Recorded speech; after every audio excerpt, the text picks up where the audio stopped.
Yo, welcome back. It is time for day 2 of Genesis X2.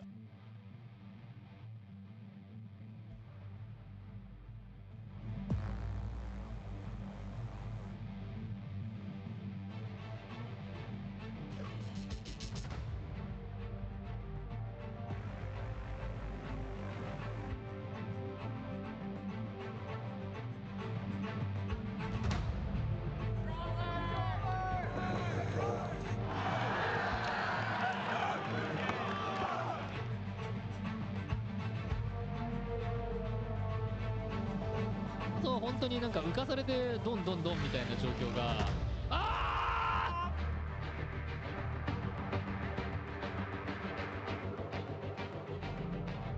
I think that's gonna be it. Be it. He got to get it. Do not drop this. He just goes for level 2. Oh, that's all you need. That's all you need. 戻ってきたい。いやー、ガバリッパに当てる空中戦。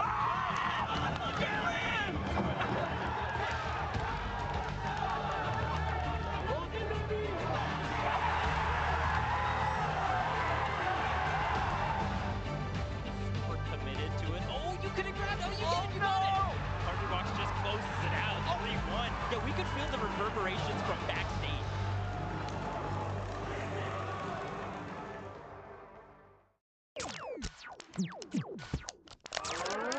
Red Bull gives you wings.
Yo, welcome back. It is time for day 2 of Genesis X2.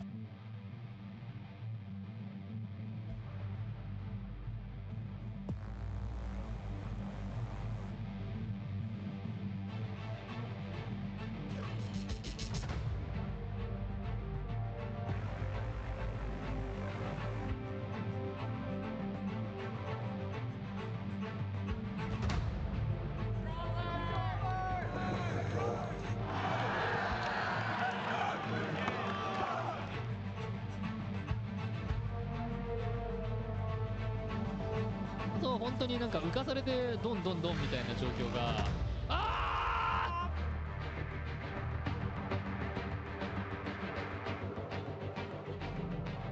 I think that's gonna be it. Be it. He got to get it. Do not drop this. He just goes for level 2. Oh, that's all you need. That's all you need. 戻ってきたい。いやー、ガバリッパに当てる空中。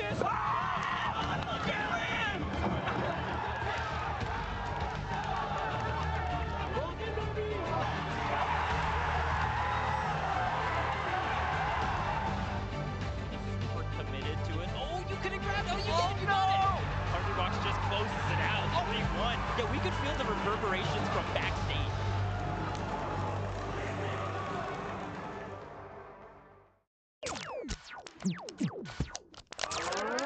Red Bull gives you wings.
With every Genesis a beginning.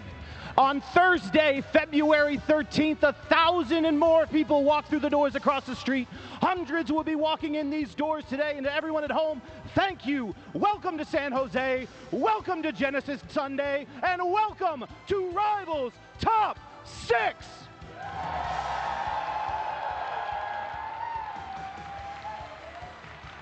From 500 entrants, we have narrowed it down. 6 combatants remain. And please, for those in the crowd and those at home, join me in welcoming them onto the stage. First and foremost, let's bring out Little Nouns Plop.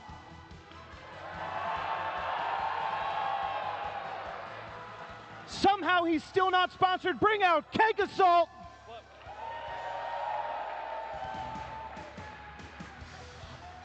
On our first member of lower bracket, please bring out Stango.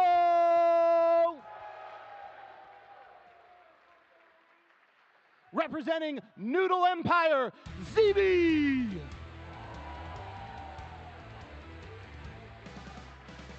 Representing Luminosity Gaming, Marlin. And rounding out our top 6, please bring out Asashi. Ladies and gentlemen, this is your top 6 of Rivals. This is how we kick off our Sunday. Please, EE, Toe, take it away. All right, all right, all right. Out there, if you can hear us, I know you are feeling the energy, Toph, in this building. Right now, worlds colliding with me and you here, crash landing into this top 6 of Rivals 2. Outstanding opportunity for anybody on this stage to really take it home. This is the biggest offline tournament that we have seen for this game. Over 500 entrants have all converged here in San Jose. And it can only be one winner, and a myriad of upsets as well, all throughout it to get us to this point. Yeah, I feel like there's a lot of excitement because it's just I feel like there's some familiar faces and also there were some upsets which we're going to talk about to get to this point. And obviously this is such a fresh, like I think Genesis X, the last Genesis, there was Rivals of Aether 2, but that was pre-launch, right? So this is the first Genesis. This is one of the first, I feel like this is a historic moment because this is one of Rivals of Aether 2's first sort of displays post-launch at a super major. So this is really going to set the tone, I think, for tournaments to come. Oh, 100%. And one of the best things about this is, like, the bracket, you kind of looked at it, you kind of figured who you had as your predictable folks to really make some noise. Yes. But even some of that noise got quelled a little bit with a tremendous upset. Notably right there, it was Plup able to not only take out Marlon, do it in a 3-0 fashion, something I'm sure a lot of people did not see coming. Due to the fact Marlon seed number 1, we know how dominant Marlon has been between Rivals 1, Rivals 2, absolutely outstanding individual. But Plup, those in the Plup Club knew this guy nothing to play around with. But we are going to turn our attentions first to with two incredibly stapled individuals in this community, Stango and ZB, the classic right there, Crag versus Zetterburn. Going to be a banger. Very likely. I mean, Stango, you know, there is some possibility for like a Crag Ditto if things don't go right, but I think Stango's record versus ZB with the Zetterburn has been pretty strong. Stango very, very seasoned at this matchup, notably one of the people in some of these like online, offline brackets, but ZB, you know, it bears mentioning, ZB is actually the Genesis champion, the reigning champ. ZB did win Genesis X over Marlon in Grand Finals. I think it's Genesis X. I feel like I've been saying it. And they're renaming it so much, it's hard to keep up with. The only consistency we have are the games. It was funny. I actually met someone yesterday who was like, yeah, I've been coming to, this is my first GX. Like, they didn't say this is my first Genesis. They said this is my first GX. And I'm like, oh, okay.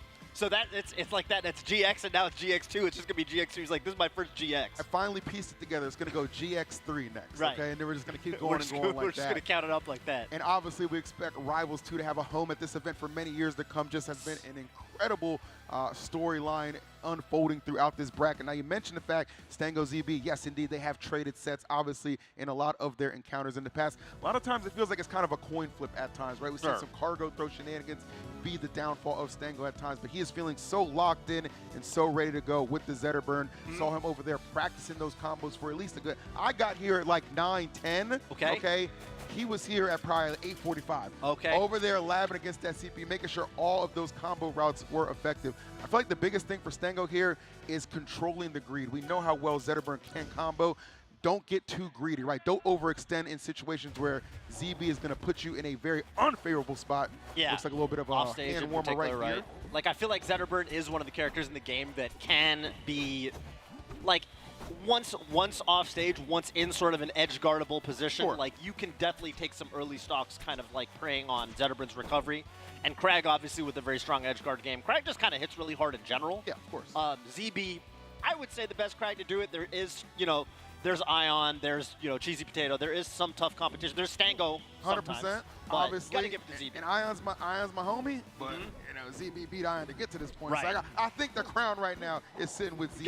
You gotta give it to ZB, yeah. ZB. And ZB also just, like, I don't know. I'm just such a fan. I think he's, like, there's certain players that I just think are really funny and, like, expressive to look at in the player camera. 100%. I always really appreciate seeing ZB's reactions to things in the player game. I think he's just a funny dude. I like what showman's. He's a showman. Yes. You know what I mean? He's got that good showmanship. I think that's an incredibly good attribute to have, especially when you're performing in front of a crowd right now at an event like Genesis. Oh, you see our big heads right there? Oh, look at that. Oh, yeah. Oh, that's it. I'm on the left. Yep. Yeah. So, and it bears mentioning, too, Stango, like, extremely good across a multitude of platform fighters. He's been ranked top 50 in Melee with Marth. PM, he's played, you know, Fox, ZSS. So, like, Stango, like, really good across a multitude of platform fighters. We're getting into it. Looks like we're going to Godai. All right, here we go. Make some noise. Make some noise for your opening match in top 6. Let's go. ZB Stango. What an absolute treat for the opener. Yes. Taking things right now. Let's go. And of course, it is the Zetterburn to start. Already getting pushed to the ledge. But yeah, like you said, I mean, Zetterburn can hit Crag very, very hard. Yeah, that's not going to be the issue here at all, right? Zetterburn, obviously, no doubt about it, going to get those combos and those combinations, but the absolute boldness sometimes of Stango usually works out to his advantage. Both these guys, just absolutely no fear when it comes to that strong combo game, and I'm loving what I'm seeing right here very early on out of Stango, just keeping on that pressure early. Again, though, make sure you are contained, don't want to overextend and be greedy about anything, but everything being pinpoint perfect accuracy right now at the moment for Stango. Yeah, I feel like Stango there, like, oh my wow. goodness. Getting Fearless bounced right off there. everything right now. All right, up throw. Nice. Love that extension right there. Yeah, there's been like, that's the one thing, right? Is like Zebu's trying to push, Stango's trying to push Zebu's Crag off stage, but like, Oh, excellent parry on that one. His first stock being rather stubborn, but right there is the execution from Stango. Able to secure that first one. Let's see how far he can take it. Oh, not very far off the nair. The big down strong. Gonna put an end to that, and back on even footing we go. Yeah, no bonus percent there. It's just gonna be a 2-stock match. Okay, nice up trying to get the party started. Nair on the platform. Oh, chasing him, no jump. Oh. Great forward tilt right there, and look at that. The nair combinations. Just pressuring, like, you know, you can't always take the stock sometimes because of Crag's pillar, but Stango's doing such an excellent job getting bonus damage just chasing ZB off stage. And is basically taking no damage. Is that just gonna be a stock? Let's see if he can get something off the pillar here. He's doing an amazing job right there. Oh, I love that off of the pillar. Yes. Just detonating your own rock, but it's not even gonna matter. Trying to do all these little things to kind of mix up Stango and halt some of this momentum he has built up. Laying down the flame, laying down the foundation of victory is Stango in a commanding lead right now. And there goes another stock. 2 stocks, 18%. Very modest right now for Stango. Oh, the offstage shine. Yeah, I feel like Zetterburn, the particular way that Zetter wants to combo, Crag in particular takes the brunt of it, but okay, hang on, we might have an edge guard here. Ooh, okay, could have been huge. Yeah, that was a really good choice on the angle, kind of identifying ZB couldn't really get any higher with that bear. Okay, and this is damage here. This is all bonus damage. Yeah, I know this is tough right now for ZB, but plenty of times I've seen ZB down, but never out. Ooh, looked at that set yesterday against LP. He's definitely brought that all the way back. Could be an opportunity to do it against Stango, but he's running so hot right now, no pun intended, against this Crag, which seemingly, right now, has 0 answers. I can't believe ZB. Oh, that's gonna just do it.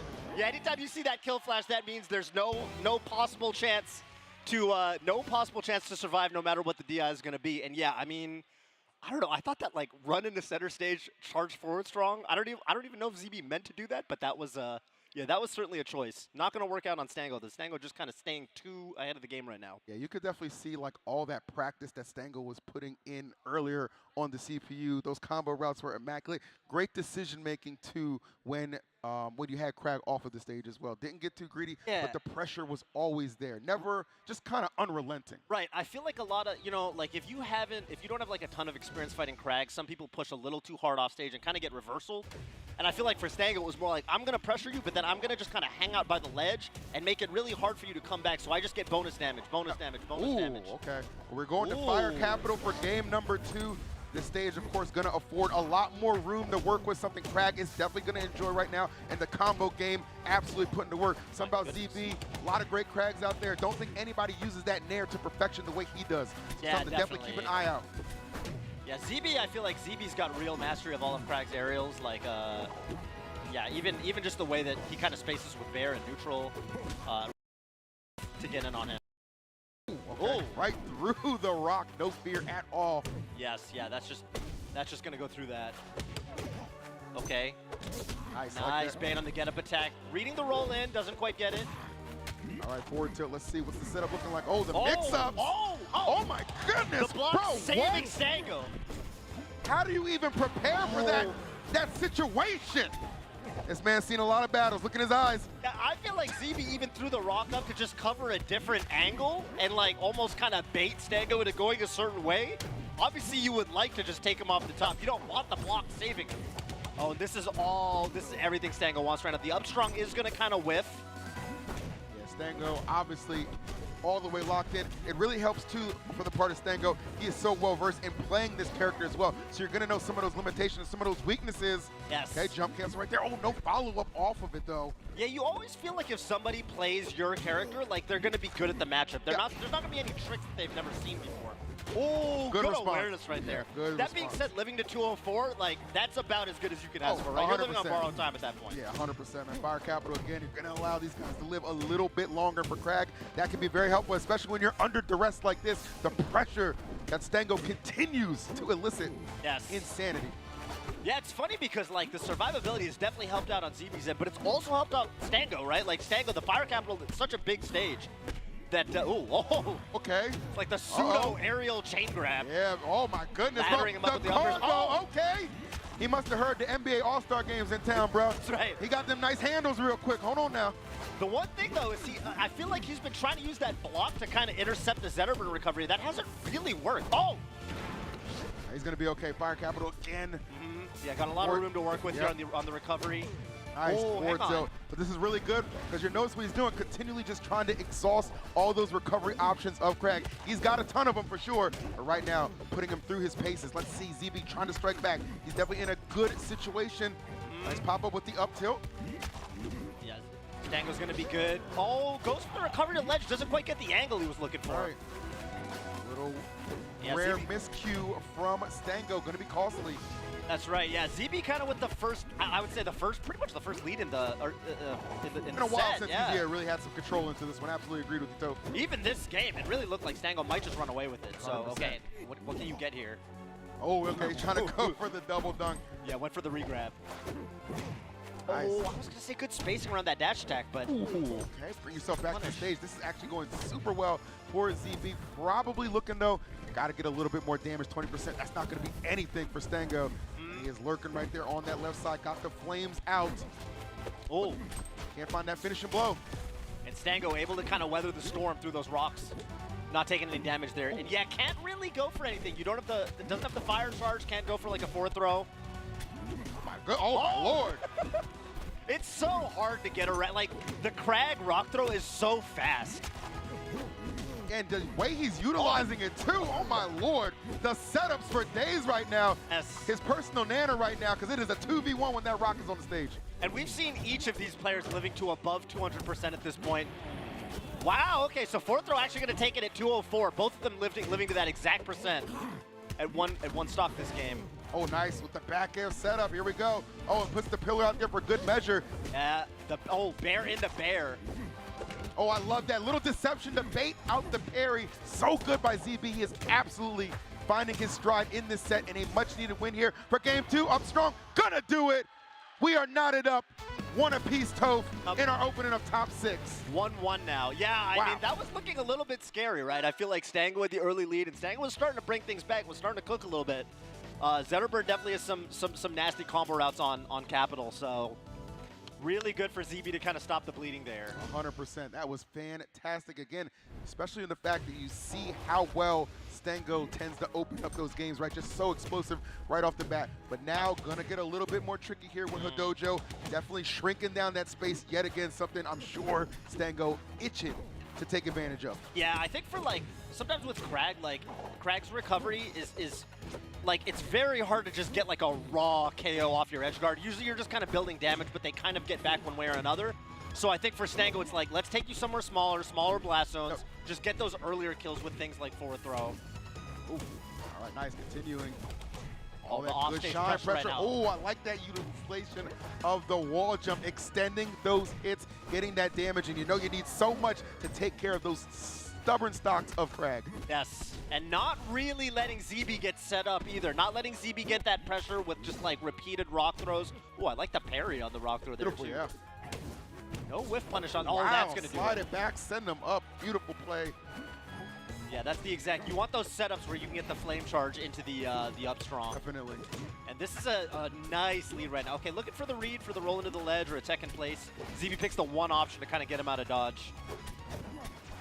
Such a compelling match right here between these two. The struggle, though, for ZB starting to continue. Yeah, you're even seeing, right, with the small size of the stage, ZB can't really get the rock throw pressure set up.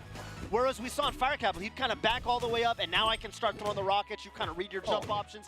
And with the small stage size, he doesn't really have an opportunity to do that. 100%, bro. We were seeing some highlight plays with that with that rock on Fire Capital. But yes, Hadojo, that being the counter pick of Stango, you're seeing exactly why it's so good. Nice cargo throw as a means of getting back, but it's not even going to result in anything positive, just accumulating more damage. Stango absolutely unleashed right now. ZB just searching for answers. Ooh.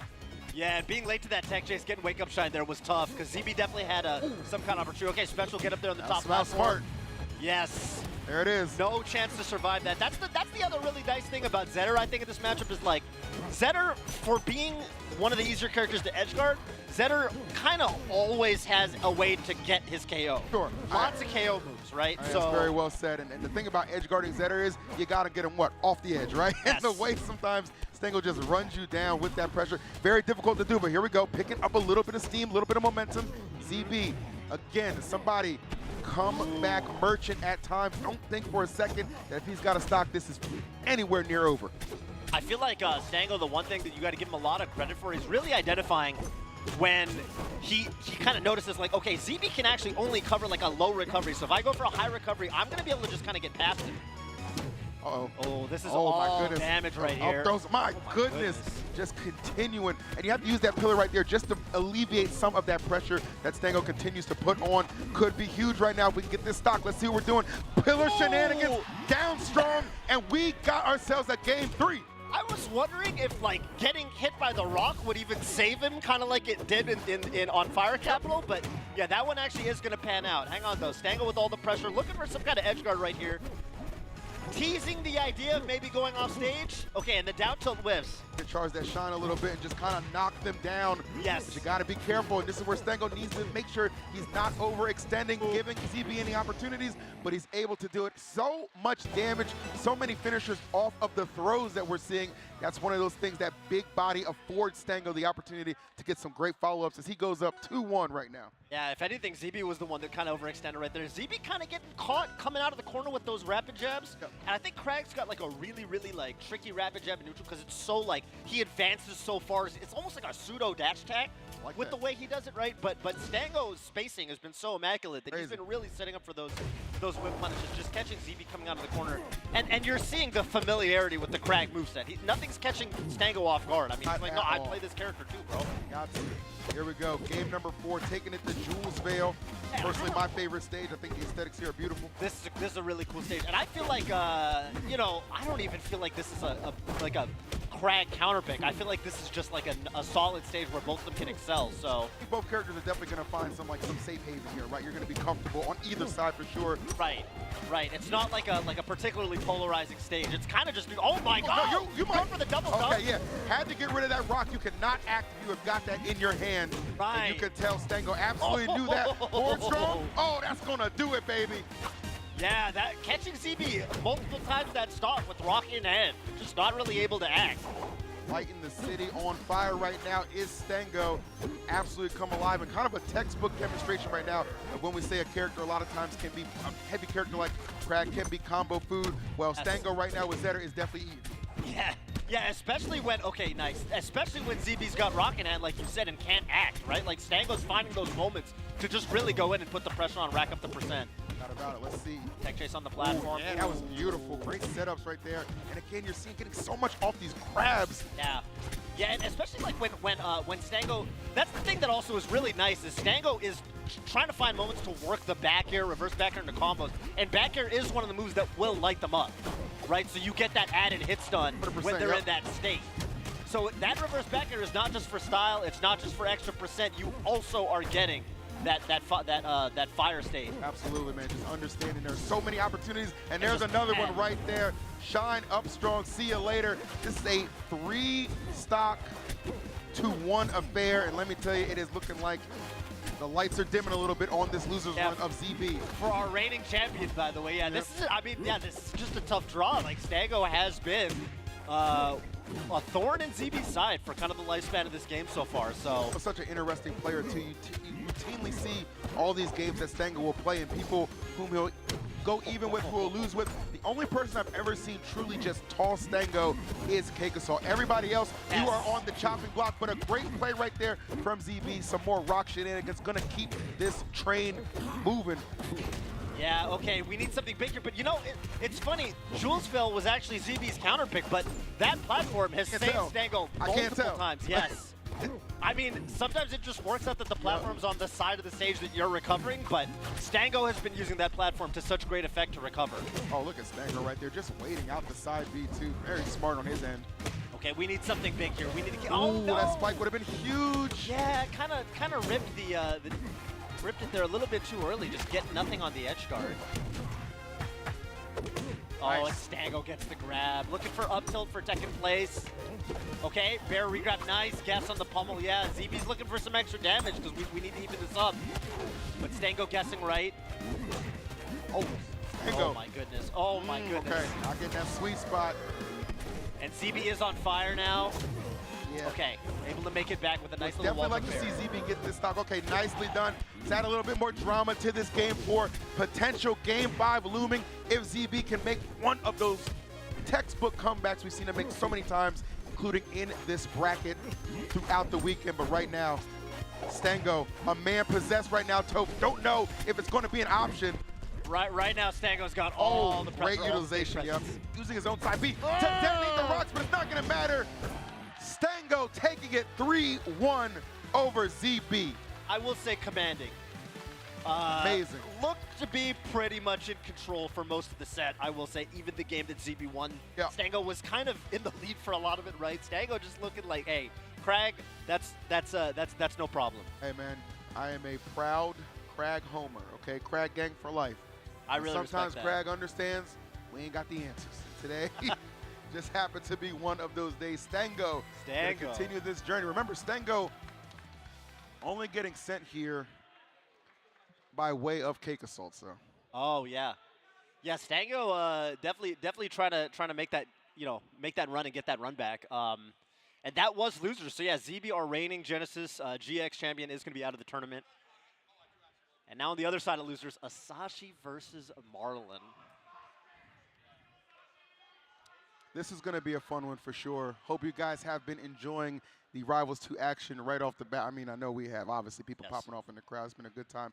And one thing you've got to note, too, here. This is crazy, man. This is seed number 1 we're about to see right now on the loser side. I think losers quarters, I believe. So, listen, it just goes to show you just how stacked this bracket is. Obviously, the individual who upset him, Plup, a lot of fanfare, a lot of positive reception. Now, well, he's playing. We're going to see him later. But right now, all about Marlon.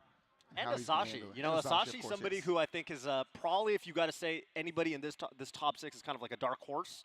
Someone who's kind of, people had, wouldn't necessarily have expected to have made it this far with such a commanding fashion. Asashi, first of all, stellar. I would say kind of you kind of heard a lot of cheering when Asashi took the stage because Asashi is a SoCal homie. There you go.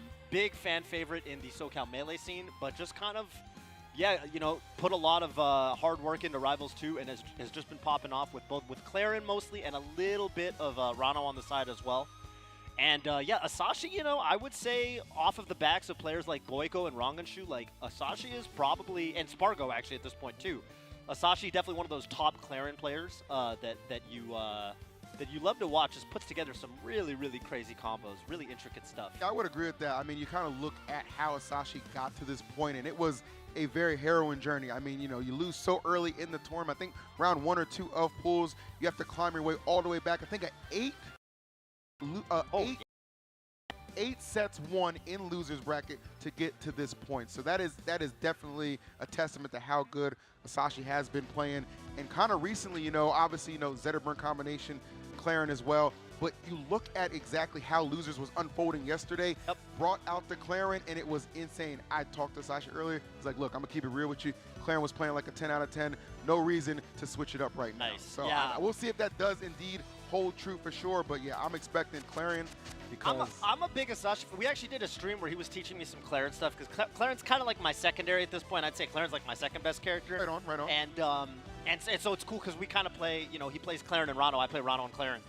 And yeah, Asashi, it's really dope to see him here, especially because like we do know what he's capable of. Yeah. Asashi actually is one of the very few players who has taken a tournament set off Cake Assault.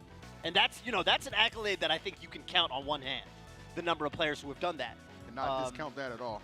And funnily enough, I believe these are actually the two players who in Asashi and Marlon, who did defeat Cake Assault at Riptide 2024, which was a pre-release offline tournament. So, yeah, these are two of the players that we expect to see. If we're expecting to see Cake Assault in Winners Flow or even Grand Finals, these are definitely two of the players that can demonstrably do it. Yeah, but Marlon's a tough draw. Oh, absolutely. I mean, there's a lot of people, too, when it comes down to Asashi, just have been waiting for so long to see them kind of piece together a really consistent run like this. Because a lot of times you have those players, they're capable, they'll make a big win here, and then they'll fumble, the next round, right? Asashi, I mean, you want to talk about stringing together some victories. 8 in a row to get to this point, Toph. Not an easy path at all. Four upsets on the way, right? Upsetting the 5th seed, the 7th seed, the 9th seed, and the 22nd seed in Soul Rifle, Raizul, Beastly, and Omar. Crazy. So yeah, made a lot of upsets to get here, and still trying to get it done. All right, well, we are going to see Marlon, obviously very excited to be back in action for sure. Seed number 1, though in the loser side of things, going to have to take the harder path if he wants an opportunity to make it to Grand Finals. We will see how this one unfolds. Marlon just so unorthodox in the play style, not necessarily or just some of those character selections. I feel like the Raster, right? Yeah. Love Raster, awesome character. Feels like it is difficult with Raster to pilot this character sometimes at a consistent high level. Despite how good it is, Raster's a very demanding character. Raster's very interesting because I think a lot of early top player tier lists have Raster very high, but the character has been just historically not that represented at even the top. You'll see top 48s in terms. Very few Rasters. Just for some reason, not a super duper popular character, but everyone kind of knows that if played well, Raster is a menace, a super duper fast character that gets even faster if the jet stream is out. Absolutely. Just like that. And there was kind of that first pass with the game, right?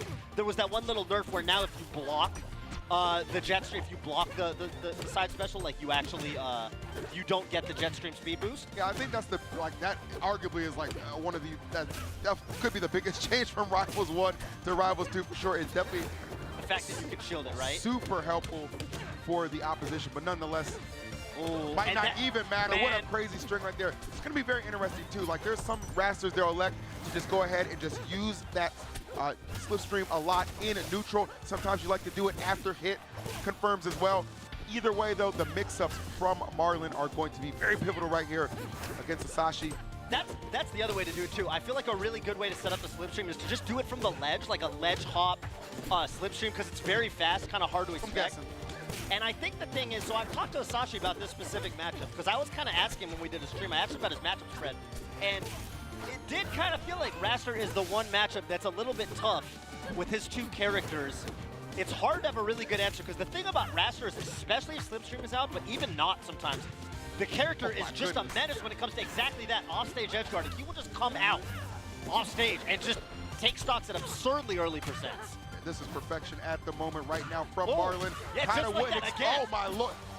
Lord have mercy. You just can't find any sanctuary off stage. The character will find it. It's almost like Jigglypuff with with extra speed. The character just comes off stage and just before you can even set up your up B. That is a comparison that you do hear often. Jigglypuff and Raster, both of them very glass cannon characters in their respective games.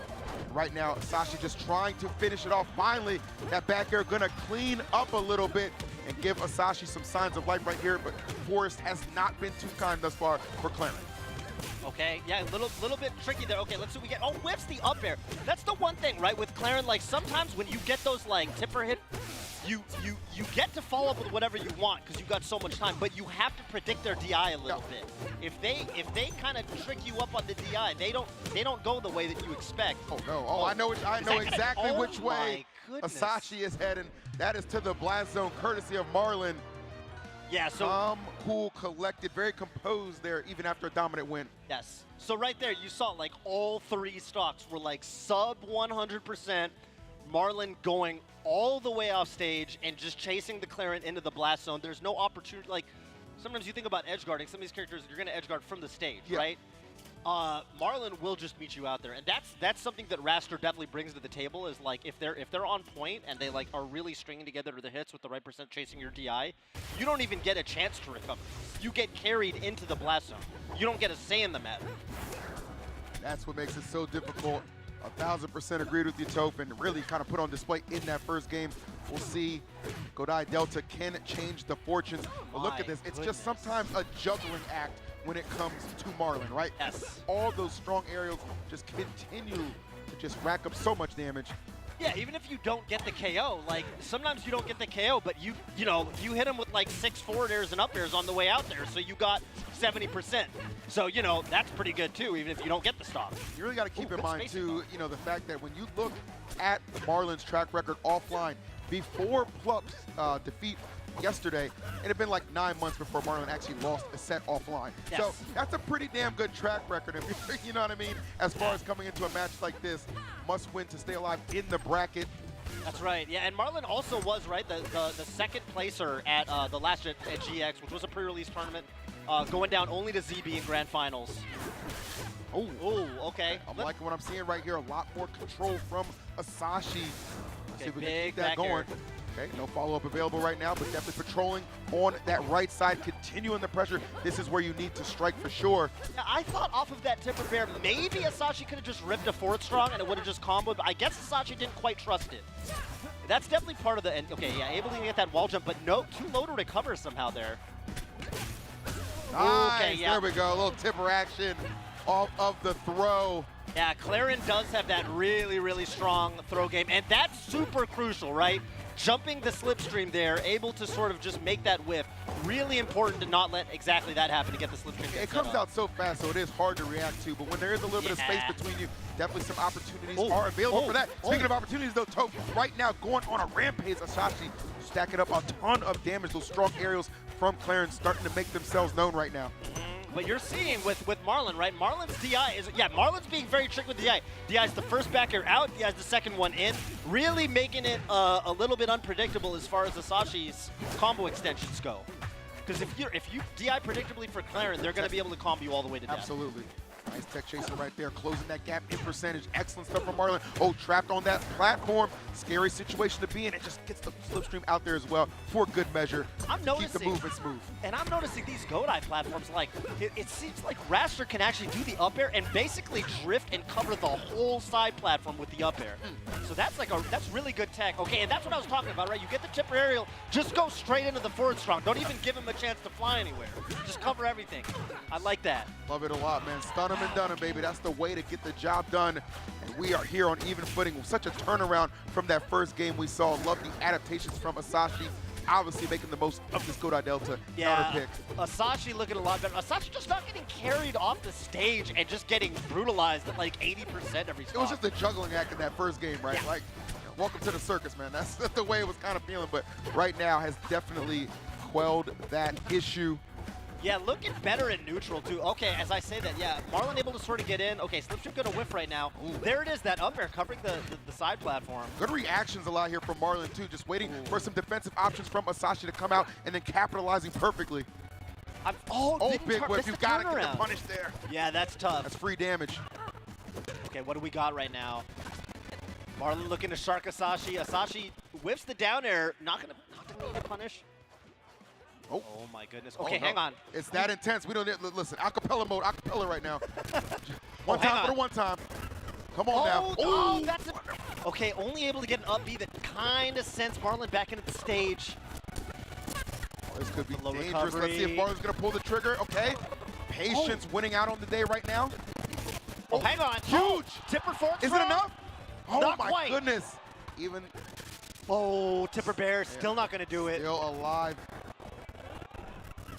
Couldn't hold it long enough. Shot, bro. Timing is everything, and Asashi just wasn't there, but gonna get a second chance at it, and gets on the board.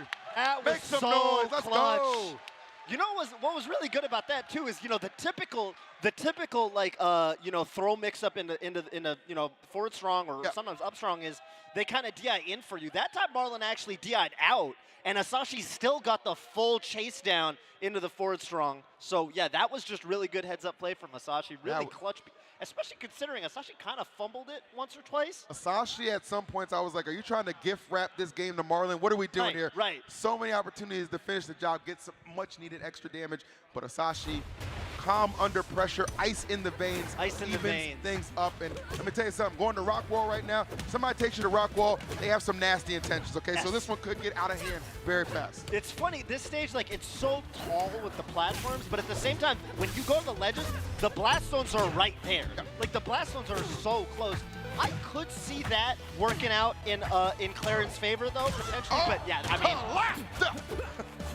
that's gonna do it. That's just gonna take the stock. That's what we saw a lot in game 1 too. Forget about it. That axe kick. Forget about it. That was disgusting for sure. I'm sorry. Still reeling from that opening action. Goodness, Asashi. Let's see though. Can we find some opportunities to mount this comeback? Whiffs with the upward angle neutral B. I love those offstage extensions with the charged neutral B, but Asashi just kind of whiffing that one. But I think, to Marlon's credit, a lot of these things that look like combo drops, I think it's more Marlon's DI.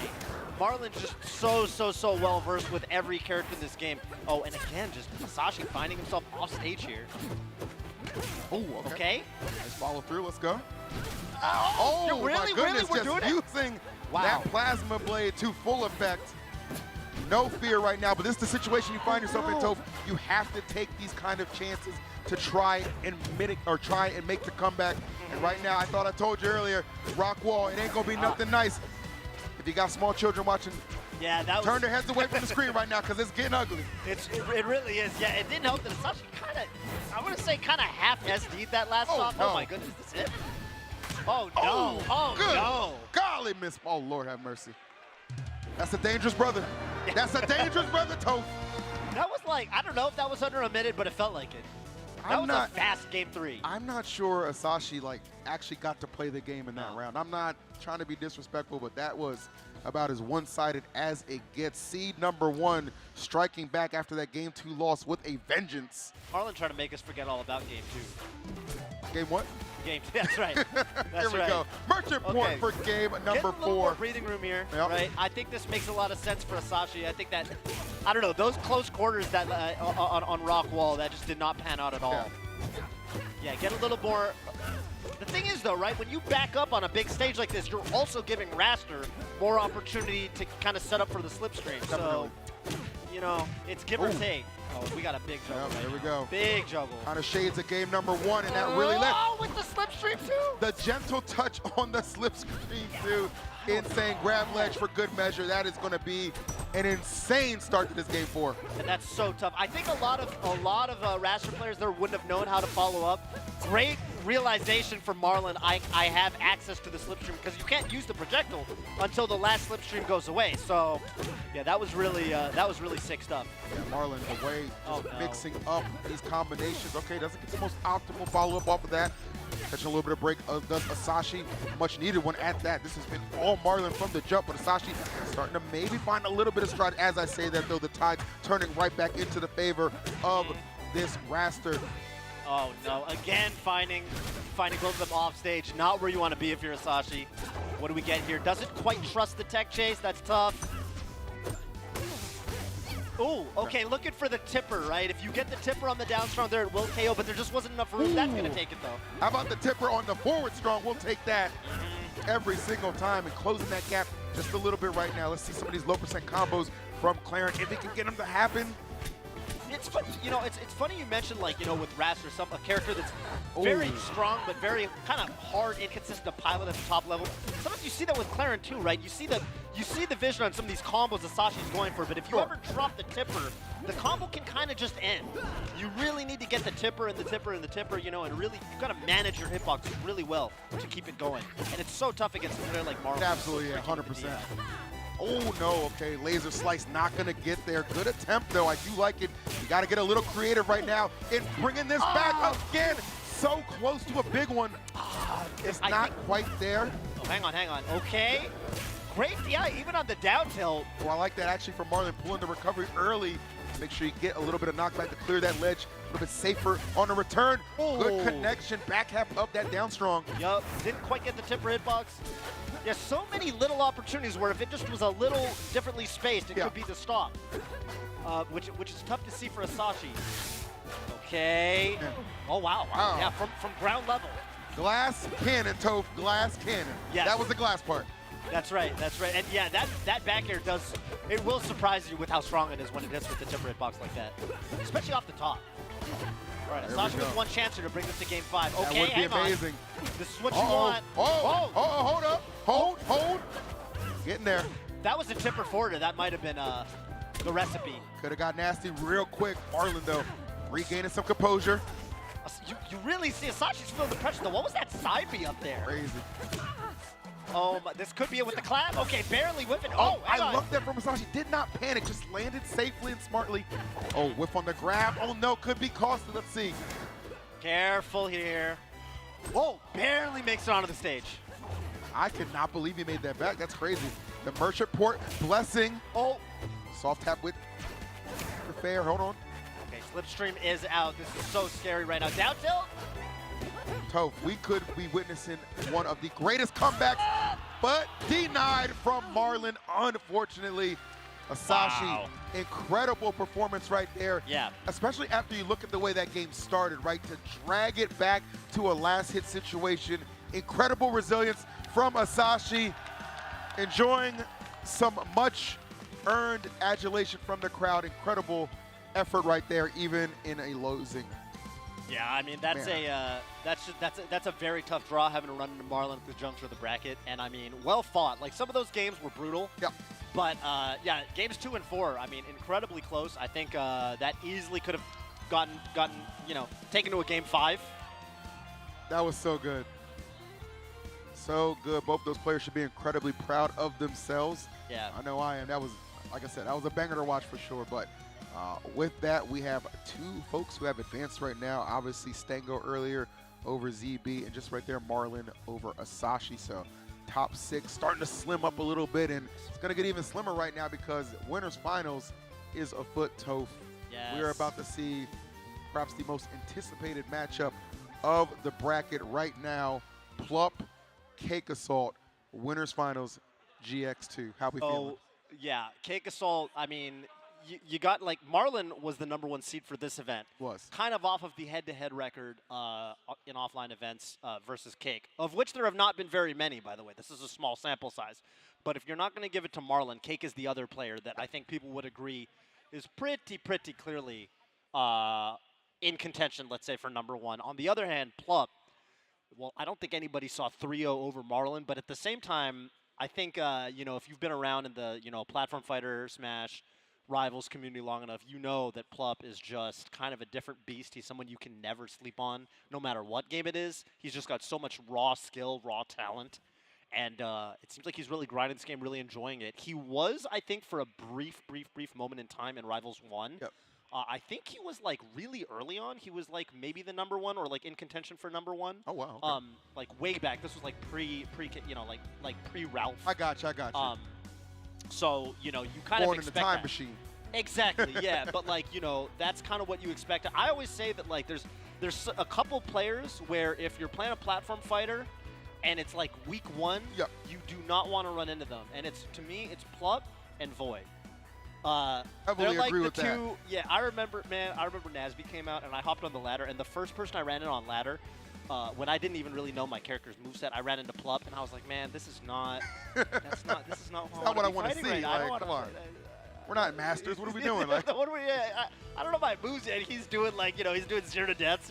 It's it, bro. So, yeah, I mean, this is really exciting because I feel like Plup is one of these players. It's kind of like it's kind of like what we saw with Spargo.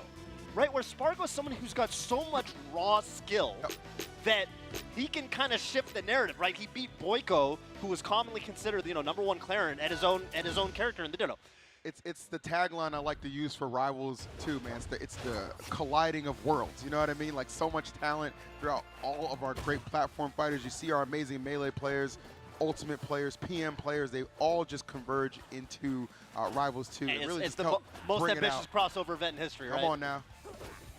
I thought The Simpsons and the Family Guy was in that. So, come on now, I ain't got nothing on this. Yes. This is going to be an absolute banger. Again, hope you guys are all enjoying that, watching comfortably from your homes on stream. The order of operations for this event after we do finish Rivals 2, of course, we will have some melee action for you, which is going to be crazy, and we'll be closing things out with Ultimate. So a lot more show here on Championship Sunday on the way. If you couldn't join us in person, hope to see you live next year, man. This is definitely the event you want to be seated for in our beautiful theater.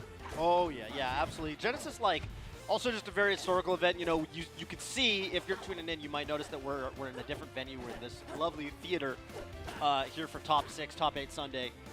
Genesis is actually the first tournament to sort of do that style, where Top 8 is kind of in a separate venue, actually. That was that was kind of co-opted by EVO the same year, I believe in 2016. But Genesis actually did it first with Genesis 3. That was also here in lovely San Jose.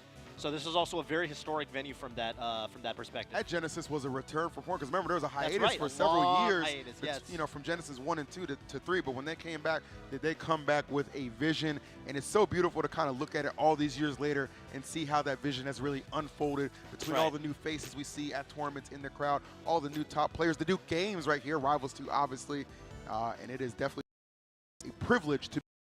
Yes, yeah, I think Rivals 2 definitely could be a mainstay here. It's funny too. I think the entrant count, you know, for this event was 512, but I think that was the cap. Yeah. I'm pretty sure. So like, you know, I'm very excited to see this game grow. Listen, I heard a little rumor too that the prize pool might be the highest as well, because people were buying that Arcane skin and funding that prize pot. So let me tell you something, a lot of money on the line. It ain't just about the trophy and the prestige. You're going to fill that bank account up a little bit too. And here we go. Winners finals, Pluck, Cake Assault, heavily anticipated. I remember their first encounter. I got to see Toph back at LACS. He was in a crew battle, and I was like, damn, this guy actually could be a problem. Fast forward a couple months, he's in Winners finals at GX2. Forget about it. And refresh my memory, in that crew battle, was Cake still on Fleet? No, Force. Okay. Oh no, it might have been Fleet actually. Might have been, okay. It's yeah, been a long ass time. Fleet, I think, a character, right, that's gone. So Cake was like basically solo Fleet for a long time, but, you know, longtime fans of Cake Assault will know that Forsburn was the character through a lot of the Rivals 1 lifespan. Was one dominance, bro. Really made his name with this character, so it's been really cool to see Forsburn, who's kind of a fan favorite character in this game, a really intricate and really like dope character to watch. And if you think about it too, it's a character that everybody to pilot at. Right, everybody likes a little nostalgia trip, and certainly giving it to him right now. But oh my goodness, we're talking about Cake, but it is Plup dominating that up strong off the wrap, gonna seal the deal. Yeah, Plup absolutely unleashed with this Maple. Dude, I gotta say, like, I've always felt, so like when I look at Plup's playstyle in like Melee, Plup is a player who, like, if he can just like outspeed you, like, if he could just say, you know what, you actually cannot react to what's happening on the screen at the level that I can, he will just kind of invalidate you. He's like, I'm not even going to let you play the game. It's a one-player game. And I feel like Maple is such a good character for a player like him. Like, it fits that style of just, I'm just going to outspeed you and, like, make you not even able to react. I feel like with this character. I'm working on maybe going up 3 stocks to 1 against Cake. Oh my goodness. You're just gone. Ain't no maybe about it, Toph. He gets there. That is a 2-stock lead for Plup. The Plup Club right now got to be feeling good about their boys' chances right now. He is dominating this opening contest in Winners Finals. Yeah, I don't think anybody really expected this. I mean, Cake has so few like players that that he's really gone down against. There are not too many challengers to the throne at the moment. No, definitely, certainly not. Oh, nice okay, nice catch there. Yep. Yeah, that's going to be terrific. But I mean, Cake right now just fighting to shave off that first stock of Plup while at the same time having to preserve his last one. Get the good parry right there on Lily. Good to invalidate her any chance you get. Oh my goodness, you're really seeing like the discomfort with, like, you know, sometimes you're seeing Cake kind of back up, set the clone up, and like Maple is just there. Like Plup is able to get in so quickly. And Maple, honestly, a pretty light character, so if Plup is living to 192, that's like not great. You do not want the Maple surviving 192%. 100%, yeah, super light, super fast, and obviously super effective as we're seeing right now. All that warming up I saw Plup doing against Fullstream. a former Genesis champion as well, really showing itself early on in this first game. Yeah, Fullstream also someone who got 9th at this event, so Fullstream also, you know, he still got it. Definitely still got it. Yeah, someone who made a dent in this bracket. Yeah, man, Plup, okay. Oh Nice- my nice goodness, the CCs setups there. off tilts are crazy, bro. So efficient and What Cake. a- Wow, Plup what an just edge reading. hog. That was a crazy, just reading the teleport to the ledge. I mean, that requires such presence of mind because there's so many options where you can go high there. There's so many ways to get on the stage, so to go for that option, I mean, and against a player like Cake where you're like, I'm confident in making this crazy read on you, yeah, that's some top player stuff. That is insane work right there, but hard to act like I'm too surprised, right, at the fact that Plup does take that first game. In the fashion that he did it, though, that kind of surprised me a little bit. So we'll see. Fire Capital, let's afford us a little bit more room for game number 2 response, which we're looking for. But right now, already off to a rocky start. Marked up as well, too. That mark's so powerful, affords you so many follow-up options and recovery routes. Cake just can't get comfortable. I mean, Plup is just on top of him. Like, he can look at this. Plup is just right there. I mean, this is the strength of a player like Plup piloting a character like Maple. Like, Maple is able to just get to you wherever you are. Finally, Cake gets some breathing room, gets the opportunity to sort of set up here. Able to get a little bit of smoke out, but look at this. So notice a lot of times, like, everything is predicated off of those follow-ups with the tilts, down tilt specifically. It is insane the amount of pressure we continue to see. Look at and the usage of get-up attack to afford you a little bit of invulnerability to kind of like weather the explosion of the teleport and then send Cake Assault back off stage. Look at that with using the tether to extend the combos. I mean, Cake just can't get comfortable. Not at all. All right, needs to try and get back to the stage, Oh, though. oh, Wow.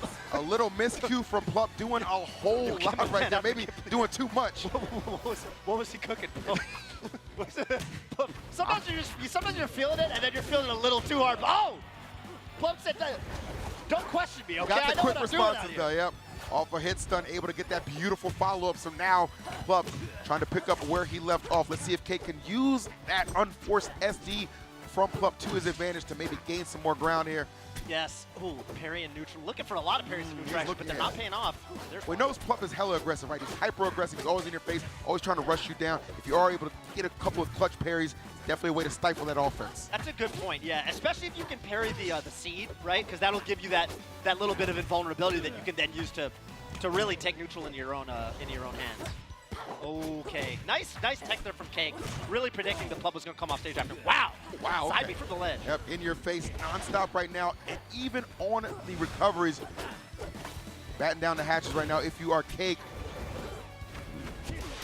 Oh, I love what he's doing right there. He's so patient with just waiting for Cake and just following and reacting to exactly where he's going to be. It's not often you see just Cake, just somebody one step ahead of him. In some cases right now, maybe 2. Okay, yeah, oh, wow. Dude, Plup, like, the fact that he went for up special right there to, like, catch Cake coming down, I just feel like you don't see that degree of, like, really, and the reset of the oh my goodness. What? Bro is a maniac, Toph. Cake Assault cannot get any room to breathe. And, you know, let's not remember, the only stock that Plup has lost this game, Plup sort of took of his own accord. Yes, that is 100% too, and then immediately just struck back and reasserted himself like, okay, I gave you that one for free, bro, but Christmas is over. Right now, I got the gift receipts, and it ain't looking too good for you. Ain't keeping nothing right now, especially a lead as he continues to just pile on this damage. Cake just trying to find some room to breathe. What's the recovery here? Okay, able to make it back to the ledge. Let's see if Cake can get a KO right now, but only really able to go for a juggle. No real kill move up there. DIing out of the up strong, yup. And Plup just still piling on down. Oh, no. Oh, my goodness. And that's another. Bro, who is this man? What am I seeing? What the hell do they do behind closed doors at the Plup Club, bro? I'm telling what the you, hell man. are they labbing in there? Dude, Plup, like, he's just so good. Crazy. At the genre. Like, if you take a guy like Plup who's got so much raw talent and you give him a game that he really vibes with and he's like, I'm actually going to grind it. Because we're seeing, I mean, even at like LACS Rivals, right, like we saw the Maple was looking good But now, I mean, so many little optimizations. Chasing Cake off stage, trying to juggle with boost like up special. A lot of really unorthodox options. Using Tether to chase down in spots where I think a lot of other people wouldn't. Like, a lot of other people would be like, no, I'm going to let you, you know, just kind of recover, and I'm going to keep that Tether state on you. It looks like Cake is just kind of unaware of, like, a lot of the options Plup wants to go for. And again, Plup is so fast. Yeah, one thing, I mean, obviously, Maple has the same options as everybody else who plays Maple, right? It's the same character. However, it's how you utilize that options and how you play that neutral that is far and away separating Plup right now and really giving Cake Assault such a challenge right now. Kind of had a pretty good start, but was unable to maintain yet again. Plup taking game number 1. We saw earlier, Tove, in winter semis, it was a 3-0 victory over Marlon. Could the same thing be happening right now? You know, you don't want to call it too early. The other thing you got to say, Plup has been doing an excellent job SDIing out of, like, you know, the up strong, the forward strong. Like, Forrest's got a lot of those little 2-piece KOs. Okay, that's going to do it. That's going to do, yeah, stop the bleeding a little bit. Going all the way to max smoke charge. Oh, nice catch off of that. So here we go. Are we going to set up the super clone? Man, it looks like Cake, like, yeah, Cake just can't get, like, you know, can't, like, get back and just set up. Forcebird's hallmark is deception. That is what this character is built to do. The problem is, you got somebody like Plup who pretty much sees everything. It's not going to be so effective. Yeah, man. I mean, Plup is just everywhere Cake wants to be. Okay, let's see what we get right here. Oh, nice. Oh, good string. Okay, 3 in a down. row, yes. That's huge right there for Cake. He's got to make it amount to something more.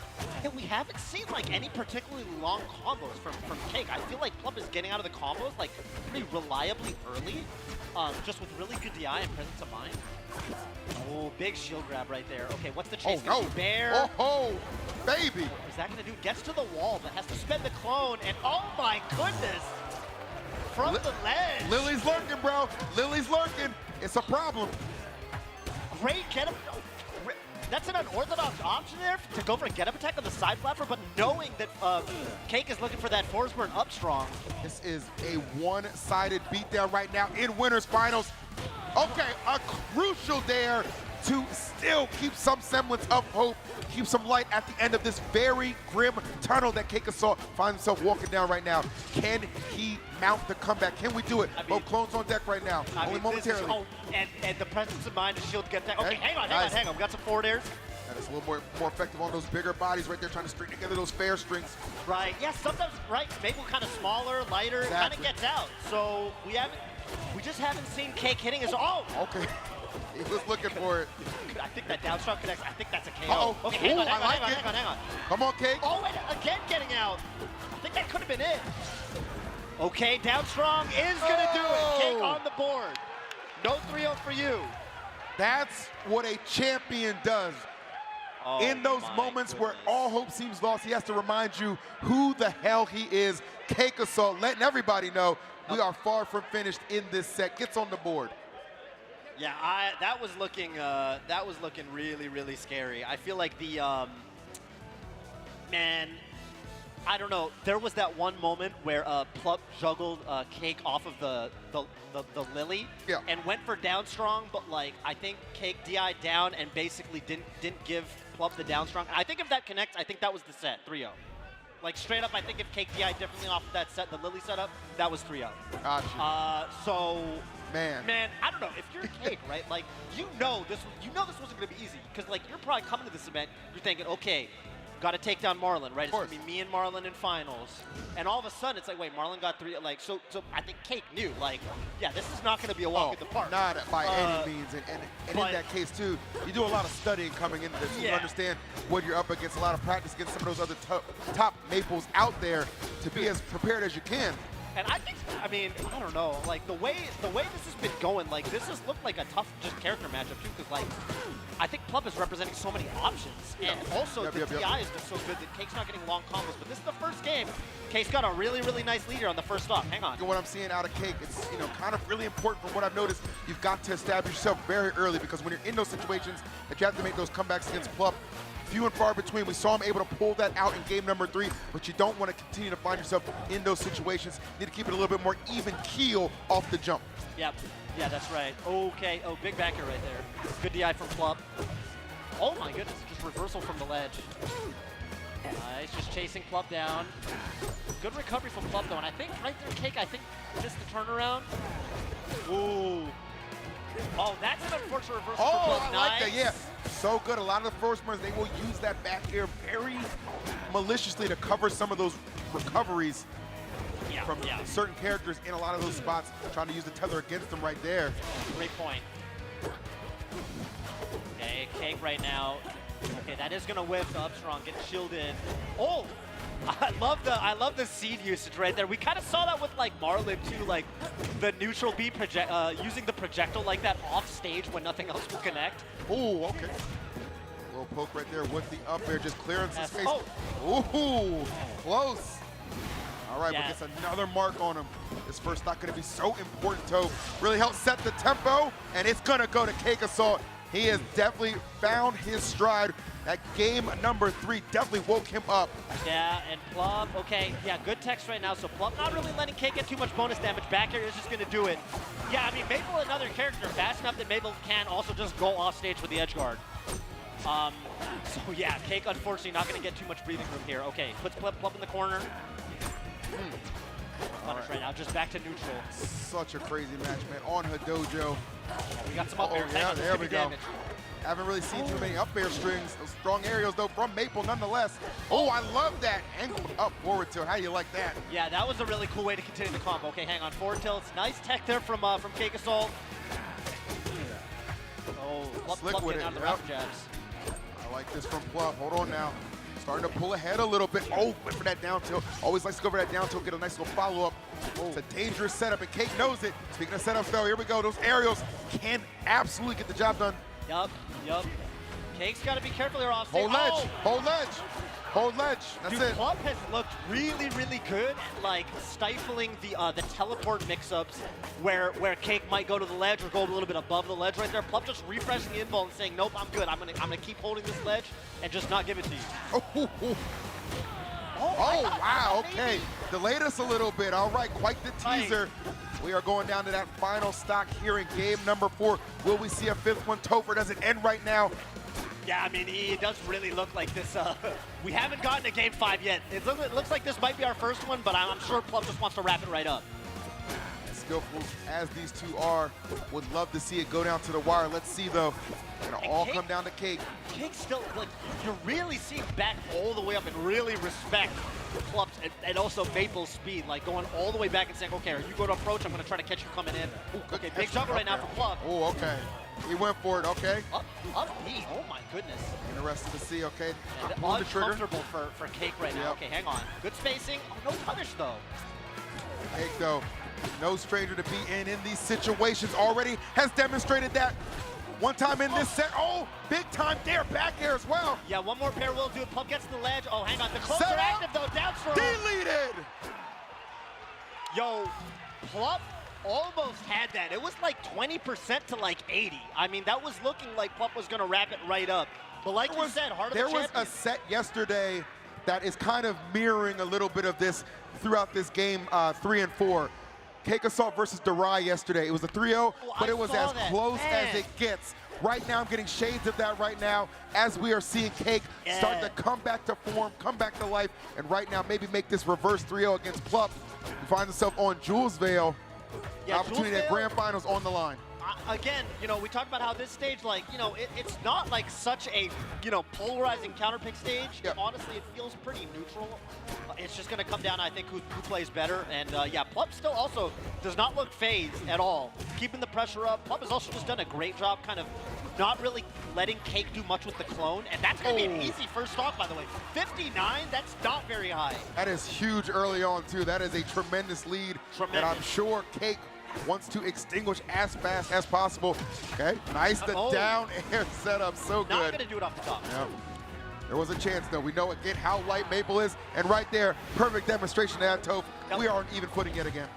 Yeah, I think like it was really active there that really let Cake get that down strong. Okay, just kind of scrapping out right now. Oh wow, big combo off the clone. Hang on, we got up airs. Wow. There. Okay, yeah. Can we get a chase down off stage? Looking for like a downward angled forward tilt there. Ooh, nice down tilt. Yep, those down tilts, man, they Oh, lead the to so double. much. The double dip! The double dip from Plup! Greed consumes you, but sometimes it can propel you as well, Toph. One stock away from victory. I never know like how audible the crowd is to the stream, because like it really depends on the audio setup, but the crowd behind us is alive right now. I feel like the Plup Club woke up bright and early for this Rivals 100%, Top bro. 6. Could be Okay, hang witnessing on, though. history, but Cake Assault, you got a stock, you got a chance, and he is not willing to relinquish this just yet, but he has got to find a way to get this stock off quick, fast, and in a hurry as Plup continuing to gain momentum in this final game. Oh, the downer there from Plup. Good DI. Wow, it's gonna live at 131. Incredible, incredible. Yeah, that was huge. I feel like Cake really wanted to take the stock right there, and that's tough. Ooh, the Hang on. extension. Oh, the. Hang on. Oh, no, Cake! Wait, this could seriously be it. Oh, my goodness. And there's no The opportunity. There's option. nothing. There was That's no it. resources. There was no resources left. The Nothing. crowd losing their minds right now. Look at this. What are we 3-2. witnessing? 3-0 over Marlon, 3-2 over Cake Assault. The hands down top 2 seeds in this event. But Plup just looks better. Incredible. I mean, I don't know. H-Bucks right there, you know, hope to, actually, funny, I think a lot of the Melee players are here sort of warming up because Melee top 8 is next, so Plup probably going to get a lot of praise from his Melee compadres backstage. You know, the first time I ever saw Plup, you got to go all the way back to Apex. This guy was playing Samus back then. Like 13. Yeah, he was playing right? Samus, and I was like, this kid's pretty good. Pretty good. But I think he had a money match against Hugs. I was like, I'll take Hugs. Oh, yeah. Easy. Smoked him. I was like, who the hell is this guy? This is the 6 Fast chart forward, shots. all The 6 these chart years shots. later, this kid, you know who he is? He's a damn gamer, bro. He's a damn gamer. The moment for me, you know, because I think the way that Plup splashed onto the scene was like, oh, this dude is the best Samus. This guy's, you know, crazy with Samus, right? A real character specialist, doing things that nobody's done before with the character. And then I heard that he was like messing around with Fox and with Sheik, and it was like, oh, wait, this guy doesn't just, because, you know, with like people like Hugs, people like at the time Duck, they really only played Samus. And it was like, oh, this guy plays like all the top tiers at a very, very high level. And then he started messing with other Smash, you know, Smash 4, Rivals 1, Slap City. And then it was like, wait a minute, this guy just, as soon as he touches one of these games, he's just like God tier in week 1. If it's a platform fighter adjacent, anything like that, Plup is going to be an absolute terror and a menace. No doubt about that. But, you know, as fun as Rivals 2 has been, got to remind you guys, that's not the only thing that's been kicking off here at GX2. Red Bull Kumite was a qualifier here. The only U.S. qualifier happened right here, and IDOM took it for Street Fighter. So shout-outs to IDOM. If you want to know when the next one's going to be, Canada right there. It's going to be at Battle of BC happening March 28th through the 30th, with the finals happening April 6th or 5th through 6th in Paris. That's right, yeah. Paris, bro. Crazy. Yep. They living good over there. Yeah, Shouts to that's Red right. Bull, man. Taking care of us. We appreciate it.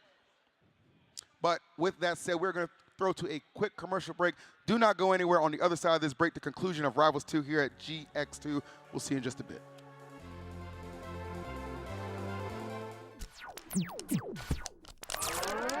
Red Bull gives you wings.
Welcome back to Rivals of Aether 2 Top 6. Man, I mean, you know, I got to say, I knew this was going to be a heater. I didn't quite predict what we've witnessed so far. Yeah. I think a lot of people, like, you know, coming into this, you look how the bracket did unfold, you're like, okay, well, that's a surprise I didn't expect, that's a surprise I didn't expect. But, you know, for a lot of the events that we've seen take place for Rivals 2 offline, there has been a consistency, right? It's been Cake Assault. So you assume, okay, Plup rallied it up. He pulled an incredible upset over seed number 1 Marlon, but that stability that Cake just kind of has with him in general, really hard to overcome. But Plup did it in a major fashion. Game 5. So Plup waiting in grands now on winner's side, which is crazy. So we are in loser semis. We got 4 players remaining. We got the number 1 seed and the number 2 seed. Marlon and Cake are alive. The winner of this will be playing Cake. So we might be getting that Marlon Cake, you know, that climactic matchup that everyone thought was going to happen.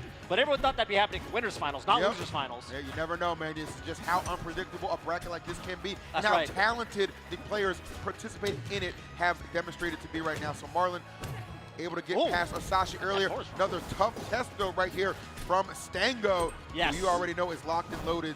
Stango, somebody, a history of a lot of struggles when it does come to Cake Assault. Everybody else, though, as he demonstrates right there, he's always got an opportunity against. Yeah, I think so. You know, I'm expecting the win condition for Marlon to kind of look like the Asashi set, where, like, again, Zetterburn, a character that you can juggle and a character that you can really exploit off stage. Yeah. He's got that space animal recovery where if you can just go off stage after him, you can kind of just edge guard him. On the other hand, Zetterburn can kill you from anywhere, and Raster is kind of light. So, but this is exactly what I'm talking about. Yep, kind of light, but very potent, as we've seen Marlon demonstrate time and time again. Though the way we saw Stango play against ZB earlier, you understand the combo routes are as efficient as they get. This guy is locked in. The neutral's been clean as well. It's going to be a very tall task, even for Marlon, to get past. Yeah, Stango's looking super poised. I feel like, you know, Zetterburn is a character that I think everyone knows, like, the character is obviously very, very strong. Yeah. But the character can feel like, you know, exploitable sometimes because you just juggle him, you combo him, you edge guard him. But Stango's so well versed in the defense too. Yeah, Stango, this is a guy, a multi-game specialist himself. Yes. Absolutely demonstrating that. That is going to be a KO. Ignited and excited is Stango. You really love to get, you know, that's why the Shine Upstrong and those setups into Upstrong where they're on fire are so potent, because that Upstrong is going to have extra knockback if they're in that state where they're burning like that. I like Stango too, because you understand here as Zetterburn, that recovery against Raster, you can get that snuffed out pretty easily at times, but he is going to be very clever about when he picks and chooses to unleash, especially utilizing that jump. You got to save it from time to time. Yo, this is where, tornado. That tornado is, I think Stango actually probably could have gotten a lot more off that, so that is going to be tough. But, yeah, one way or another, Marlon is able to make it back. The gentle taps, man, the gentle taps. Ooh, Waveland Shine on the platform right there. Oh, the little bait. That was actually kind of antsy from Marlon to just kind of send it. Understandably so. I mean, you got this Zetterburn running you down. I thought that might have been it. And yeah, even off the Shine on the ground, like if Stango confirmed that, that could have been an Upstrong. Yeah, so Marlon kind of living on borrowed time right now. What's Marlon got here? Nice slide off from Stango, actually. Yeah, Stango is one good confirm away from a huge victory right here in the opening game, and he absolutely knows it. Oh, nice response there. Doesn't get clipped by the parry. Not getting too aggressive off the stage, too. Patience can be your friend in scramble situations like this, and he knows that Marlon would love to just get the opportunity to get Stango off stage, capitalize. Something Marlon's been doing really well, especially against Asashi as well. Nice. That's going to cover everything. Down strong, covering every portion of that platform, too. Stango looking locked and loaded, so engaged right now. You know what's funny is I'm actually really noticing, like, in the player cams, I remember watching Genesis X last year, and I feel like maybe it was because it was like a pre-release tournament. Like, there was a lot of, like, the players were looking really, like, jovial and expressive. There was a lot of laughing and smiling, and, you know, like, the players were really having a good time. I feel like I'm noticing a very different demeanor a lot of the players, like especially Marlon. Like Marlon and Stango, you're seeing they're really like locked in, looking like almost like, I'm not gonna say anxious, but yeah, like they really want it. It just feels like real, like more serious in a very like elevated way compared to last year. Yeah, when you kind of compare, obviously, you know, that's just a beta, right? You're having a lot of fun. Obviously, a lot of things are going to change from then and then full release. Right now, these guys have been duking it out. Multiple online tournaments, multiple offline tournaments, competing. Yes. And right now, the prestige of capturing a title right now, maybe its highest it's ever been for Rivals. Considering that prize pool as well is insane. So That's right. there's That's right. a lot on the line for these two individuals. No doubt about that. Marlon trying to live up to that #1 seed he was afforded. Right now, Stango taking that game #1, letting you know, hey, I did nothing but a seed, bro. I'm And here. you're seeing that aerial up strong. I think lighter characters would have gotten KO'd right there. Zetter a little bit of like a heavier character, faster faller. That's gonna. Okay, yeah. I don't know why I mixed up the percentile. I said that's gonna do it, but yeah, Raster's only at 68. Okay, hang on. Down air, good. Yeah, again, we're seeing a lot of that. That's definitely gonna take it. That was so slick, right? It's like a cross-up right there, but catches him in the air. Obviously, you know, those lions don't really belong up there. They don't have the wings. That's reserved for Raster, you know what I mean? You gotta be careful when you're above right there, especially when Marlon is lurking below. The one thing that I'm so impressed with like Marlon's whole like, you know, repertoire is it's the offense, but it's also the defense. Like we saw it with Yasashita too. He's very tricky with the DI. He's really because like the thing with Marlon, he plays every character in the cast. Like he's like easily like top level with basically every character. Yeah, I think he's got multiple accounts too. Yeah, like, multiple accounts that are like in the top 10 of the rank leaderboards. So he knows how you want to combo, and he's very good at making it difficult for you to extend. Oh, okay, nice little trade there for Stango. That works out, gets back. I like that for sure. Stango actually overshot the ledge too, maybe a little bit mix up, not trying to ride it so much. That's that timing for a possible punish, but this is going to be huge. Whoever takes this first one, excellent DI, we're surviving. Yep. And a little mix up too. Aerial, oh, nice. Yeah, that's kind of just catching Marlon trying to fight out a shield there. Zetter's shield pressure, I gotta say, every time I try to like fight out a shield against Zetterberg, I regret it. And I think right there too, we saw that. But okay, one stock apiece right now. Is Stango gonna be able to go up 2-0? If Stango goes up 2-0, that very much could be what it takes to get himself to losers finals, man. It is that crucial, especially against a player like Marlon, we know can sometimes just get better as the set progresses. Yeah, that was really good dash from Marlon on the little baby dash into rapid jabs to just get the follow-up right there. The jab crush right now, just not letting Stango get back to neutral. Not at Stango all. finds his way in. All right, always content. Once I'm off stage, that's where you can just do the most damage. I like that right now. Using offense as defense to get back to the stage. Oh, this is huge right now. Oh my goodness, fireball right to the face though. Haven't seen that one. It goes straight back to Tornado though, clipping Stango. Yeah, that was like Stango's big moment, I think, right there. But that Tornado's got a big hitbox. It does. Okay, hang on. What do we got right now? That Jules Veil platform really helped out. Really fortunate for Marlon that was on the right side. Oh, hang on. Oh my. Oh, where's he going? Flame slam. Oh, no, maybe to his detriment. Stango barely getting out of that. Marlon set ablaze, going low right here for the recovery. Can he get the follow-up? Flame slam again. Oh my goodness, the mix-up. Juke him a little bit. Break your ankles, break your neck. Take game 2. Stango unleashed Toad. That was so good. I mean, Stango was, I think, one of the real hallmarks of top players is they can be taken, you know, basically getting pressure, getting edge guarded, kind of just holding on defense. We saw Stango really like recovering and getting edge guarded for an extended period of time right there. And as soon as he got back to neutral, he was on top of the ledge trap and just ripped that up smash and caught Marlon. That was so good, and Marlon potentially finding himself getting bounced out of the tournament at 4th place. I don't think anybody saw this coming. You know what? Obviously, you never quite know.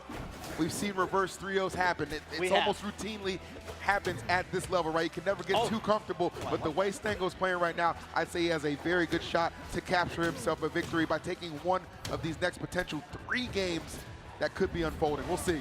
I think on Marlon's end, like, if there's one, even right there, like, I'm not going to say that they're free edge guards. I'm not going to say that he's like giving him any freebies, but like, yeah, he needs to be finding, just like that too, he needs to be finding some way to just clean up the edge guards a little bit, because I feel like Stango's getting back a little more than maybe he should. Oh my God, okay. Flame slam mix up some of my favorite things that Stango likes to do. Oh yeah. Okay, what do we got right here? Yeah, that's going to do it. That's what you like to see if you're a Marlon fan, if you're a Raster fan. There you go. Oh my goodness, with the immediate response on the platform at that Ignite up strong. That is a textbook combination. Yeah, it's so like, oh good, and that was really good from Stango. A lot of people will just kind of get gimped right there. Don't hurt nobody now. Yeah, the slipstream didn't connect though, so no little speed boost there for Marlon. Again, you're seeing Stango like so cognizant of when Marlon wants to set the slipstream up, and is just not letting it happen. Not at all. Shielding it, full jumping over it. Really prepared in the matchup right now. And you got to imagine too, right? Like, Raster's a character. We talked about like warming up backstage against like full stream to prepare for Plup. Who do you warm up with against, you know, for Marlon? Like, who are the top Rasters? Like, maybe BioVerb? Well, you know what? It seemed like it was more of a, you know what I'm saying, I'm just going to go ahead and rely on warming up with CPUs because before his match with CB, I saw him practicing with that very computer and maybe a little shades of what he was doing to those CPUs, just dunking and diving on them right now. Stango one stock away from eliminating Seed 1 from this bracket. Can he get the job done would be incredible.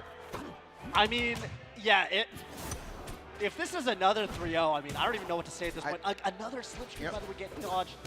Marlon.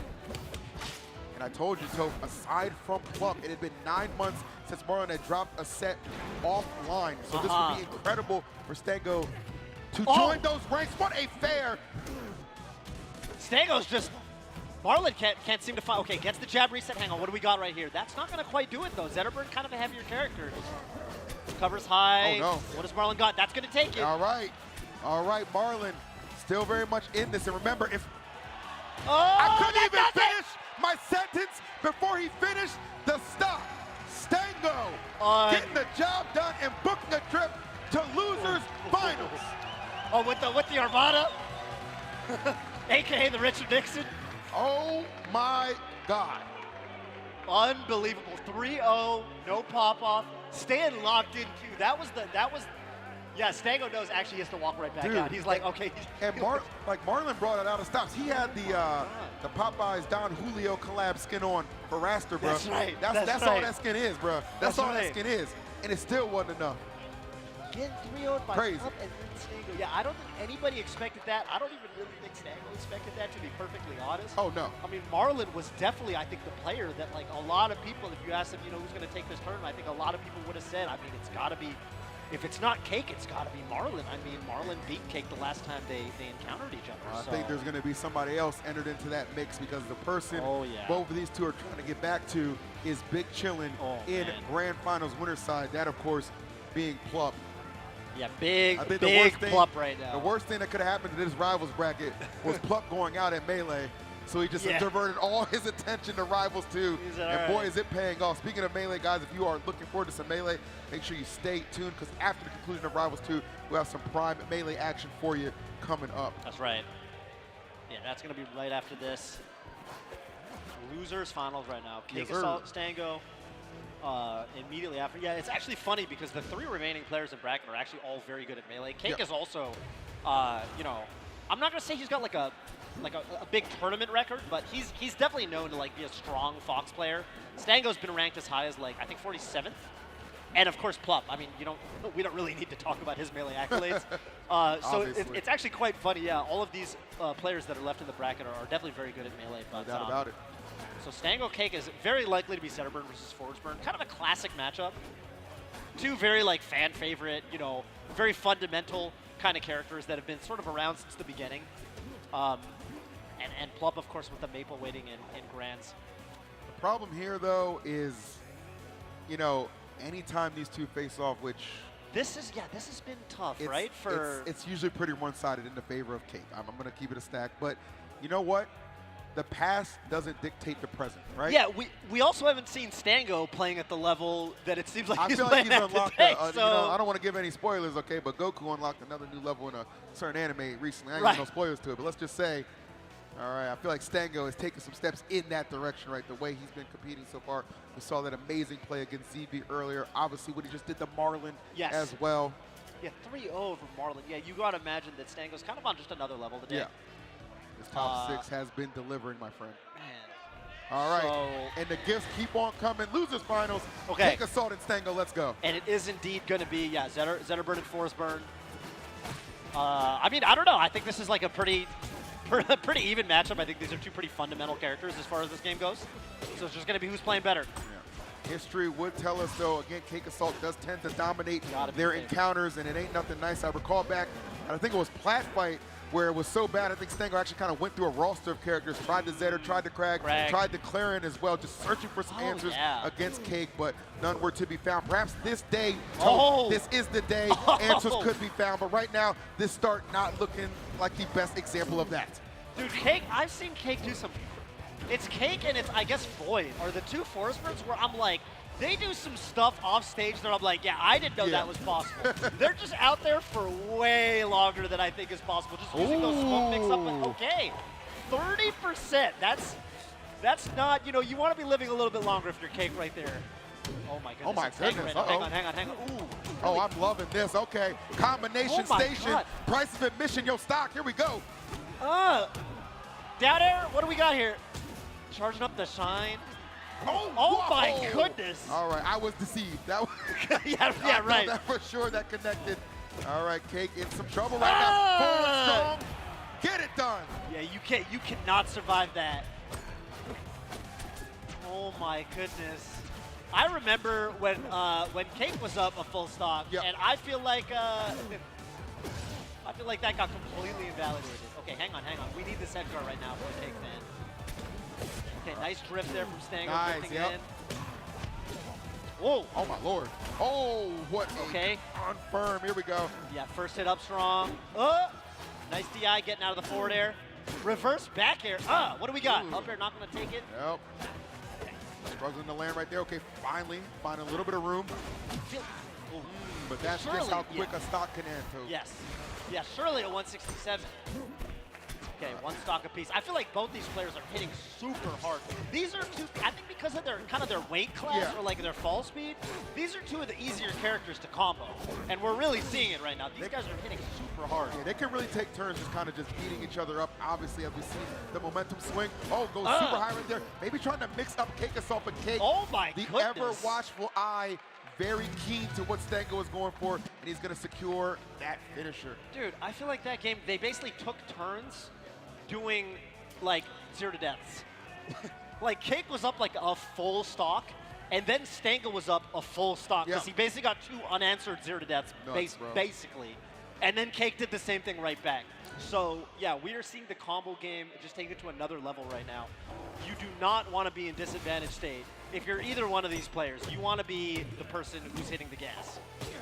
Let us see if a new level that Stango seemingly has reached at GX2 can continue to sustain him. That was actually a lot closer than you might expect it to be, given their history and how they play. So I'd love to see Stango be able to continue that momentum, really making a nice challenge here for Cake Assault, which he is doing right now. I think Stango, yeah, definitely. This could be. I mean, this could be a kill rate. Nice DI, really good to DI away on that back air. I think Cake knew. Yeah, if I DI in, it's going to be an easy F from. Oh, beautiful. Yeah, that is a guaranteed kill that far off stage with that forward air.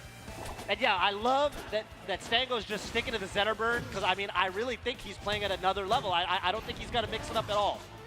Let's see, back airs right now. Okay, nice angling right to that ledge. Smart stuff from Stango. Trying to put a little bit of distance right there between them until he can get some offense and continue to extend this lead. Okay, Perry not going to get there. Great patience, quick turnaround. Got to have those good reactions in situations like that.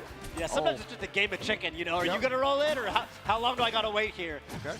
Oh, back air clean. Not enough, though. Great DI, keeping him alive. Yeah, back air is kind of that big force burn kill mob. Oh, my goodness. Down strong off the top. That covers a lot of tech rolls, too, right? It covers tech in, covers the get up. Oh, dude, hang on a minute. I'm loving this. They're just taking turns, going back and forth. Oh, my goodness. I thought that was something that Force Burn liked to do. Hold on now. Stango said, oh, no, Zetter got those too, brother. Yes.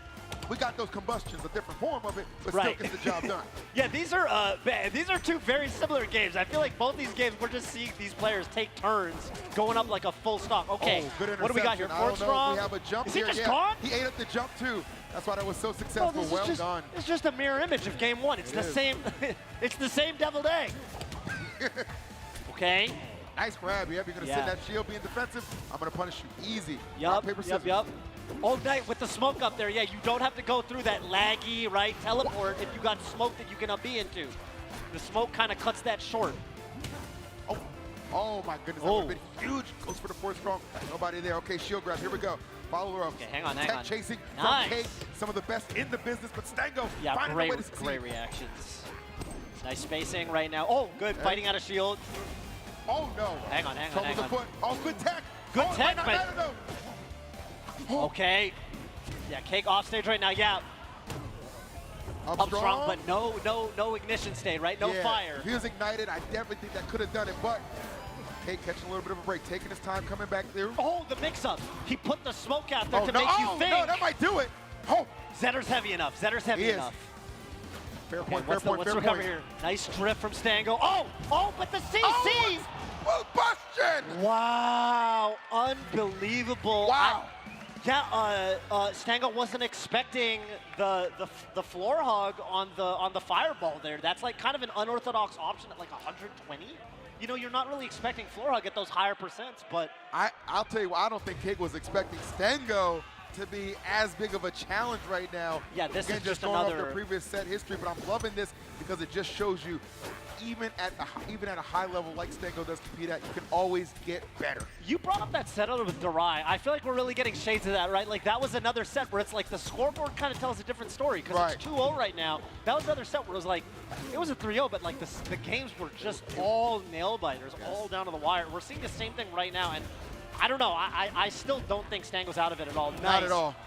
By the way, every single game has been like the exact same. Yeah, right. Like one of them just gets a really early percent, and then the other one answers right back. Are we gonna get a KO right here? What's going on? Yeah, the down to the wire moments are reserved for the last stock only is what I've noticed is the trend right here between these Yeah. two. Oh, but the back air, again, you know Forsberg loves to time that bear perfectly on a lot of characters' recoveries. Dude, and that right there is a perfect example of why. This has just been the most electrifying set. These guys are hitting so hard. Like nobody is getting a chance Nope. to sit on their lead. Incredible stuff right now. We are witnessing Stango just trying to get himself a game right now, but he's given himself plenty of chances with as effective and as efficient as he's been playing. That's right. Okay, going off stage. Let's see what the edge guard's gonna be. Nice. Keeping the pressure up, gets the tech chase. Ooh. Yeah, Cake a little bit higher than that back air.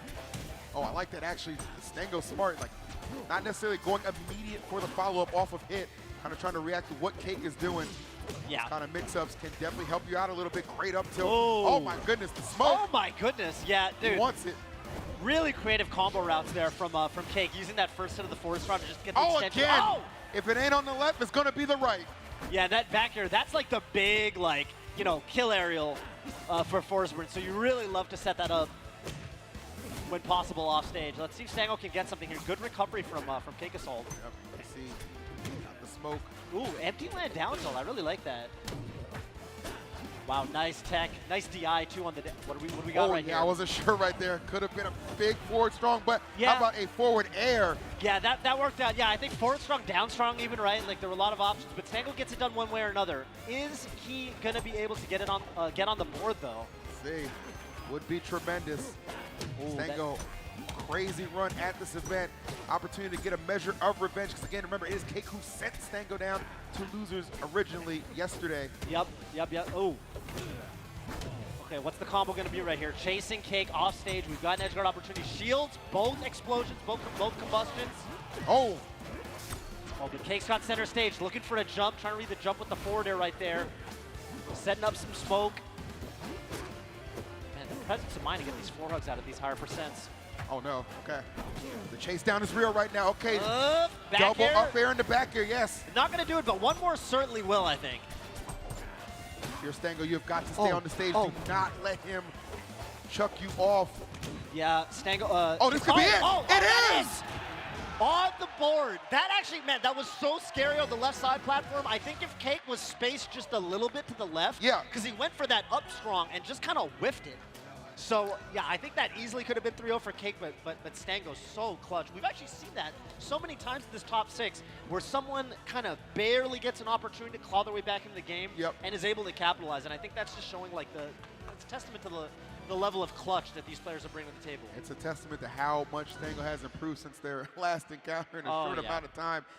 Very much so engaged, really bringing the fight to Cake Assault, who understands right now, okay, it is not by any means a free pass to a potential rematch against Plup. This one is going to have to be earned. I'm going to try and earn that right now on Merchant Port. One of my favorite stages. Love the aesthetics on this one. Shout out to the design team and shout out to the two combatants right now. Yeah, I really love giving us that. a treat. I really love. I think not everyone notices that. There's also the that Rivals 1 stage in the background Yeah. over to the right, right? So yeah, this is a little bit of continuity there, a little bit of lore. Gotta have that. My goodness, okay. Getting all these grabs. Oh, the pressure, the chase down, on stage, off stage, it doesn't matter. Stango is hunting down those stocks right now, so. Okay, didn't quite weather. We've seen Stango able to like time it so that he doesn't get caught by both combustions on the recovery right there. Nice, That's yep. unfortunate. That's exactly what I'm talking about. Sometimes Zetterberg just kind of has to eat it on the recovery.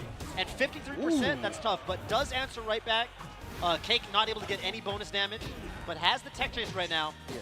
The trend with these two is you cannot maintain a lead, right? If somebody gets a stock, probably about 5 to 10 seconds later, the next guy is coming right That's for it. right. Yeah, you cannot get comfortable. Making it very, very compelling right now. Yeah, one thing about this stage that's really nice, which I think it makes it the Cake win here, is you got so much room to like, you can set so much smoke up, and you really make the stage your own. You know, that's the thing with Force Burn, is like the more opportunities he has to just kind of set the smoke up, the harder it is to fight him. Yeah, especially those clones starting to get involved too. This definitely getting a tad bit out of hand, but here we go. Yep. Stango finding some opportunities to make up a lot of that damage. Again, continues to be fearless in going off stage with some of these attempts as well. Yep. Yeah, that's how you got to do it, right? Like, that's, you know, I've been talking about how Zetterberg's kind of edge Oh, guardable. you're done. Ooh, yeah, Clean. that's going to do it. Yep. Yeah, no tech right there. Kind of a tech trap, I would say, from Cake. And Cake here poised to just take it 3-1. All right, kind of putting the pressure on Stango with the ledge. Ooh, nice little forward tilt there. Nice, okay. Stango was in a similar situation like this in game number 1. But remember, I was able to definitely do some good edge play and off-stage interaction to get rid of the stock. So this one Ooh, what do we definitely got here? still very much doable. Yup. Stango knows it. Keeping the extension going, even though Cake had a really nice tech on the wall right there. Okay, yeah, that ended up being the It was clone. a I was clone, gonna yeah, say. okay. Yep. Yeah, Cake actually just kind of lost the stock off the bottom. So, okay, right now, Oh my lord. this is a Come great back. opportunity right here to get some damage. Cake. Comeback would be incredible. This that's a crowd big- is definitely firing up. I think they want to see a Game 5 Tope, as do I. Yeah. Stango, though, can he will his Ooh. way to that spot? Oh, this is huge right now. If he got that down air, hang on. Cake's on fire. Oh, big down air Oh, there that from was a Cake. huge whiff. Huge Oh, whiff. is that it? But Stango does not whiff.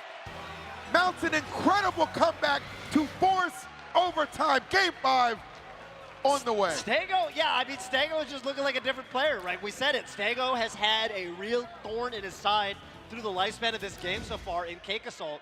But Stango today just looks like a Listen, different beast. I'm going to be honest with you. It's been so bad in the past. Our commentary notes they sent us literally Yeah. said, traditionally, Cake Assault destroys Stango. It's time to hit that edit button right now, because that ain't what I'm seeing right now. I think it's just a different player. I mean, when you 3-0 a competitor of Marlon's caliber, you know, I think that just unlocks a new level of confidence in Come yourself. on Right? now. You're like, wait, am I that nice? Talk to him, Toe. Maybe, you know, maybe yesterday was yesterday. Today's just it's a new, brand new day. It's a brand new morning. Stango right now, folks. This is what we are witnessing. Yes. Trying to do his damnedest to eliminate C2 from the bracket right now. Yeah, C2, and some would even say the favorite, right? Like, some would say Cake was like, you know, that was very much contentious Yeah. who should be the #1 seed between Cake and Marlon. And of course, funnily enough, for those who are just tuning in, yeah, neither one of them is even in winner's side of Grands. It's actually Pluff. Yeah, it's Who crazy, beat both right? of them. Okay, right now, that's gonna do it for the first time. Wow. 105, nice low percent. And I want to tell you something, Tope. I've watched a lot of Stango games, Yeah. a lot of Rivals too. He is traditionally a very stoic player. I am noticing some emotion swell up in him every time he gets a stock off of Cake Assault. Yeah. Understands taking one step closer This to is- a big-time victory and to grand finals. You can tell, no, if he wins this is going to be a really emotional moment for him. Yeah. I mean, I think that, like, this is something that he's wanted probably for a very long time. I mean, oh my goodness. Okay, yeah, that is going to do it. That's a tough one to DI. I feel like better DI, you can live that off the top, but it's so tricky to know that you've got to, like, DI in and up there. Yeah. Just kind of an awkward spot. Okay, let's see what, first of all, you got to deal with all this smoke. Yeah, see, like, Oh, it's tricky. nice, yeah. Cake, I'm loving what he's doing. Again, he'll get a hit and then he'll kind of wait for a reaction from Cake at some of these crucial times. Ooh. Wow, I love that down strong Oh, right there. Just that's covers huge, that's every huge. option. Oh, doesn't get all that back here, though, okay. Catching a little bit of a break. Stango hanging on that ledge. Oh, okay. Forward strong at the ledge. What do we got here? Yeah, like you said, man. Cake's tech chasing is just so on point all the time. Fantastic reactions from this guy, okay? Forced round to just kind of get him off. Whoa. Oh, That's from Cake. Is that huge. gonna I didn't think that would KO, but it did. There's a little bit of a slow burn. We see that sometimes in Rivals. And then hiding in that smoke momentarily. Yeah, taking a break moment he was to up catch. there for so long. I was Taking like, a wait, minute. It's smart. You catch your breath. It's like what Peach is doing mainly. They just down smash. Yeah. That's their thinking time, you know? Right. It makes sense. Yeah, right now, I mean, any little bit of damage that Cake can get is going to be bonus damage. You would love to get an edge guard here if you're Stango, but nice forwarder on the recovery from Cake. Oh. I like that, yes. Up a little bit. This one, Force Toe, strong. starting to get a little out of hand. I'm not liking what I'm seeing right now. Stango, we've seen him make comebacks before. Does he have one more enemy? He's got to start with one stock, and there it is. He knew he needed 2 weak forward airs to get the strong throw. But okay, hang on. We got an opportunity right now off the parry. What do we got here? We got the ignited forward throw to get Cake off stage. We got an opportunity. Oh, he whiffed it. Doesn't matter. He got too cute with the baby dashes, EE. Yeah. Oh, no. No KO yet. Okay, tried to. Oh, caught the. He lives. The is worth tournament life on the line. The clone intercepts. Doesn't get the stock. Can he survive? No, sir. Cake Assault will not be denied a rematch with Plup. He's heading to grand finals, but what a show those two put on in losers finals. About as close as it gets. Stango, give that man a round of applause. Unreal. Outstanding individual.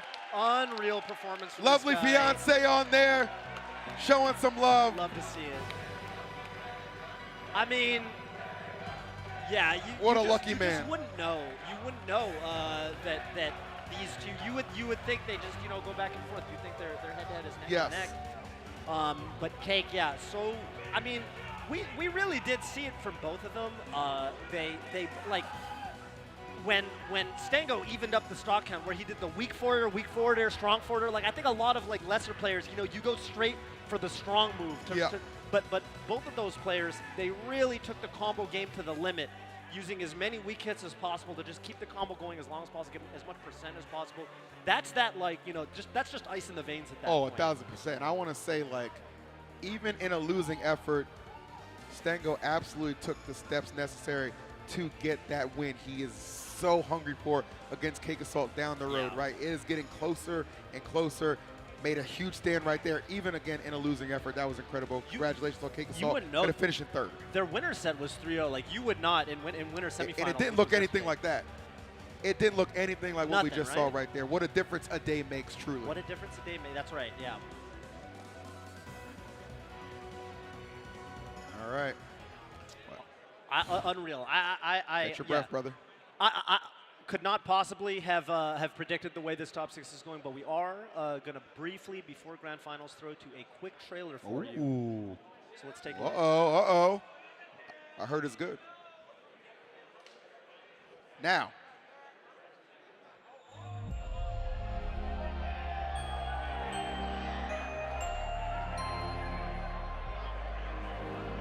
The surging tide, the grasping vine, the crackling fire, the thunderous storm. All powerful, all valid, all a part of our world of ether. But ether divided? We need camaraderie, not rivalries. Warriors to fight, not for their home, but for their world. Have you come to train at the whole dojo? I have much to learn, Master Hodon. Let's begin.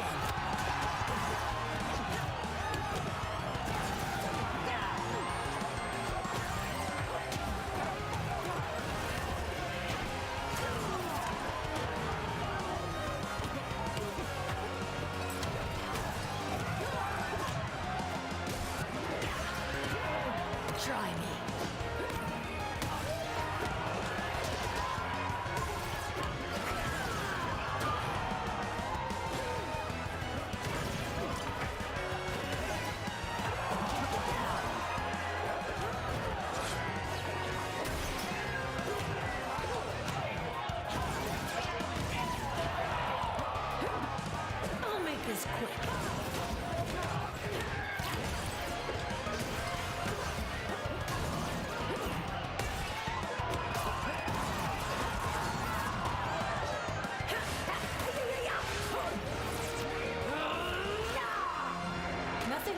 total victory.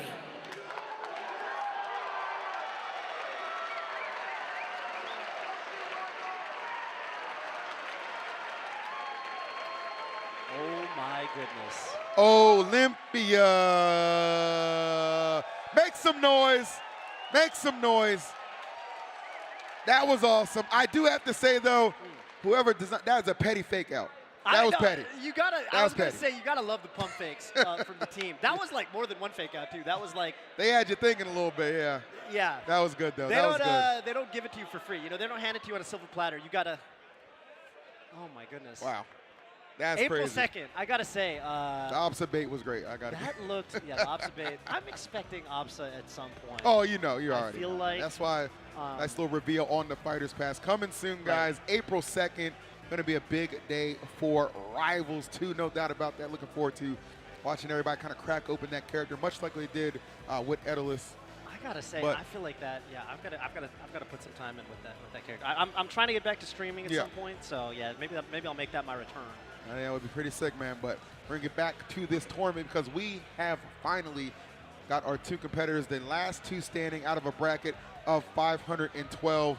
It is going to be Cake Assault on the loser side. You heard me correctly. Which you didn't loser expect. Side, and Plup, the upset machine himself, on the winner side of Grands. It's so funny with Plup because, like, on one hand, yeah, it's incredibly unexpected. Nobody had Plup as like, you know, the top seed or the favorite to take the tournament. But on the other hand, it's also like weirdly not that surprising. Like, if anyone was gonna do it, it was gonna be somebody like Plup. Hear that? So, you know, in some ways, it's just like, yeah, I mean, you know, if it told me like Plup was going to be, you know, here in winner's side over both Marlon and Cake Assault, I would have been like, well, I mean, I don't know. I've seen him do crazier things. It almost seemed like, and the crazy thing too, as well, is like the date with Destiny that we thought we were going to get in winners finals interrupted when, you know, Plup got that upset obviously on Marlon. Right. We thought, okay, well maybe we'll see it in losers finals. No, Stango taking out Marlon, leaving him in fourth place. Stango, of course, just losing to Cake Assault, and a nail biter as well gets third. So now first and second will be decided right now. That's right. And Yeah, it's gonna I be a mean, banger. It was so good in winners finals too. Cake Assault almost able to pull off that reverse 3-0. Just Yeah. fell a little bit short. it definitely felt like in the first half. So this could end up being a very different set, right? Like I feel Yeah. like in the first half of their winner set, like Plup really came out the gate, you know, like a machine. It felt like Cake Assault like didn't have an answer for the first two games. I mean, it really looked like it might have been a 3-0. And I mean, honestly, it could have been a 3-0 if I think there was like one confirm off of Lily that like if it went a little bit differently, like Plup easily could have just closed the set out. But yeah, we saw Cake start to make some adaptations, so you know we could get a very different grand finals now that Cake's, you know, kind of experienced it, been through it, made some adaptations. Yeah, this could go to a second set, so let's see what happens here. It's important to note too, like as dominant as Plup has been with the Maple on this path to get the grand finals winner side, it was the Orcane that he pulled out as well against Ion to make a splash as well too. So definitely has that in the back pocket. Though I believe Plup only going to bring that out for those bigger body characters. I don't think Force quite in that weight class, obviously, to threaten that. It's more like for the Loxodons out there. Edalus is obviously Crag for sure. But yeah, just know it is a fleeting possibility. Speaking of fleet, though, obviously we know that Cake could Assault happen, right? Could have that in the back pocket as well. He said that really the only way he thinks he's going to bring out Fleet is just like he's playing Force Burners, just no answers to what's going on. Yeah, I think like Fleet, like you said, like big body characters, like I think Fleet really also is a character that excels into like, you know, characters like Crag, characters like, you know, Edalus or Lox. So like, it would be cool if we somehow got a some sort of counter pick war, but I don't really expect to see it. I think I like seeing it happen. It's kind of exciting, but it can be very much so. Absolutely. Their winner set was all Maple fours, and I'm kind of thinking this is probably going to go the same way. But yeah, game one, Godai Delta. Feels like that will indeed be the case, but will the result to be the same? If Cake wants to capture himself a Genesis title, it is going to have to be throughout 2 sets. Plup right now. 2 sets. We've seen him on this very stage, Tope. We've seen him have success. He is a Melee Genesis champion. Can he add Rivals 2 to the mantle as well? Yeah, this would be, I mean, yeah, it's insane to think this is grand finals here. Yeah. Grand finals here on Final Sunday here at Genesis X2, and it's Plup of all people who is the guy to beat. Doing his damnedest to get the job done. Let's see how this is going to go. Again, the Maple, so fast, so elusive, that they've given Keiko saw a lot of fits early on in their first set to Keiko that game 3 when he made that comeback to really warm things up and get it flowing.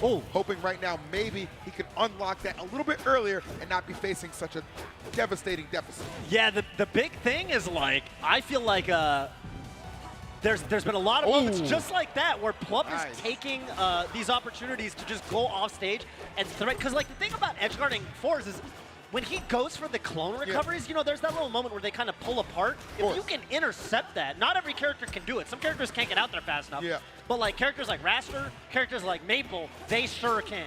Having all that speed afforded to you does come at a cost. Obviously, we know how light this character is, but man, is it effective when you are so offensively minded as Plup is. But Keikosalt able to shave off that stock, keep things relatively even right now. The percent starting to mount up a little bit. Spot getting caught up. There's the big time drop down there. That's right. Okay, wall jump right here. Nice recovery from Plup. Yeah, sometimes Maple's a character that, like, if you don't have the tether set up, the recovery can be a little bit more, like, interceptable. But Plup's been doing a really good job with the wall jump mix-ups, just keeping Kate guessing. And again, nice. Oh my goodness. Pulls the trigger on the up B. Yeah, just to get the damage, right? Not? Like, may as well. Oh! Cake says, yo, I got offstage edge guards too. Yeah, we do. I've got a clone right here. I'm going to delegate, send him after you. Okay, mark them up. Oh my goodness. That's covering everything. Yeah, that's going to do it for sure. Plup again with the lead. You got to understand why that seed toss is just so important to this character. Yeah. Offense, defense, does everything. Great follow-ups. Definitely. Yeah, that seed toss, overstated like, enough. It's hard to react to, and yeah, when you get it, that really unlocks both the you know, some offensive combos, but also the recovery, right? Because you can tether to them and really afford you some more survivability. Okay, nice to roll away, not giving Cake, because I think Cake was looking for up strong right there. Yeah, I like that a lot too from Plup, because you get away from there, refresh that shield a little bit too. Don't want to be in danger of getting that cracked. Oh, this is so much damage. Oh my goodness, this is I think trouble right now. I think Plup was thinking about using the tether right there to just try to end it. He was definitely thinking about, but Plup, 2 stock in game 1 of Grands. Are you not entertained, Plup Club? Your boy efficiently delivering a victory in game 1. Plup is just looking like head and shoulders the best player in the building right now. Plup is looking like nobody else is here on his level. Hold on, now the jacket came off. That's a big deal. That's designer right there. That ain't, you know what I'm saying? Yeah, that's right. That's a big deal. That's right. I saw yesterday. I saw yesterday it was Wizzy Aura, and the jacket came off on Wizzy, and the set just wasn't the same after that. So yeah, it's dangerous, bro. I'm a big believer. I'm a big believer in you just gotta you gotta shake it up a little bit. There you gotta go, change man. something. Shed those layers, unlock another layer of gameplay. Let's see if Kate can do that. Seen plenty of success, obviously, here on Merchant Port. Let's see if it's going to be enough to even up the score right now. Yeah, because on one hand, you got more room to set up the smoke, you know, more room to kind of back up and you know, get a little bit of distance between yourself and the Maple. But on the other hand, Maple's so fast that Maple's also very good at using space. So kind of goes both ways. And this is everything Plup could ask for right now. Tether, percent lead. Oh my goodness. This, he's no, gotta this go could be up. okay. Oh, okay, good DI, getting out of the forward air. Yep. I was definitely very fearful right there for Cake. And nice zoning with the back air right there. Yes. What do we got? I love that. I love that because sometimes you just have to full send it, take advantage of that lightweight in those situations of Maple. Great commitment from Cake results in a big stop. Yeah, and you know they got a DI in on that first neutral air, so yeah, that was really good stuff. Oh, Plup going for a crazy forward air off stage, and that's just going to do it. Cake could not build up a little bit of a percent lead at all. Kind of shades of the Stango set. Yep. Oh, nice. Flying in there, okay. Withdrawing a little bit. It's okay to disengage. Okay, hang on. Oh, Cake nice right now. Tech chases sometimes from Keikosalt. Oh, okay. Very clever stuff. Plup always mixing. There's that, there's that reaction tech chase we've been seeing from Keikosalt. Okay, what's the recovery right here? Nice down tilt. Great tech as well. They just missed the turnaround there on the grab. Yeah, that can be, the double dunk! Wow! Dude, you gotta like really set up for that. It's actually like harder than it looks to get that double dunk set up. Oh, absolutely. Okay, yeah, you gotta run over and parry Lily. Why not? Get that little bit of invuln. My man Crag will spam that thing, you know what I'm saying? Like there's no tomorrow, but for Maple, there is some timing involved right there, and Plup obviously aware of those windows. If you are a Cake, you do not want to go down 2-0 here in Grands. No, not at all, bro. You need to take this stock like, oh no, that is so tough to get your down strong blocked like that. Okay. This is huge right now. Cake needs to make it happen again. We know he's able to take it to game 5 despite the deficit that he faced in winners, but you don't want to find yourself in the same scenario. And it's looking like Toph, it's going to be a case whether he likes it or not. Plup up 2-0 in grand finals. Cake Assault on the back foot, back to the wall, has a grueling 3 games in a row he needs to win, and that's just to see a second set. Just to see a second set, you're absolutely right. Yeah, we could get the end of the tournament right here in one more game. I mean, we're actually just seeing Plup like with such a concrete game plan. Cake is getting taken to the limit off stage. We're seeing that. Oh, and he's actually his four. It looks like we're actually getting a character switch. Is it going to be Maple Zetter? Did Cake switch to Zetter? I just saw the camera. I just saw Zetterberg right there. I mean, his recovery is just getting. Well, his whole thing is deception. I just want to make sure I'm seeing it right. Right. Give me a second. Oh my God, Cake Assault has not even going to fleet, just deciding, you know what?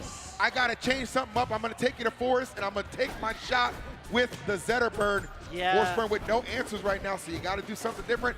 Can't say I disagree. I get it, but on the other hand, it's like, man, sometimes this just doesn't work. You know, we've seen this, right? We saw this with Stago versus Cake and Flat Fight. Sometimes you go through your character roster and, you know, sometimes the pocket characters just don't work out. So let's see. You really need to make a statement. I absolutely hear that sentiment, Tope, but at the same time, it's like I have the data from Winners Finals. I have the data from those first 2 games we just played. I have to try something new. You know what I mean? And to his credit, opening up pretty well. And sometimes it can be just as simple as switch it up a little bit, catch my opponent off guard for something they're absolutely not prepping for. And then if I do secure that win, then it's back to old reliable. But sometimes it's just about being able to see that one on the scoreboard that can change that mindset. Yeah. This is looking good so far. Okay, nice it there. Is. Oh, it was. Yeah, Plup. I mean, I gotta say, Plup's edge guard, like his whole setup for edge guards has been so practiced, so refined. Yeah. So consistent with the edge guards off stage. All right, definitely a little bit of a wrinkle in the game plan of maybe what Plup was expecting. Thus far, not looking too bad for Cake Assault. Okay, what do we got right here? How he gets back to the stage, a lot is going to determine quite a bit how this can unfold. Yeah, Maple can be a menace off there. Exactly, especially with a character like Zetter. Like Zetter and Forsburn, you know, one similarity those characters have is they are very edge guardable, but Zetter's going to give you exactly that. He's really good at KOing off the top, so you don't even need to edge guard, especially with that Shine into Upstrong setup. All right, poking away right there. Okay, it's the wrap, yep. Did he get too crazy right now? Just turning around. Should be pretty simple textbook right there. Yes, excellent follow-up. Oh, unable to secure that tilt though. Yeah. But how about that nair? What's the edge going to be right here? Maybe reading a recovery to the ledge or something like that. Gets the seed, trying to chase down. Oh, good parry. Big parry. Oh yeah, my and goodness. had the wrap too. Nice. Yeah, doesn't take the stop. All right, Lily lurking. Nice recovery there from Cake. Yeah. Oh, I love that fair. Be aggressive on your return to the stage. Oh, that's gonna do it. Nice timing right there. Great timing and great positioning there to set up that forward tilt edge guard. And you hear him there. Hang on. The one more stock chance are in the building right now. Oh! If that was forward air, I don't know. Okay, Plup. Oh, the setup. Hang on. Nice tech away there, or tech in from Cake. Nice. Okay. I like that forward tilt. Yep. Play it safe. Let's just get the damage. Worry about the stock later. Oh, okay. Hang on. Oh, they big trade. Big trade. Yeah. Oh, let's get the grab. Toe. Cake off stage. Oh, he waited. Plup. Oh. Great DI from Cake. Okay, hang on. Okay, is this going to be it? It might be. No, not quite yet. Even with Maple's lightweight. The drama continues. What's Cake Assault trying to avoid the 3-0. This change, last-ditch effort to Zetterberg, trying to pay off. Oh, the down tilt doesn't connect. That's huge. Oh my goodness, great shielding from both of these players right now. Nice bait. Oh, hang on. That might be it. I don't know. Does he have the resources to make it back? The wall jump. Oh, hang on. Oh, hold on, production. Oh my God, it's over. Plup wins Genesis 2X for Rivals 2. Nobody saw it coming. 3-0 commanding fashion. I mean, that last stock was down to the wire, But Plup is a champion in multiple games. We've seen this guy do it, of course, in Melee.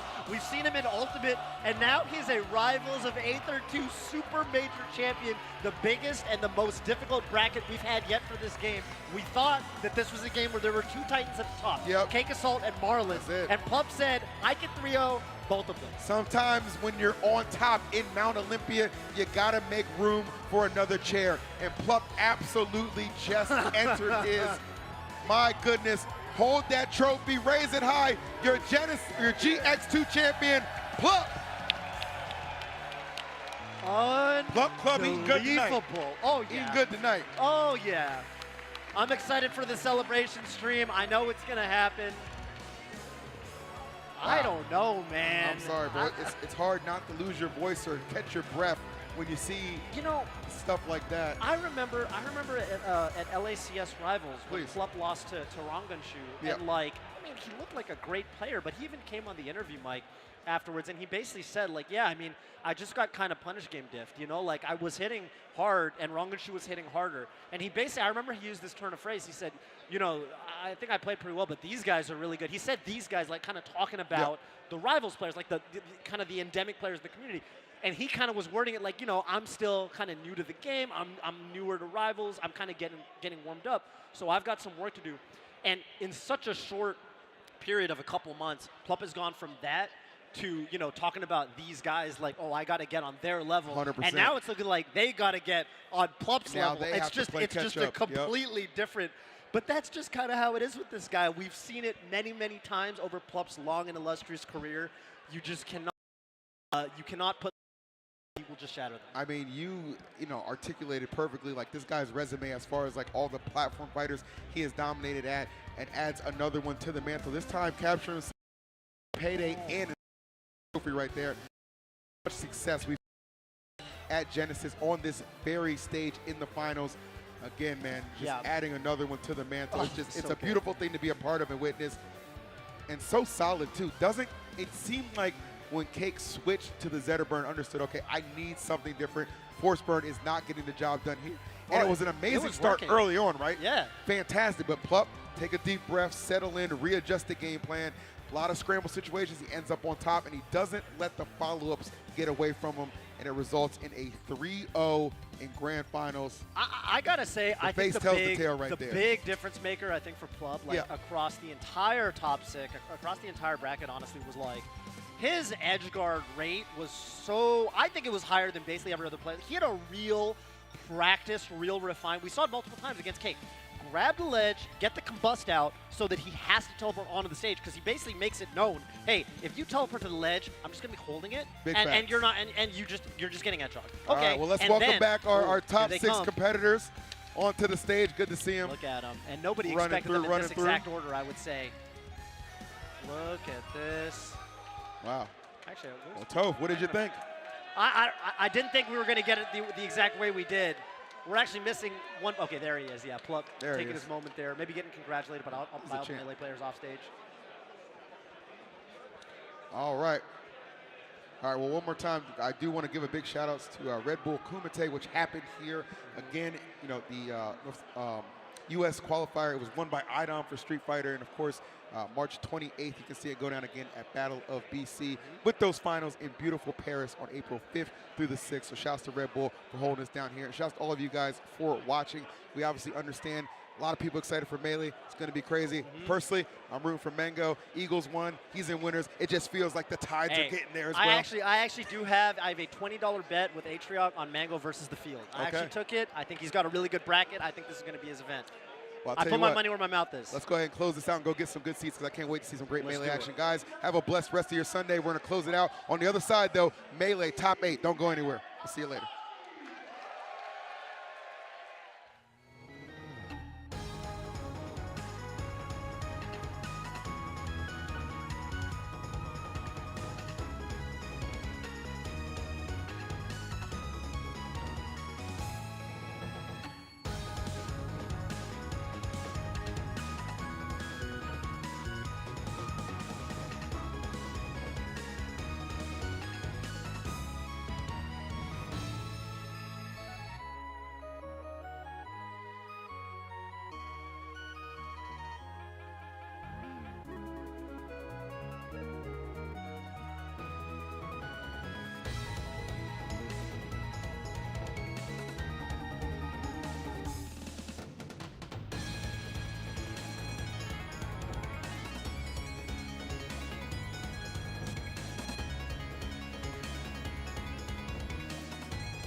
down.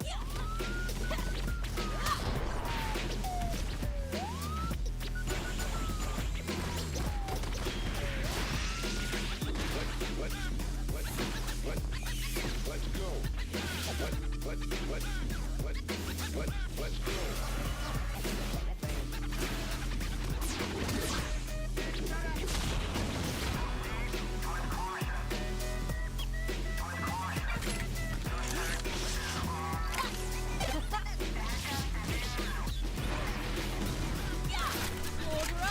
Delivery for ya!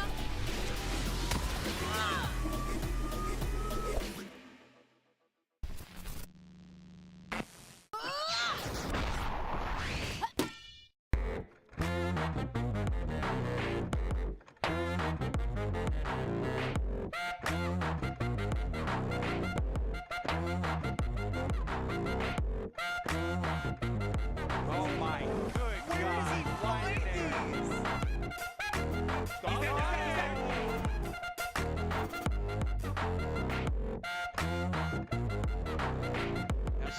This is looking at like that.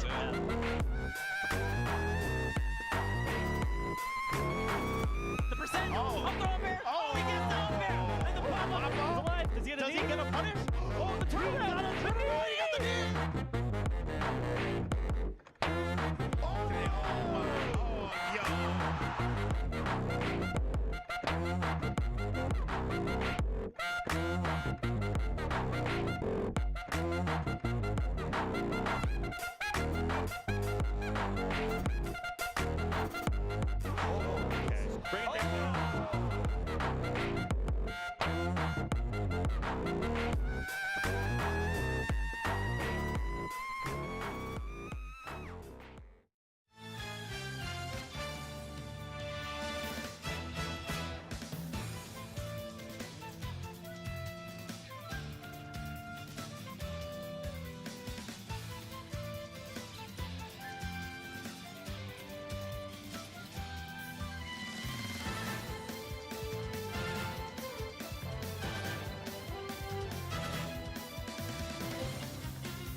Bring it down.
I'm here at Genesis X2 on the floor, and today I am joined by True of True Customs. True. What are you doing over here, man? We're set up here trying to push some Melee Smash themed merch. You know, all custom made by me and my wife, embroidered, printed, you know, done in house. So we're here trying to just have a good time. That's very rad. How long have you been doing this? And I guess how many Genesis have you gone to so far? We've been doing this for It's been like 4 years now, I want to say. The first Genesis we went to was Genesis 9, and we've come back every year since. Oh, dude, you're just like me. Okay. What is your favorite piece of merch that you can chill out for the people at home? Because I have a bunch of his stuff and it's really good. You guys should use it. But I'd say the latest thing, my favorite, is probably the FOD hat. I just came up with this like a few days before we flew out here, and I was pretty stoked about it. Yeah. that's really dope. Yeah. Actually, I love it. I don't know. I put it on and I was like, I got to make these, and I was only able to make like 10 of them before we came out. But probably my favorite as of late. Hey, limited time offer. But Drew, thank you so much, man. Yeah. Don't go anywhere. We'll be back with more Genesis action. What's going on, everybody? This is Walt here at Genesis X2, and I am joined by the legendary Aura Farmer, OG Kid, of course, and OG Kid Grandma. OG Grandma? OG Grandma, sounds right to me. How is y'all's Genesis experience so far, if anyone you wants to answer this? Well, this is our third Genesis, right? Third Genesis? 8, 9X, and now this, so it's 4th. Okay. Yeah. Okay, and we're hoping to go at least top 64, if not. Let's go. Okay. Have you played yet? I'm about to play doubles, I think in an hour, but I'm playing singles tomorrow at 10. 10 a.m. pools are pretty rough, so let's hope for the best then. Very nice. What has been kind of like your experience now, like attending Smash tournaments? Like, what is Genesis like to you? I mean, it's all just really welcoming, especially with the new square feet increase by like twice as much. It's not nearly as crowded, so you kind of still get that time to breathe in between conversations without being like shoulder to shoulder with people. So overall, it's just been very welcoming and nice to be here. I mean, love to hear that. Great to see. It's great to see all the people again. You walk in, and it's like seeing family. You know, It's the gaming family. So cool. OG Grandma, I'm hoping we hear you in the crowd this weekend. All right. 100 this year. That's right. Top 100. This kid.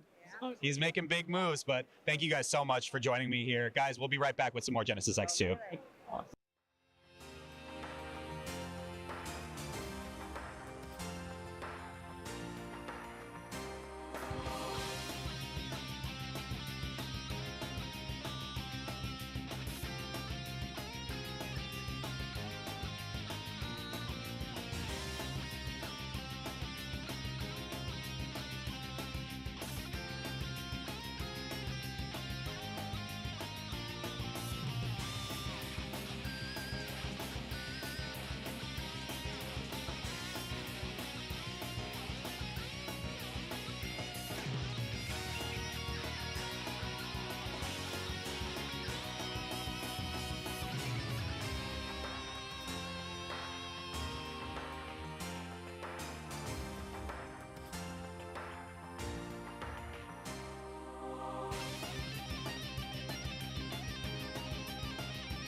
everybody. I'm here at Genesis X2, and today I am joined by... Hey, what's up? I'm Mr. Ito. How's it going? Mr. Ito, tell me a little bit about this. You said One Piece TCG. What's going on here? Yeah, so this is like the One Piece trading card game, and right now they're doing an event very similar to like Magic the Gathering or Pokemon, where a lot of people who are also in the venue who are not only here for Smash, we're, gaming it up in here. So as I heard, this is the first time organized TCG has been at a Genesis event. I guess, what does that look like for you guys? Like, do you guys go to tournaments a lot? Do you compete for trading card games a lot? What does that look like? So I think that's really cool because a lot of the people who come here just to play like Smash games will go like 0-2 and they'll have a hard time finding like other events. I've been to some events like that, but when we saw that they were doing things for card games, it kind of gave us more an incentive to bring all of them. Not only do I have like my One Piece one, I even have like my Magic the Gathering deck, and I'm excited to play that later on. So it's kind of huge. Dude, I'm a huge Magic player, by the way, so I would love to play, but I don't have my deck with me. But yeah, thank you so much. It's been awesome. I hope we get more TCG action going on here at Genesis X2, and you guys got to keep it locked over here as well. Watch more Genesis X2. Hey, what's going on, everybody? This is Walt here at Genesis X2, and today I am joined by... I am Meme, or Meme of All Time on Twitch. That's so sick. And I go by Katsugiri. Nice to meet you guys. You guys are both in the Tetris area here at Genesis. Tell me a little bit about the competitive Tetris scene. What is this all about? Yeah, so there's this really old game from 1989. It is the classic version of Tetris. Some of you might have seen it from I think there was this really popular video back in 2018, and that like blew up, and I know that's how I got into it. Nice. And so now we basically just travel across the country and just compete, including here at Genesis. Very cool, very cool. And the same thing for you? Yeah, so I'm a relatively newcomer to the scene. I only got into it about 2 years ago. Meme here has been in the scene for a while, and she's gonna be so humble about it, but she's literally one of the top players and a huge front runner for this tournament. So yeah, like Genesis is one of our bigger regionals, so everybody's like really excited to see what happens. I'm so excited for it, but guys, keep it locked right here. Keep fishing for those line pieces too. We'll be right back with some more Genesis X2. You guys ready for some trivia?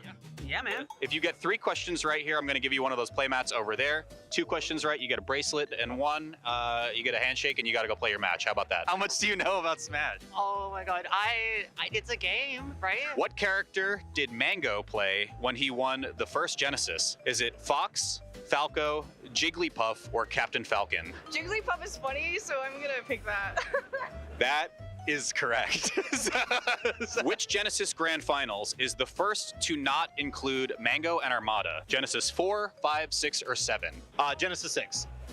The answer is Genesis 5. Really? Who has won the most Genesis titles total across all games? Is it Armada, MKLeo, Zane, or Isaiah? Armada has like 3. Leo has like 5, bro. I think you're right. Yeah, I think you're right. We go with MKLeo. You're correct. That's number 1. That's number 1. Who has made top 8 at every Genesis? Is it Hungrybox, Mango, MKLeo, or Super Boom Fan? Hungrybox. That's correct. You got 2 for 2. Which character has the most ultimate top 8 appearances? Fox, Peach, Joker, or Wario? I'll say Fox. That's also right. That's crazy. Who is the lowest seeded player in Melee to win a Genesis? J-Moog. That's correct. Which player was Isaiah's doubles partner at his only Melee Genesis? Was it Scar, Phil, Bob Money, or S2J? I didn't even know you even participated in Genesis, so probably Bob Money. That is incorrect, unfortunately. The correct answer was S2J. Who discovered the famous 0.9 knockback during Wii U's top 8 at Genesis 4? Gamora Kiri, Abadongo, Captain Zack, or MKLeo? I think it's Abadongo. I think so too. Yeah? Yeah, 100%. Yeah, 100%. Abadongo. You got 2. All right. Okay. What was the name of the other event that Genesis 3 shared the venue with? FanimeCon, FurCon, NHL All-Star Weekend, or Crunchyroll Expo? I'm gonna go with the All-Star Weekend. Wait, What do you think they're doing like an NHL event in a venue like this with Smasher? What do you think? What do you think? That's my suggestion. I think it's FanimeCon. FanimeCon? Yeah. Want to rock, paper, scissors on it? Yeah. All right, ready? Best of one. Rock, paper, scissors, shoot. Yes, sir. FanimeCon. All right, I'm gonna just pick Crunchyroll Expo because I know what Crunchyroll is. Oh my God. No. It was FurCon. No! Guys, we will be right back with some more Genesis X2.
Live from San Jose, California, it's Genesis X2!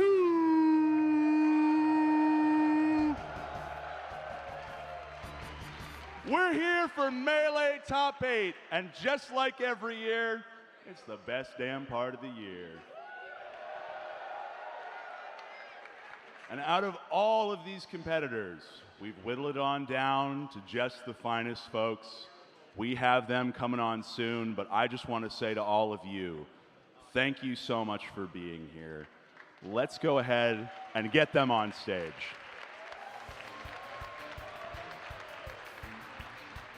Now, first of all, you know him.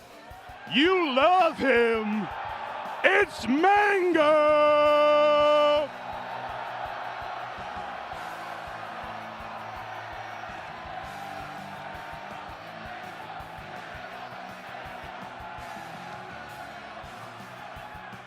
And his opponent, having crossed an ocean and lost a controller, has made it here. It's Triff!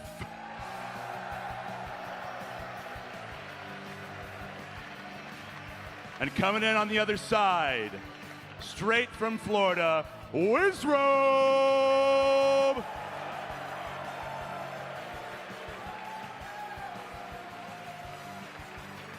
And his opponent, he's big, he's bad, he's Hungrybox.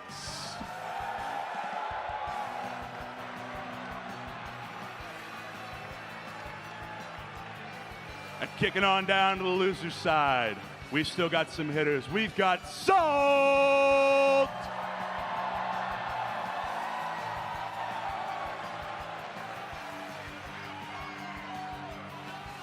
And he might have played Fox, he might have played Falco, but he's still your favorite Pikachu.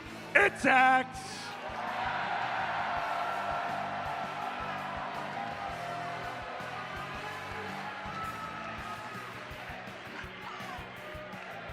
And after both these players' crazy losers run, we've got Cody Schwab!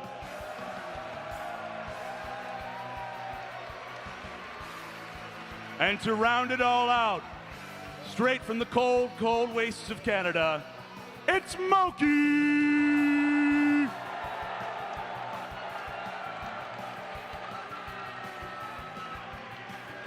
This is your Melee Top 8, and this is the tournament. These are your casters, Vish and Walt. Let's make it happen, folks. Make some noise!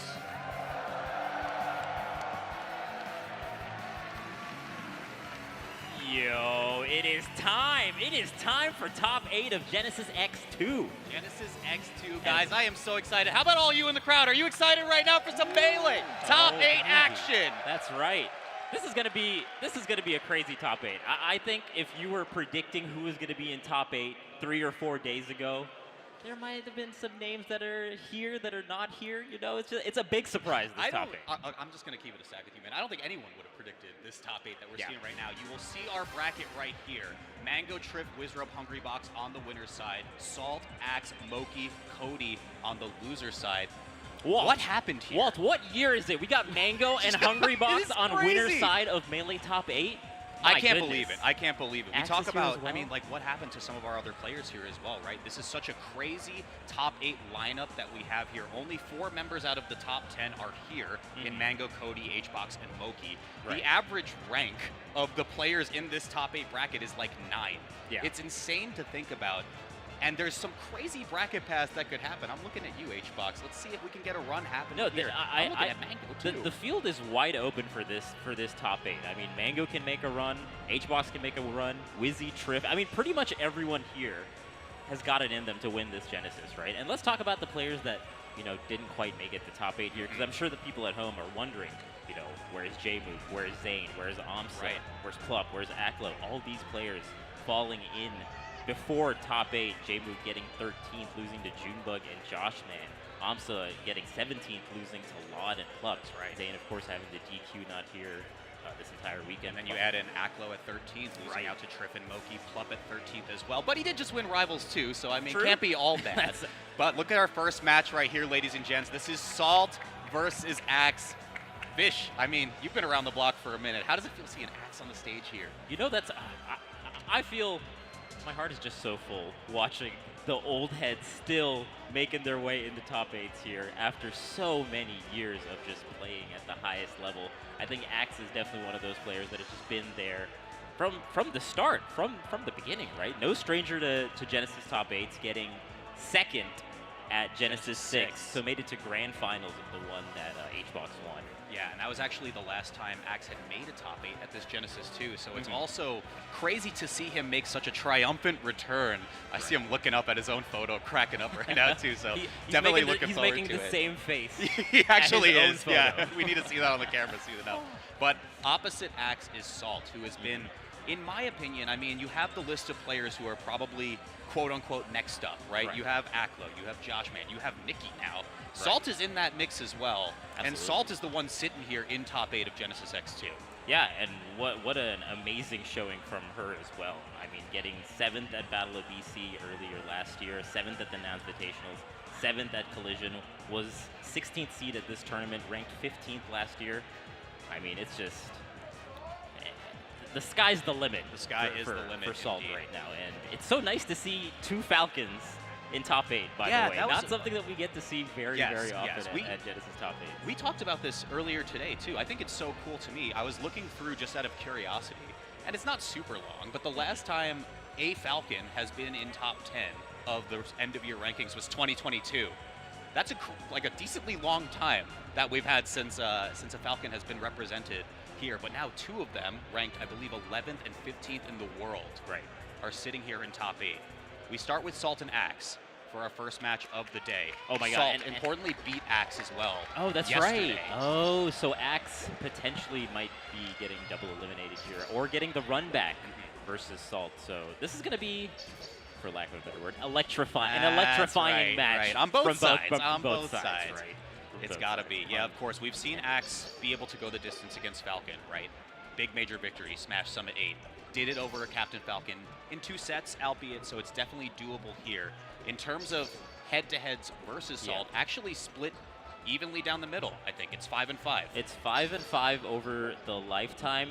This year, of course, they played at Genesis, as you pointed. Last year, they played once, going to Axe at Warehouse War 4. In 2023, it was 4-2 in Salt's favor. But I feel like Axe's trajectory over the last couple years has just been on the up and up, right? Like, Axe is a player that's talked about, you know, wondering where his motivation lies, you know, being an older player, you know, you have to reignite the flames every so often to get yourself back into, you know, like, fighting 100%, stance, right? yeah, and I think he had mentioned pretty openly as well, you know, it's like an ushering in of a new generation of the game, too. And that can be a little strange for someone who's been around the block as much as he has, right? Like, you're seeing all these new players come about, get into the top 8 spots, and you say kind of, hey, that used to be me. Like, how do I get back to that? And Axe has found a way back. I also really love the adaptation with going Fox in like the Jigglypuff matchup yesterday, beating SDJ with the Fox 3-1 to get to top 8 here. Yeah, I agree. I mean, there's an opportunity for that as well, depending on where HBox lands in this bracket. Right, but that was like kind of the thorn in Axe's side for a long time. Like, how does he contend with the Jigglypuff matchup? And now has a solution there, but has to contend with the person that sent him to losers. That's right, yeah. So we're getting our hand warmers going now, ladies and gents. But here's the thing. Like I said before, Axe has done it before against Wizrobe by ranking a better Falcon than Salt. Salt is one of the craziest Falcons out there to do it. I think you could not have 2 more diametrically opposite Captain Falcon players in our top 8 bracket than Salt and Wizrobe. So can Axe handle the tempo that Salt is about to bring to this match? I see that. Nice. I like what you did there. Always. Let's get underway. You talked about it. We're going to get into game number 1 in just a second, folks. It's Battlefield or Bust. Let's give it up for game 1. Top 8, Genesis X2. This is going to be such a... Axe already starting off strong.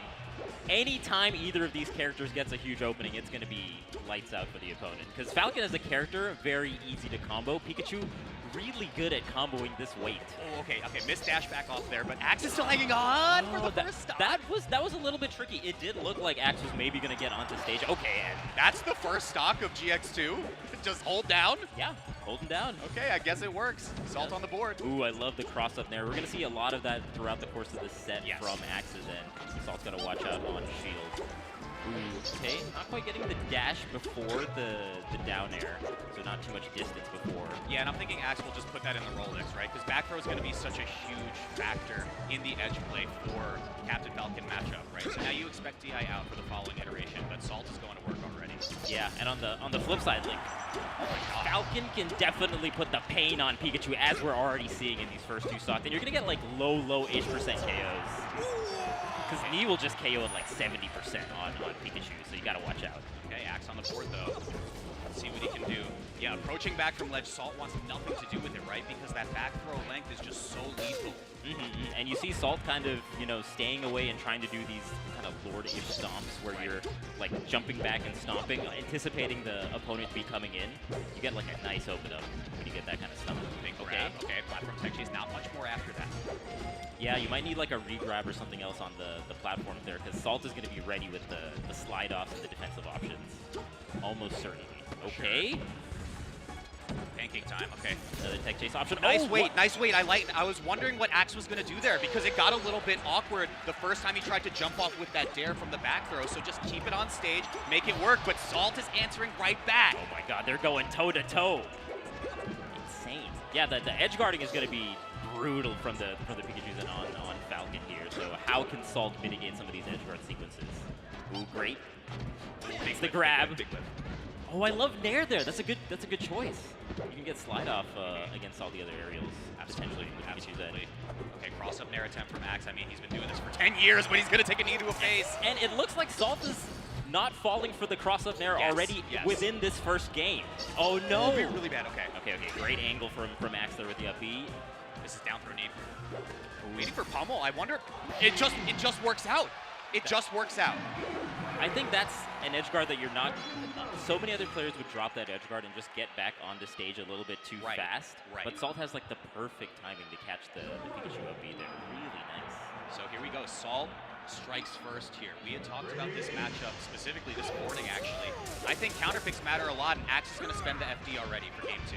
Yeah, so actually Wizzy made a matchup chart for Falcon and considers this pretty much equal versus Pikachu, aside from the FD counterpick. The FD counterpick kind of makes this super strong for Pikachu in this one particular counterpick. Yeah, I mean, it brings up an interesting question for me, right? Because the Smash Summit 8 set between Axe and Wizrobe, he saved FD for the winning game. He's using it right now, which means he has to play on platforms for the rest of the set. Even if he takes the set in this game right now, great. But what happens later on, Salt doesn't even care what stage it is, though. And the reason why this counterpick is so strong is Pikachu gets a huge chain grab on Falcon that just will last a long time and will combo into up smash. Oh my god. He's remixing, though. That is a remix. We remixing in 2025? 7 years later? Come on now. Ooh, and Pikachu's up smash, super strong. Yeah, and you're always looking out around like 100%. That's pretty much just a freebie for the stock. So Axe needs to fish for the grab where he can get it. Ooh, I love that, just very nice full drift in there, and yeah, that's the difficult. Again, that's the strength of this counterpick, right? Because even if you DI off stage from the Falcons end, then you have to contend with an up air spike for Pikachu. Which is still a KO. Oh Damned my if you god. do, damned if you don't situation, but now Salt starts this one in the middle of the stage, so we're going to hear it from the crowd. Let's let him speak for a sec. Yo, Axe is going a different combo route amidst this chain grab. I like it. Okay, quickly gets back with quick attack. Nice job with the Omsa tech, but not positioned well enough for it. Salt still gets the stock. Yeah, not getting like great DI on it either, so getting a lowish % KO there. Oh, I love that. No fast fall nair was going to catch the timing that Salt was trying to whiff punish really nice. Nair. Good stuff from Salt. And again, I mean, in my mind, such a counterpick heavy matchup, right? So you have to win here if you're Axe. Let's see if you can get it off this grab. Absolutely. And I mean, at the very least, you're going to be getting a lot of % here. Oh my goodness. Oh! He's walking at him! He's just but a mouse! Missed the dash. Miss knee, okay. Oh, overshoot. Overshoot is a little bit risky from Axe, but it shouldn't matter here. Pretty panic up B from Salt, still in this one for now, but Axe still in advantage state. I don't know what's going on now. I mean, you might as well put the fear in him. Put the fear in game number 3, maybe. Salt with the recovery. Yeah, but I mean, this is just one up smash away. You can just kind of, okay. I mean, you're still fine here for Max. Like any aerial is still going to be, you know, the KO, unless, okay. Okay. The extension with the stomp is crazy. Oh, okay. The timing call out from Salt. Bish, I was like, am I wrong to feel a little bit scared about this? But Axe gets one across. It is 1-1 here at Genesis X2. And like I said before, importantly, Salt beat Axe yesterday. That was a 3-1 set hit. And you got to imagine that the game one yesterday was also on the FD counterpick here. So I wonder what Axe has got left in this set. Is it going to be something the same or something different? Okay, he gets out of the nair too. That's nice. No nair into grab. Ooh, what? These counter hits are so nice. Getting that up air out like a Luigi or like a Peach. Oh yeah. I love it.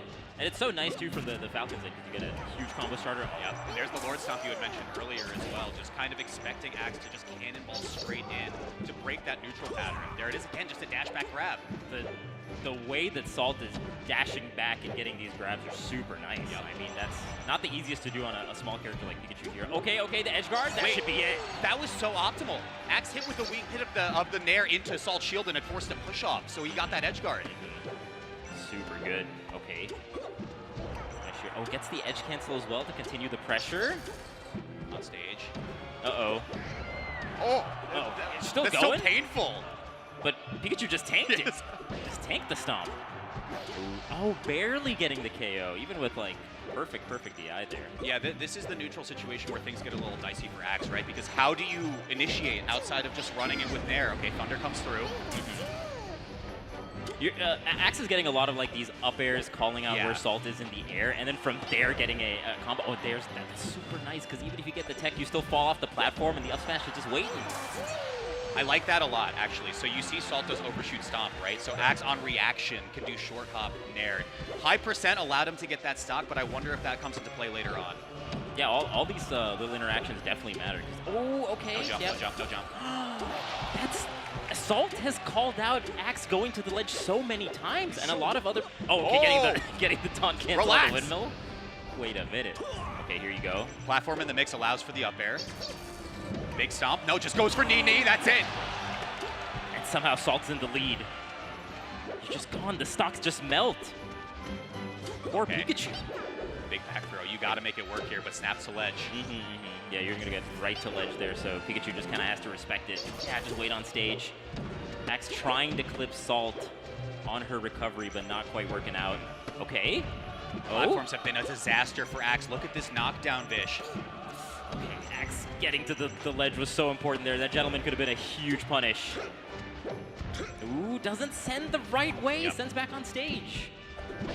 This is where it gets hard. Look at this percent now. So if Axe comes crashing in with an air, Traded Bear is just basically a stock at this point. Yeah, and even like down throw aerials are gonna it just gets the What about that? What about that? That's insane. Salt has been so on point on the edge guarding, which again, I gotta stress, that is not easy to do. Axe recovers against so many of the top players in this meta. Yeah, and Salt is just finding these edge guards. There's a couple things that I'm noticing here, Vish, and I think one, Axe isn't taking things slow and like skull bashing, coming from below to quick attack in. And again, if you land on stage with quick attack, it's about the same landing lag as a Sheik Vanish, right? So you do have time to punish. That's how Captain Falcons have really adapted in Falcon Sheik as a matchup. There's that. We haven't seen a lot of the momentum cancels from Axe either, specifically on these knee punishes on stage. And also there's like a lot of like upbeat edge cancels that Axe went to, but oh man, it's just low-ish percent KOs. That's the beauty of Falcon. You get amazing confirms that just net the stock at like 80%. There's the exact position again. I mentioned it before. Just crashing in with the Nair, trades with any of Falcon's aerials is pretty like positive EV for Salt, right? Yeah, I gotta say, I feel like Axe is flubbing a little bit. There was like a couple edge cancel attempts on the right side platform that just haven't quite worked out. And just a lot of whiff punishing from Salt. Knowing the exact timings that Axe wants to go in and then dashing away at the perfect time. Look at the distance Salt is keeping. Like, really if you commit to Nair, Salt has enough time. Yeah, I 100% agree. Okay. This is double pummel. I mean, you can just get a re-grab, too. We have seen Wizzy do this time and time again, so why can't Salt do the same song and dance? That's the setup, right? You do down throw. If they tech in place, you can still put the knee there, and then you have enough time to still get a re-grab. Salt has been looking so clean, but let's see what Axe does to clean up this edge guard. Has to commit to ledge and gets the Nair for the stock. Okay. No edge cancel, too, but can Axe make a... Axe needs like a huge opening, and Salt is just not giving it. Not giving it. Oh no, and cut the jump, cut the jump. Axe has been doing angle to ledge though every time. I think you're actually 100% right about this, Vish. And Salt is doing the thing where you re-grab the ledge, like you do like the hack stash, so it looks like maybe I'm going on stage, and then boom, I'm still on the ledge. Okay, Axe have any gas left in the tank here? Is it going to be the same outcome as their winners set yesterday? It's looking very similar, Walt. Okay, oh, here's a chance. Here's the chance. Doesn't quite get like the right length of the wave dash. That could be crucial. So I mean, again, last stock here. Okay, no edge cancel from Salt, but every little trade just hurts. This is looking bad. Okay, off stage. How do you get in now? Salt is just not giving an inch. Ooh. Just gets back to stage 2. I mean, this is tough. Things are just not going Axe's way. Yeah, and with each passing hit, I mean, it's getting really scary, right? There's not much of a punish to be found here. Salt just finds the ledge. There you go, get there the you up go. smash, but you still have 2 stocks left to fight through. I've seen Axe make miracles happen. Maybe. Let's see. A back throw in a dream. A back throw in a dream. That's the name of the game. But Salt kind of also knows the win con. Goes right to center stage. Puts a nice up air there just to catch Axe coming into center stage, and Salt double eliminating Axe. Double eliminating Axe. We had said it next up on the list. I mean, can she be the person to break into major winning contention? There is a short list of players who we can talk about who are able to do that, and Salt has definitely cracked into it. Yeah. But can we give it up for Yeah, Axe, give though, it up making for Axe, top of 8 course. here at Genesis? What an amazing showing. 7th place at Genesis. That's got to be crazy as a competitor to think about, right? Like, you got 2nd place at Genesis 6, 5 entries ago, right? Yeah. And has been on, like, just been top 10, top 20 material for the entirety It's wild. of Melee's history. It's wild. It's crazy to have that kind of longevity and that kind of consistency. So it's lovely to see Axe back at a top 8 here at Genesis. It's lovely to see Axe. I think you're probably a little happy about the Falcons keeping this one going, but Look, that particular set was great for me either way. I was kind of happy either way. I was like, you know what? Either way, this is going to be good for the bracket. Oh yeah. But coming up next, yeah, we got self-proclaimed coin flip. Ooh, that's right. The self-proclaimed coin flip Fox Ditto. Who proclaimed it, Walt? Both of them. Both of them Both have. of them Okay, did. so Cody Moki is the Cody set Schwab that and we're gonna Moki. have. Cody Schwab and Moki coming up next. That And is, it's crazy for me to think about that because I think Moki had gotten the better end of their exchanges in 2024. Yeah.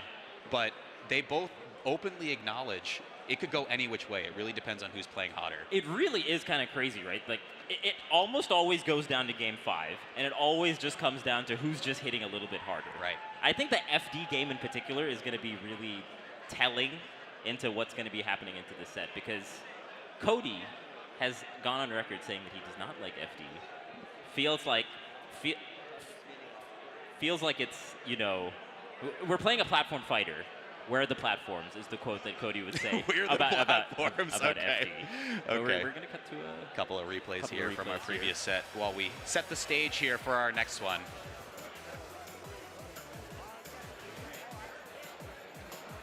Okay, yeah.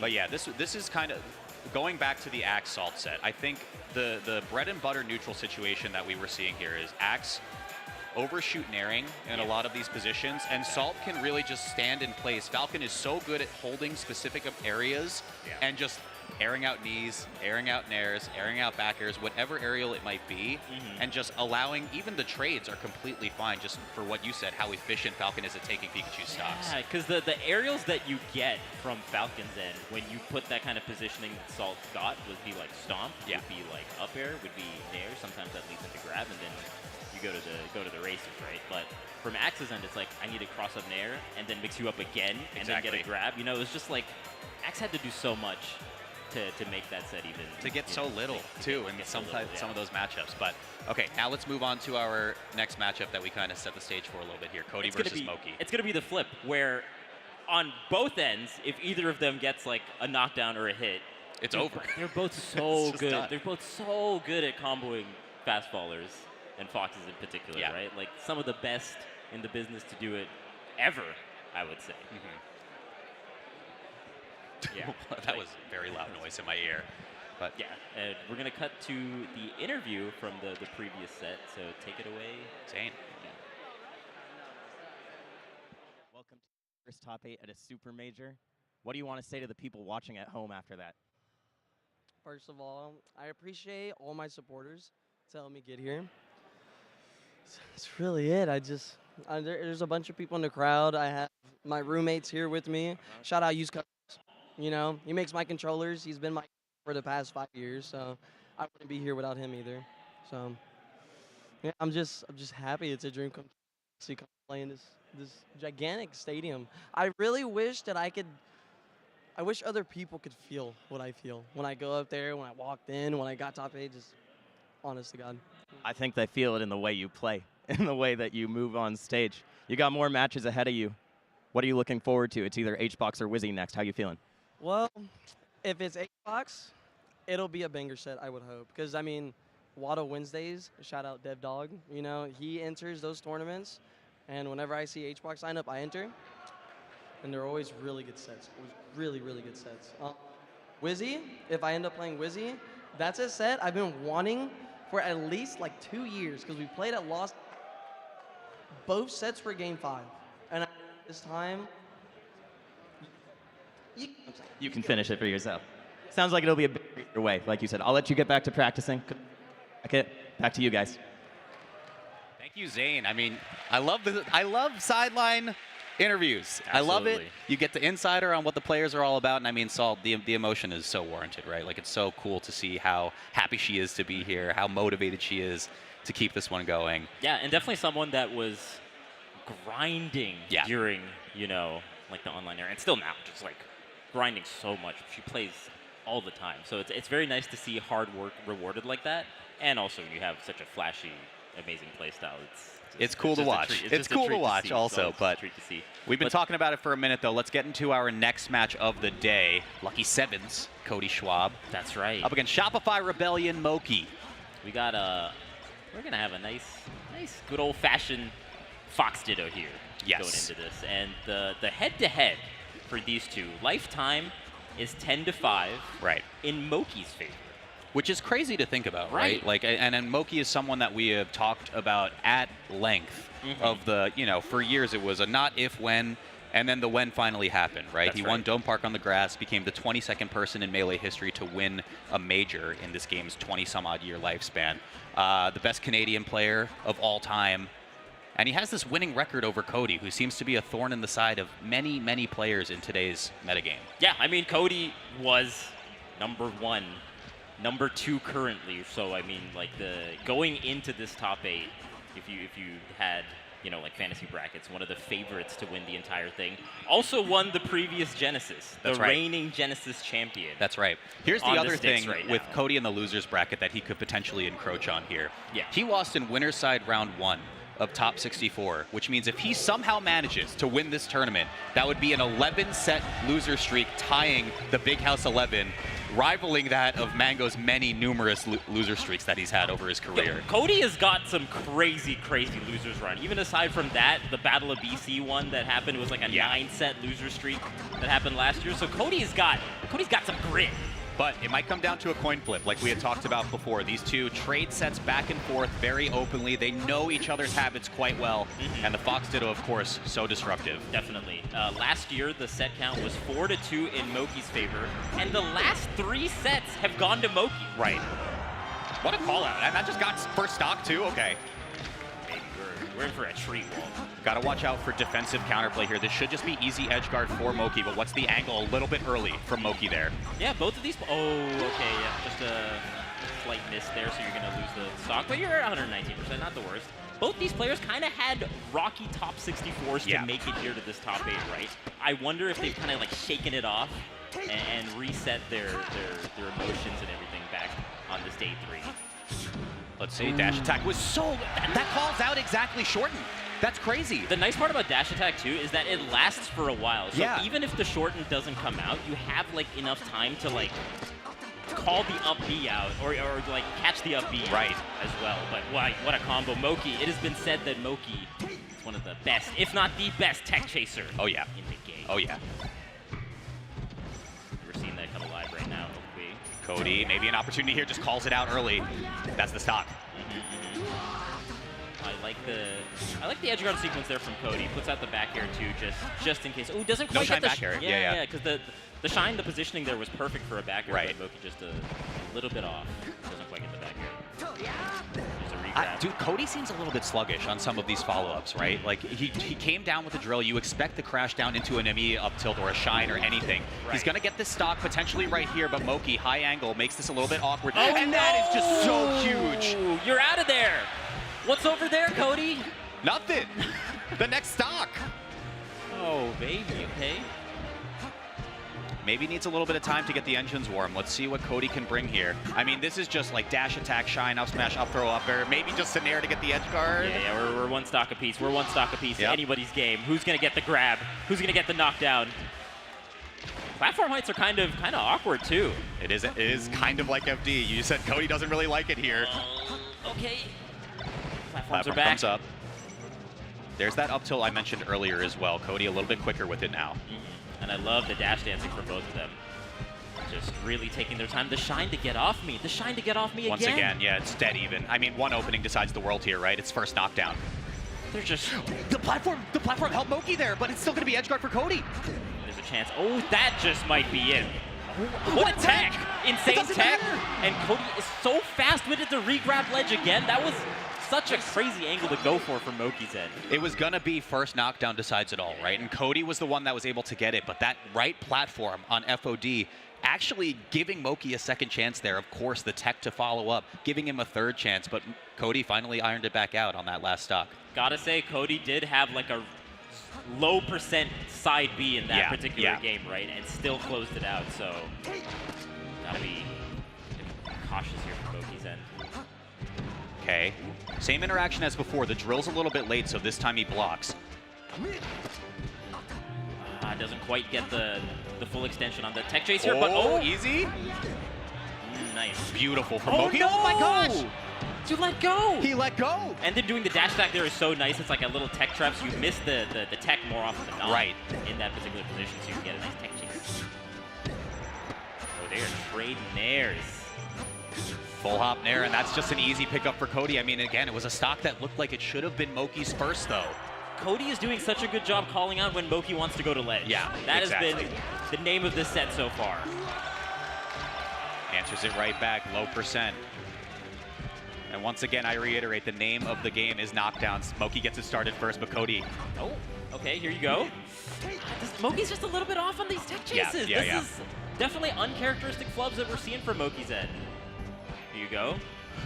The slant made that a little bit awkward too. The slant there made that a little bit awkward as well. Oh wow, that placement of that upper. I want to say that shield poke because it got like the top left part that was just a little bit open from the Fox's end. Okay, a trade.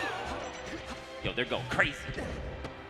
Okay, Moki has looked like he's been, again, Cody with kind of a hand-me-down right there, but higher percent than the last game, so I guess no harm, no foul. Let's see what Cody can do to bring it back. Great nair placement there from Cody, and man, the differing little like lips of the stage is definitely throwing off both players. I agree. Okay. Okay, yeah, the buffer get-up attack is not where you want to be, but the slide-offs have been so on point from both of these players. Yeah, that's where like the back throw mix-ups work out really well. Because Yeah. if they're DIing for the slide-off on the platforms, you can like kind of mix in a back throw to get a tech chase maybe on just a big part of For sure. But oh my god, what a stop. Oh my god. For Shine, Moki making a count, making a count. Oh god. Making it count, okay, we on the Twitch stream for a second, got the platform tech chase, he said he's one of the best in the game. Still going! He drifted left for that bear, and it cost him the game. Cody is up 2. And again, just a bit off from Moki, because the ideas are there. The ideas are genius. This is the plight of someone as talented as Moki.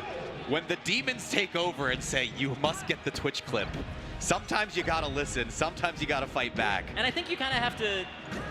Oh, wow, is that just the stock? That's so fast. Oh. Wow, Needed okay. just a little bit more percent.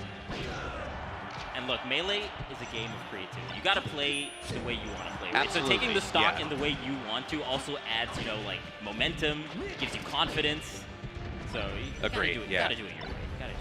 Gotta do it my way. Big laser for just 2, no neutral time. Oh, there you go, nice drills there. And wow. What a Cody. quick turnaround again. I mean, I think Cody has been playing the knockdowns better, but Moki has been responding to Cody's slide off better. One seems to be working out a little bit more efficiently than the other. Again, Cody has just got such a good handle on how Moki wants to get back onto stage. Calling out the jump there with another forward smash. It's been like 3 juicy forward smashes this entire set. Cody playing the edge game super well. Okay, he's just dash dancing a little bit. Nice weight, nice weight. Yeah, and you just let it rock before the transformation comes through, right? Because you don't want anything to do with this windmill that's coming up. I'm glad Moki didn't second guess himself amidst the platform falling down there. Knocked down. Oh my god, did you see the DI on that up was smash? disgusting. How That did was actually so... What? How? Dude. Cody might be... I talked to someone yesterday and they're like, the windmill's so useless, bro. I don't know what to do on it. How did he make that work the most optimal way possible, Cody Moki? found a way. Dude, Cody might just be... Cody might be the greatest. He might be the GOAT, dude. When Cody is playing on point, it just looks like, damn, unbeatable. Okay, Moki firing right back. Last stock, though, here. Last chance for Moki. Loser of this set out at 7th, by the way. And even there, the drill, I think Cody wanted to do like a turnaround up tilt. Wait. Oh, wait a minute. He got reversed. His last stop. Uh-oh. Just caught up in the scramble, and the crowd is going wild for this right now. They want Moki to get one on the board. Don't be sleeping on Moki. Okay. Oh, hang on, remix. I love the up tilt extensions here. And that's it. Cody Schwab saying for a second, I might be the best losers player in the world, at least for this weekend. Continuing the run, continuing the amazing, amazing run. And we were talking about how, you know, Moki has been favored in the last few head-to-heads, but Cody made that look like work. He did. The coin flipped heads 3 times in a row, it seems, for this one. Cody Schwab will be advancing in the Genesis X2 bracket, now 6 sets deep in his losers run. Of course, give it up for Moki for a 7th place exit here as well. Yeah, man, amazing showing for Moki. Let's give it up for Moki, everybody. Love to see it. I mean, dude, I'm scared. I'm scared about the prospect of a Cody Schwab in losers. Cody just looks so scary to play against when he's doing all these optimal things right in your face. Yeah. Like, his punish game sometimes just looks like, oh my god, this is... It's unbeatable. This is Fox the way we thought Fox was supposed to be played. Yes. Like, when we were all, like, made... You know, like the charts back in the day, and we were like, yeah, Fox is the best character. Even now, people think Fox is the best character. I feel like Cody exemplifies all the strengths of Fox to such a crazy degree.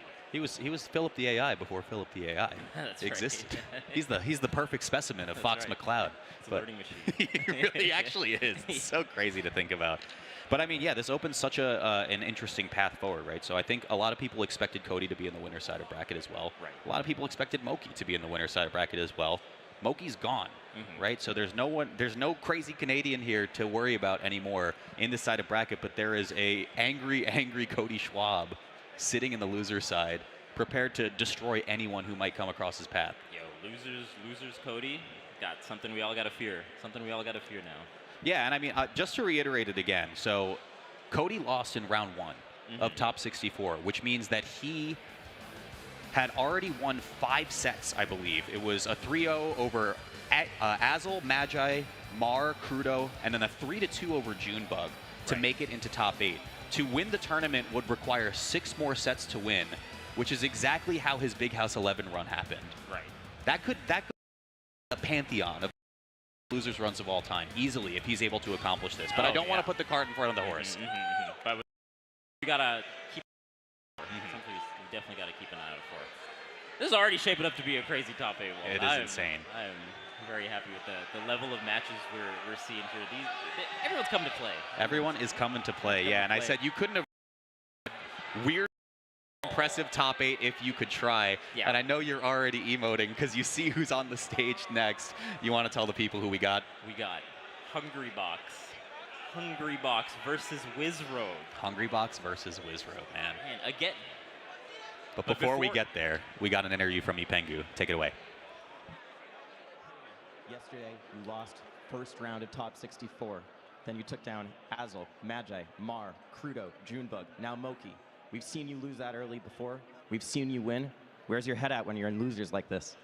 Why the hell do I keep going to losers so early? I don't know. You tell me. I think like my brain doesn't get enough dopamine from winners or something. Maybe it's too boring. I have no clue.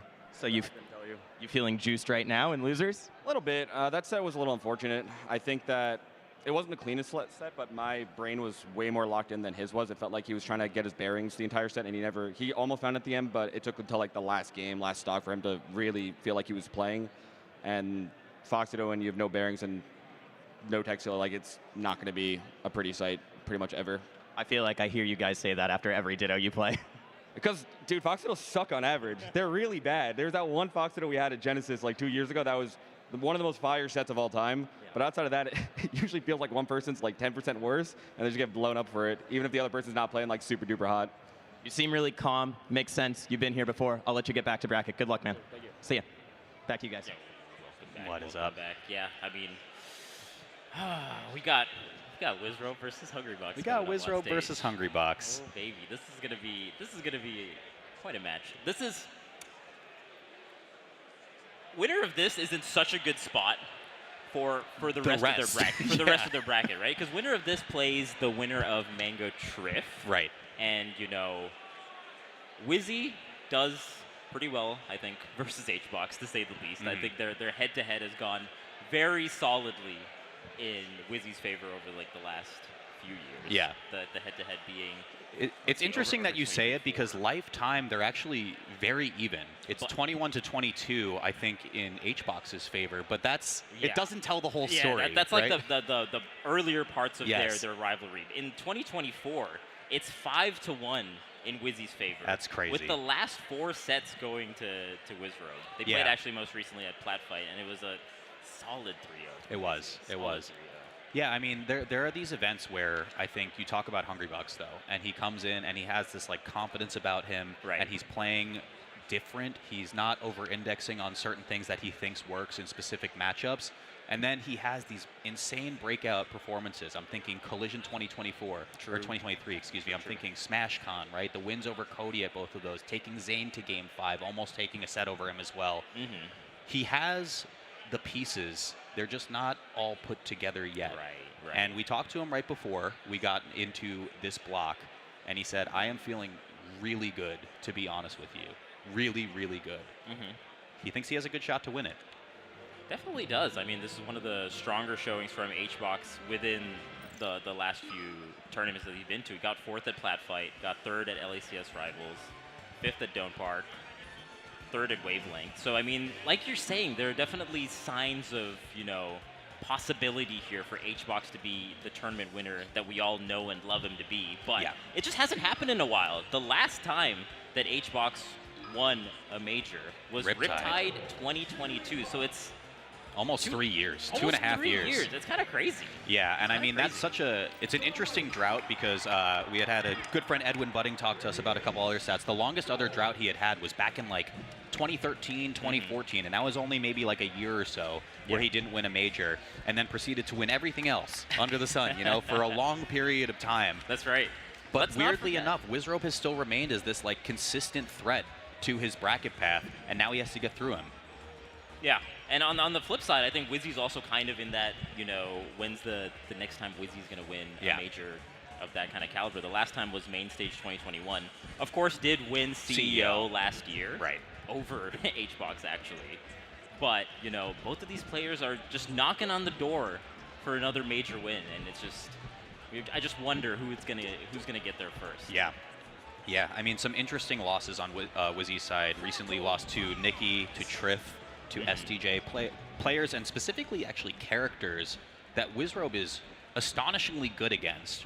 Right? So really, really unorthodox losses that we would see from this player. But on the flip side, he beat Plup yesterday. That's like for the first time ever. Yeah, so that usually doesn't happen. In the way that Wizzy is like super favored versus HBox, I feel like Plup is super favored versus Wizzy, right? So to have that happen really speaks to me of how locked in Wizzy might be going into this top 8. What I want to say about this particular head-to-head is I feel like there are very few players that can frustrate Hungrybox. Yes, and I feel like 100%. Wizrobe and his style and the style that he employs versus Jigglypuff, it's actually kind of difficult to contend with because he plays relatively defensively, right? Like if you watch Salt play this matchup, like kind of in your face, definitely takes your time in certain moments. But I think Wizzy will really exemplify the idea of wanting to take your time and wait for your like open up air, catch your drift, catch your grab. I'm really glad you said that too, because I had interviewed Wizzy after he won CEO, and we talked about kind of like the evolution of his play style versus Jigglypuff in particular, because I think when you live in the same region for as long as these two had with each other, you kind of have to over-index into certain matchups. Like you're going to learn how to beat Hungrybox, or you're going to drown eventually. It's a hard pill to swallow. But Wizzy had told me early on, I'm talking like Optic Arena, like 2018, 2017, he had really boiled his game plan down to, I'm going to stay on the top platform and I'm going to stomp, and if the puff's below me, I'm going to up air. And if it goes 8 minutes, it goes 8 minutes. I really don't care. That's all I'm going to do. I'm just going to play the vertical up and down. He has evolved this game plan so tremendously, and I'm thinking of the pivot butt grab that he got at CEO to win that tournament. That was all thought out as he was recovering. He told me on our interview, oh yeah, I think I had like 3 different setups in my mind, but that was like the one that I thought would work the best, so I just went for it. Mapped out everything like a chess player mapping out moves. My goodness. Exactly. It's crazy. But Hungrybox, again, time and time again, one of the 5 gods of Melee, obviously. He has that title for a reason. He's been met with plenty of challenges before, and this is just another one. Let's see if he can get past it. Yeah, let's not forget, Hungrybox, #1 player in 2017, 2018, and 2019. Never gotten lower than 8th on every single ranking. Yep. Also Isn't that here crazy? as well, the only player in Genesis history to make top 8 every single every year. Every time. Single That's, year. That's consistency. Another crazy record that HBox has is having, you know, not missing top 8 from Big House 4 till tipped off. Right. It was like over a decade. Yeah. And But okay, there you go. Wizzy, Okay, Wizzy might say, you Wizzy know, doesn't care about records. Enjoy 7th. So Wizzy does not care about records. Wizzy only cares about down throw to knee. Oh, hang on. Okay. Spent already a lot of jumps, but got back to ledge. But I asked everybody how long that record actually is tournament-wise. Right. It's 111 tournaments that HBox has gotten in a row. That's actually the craziest thing I've so ever heard. many. Okay. That's a lot of top 8s. That's a lot of top 8s. And he's got another one under his belt right now, but he's playing from a stock behind already, and he waited for that roll. Wizrobe is just so on top of it. And look at the way, again, I mean, you said Wizzy is so good at playing defensive, right? He gets to boil down his game plan as HBox gets this stock to, you want to try to stomp behind the Jigglypuff, and that is like the absolute worst case scenario for HBox, right? Because you have to play a mix-up from that point forward. Yeah. Oh my god, and Wizzy is so good. So with the down throw, there are mix-ups on the DI that Jigglypuff can do that make it kind of difficult to get the down throw knee.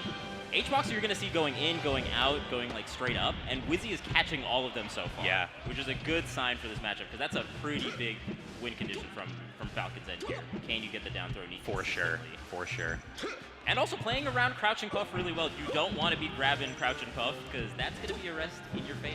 Yeah, I mean, like, the stop and go of this, right, is if you see the puff crouching, Falcon lets the stomp rock, right? If otherwise, maybe you go for grab and you can pick it up, get your down throws, get your mix-ups that you had mentioned before. But Wizzy plays that so well, and the other thing that he does incredibly well as well, that we just saw, is he mixes in jabs to interrupt early jumps from HBox. That is very nice. The jab is super good, because sometimes you get a grab off of it. If not, you, like, reset back to neutral. If they're in the air, maybe you get an aerial. Okay. I can't believe Wizzy crouched on top platform. Like, he was ready to hold down regardless. Hey, why not? I mean, Falcon is super good with the crouch cancel, too. So, let it rock. Yeah, and this is the pace that both players want to be at, but HBox obviously doesn't want to play behind. What is this? HBox DI'd out! Why? You don't have to do Why that. would he do that? You can hold in. Back to ledge. I guess you're really not expecting, like, for that particular DI, you're drifting away as Jigglypuff, and so when you're drifting away, you're DIing away. Oh my god. I can't believe Wizzy is making HBox work this hard for this edge guard. Like, please, HBox, like, get me out of this hell. I can't take this anymore. Okay, playing with a stock deficit. And again, I mentioned it for a second time. This is the pace that I believe both players probably want to be playing at, right? But HBox lost the first stock. Yeah, I think this is definitely what Wizzy wants to be playing at, but I think HBox would love if the Falcon went in a little bit more. Oh yeah, for sure. Oh god! That's gonna be our first game here for Wizrobe. No reboot required quite yet. Okay. Will Wizzy continue the 4-set win streak against HBox? Right. HBox gonna have something to say about it here. It's interesting you said, you know, of course Wizzy, HBox wants Wizzy to kind of come in a little bit more, right? I forget who I was talking about with this recently. I think HBox plays better when he gets to go in, right? Like when he gets to set the tempo, and this isn't a matchup where he really gets to choose that. Oh my god, that KOs! Oh my god. Okay, so HBox counterpick Yoshis, and that is definitely the scary part of counterpicking Yoshis. You get need at like he died at like 60 after hit or something. And to your point about HBox wanting to be like a little bit more close quarters, I think that's the reason why HBox chose this stage. Yeah, for sure. Okay, oh my god, Wizzy is just letting the stomps rock. God damn. Big grab, just back to ledge. Okay, yeah. And, I love the placements of these up airs, just catching HBox drifting in. Yeah, I mean, I think the theory that you had pointed out, Vish, is sound, right? Like, because you can get earlier edge guards like this, you can play closer quarters like HBox likely wants to do, but he's gonna die from that back air cross stage. The nice part about this stage, and HBox has said this before, where you can at least make comebacks a little bit better, right? Yeah, On a stage like Dreamland or, you know, bigger stages, it's tougher to make the comeback. Oh! Nice. Okay, he got those. What's the punish here? You get stomp? Oh, you didn't do like the... Oh, God. It's just better. It's just better, Vish. It's so good. Wizzy doesn't miss. He doesn't miss. Oh, good. That's insane. Okay. Okay, there's the crouch coming through for the stomp, but he's just going to get the stock outright instead. Wizrobe up 2. Wizzy just running away with it right now. He's so good. He's so good at this matchup. He's locked in. He's locked in. Game number 3. We're going to expand the blast zones a little bit. Oh my God! Oh my God! Give him Wizrobe! a minute! Please, God! Oh, catching. Oh God, and gets the stock. Oh my goodness. Oh baby. Wizrobe just doesn't stop. He does not stop. Sorry for the... Ooh. And it, I love these little aerials that Wizzy's been putting out, right? Yeah. Like the back airs in particular, like the fade back airs, like these up airs in center stage, super good.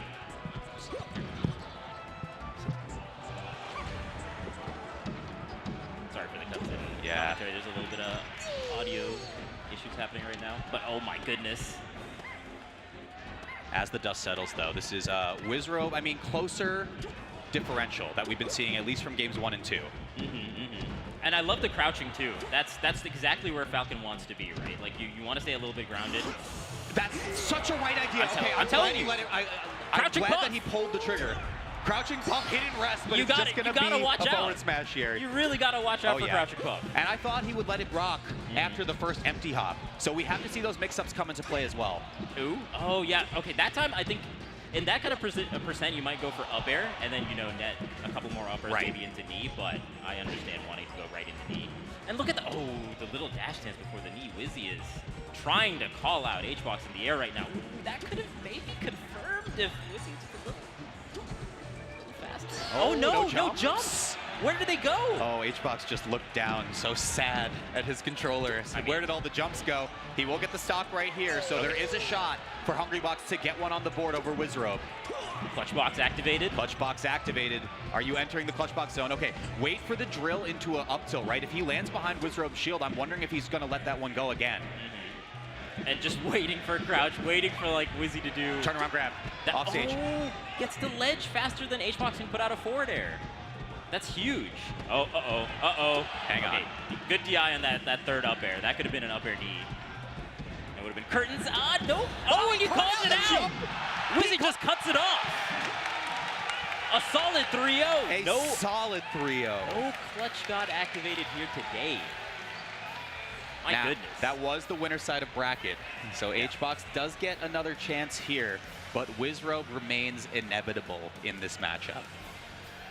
Honestly, it really is unfortunate that there was that SD that HBox had. It was like pretty low percent KO. It's Puff will make it back with jumps usually, so I don't really know what exactly happened there. Just didn't realize how few jumps you had or how far away you were from the stage. For sure. Didn't do air dodge just in time, but even amidst that, Wizzy just closes it out. Just closes it out. And you want to do that. You really want to close it out against HBox. Well, what's crazy is he did a jump read on like the third or fourth jump from HBox too. So you're just like expecting to air one out in that position. But hey, good stuff to Wizrobe. Again, this is winner side of bracket, so not the end of the road for Hungrybox quite yet. But our next match is gonna make things a little bit spicy. Ooh, tell us about the next match, Walt. This is Mango versus Triff, a winner's side Mango. And the narratives here are a little bit obvious. We will talk about a couple of replays first before we get into it. Yeah, I mean, there, like you pointed out, there was just so many jump reads and so many drift reads that Wizzy did that just netted the stock. Yes. I like the jab as well that Wizzy did while the puff is in the air like that. Just kind of beating out the back air before it can even come out. And what a jump read. He's also pumped up, which is the other thing. You know what I mean?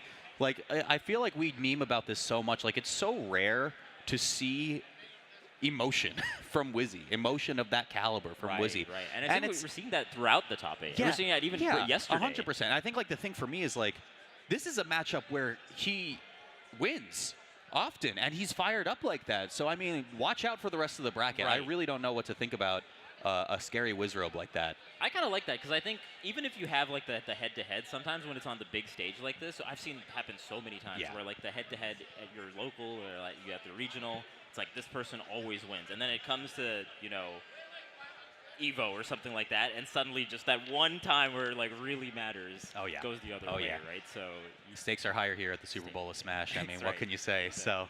that is a 3-0 Wizrobe over Hungrybox, and we were talking about our next match. I think we're going to get an interview in just a moment, but Mango versus Triff. What do you think about this one? This is, man, okay, so we've been talking about set counts a bit throughout this top 8, and this is another one that's like very one-sided when you look at the data. Triff has not beaten Mango. Yeah. Ever. And there was also that data point where Mango went Marth in one of the games at LACS.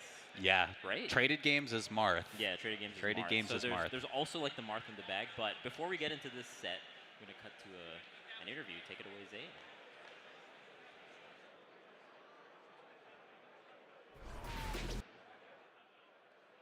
In those games where it looks like you go somewhere else, you collect yourself and you take a moment. What's going on in your head when you do that? What are you thinking? Where are you going?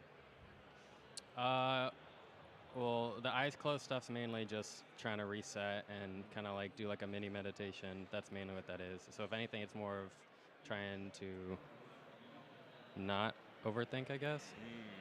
Be more present. Like, okay. Yeah. I heard that you specifically requested CPU 0 for practice. Obviously, it paid off. Why CPU 0 in particular? One, because he's really good, and two, because I mean, I don't know what other Puff is here, but I trained with him at Miami Luminosity tournament, and we kind of learned stuff from each other, and he's like good practice. So regardless of like who's available, he's definitely one of the best. So it's from actually talking to him and learning. Yeah. That makes sense. I'll let you get back to practicing. Good luck in the rest of bracket. Sick match. Back to you guys. I don't know what other Puff is here is crazy. That's crazy. That's crazy. But regardless, I mean, congratulations to Wizrobe for the win, of course. Up next, though. Mango. Let's let the crowd say it. Let's let the crowd say You it. already know who the crowd favorite is going into this. And just in general, over the span of Genesis history, the crowd favorite has always been Mango. Yeah, there's something like weirdly poetic about this to me. So Mango, I think, is a player that we talk about a lot in these kind of like broad Cycles? statements, but like, yeah, he works in these cycles where he's into the game, he's not into the game, he's into the game, he's not into the game, and then I think he's into the game. I think when you've been playing the game as long as Mango has, Yeah. you're going to ebb and flow. You're going to ebb Absolutely. and flow in terms of your motivation, but when he's flowing, my goodness, is it something, a sight to behold. Hey, and here's the other big narrative of the entire weekend for here, Genesis X2. Fly, Eagles, fly. The Eagles won Fly, last. Eagles, Oddly fly. enough, that does have a huge It does, connection yes. to Mango right now. And I was thinking it could go either way because Mango was at the Super Bowl last year. You know, for those that don't know, Mango's favorite team is the Eagles. I'm sure everyone knows that. And, you know, he's just been on kind of a party this last week. And I think it will just continue. I think it'll if he just makes continue, the right? So run I was wondering, like, what kind of Mango are we going to see here? Because, you know, if you're that excited about your team going winning the Super Bowl, like, how does that translate the next week, especially when you, like, party for the next week? Yeah. And also he was tweeting, like, kind of, I left my controller in a car. I don't know what car he was referring to. Yeah, Was it a Uber? nondescript vehicle. And then he like tweeted that like his gate changed like 4 or 5 times. You know, there were some struggles for Mango coming to this tournament, but he's here and he made top 8 and he made top 8 winner side. He did. Which is not something I would have put into the cards given what happened In this my whole week. 2025 bingo card, yeah. But look at who's sitting opposite of him, Triff. Been through the absolute ringer this weekend, lost his controller, has Also- just been letting it rock with a completely random conch. Yeah. So I don't know. I mean, he still was able to make it to top 8 with some pretty damn good wins. A 3-0 over S2J, a 3-1 over Aklo, and a 3-1 over SDJ to make it into winner side top 8. I gotta ask, okay, as a professional Super Smash Brothers player, Yeah.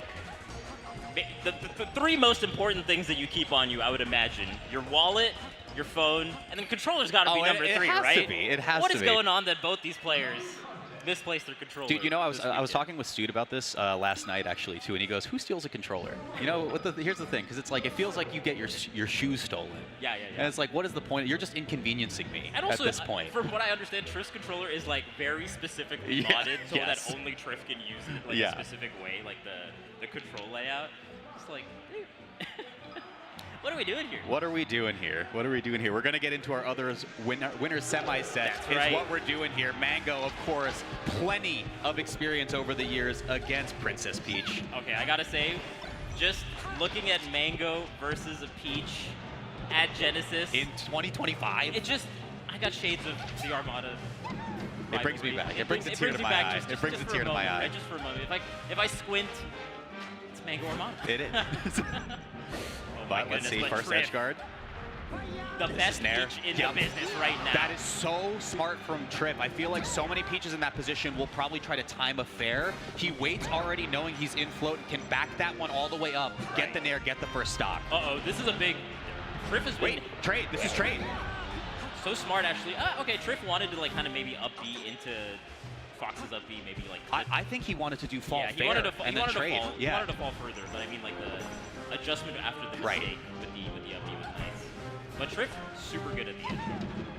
Look at that. Oh Did my you see God. that little dash? Okay. Yes. So Triff does this thing, like, you know how we talk about, like, the Lord Stomp? We have to do, like, that drift back The kind of, Pe- like, the Peach stomp? dash back? Yeah, Yeah. so Triff will do this, like, dash back and then do a down smash, and it'll be just perfectly spaced. Right. To kind of punish the approach of what Mango wants to do. Yeah.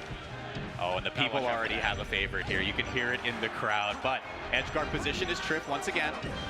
And he's got it. Super nice. This might be high angle, though, yeah.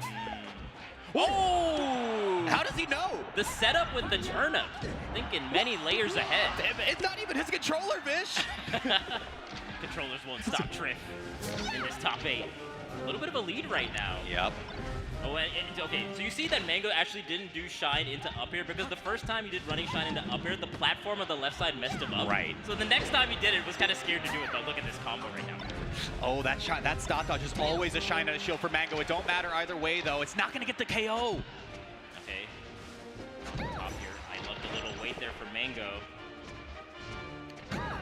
What a wait, what a wait. Okay, I mean, you still have to play the edge guard one more time, though. Here we go. Got it, okay. I like the mix-up attempt there from Triff, but super nice for Mango to just hold ledge. That's what you wanna see right now. Because the scary part sometimes about holding ledge like that is if you get clipped by the parasol, you know, you just Right, fall right. down, and as Fox, you know, it can be a tricky situation. So again, the left side platform is just not Mango's friend in this particular game. Kind of messing up a lot of the pressure. There are sequences some that Mango wants. conspirators in this Genesis X2 Yeah. bracket, and it's that left platform. And it's been staying at that height the entire time. Rise a little bit. What's going on? Okay, I like that Mango's mixing in just full hop drift in drill now too, right? Like, what's the response here from Triff? Ooh, okay, I like See, that. back of the shield, perfect. Right. Ooh, I like that going to ledge there. That side B for Mango. Goes high. Triff knows his hitboxes so well. Yeah. It doesn't seem like that nair is going to reach that high to the top platform, but Triff knows exactly where to place it. I think also the other thing I highlight in that edge guard is he didn't over-index because Peach is such a slow-moving character. You have to commit to either ledge or high from that point, and he knew that where Mango was going to go. But we're going to last stock, though. Oh my god, Mango's just been doing such a phenomenal job catching Triff on the landings. What an up smash. Uh-oh. Gets the shield out in time. That's huge. Yeah, but there's not much of a punish to be had there. Uh-oh. Oh, the border hits! Since a different way, the Mango chance coming alive. Already. First round of top 8 for Mango. The people want to see the champion. Yeah. But Triff's got something else to say entirely. Oh my god. Scary forward airs that Triff has been throwing out here. If any one of them... This is huge. This is huge. Bish, this might be game 1. Right. Does he get the angle? Okay, go back to ledge. Oh, he no. went too fast. Yeah. For how much I praised Triff on taking his time on these edge guards, he let too many hitboxes rock and he missed. Right, and I think Mango chose like this little middle of angle. Oh no! It still might be over though. Yeah, just right. It really might be. He got it. Triff on the board with game number 1. The shades of Armada are coming through. Pinch me. Is it the European or is it the Spaniard on the stage? It's insane right now what we're watching. A Peach making it this far. Genesis. And just as a note for the people at home who might not know the full history here, Armada was a full-time Peach player when he won Genesis 2, I believe, in 2011. That was the last time a, like, quote-unquote solo Peach has won a major. I think there was like also Evo 2017. There's a couple other ones that maybe, you know, Armada might have had like solo Peach, but it's been a while. It's been definitely a while that a solo Peach has won a tournament. Again, don't want to get too far ahead of ourselves here. It's only one game in the books, and Mango's got the counter pick to Pokemon Stadium. I do want to talk about that in a moment, but let's see what happens here. Ooh, not quite going to get the KO off the top. That's kind of tricky for Peach to usually get. Okay, getting stuck in Shine, but somehow that works out because it changes up your timing of the back air. Right. Sometimes the flubs work out in your favor. Okay. And it does work out right there. Mango gets first blood in game number 2. Oh, I love. Okay, that's also going to be really big in this matchup. Is can you stay outside the Peach dash attack range? Yeah, that's good edge guarding from Triff. You can still kind of float back fast enough to get a nair out there. But yeah, staying outside dash attack range is going to be a big.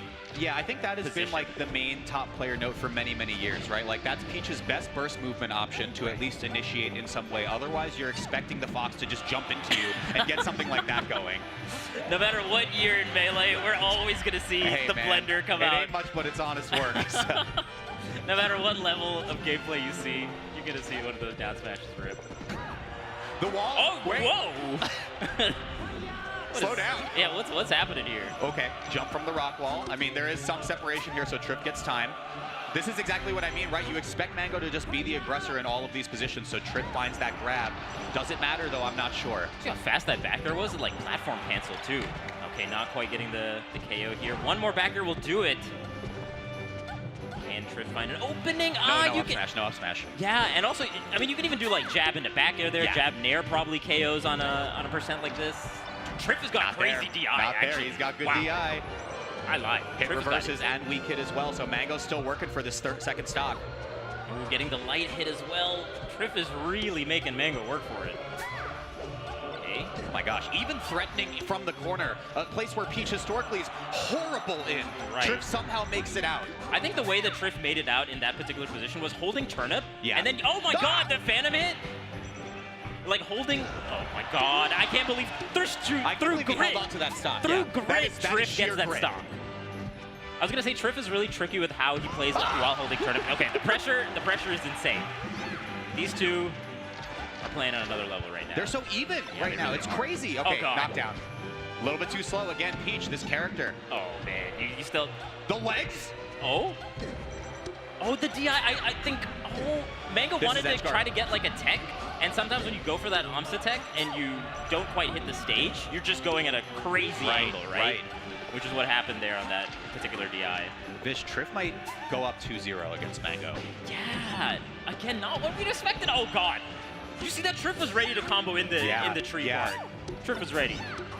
I mean, we're taking a break right now with the tree here, folks, but I'm at such a loss. Triff is up in stocks, he's up in games, and it's not his controller. I don't know if people at home realize how insane that is, It to really not is play insane. with your own controller. Yeah.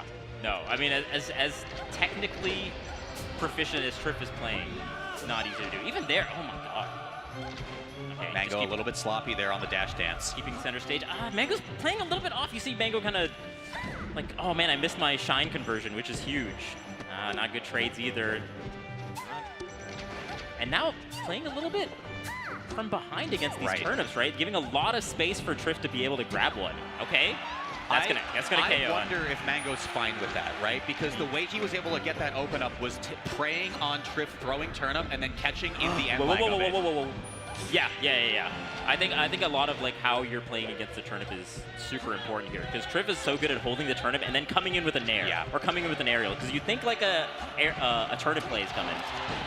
Traded hit. It's the try to two. He's too far. Triff is gonna go up 2. Yo, what is happening right now? This would be the first time that Triff has ever beaten Mango if this goes the distance from Triff's end. This Insane. is crazy to think about. Yeah, and 5 sets as well. I mean, their first set was at Genesis 6 back in 2019. Most recently played at Get On My Level 2024 last year. But they've all gone to Mango, like you said. And it's been like solidly going to Mango, like 3-1 the last 2 times they played. So this is quite a surprise here. Okay, here's the thing I wanted to mention before as we run back to Pokemon Stadium. Statistically, Mango is better on this stage versus Peach than he is on Yoshi's Story. Mango's not a man of statistics. He likes to follow his heart. He often counterpicks to Yoshi's instead. Right. It doesn't look like it's working out here, though. Yeah, I mean, the previous game was, you know, it went Triff's way on the stage, so who's to say? Okay. Vish. Triff is, you know, you have to go out there so early in order to get that neutral air. Are we living in a world where Triff is 3-0ing Mango? I guess Genesis so. X2. That's the timeline we're in right now. Oh my God, gosh. and these down smashes are getting so much mileage. It's a lot of percent over the last couple stocks. Okay, there's the jab introduced as well to just call the block out. Tries to call the high angle, but Triff, I mean, so much damage in the bank already. I don't even think you care if you take that trade, right? That's just good damage. That's solid. I think Mango has to kind of slow it down a little bit. Like, all these counter hits are not going Mango's way. Mango might have to, like, stay back, laser a little bit, you know, get some footing there, but Triff is so good at even that kind of style. Oh, God. Oh, the push-off. That would have been a punish on the dash This is attack. forward throw, though. Might just be stock. It's back here. Yeah. It is. Oh, my God. Triff. And the Spanish sniper. The Spanish sniper, a little homage to Armada there. Oh, my goodness. Somewhere in the world, an Adam Lindgren is shedding a single tear. He's smiling right now. Smiling down on Triff's performance here. Can he be the resurrection, the second coming of Armada? You know, a 3-time Genesis champion. Oh, hey, this breach is pretty good. Hey, okay. Oh, it's the shine. No follow-up. And Triff has been doing such a good job getting out of the drills as well. For sure. Insane. Okay, big from Mango. I like that he empty hopped there too, because like you said, I think he's been challenging too much on the drift in. Ooh. What a call! The counter, I'm telling you, the counter hits from Triff have been on fire right now. Okay. Mango, though, trying to remain poised. Staying on pace, though, Triff has kind of kept this kind of percent leech throughout the entirety of this game, so we'll see if Mango can even it out a little bit. She goes with this third stock here. Okay, I like the roll away, because Triff has been catching a lot of Mango's nair into kind of pressure sequence with a down smash, right? So doing like nair roll away is nice. I think Phantom? I think Phantom because we heard the sound effect. Oh. An opportunity for Mango. Wow, the weakest hit nair that would never ever work against Peach. Dude, the over 100. It's because it's over 100%. Because Mango's over 100%. You stay a little bit longer as you roll off of the ledge, and Peach just dies as a result of it. Who else but Mango could let a weak hit, the weakest hit imaginable nair turn into a whole stock? Oh God. Mango has a chance now to get on the board. And he's challenging in the pit too. The confidence of this man. I think that's the right call when you're up in percent like this, because you have the luxury of teching things. If you're a high percent like that, so I think it's the right call. And Triff gets out of the pit, kind of knowing that. Oh, there are so many ways to get an infinite gear. Oh no. Okay. Relax. You're going a little too crazy, Mango. Oh my God. Going a little crazy, my man. Oh God. Still haven't won the game. Still haven't won the game. I mean, Triff could end it right now. I know. This is big punish. That's going to go game 4. Okay. Mango on the board here. His path to a reverse 3-0 starts now. But Triff, 2 more shots left in the chamber. And the crowd coming alive right now, yeah, Walt. Baby. Yeah, baby. It's never over till it's over. It's never over till it's over. You got How much Mango on the more sticks. of one of the best of all time Armada can Triff channel within him for this strong counter pick of Final Destination? Yeah, and again, another one of those counter picks where Peach is going to get a lot of re-grab kind of setups off the up throw. So it's going to be a simpler kind of punish game from the Peach's end. Yeah. Was the benefit of going on a stage like this. Watch out for the grab. Importantly, pay attention as well. Triff is the port closer to 4, which means he will get a few more regrabs if he gets it starting at center stage. Right. Got to watch out for dash attack and grabs on this particular stage because they will net a lot. And even though, look at the little dash dance from Triff. Oh, tried to maybe dash it back though, but again, Peach so slow. Oh, why is she so slow? Oh, baby. Oh, Mango's turning it up right now. Yeah. Could this be the makings? That's an excellent read from Triff. He's slow though. What? Oh no! The ideas were there. Yeah. And the good DI away as well on the down tilt. Okay, get this a grab. Good DI on the nair. Yeah, and again, center stage, you're always going to see that nair at around 110. But look at that. Triff is just a stop. Dude, No, not quite. Not quite. He missed the shine. Triff is just a little bit off on some of these edge guards.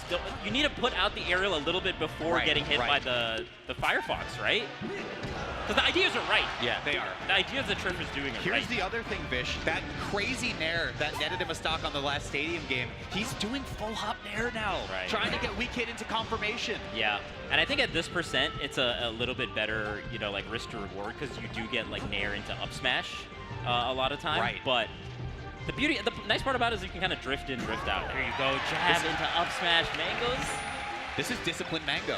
He did like 3 drills on the back of Triff's shield in a row until he got the hit confirm he needed. Disciplined is the right word, Walt, because even like the pressure here, minus that one, has been really, really, you know, measured, like kind of waiting. It's like even there, like Nair, get out of there. Yeah, I know that you're going to be holding down. I mean, maybe you have to go into the time capsule for a minute and just remind yourself what it was like to play against Armada, right?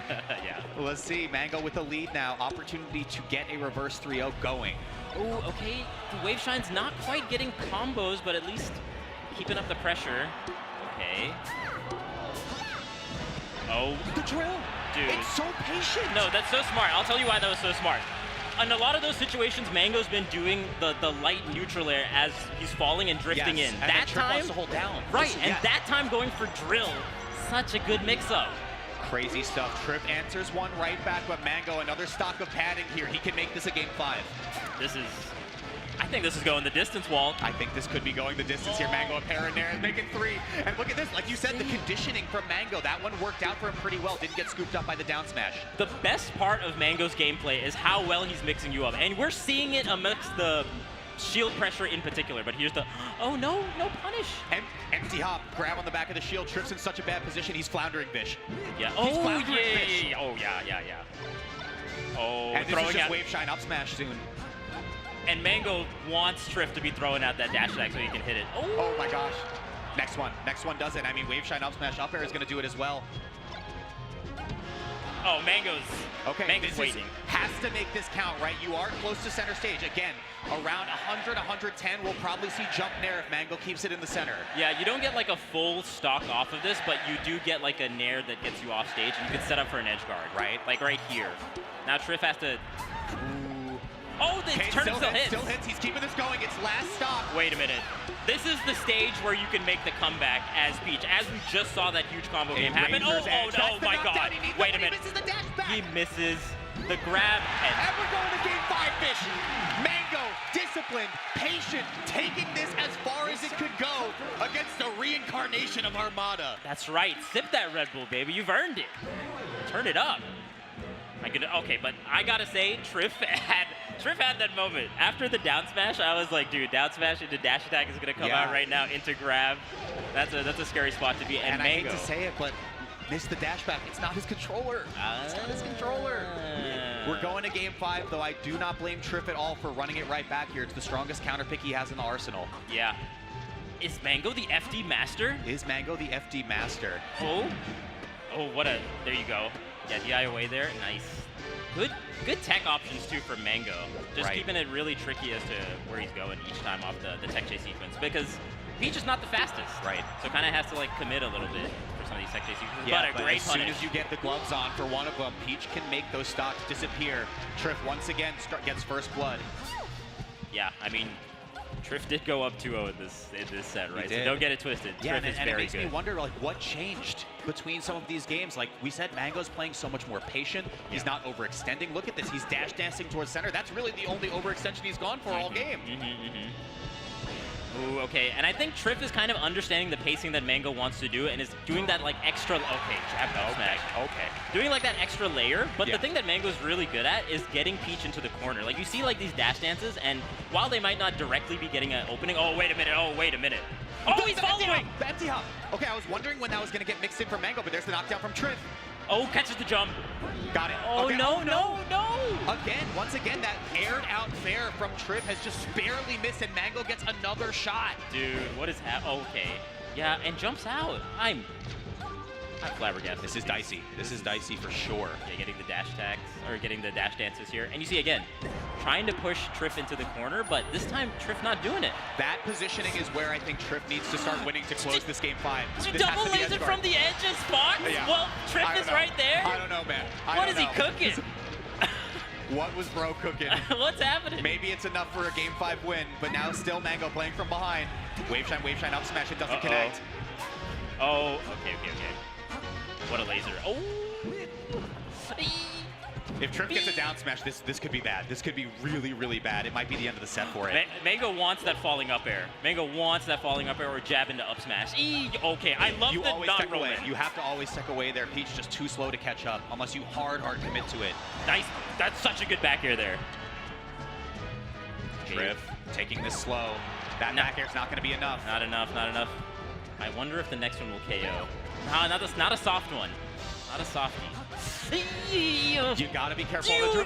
Dude, that was so good. That was so good from Triff, because normally that jab like gets an up smash or a back air, but Triff holding down so you can get the tech right away. 100%. Okay. A moment to breathe to pick up a turnip, but I mean, you're smelling the daisies over there as you get kicked off the left side. Mango keeping this one even, but really worse for wear. Bro. This is making me... I'm scared, bitch. I know. My heart's racing. What is it? The get out of jail up B, the emergency up B, he snaps to ledge. Dude, that was so smart to just wave dash down, but Triff looking like he's gonna take this stock. Is it gonna end here? Is it all gonna end here? Mango had the chance for a reverse 3-0. He's on his last stock of the winner's bracket. What's happening here? Can Triff just close it out and stop the reverse 3-0 from happening? Wait on, hang on, let him cook. Yo, technical Mango? Technical Mango? Wave shine up smash? It didn't kill. It did not KO. Needed just like one more. It phantomed. What an insane phantom, bro. Are you serious right now? Running shine. No, oh, he missed the input for up smash. And missed. He tried to do running shine into falling up air and didn't quite get it. Not getting like the juicy hits of a lot of these aerials. One of them is down. That might be last stock. No, it's close. It's close. One more. Triff, I gotta say, Triff's survival DI has been amazing. I'm telling you, Triff. There it is again. Triff's survival DI has been amazing. I mean, Triff Mango's will back not there. It's just so stale, but he dies right there. It's last stock, game 5. Yo. Mango. I cannot believe this, Vish. Okay, what's gonna happen? Is Triff gonna get the open up here? Gotta watch out for grab. Gets one little back air. Okay, dash attack doesn't pop you up. It's a knockdown. That's a huge knockdown. Triff, the edge guard. Okay, I think Triff, Triff can just close this out. He doesn't send, the back air doesn't come out and send the right way. Dash Oh, attack. too high. No. Too high. Why would he land with Bear, Mango? I think that just might be it. That's it. Triff's And Triff does it. The first time ever, Triff, the Spaniard, takes this one in 5 games. Mango will fall to the loser's bracket, and Armada has been thoroughly reincarnated. And what a monstrous pop-off here from Triff. A well-deserved pop-off, because Mango was starting to get momentum, as we saw over the course of that set, you know, and my goodness. Ooh, Look okay. at him on the stage. Oh my goodness. It's not his controller. He's crazy. That was, again, just pure grit to win that out. My goodness. Okay, Triff. It has been such a long time, since Mango has been challenged by a Peach player. Think about that. Yeah. Think about that for a second. I mean, Genesis 1 through 4, Grand Finals, Mango Armada, every single time. Triff comes from Spain, gets a win over the GOAT. Now the GOAT's got to make another loser's run? Oh, Let's what's look going to at some happen now? replays. So now, okay, let's take a look at these replays here, but my goodness.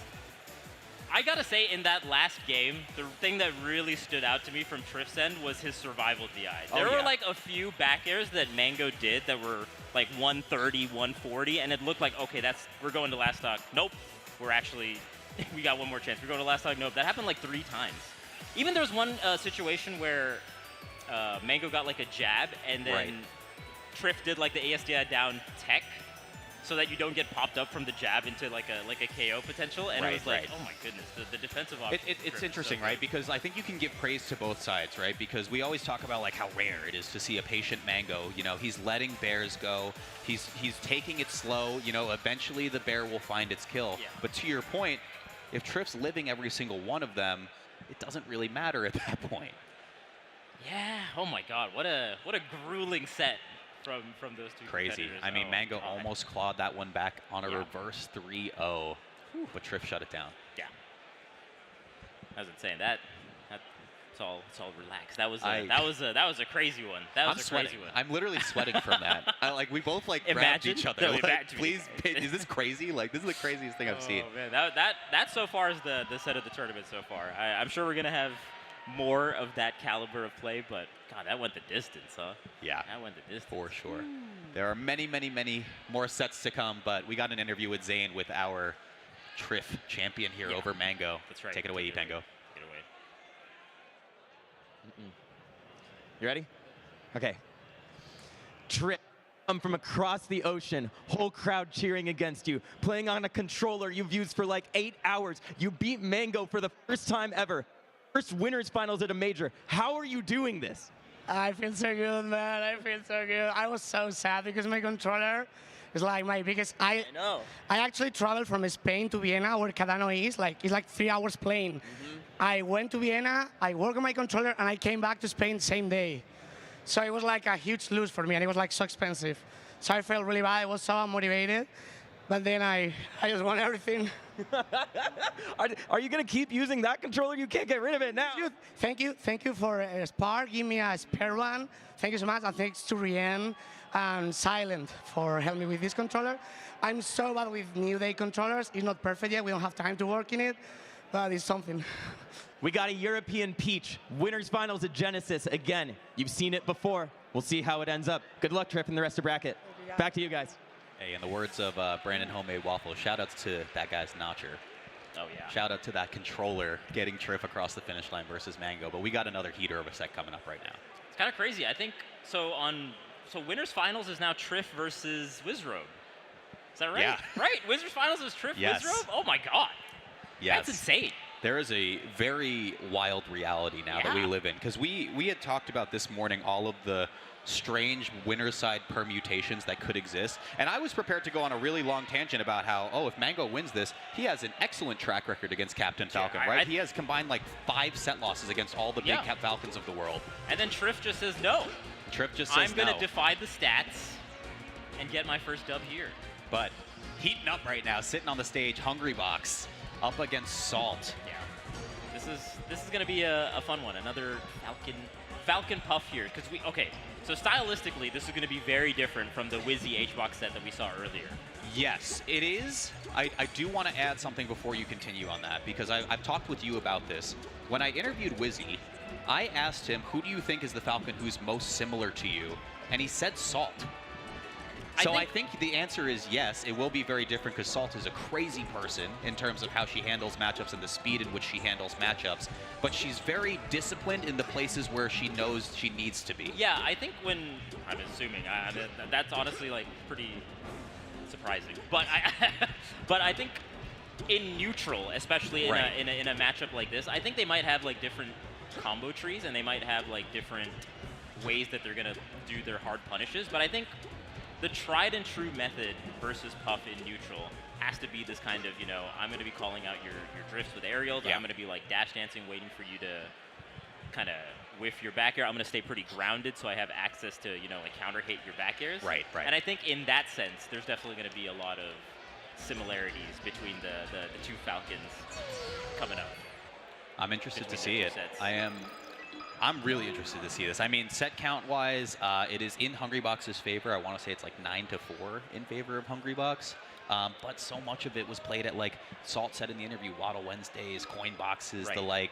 I think the last real LAN that they had against each other was at Warehouse War last July, and HBox 3-0'd Salt there. Yeah, and I think also there's something to be said about HBox in person versus online. I feel like HBox is just powered up. Yes. In person. Something about, not getting the double knee there. I think with a little bit more runway, you get that. And for stock.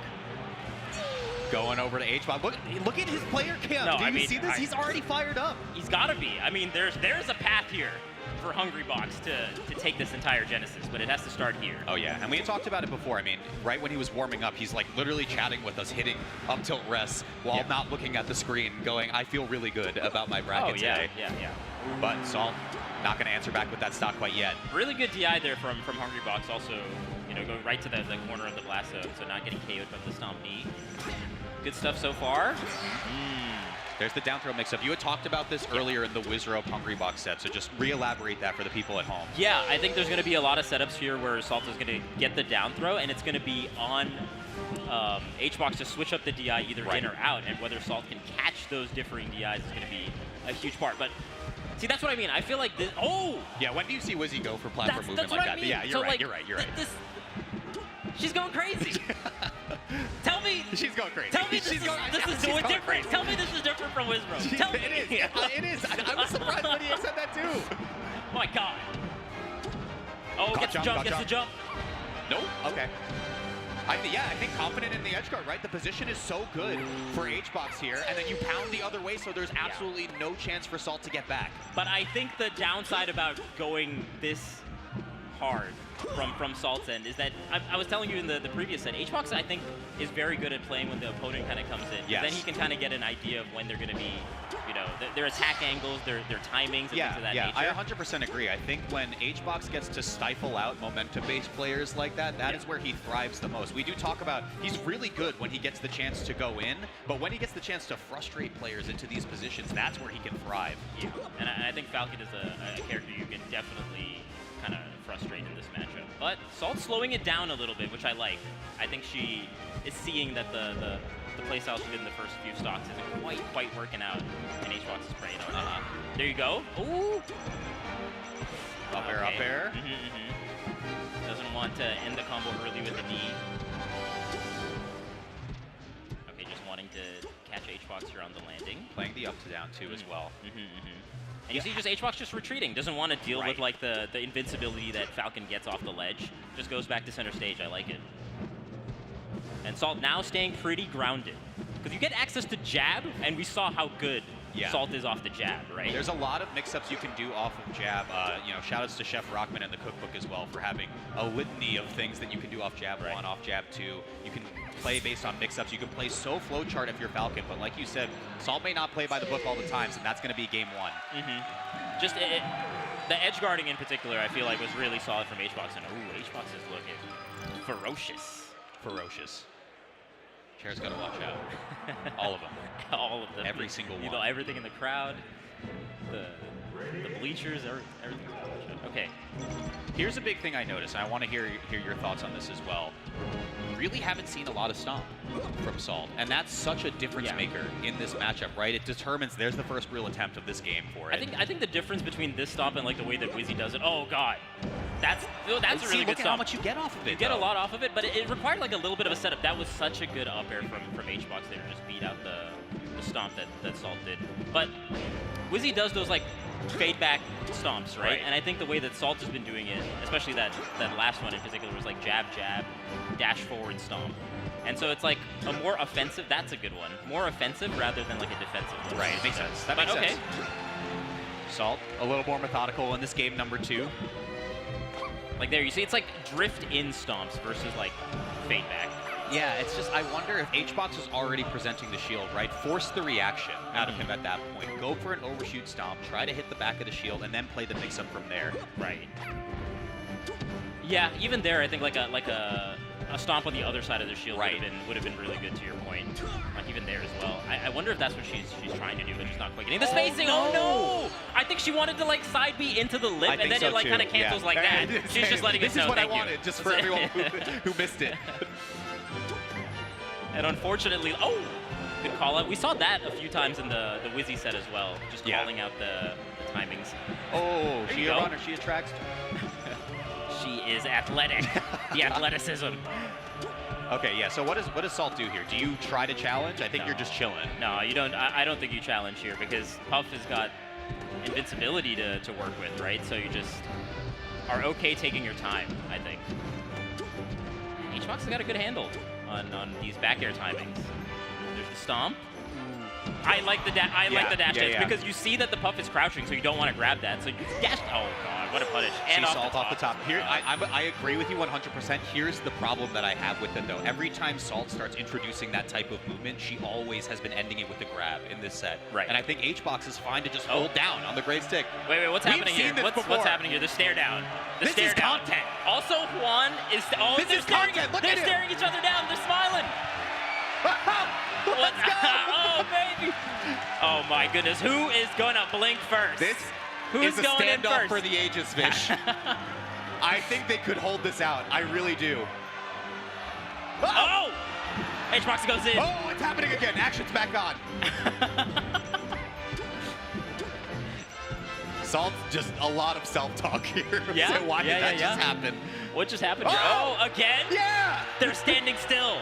The transformation, too. Oh, yeah, now we got the player cam. What, we just, you blink and that's what happens? You look away for a second? How do they mix production? You can't. The camera person getting mixed up. Oh, my goodness. I don't even know what happened. There is a third player in this game, Vish, and it is the camera person. A moment in history gone. It's just forever. gone. Erased. Erased from time. Oh my gosh. We are taking a little bit of a ring. I stand corrected. Okay, Salt's going in. Oh, there's the jab. Having the... Oh, she's cooking. She's cooking, but she only has one stock left. You can't get shield grab like that. Yeah. Having the tree to your back is a nice position to be. Oh, gonna get a combo off the tree? This might be rest. Might just be get a lot of percent instead. I like the roll away, too. Okay, little dash dances. Max just turned neutral air, too. Okay, no tech. Jump spent. Nice grab. We're going to last on. Not maybe? quite. No. Again, good DI from HBox. Okay. Also was on the right side going left, so had a lot of stage to play with. That's probably Got just the jump. That's the nice part about, I like the way that HBox is edge guarding, right? Yeah. You just put the forward air out. If the Falcon jumps into it, it gets clipped. If they don't jump into it, you fall down with the For Falcon. sure. You can just go down there. For You got sure. a lot of jumps. It's the right way to edge guard. After a bit of a stare down, Hungrybox up 2-0 Yeah, that's over right. Salt. Okay. We are closing the distance a little bit here on Yoshi's. This is where Salt can really go crazy, especially with the triplat stage. Yeah, and she's super good playing off of Randall and super good with wall jumps at her disposal. So I wonder what kind of crazy shenanigans we're gonna get on the Yoshi's pick. I'm gonna see some schmovement. Jabri sent F smash too, like doesn't even want to give Salt a punish here. Again, confidence in the edge guard, right? It's such a linearized recovery from Falcon that you just have the mix up in the drift from that point forward. Yeah. And as long as you keep ledge, Falcon kind of has to go on stage in a lot of positions, so you can just kind of wait it out even. Ooh, okay. Crouching puff, you really got to watch out. HBox is paying attention. Look at this, the head bob as well. He's in it. We haven't seen a head bobbing HBox in quite some time. Oh, yeah. Oh, Okay. oh. Shades of none for a second. And that's the thing, punish. those kind of like, it looks, oh wow, it looks he's flashy, activated. right? Like the neutral openings that Salt Yeah. gets, flashy, looks great, but they're not super juicy. Yeah, Whereas this is HBox on the what I flip mean, side. like I think comparing the two, Ooh, right? Good there you stock go, from that's Salt. juicy. So much of the openings from Wizrobe's case and the success that came from it started with Stomp and creating that mix-up and making HBox scared of that mix-up. We're not seeing that much more of it from Salt so far. Yeah, the thing that Wizzy does, oh god, that's just the that's set. just it.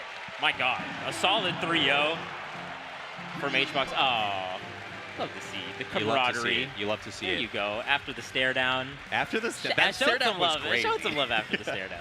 Hey, give it up for Salt here, Yeah. making it at 5th place. Yeah. Genesis X2. What a Hungrybox strong will be show. proceeding forward here. Insane showing from Salt. Insane showing from Salt. Gotta give it up. Oh my goodness. And Hungrybox making his way through this bracket. Making his way. Oh. I think it's like such a scary prospect when you see HBox like game one. Oh yeah. Just you're like, I gotta play a full set against this. Hey, that's how you keep the energies going. That's how you keep the energy going for sure. Baby. Man, what a crazy set. I think, yeah, just the hits that Wizzy would get in that particular matchup were just more meaningful, right? Like They were. It felt like Wizzy was very determined in getting openings that netted things. Right. Whereas Salt was just really trying to hit HBox. Yeah, seeing a couple of this outlined in the replays as well. I think edge guards were so potent from HBox, pretty much converted every single time Salt got put off stage. Highlight of the match, of course, is right here because who goes? Who snaps here? I think HBox went first, right? He did. Oh my goodness. Yeah, That I is so think, funny. like, to your point, the hits from Wizzy were a bit more meaningful than the hits Mhm. from Salt. I do think that started with the initiating aerial. A lot of times Salt was kind of just spacing in with nairs. HBox was so willing to play crouched, where Wizzy would threaten that crouch with a stomp and make HBox a little bit more afraid to just kind of hold down in those spots. But all things said, I mean, Salt has gotten on the board versus HBox. It's not going to happen today, and HBox remains on his tear. So HBox is in loser semis and will play the winner of Mango versus Cody Schwab, which is the set we have next. So Mango, Cody. Here's the thing, man. And one of them will be out at losers quarters. It's crazy that Triff got the upset over Moki, but this is like a pretty good loser's path for him, right? Yeah. Pretty decent loser's path for him. I mean, Mango Cody, there were talks of the top 4 soft lock that had existed earlier in 2024, right? And one of the pieces to that puzzle was Cody just could not beat Mango. Yeah, that is true, right? We're gonna see Cody tested across the board with maybe another losers run. Okay. So, in terms of losers runs, these two players, no matter who you have as number 1, these two players right now are best in the game. The best in the business. at losers runs. It's Mango and Cody. But before we intro this match, let's cut to Zane for an interview. Nice interview. Hungrybox, I just heard you say I changed the song. That was the problem. What are you listening to now? What were you listening to before? Was listening to OK Lou in Pools. That was really good. So that was the OK Lou. And I changed it up to a song called Come in Carmen by DJ Sabrina the Carpenter, or DJ Sabrina. It's like a really good like progressive house track. Okay. So it's like, everyone's just like, come in. And it's just like, yeah. So then, dude, me and Salt played so many like online sets already that we kind of had experience with each other. I thought before that set started, if we do a Mexican standoff during Genesis, it'd be the funniest thing. And that was probably the highlight. I don't care who fucking wins this tournament. That was the hypest part of the whole tournament. That was so great. You're having a good time out there. You can see you're bopping along. I am. Like I was kind of turned into like Wizzy's like whatever you want to call that. Just he definitely beat me pretty bad. When I saw Mango lose, it put me in a better mood. 'Cause I'm like, we're both old, and anyways, my point is like it's easy to compare yourself, but now we're both still in, hopefully in top 4, and yeah, and I just locked in really hard. I just remembered how to be like clutch god again. So let's see, let's push it. Let's see. It feels good to see a happy confident happy HBox. Yeah, I all think of that. I think that's across the board what we're seeing from all the competitors, right? Just like joy and happiness to be here on this stage again. Yeah. And I think that's the beauty of Genesis. We just get it to always see is. players push to their limits and they're enjoying themselves. Yeah. That's what you want to see. I think speaking on our next competitors that we will have here, we alluded to it a little bit. This is Cody Schwab versus Mango. So all of our competitors' relationships with the games, I think, have been quite possibly the healthiest they've ever been, right? Yeah. Like we talk about Mango being in this cyclical process. I think he likes the game right now. He's on this run. Of course, he got upset by Triff, but this is a good path for him. Cody has pretty explicitly said, I want to take long breaks from the game, like I don't want to like go super hard and burn myself out, especially given how the end of 2023, the end of 2024 went. And also, he's trying to balance Rivals 2 at the same time. Right. I think for him, it's a really interesting position to exist in, right? Where the harsh realities of the ecosystem that is esports, he has to live in that while also balancing all of these different things he's working on. So very healthy approach to how he handles Melee, and I think the same could be said for Mango. Yeah, I think in general, a lot of players are just on the healthiest they've ever been.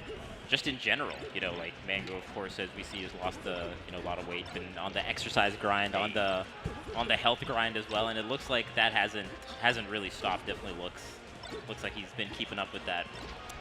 Other than that, the point, the thing I wanted to talk about before the interview, we were talking about like losers runs.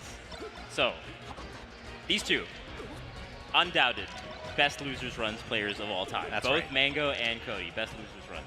Cody, I feel like, has had a couple of crazy losers runs in recent history, right? That's right, Whereas like Mango's last year. Yeah, like last year, you have like the Big House win that happened like a couple years ago. You have Battle of BC that happened last year. And then Mango's is like a little bit older.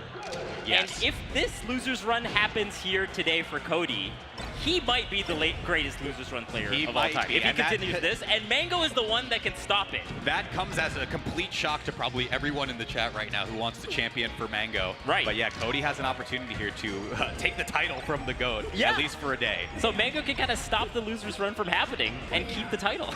He's going to get first stock right here. We had said Cody and Mango, their relationship has just been an extreme one of Mango winning almost all the time. Right. What does Cody need to do to be able to take one over on Mango? Yeah, they're head-to-head for 2024. Oh, looking good already. For 2024 is 6-2 in Mango's favor. Last one going to non-invitational, but you know, Mango and invitational, we don't talk about that. We don't talk about that. We don't talk about that. We talk about Supernova Mango.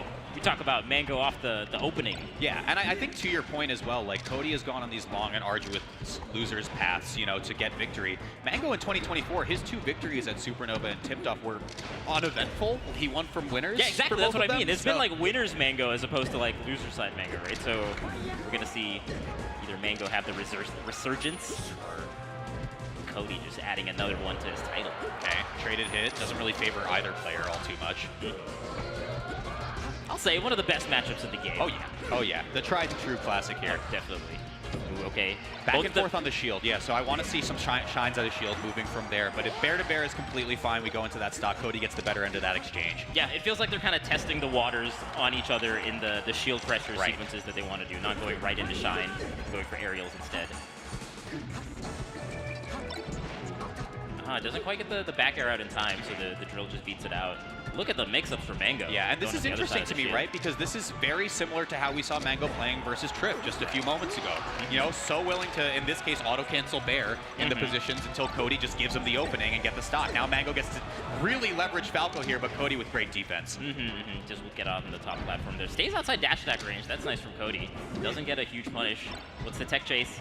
You see that little movement that Cody did just to stay outside the Shine range? Oh yeah, super good. But it might not be enough, Fish. Oh god, it might not be enough. This is offstage Mango really taking his time with it, knowing it's a color by number for that stock at that point, and now Mango takes the lead. Yeah, you're going up, you're going down, and now you're going to the blast zone.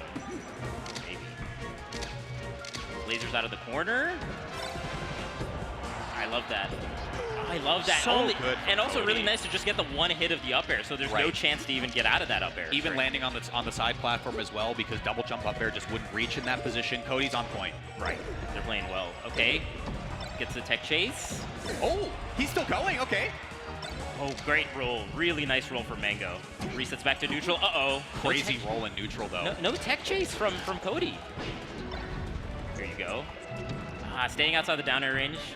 I love the power shield. Wait a second. Okay, Cody edge guard position. He called out the high Phantasm as well, but Mango has a shot. Where's the tech? Tries to do the old school off the down throw. Doesn't quite work on Cody. Mango just holding shield in these positions, waiting for Cody to pull the trigger. It seems so unorthodox for him. There's the back air. Tries to do laser forward tilt, but gets pushed off.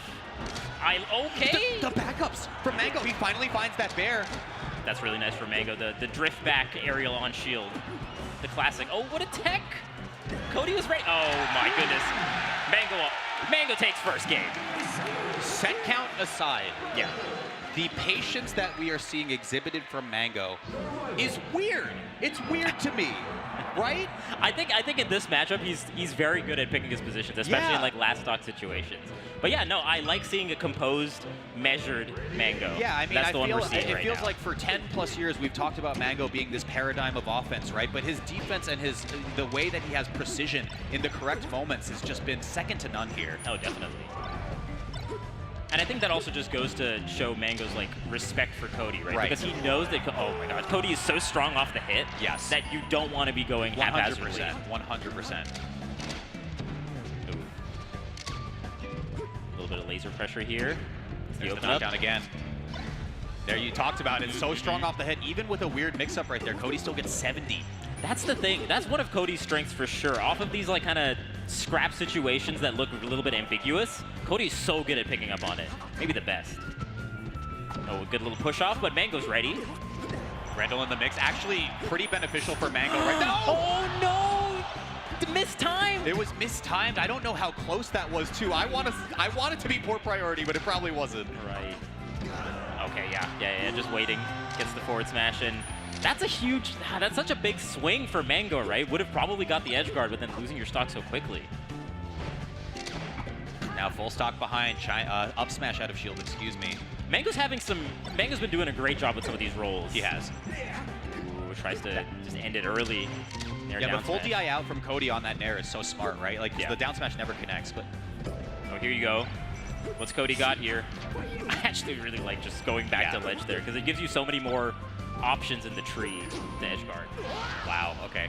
Cody locked in on this game, too. Huge lead.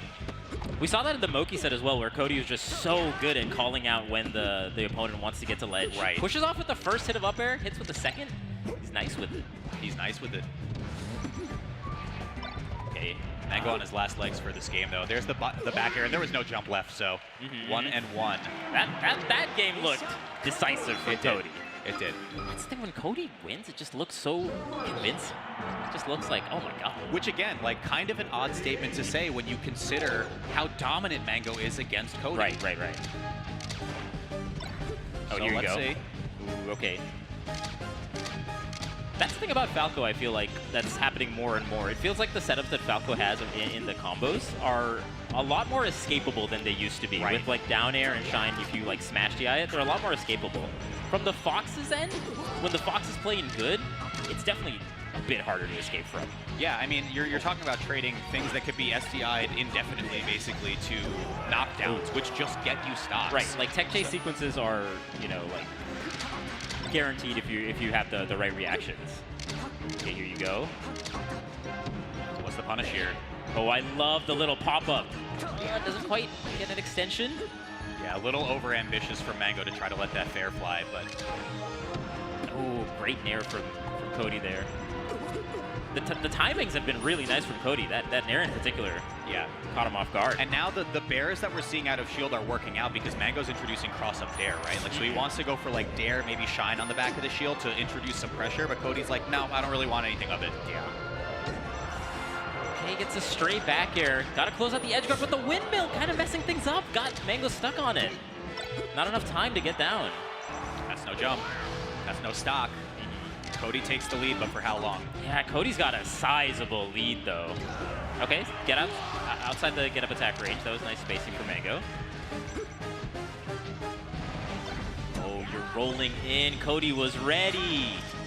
Yeah, and again, like you had said it last game, Vish, so aptly, like the amount of work that gets put in, that gets done off of a single knockdown, a single hit is second to none, but Mango makes that one work for him 2-2. Oh yeah, and you hear the crowd coming alive with the Mango combos. My goodness. Oh, look at these wave dash links. Oh yeah. No one does it. No one does it like Mango. No one does it. Oh. Down tilt to Smart. call out the jump Very to flat, smart. and it just got him a whole stock. Very smart, very smart. Ooh, not quite fast enough to get that down smash. That was a tricky one to get. Cody's got a good handle on when Mango's going to be coming in. That just is it. Oh my god. A little shades of Moki there, reverse hit bear into the shine to close that one out. And we are knocking on the door of Cody continuing this loser's run here. Yeah.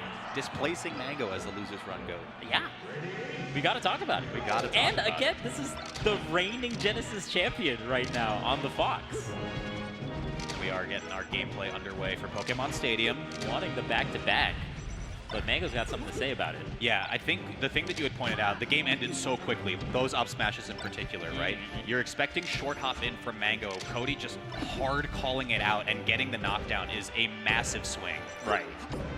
Ooh. Okay. Kind of mistimes the re-grab there from ledge. What's Mango going to be off these lasers? It feels like Cody's just got a really good handle on the timings that Mango wants to do off the laser even. I think that like the punishes might look basic to the normal eye, right? Because it's up smash, knockdown, tech chase, get a re-grab, and then rinse and repeat until the stock's gone. But they are so well executed, it cannot be understated. Yeah. There you go. And a little bit slow on the tech chase up air there. But yeah, to your point, like these punishes from Cody's end are not easy. See if the GOAT has a little bit of gas left in the tank. Can he keep this run alive? Oh, okay, trying to catch Cody off the laser. There's no jump happening, though, from Cody. And transformation made that a little bit awkward as well. Gave Cody a get-up attack. Even the DI off the... Oh, okay. Low percent KO. Low percent KO, yeah. I think that was necessary for Mango. For the nation. Oh, it just gets out of there. I like that. Needs something to get back into it. That lead is a start. Ooh. This time, yeah, just go jump shine to call out the approach in from Mango. Cody's playing around the laser so well. Doesn't mind getting hit by one or two of them. Throw back air. Building up percent, though, from Mango's end. Called out. God, the coverage. But hey, that early stock from Mango gave him a lot of leeway here. Cody's this is everywhere. shine back air, at least for an edge guard. But Cody, look at this. He's already almost evened it back up. Yeah, I mean, threatening shine grab there. That hasn't been used too much over the course of this set. And to use it right there, perfect timing for Cody. Here you go. Oh, that nair. Still has jump. Cody a little bit patient, a little bit slow to pull the trigger there. But the DI off single shine, Bish. And a little bit of a flub for Mango. I feel like those lasers weren't quite exactly where Mango wanted to place them. And we got potentially Mango's last stock of this tournament. Last stock of Genesis X2, the dawn of a new era for this series. Oh, doesn't get the edge guard. Does he have it in him? Does he have the grit? There's the knockdown from Cody again. The back throw to reintroduce another one, and we go to the platform. I love the back throw there because Mango is super good now at getting the slide offs. Okay, yeah, just off the top. Last stop. The shine extension is exactly right because Cody's got such good survival DI that you just want to close it off the top. It could end in an instant, though. Yeah. And Cody has just been completely reading where Mango wants to go. Oh, get the shine. That's a miscue from Cody. That's a big one. That's a miscue from Cody. Okay, here's a chance. This is a big miss. But again, Cody's finding a way to get out of these combos, but Mango continues. What a grab. He's continuing it. Cody misses the shield drop there, gets a roll. There might be some nerves setting in, Bitch. When Mango gets a grab, it sends the wrong way. You do it again? Okay, and Mango hanging on by a thread. It has to be game 5. Takes it to game 5. My goodness. I think, and I do not want to speak for the players here, Bish, little bit of nerves kicking in from Cody. A little bit of spaghetti, if you will. That's the thing. Mango is no stranger to these last stock situations, to these game 5 situations. And I feel like in some ways he thrives on this kind of pressure, right? Okay. I 100% agree, and it all comes down to this. Another game 5 decides Mango's tournament life. Right. Ooh. I love that. That's another thing that Mango's super good at. While on platform, doing like shield angling so that, you know, the shield, see even there? Like angling towards the opponent so that they hit the shield a little bit earlier. And then that allows Mango to act out of his shield a little bit faster. Super nice. Yep. Okay. Play classic. This is top 8. Just let it rip, Mango. Okay, yeah, off the top. That's enough. Cody firing right back. He wants to quiet the crowd in an instant. There is no momentum to be had here, but wait a second, Mango gets the shine. Oh no, it doesn't stop. Oh, shine reverses. That's such a crazy challenge for Mango, but it's working out for him. Oh, and he gets the platform. The platform cancel backhand. That's a new one. Are you kidding me? That is new. That is in new. 2025. Insane. Mango's still coming up with stuff. Oh my God, dude, they're just so close. They're going back and forth. Oh my God. Okay, here you go. There's the shine again. Look at the smash. Look. Okay, so the smash DI from Cody was insane, but Mango had the back air instead of going for another down air. Okay, here we go. Wow, and Mango got the landing earlier. Cody SDIs to get to the ledge, so there's no follow-up punish. This is just such a close match, Fish. Oh. Okay, yeah, just roll out of there a little bit too far to try to get a shine out of shield. Knockdown. Okay, he but got slide off. Mango can slide off now. He be sliding. He's sliding. Sliding on the ops. Oh. Cody's the major one right now. That's a mistake. But dude, Silent Wolf getting the tech into side B, that is such a difficult timing to do. There's no question that was an error too. Mango gets the stock. And he has a chance here. Mango with the lead right now going into this game 5. Jumps back with an up air, doesn't get punished. My God. Okay, Mango chance again. Mango chance. Oh, here's an opening. Goes for grab. It's so smart. Look at the DI. He wanted to call out the high jump from Cody. He could have gotten there. The shine comes through once again. It's only a back air to follow up, though. Here we go. Oh, here you go. What an opening. And he punishes the slide off. That's so good from Mango. He punishes the slide off. I can't believe it. Mango keeping the dream alive here at Genesis X2. Are we going to see loser side Mango come alive again? It has been, like I said, time and time again, a cycle for the kid, the GOAT, the Buster. Mango works in patterns, man, and this time You can't he count might him be out. the loser's GOAT. You can never count out Mango. You can never count out Mango. Congratulations, of course, to Cody Schwab for a 5th place exit at Genesis X2. But that one was insane. That was insane. What was that? That was insane. Oh my God. There were so many moments where it just looked like Cody was so dominant. Yes. Right? It just felt like there was that big underdog energy for Mango, but oh God, just can't count him out. I can't So believe good. it. Like we were too busy going insane at the end, right? But something in that game 5 changed where Mango clocked in specifically to Cody's slide off responses, right? And he started the last stock. It was just forward smash. I am expecting you to slide off and try to go for this here, and the it's forward over. smash. It is over. Dude, okay, there were so many good defensive options that Cody was doing, and then Mango just started calling them out amidst the combo game. So they weren't like true combos, but when you're when you know your opponent's position after like a defensive option, you can still make it hurt. Let's check it out here in some of the replays. I mean, what better way, what more Mango way than Mango 2? Those down smashes from stock 3, I think inarguably was a missed input from him. I think he was trying to do fall through platform dare. Got the down smash, and it just happened to work out for him there. Gets Dude. that stock, gives him the momentum he needs to keep this run alive. Right. And That was- here's the other thing we had alluded to at the start of this set, Vish. With Hungrybox on the other side of the losers bracket, they've already cracked 100 set wins lifetime. That's insane. This could be a run back now for 4th place. Dude, he's crazy. He's crazy. I can't believe it. This top 8 is insane. How does he do it? This top 8 is insane. Is this top 8 not insane? Is this not one insane? Of the craziest, What is this? What a crazy top 8 we've got right now. Holy Oh my moly! God. I can't believe it, dude. This has just been an unbelievable treat to be able to watch. Melee in 2025, the Super Bowl of Smash, the biggest event of the year. Let's get a word from Mango here with Ipengu and hear what he has to say. Ooh, Mango, feeling sick. Not the right controller. You expect to be here? You thought you were gonna make it here? No, playing like shit. Let me warm up. I don't got time for this shit. Yep, go do it. You know what to expect. We'll see him again. Back to you guys. He's a man of very few words. That's all I'm going to say here. This reminds me of when he won the Smashies after Supernova. Yes. He's like, I'm sexy as shit, and I won a Smashie. And that's it. He's got the best interviews of all time. Guys, this has been an unbelievable top 8, and there is so much more action to be had here. We're almost at our top 4. I think we are at our top 4. We need a minute to collect ourselves. I hope you guys at home do too. We're going to cut it to a quick break, but you don't want to go anywhere for some more Melee action. We'll be right back with some more Genesis X2.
I mean, we got to talk about Triff on this first edge guard, though. Let's see. Yeah. Ooh, okay. Okay, setting the tone early. Let's see what Triff can do to get back here. Slowly sailing in. And the set count for these two is 1-5 in Wizzy's favor lifetime. Right. And the last time they played was at Riptide, where it went 3-1 for Triff, actually. This is what I think is also important about this matchup, Vish, as Wizzro picks up the first stock. Wizzy went 3-2 against Aura, who went on one of the runs of this tournament, getting ninth place yesterday. That's a good point. This is a matchup where I feel like Falcons should just tap it in, right? Like, it's not guaranteed anymore, right? But it is a good one for Falcon. Look, I'm a Falcon main, so my heart tells you that it's still... You know, Falcon has some difficulties in this matchup. Right. I do think it's... Oh, my God. All right, as Wizzy is comboing this poor Peach, maybe I see you're onto something. But, look, I think it's close to even. Yeah. But the way that Falcon gets the KOs and the hits, I feel like it's a little bit easier in terms of punish and in terms of neutral from the Falcons' end. So it might feel like, oh, my God, just on the way out. Worth? He's dead. Super worth. So... On paper, it does feel like, you know, Falcon is winning, but I think it's pretty close to even with maybe a slight favor to Falcon. Sure. Yeah, I mean, I guess allow me to contextualize this a little bit. I say this with the context of Wizzy is so good against Puff in general. Right. And a lot of that, I feel like at a surface level, does transfer over for a matchup. He's good at playing slow pace. He's good at fighting against floaties. He has the float charts in mind for these characters. I think you're right. I think, again, it's another one of those characters that doesn't have the craziest ground speed. Yeah. And Falcon, being the fastest character in the game, really can make it difficult for Peach to kind of close the distance. And that kind of deficit is tough to overcome from the Peach's end. Yeah, and just like that, we did see Triff was trying to go for a dash attack on the left side. Wasn't able to reach just because the character is so damn slow. Okay, Shades of Armada with that Parasol coming through, but it's not going to amount to anything. Ooh, that up smash was probably like a turnaround up air that Wizzy wanted to just put like in place. Great turnips here. Wow. On the flip side, the edge guarding should be, what a... The Spanish sniper? What a hit. The Spanish sniper? What a hit from Triff. And on the flip side, I think the edge guarding is going to be a little bit choreographed. There are things that Peach can kind of just put out that Falcon has a real tough time on the edge guard. Oh my God. Did you see the smash DI? Yes. Off that down smash? I mean, who else to expect it from a Wizzrobe, right? But Wizzy is super good at smash DI. That's something that we're going to be seeing from Triff's end, is doing those like very kind of like quick up airs, like those subfloat up airs. Those are really nice for catching Falcon's nair or catching Falcons coming in. Right. The problem with it is it doesn't last very long. So you kind of have to like call out. Committing to short hop aerial in or something like that to maybe go for a trade. I get you on that. Yeah. So Peach has to like kind of call out Falcon's timings if they're going for that kind of subfloat up air that they're doing. It's very fast, but you got a lot off of it if it does hit. Let's see, very, very close though between these two in the first game. Ooh.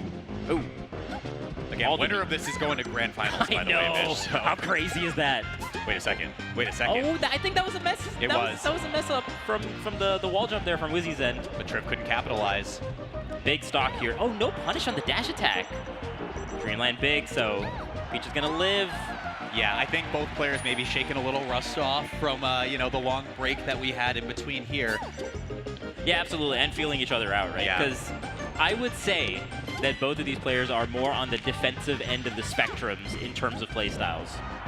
It's actually funny, there's a top 100 anonymous poll that was done, and Triff was voted second most campiest player by the rest of the top 100. We've talked about this so much. We joked that Triff is like a little bit masochistic about this. Like, he likes the bad parts of Melee, you know? Like, gotta make it work. Especially in a matchup like this, I don't think you want to like go in super hard. But it is interesting to think that that's how the other top players do feel. We joke about it so much. He loves getting chain grabbed when he plays this. Oh, I love the spacing here. There's that down smash again from Triff. No Wait a minute. Punish. Tries to do like a huge extension with the stomp, like knocking you back down, wanting to combo almost like a Falco. That's nice down tilt. Like, the expecting Wizzrobe to advance in those positions is one thing, but to be able to just hold your ground like Triff has, this might be the stock. He has so much time. Right, really good drift from Wizzy, but Triff still catches it. The stitch face. Doesn't even need the stitch face. Oh, he does! He threw that so far in advance! He's on fire! He's got the timing. Come on and slam! That was insane. That was thrown so far in advance reading. I mean, Falcon that far away has to kind of commit to Falcon kicking Yes. to get your double jump back and then get back on the stage, but just like so slow. Hey, get down, Mr. President. There's an Aaron Turnip flying your way. Trip takes the first game. It was a slow and steady one. Let's see if Pokemon Stadium changes the pace. I think the nice part about Stadium in this matchup is it's a little bit long, so it allows Falcon to kind of make the most out of like that insane dash speed. So you can like keep distance, but you can still close the distance as fast as you can because it's Falcon. Oh God! Yeah. Implication of no top platform is also pretty huge. I mean, Wizrobe is no stranger to just camping out floaties or like playing the slow game, but I think not having it there means Trip has less angles of attack as well. I also like the adaptation there from Wizzy, where he does like an aerial on shield and rather like than continuing the sequence just gets out of there because you know Peach wants to do down smash. In those kind of absolutely. positions. I love that. Empty hop. Got it. First stock. Got to do the blade wise where out of down throw you can like shake out of it and air dodge as quickly as possible to get out of the down throw D sequence that you see that Falcons do. Now here's the thing, right? For as much of like the horizontal space that you mentioned, Bish, Wizzy's giving Trip a lot of opportunities to pull turnips, and I feel like that's so important when you're against a character as fast as Falcon. Yeah, definitely. But yeah. Oh my God, Wizzy is so good at the reverse hitbox of the grab. Wait, this is reversal. This could be huge. Oh no! Oh no! I think Triff wires crossed a little bit. I think Triff maybe either wanted to do an aerial or grab the ledge and kind of mistimed both of those things and then just kind of fell as a result of it. You try to do everything and you end up doing nothing by accident, but Triff might be able to close this one out. And again, like the angle is predictable, like you said, but Triff has just been so on point with it. Again, you got to throw it kind of preemptively, right? Knowing that the Falcon kick is going to be coming at that exact position. So props to Triff for knowing those distances. But still a good lead for Wizzy though. Right. And Wizzy is so good at playing the lead. So good at playing the lead. Not going to overextend really too much. Like, we'll get one aerial, doesn't feel too good about it, we'll retreat back to center, pushes you into the corner. Ooh, we need these small dashes from Trip that you mentioned. This is the chance for reversal. Now you have to bear. Dude, okay. Such good smash DI on the aerial, such that you can get on the other side of Peach so that you don't get hit off stage again. So good. Ooh. Oh my gosh, Wizzy running away with it. And I almost wonder, right, those two right side edge guards that we saw earlier, maybe Trip doesn't bear in those positions because Wizzy's so good at SDIing and can get the text if he goes close to the wall. Dare, of course, going to be hard to get out of. But Wizzy's doing the right thing. It looks like a rinse and repeat situation, but you don't want to DI. Oh, from the corner! The Raptor boost from the corner! Again? He does that so much. It's such a gamble, too. Oh my God, back air there was crazy. Low floats that you mentioned before, but I mean, Trip is running out of real estate here. Gets the Nair to find this stock, but he's already so damaged on his final one. Wizzy gathering all the energy right now, staring up into the sky. That's the soft reboot coming through. Oh, four. Oh, yeah. Gotta watch for Parasol. And yeah, staying in the pit, I think, is the smart decision from the person with the higher stocks. Doesn't send off stage. It reverses. That's huge. Pretty favorable trade for Trip because he can just go back right off the wall, but it's starting, again, running out of space. This is last stock. Doable for Trip, but this is a down throw knee away. Oh my God, I can't believe Wizzy just jumped out there. Down throw knee. Does he have it? With the lip making that a little bit awkward. Yeah, the lip was a little bit weird, and the turnip was nice because it stuffed out the up air that Wizzy was trying to do off stage. Yo. Can he bring this up 2-0? Yeah, you don't want to sail in. You don't want to sail in. Yeah, but the air dodge was so good, it avoided the knee. Trip playing this so carefully, didn't land early after that first aerial, knowing Wizzy wanted the shield grab. Dude, the Nair misses. The reverse of the up B, avoiding Triff's. Wait a second, Bish. The Nair was so smart. Air dodge once again. Oh, the best in the business, it's Trip. You get forward? Can you close out this edge guard? He waited. So smart to wait for Falcon landing and then get the grab. Oh my God, they both missed it. You DI'd it that way? And he forward threw him across the stage. He's just going coast to coast with this right now. Gets the landing. Wizzy has to B. Yeah, DI away. It's got to be it. That has to be it. He's got it. Oh my God. 2-0, Bish. Dude, this is what happened in the Mango set as well. Triff does not lose the last stock. He is on point, but watch out. The endurance. The download. Look at it. Oh, look at it. Yo, Wizzy is sweating right now. Wow. My goodness. going to work. Vish. Getting put to work. A Triff Peach Their Triff could make it to Grand Finals. In what world are we living in? The year 2025, we had talked about how rare of an occurrence it could be for just a player to win a major. Yeah, and someone that hasn't, you know, been like a major winner in contention right now suddenly may be in grand finals of this tournament. That's just where Melee is right now. My God. Melee is magnificent, but here comes Triff now on the recovery. Wizrobe unable to get across with that first stock. Does have edge guard position. Okay, doesn't get clipped by the Parasol. That's good distance that Wizzy is keeping. And we're talking about Triff is okay playing at the ledge there and taking his time. Right. Oh, okay. Oh, nice. Yeah, maybe could have been better. Oh, wow. The knee doesn't even get hit by Parasol. Yeah, Wizzy's a little bit slow, though, on that punish. I mean, there wasn't really much to be had once Triff landed on the stage. A little bit of flubs from Wizzy. Okay. Yeah, just gets out of there. Tries to edge cancel. He did the thing. Doesn't want to grab turnip either. Oh, the mountain. I don't know if that would have hit anyway, but the mountain definitely makes it. So you don't hit. Wait, Wizzy, you go down there? Get out, get out. Respect. Respect for Wizzy for going down Dubs. there. Didn't yeah, dab me up. Okay, Triff gets an opportunity now to just fish for a stitch. Right. And you really can't go down there as Wizzy when there's like 2 turnips just in your face like that. You're gonna accidentally lose your stock. It's not worth it. It's not worth it, man. She's not worth it. Wizrobe taking a nap on this side platform by the mountain, but the transformation will come through Triff. A little bit unlucky on the slot machine, but the beat goes on. Doesn't even get like dot eyes or anything else either, so reset back to. Oh, I love the little dash. Oh my God, little dash dance. Peach's dash dance is not that good, bro. Right. The fact that Triff is doing these like micro dash dances to outspace Falcon's speed, phenomenal. Here's the other thing too. It's introducing these. Oh, wait, what? This is what I was wondering. I mean, crazy gamble from Triff to try to go for that edge guard, but that's what I was wondering in the last game. Do you not go for the bears because Wizzy always techs that? Yeah, and Wizzy will SDI in, get the tech, so it is something you got to watch out for.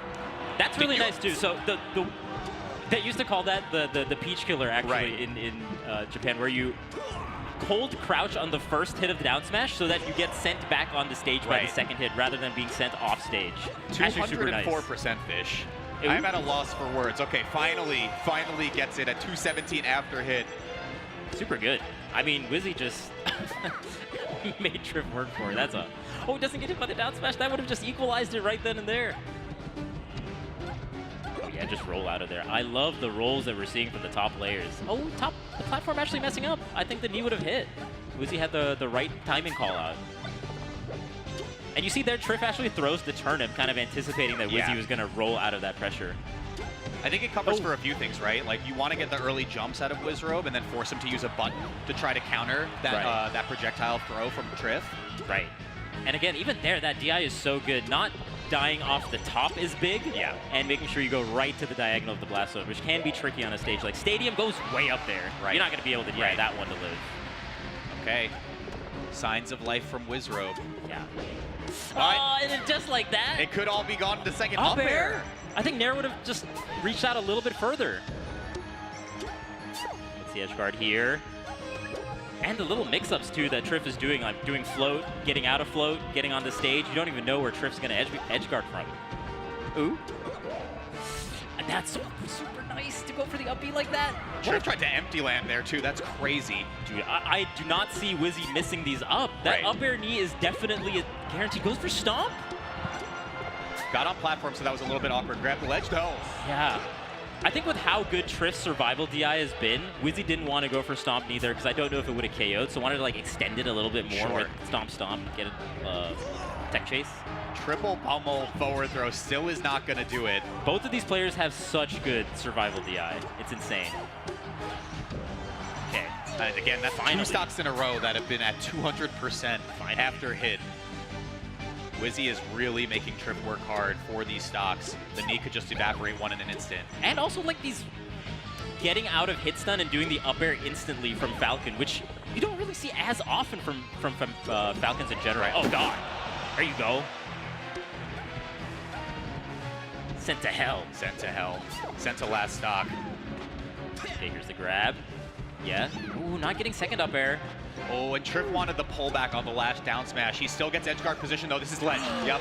Whoa. For how much Wizzy has been living on the previous stocks, that is a nice low percent KO for Triff right now. Hey, don't get down smash. You're gonna. Don't get down smash. You might get Don't down get down smash. smash. Okay, Triff running out of resources. Being plucked a turnip in front of his face like that, still gets the advantage. Out of the corner is crazy to go for the turnip. Uh-oh. Uh-oh. Hang the on. light hits. Yo. Big bear. Gets the juicy opening. Wizzy just tries to go back to center stage. Triff could be in grand finals in just one open up, Vish. The pressure is on right now, but Wizzy gets one nair, one up air. It's going to be a knee. It's going to be the KO. Tried to cross up with the bear, taking this slow now. That's a favorable trade for Triff. They both. That's a favorable turn-up for big Triff. spot, and That's that's a it. favorable nair for Triff, and Triff will be advancing to grand finals.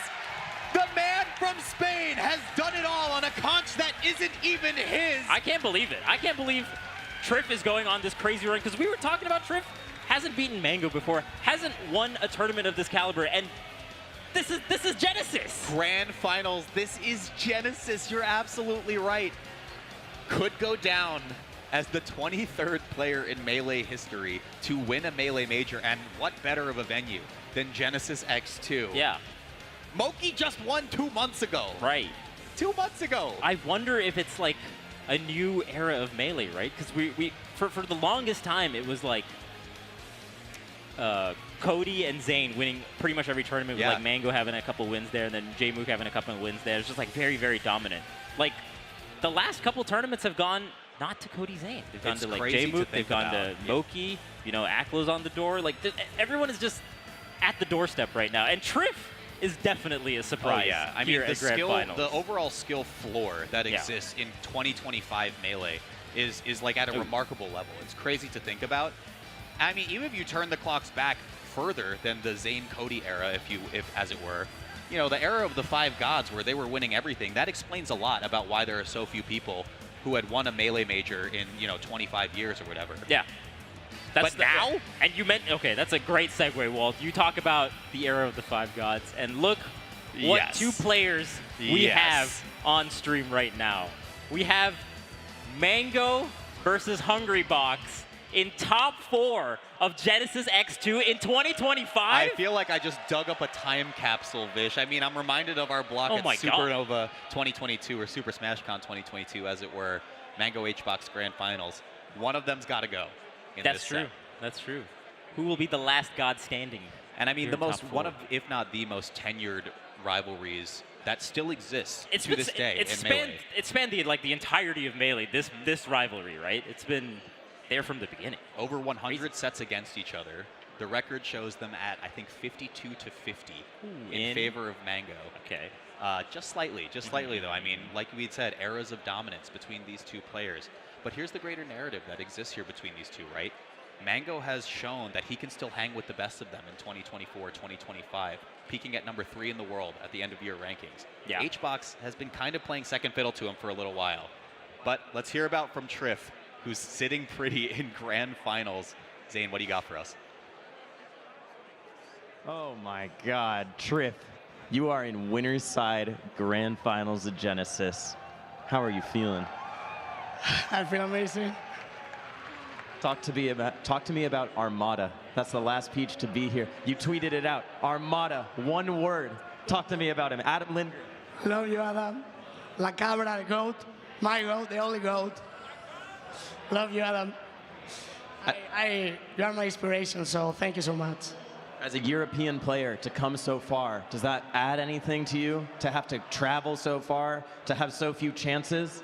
I encourage everyone to not do what I'm doing. I just play 8 hours every day. I just study every single player for like no money. I'm so exhausted. I don't recommend anyone do the shit, but I'm so happy right now. Well, look what happened. Look how it paid off. I don't know. If you want to be, maybe that's the way. Triff, go get ready. Grand finals. Congrats. Oh my gosh. Guys you love this for Triff. You gotta love this for Triff. Oh man, what an impressive showing. What just a standout individual. Yeah, 100%, 100%. So happy for him. Grand finals, winner's side. I mean, what a world we live in. Insane. What a world we live in. Guaranteed second. And I like Guaranteed second. Vish, we teed this up at the start of the broadcast, right? Like, who out there in the Melee world could have possibly predicted this? I don't think there's a single person. No. I don't think there's a single person who could have predicted this. This is like the craziest top 8 I've seen in a hot minute, and it's only going to get hotter with our next match here. We were talking about it for a while. One of the most tenured rivalries and matchups of all time, Mango versus Hungrybox. What a rivalry it is. And actually, I was looking back at their tournament history. They actually played at the first Genesis back in 2009. And Mango double eliminated Hungrybox from that Genesis. It's crazy. Yeah. He got like third, right? Yeah. At the Genesis? That's the other thing about HBox and Genesis in terms of just, history. That was HBox's like big breakout tournament as well. And I think it kind of gets overshadowed by Armada and Mango storyline in that particular Genesis. Because HBox was, oh my God, starting off strong. Hang on, he's crazy. He's crazy. So HBox was seeded 16th at that first Genesis and ended up getting third. So it was actually a big breakout tournament for HBox as well. Yeah, a lot of history for these two in this particular title. Both of them winning these two, a the Genesis. relationship with each other, and then also the one that existed with Armada in the picture as well, right? Because HBox had always kind of been the one that was the clear number 3 of all time behind Mango and Armada, regardless of where you take that debate. HBox was the one that was right behind them, and he has a chance to kind of create some history and get in front of Mango now with this set. Definitely. Yeah. We're in for a treat here, Walt. I'm so excited. I mean, a rest to start us off is already one thing. Mango slowly clawing his way back into this first stock, though. And both of these players have definitely been #1 in their respective years, right? So, oh man, both Genesis champions as well. Mango winning Genesis 1, Hungrybox winning Genesis 6. Both wanting a second one. Okay, a little bit of a miscue from Mango. Wanted to go for the edge cancel off the illusion to back air. Ooh, nice I love the short and really good short. And even with HBox putting out the forward air there, Shorten just beats it out. Okay, first.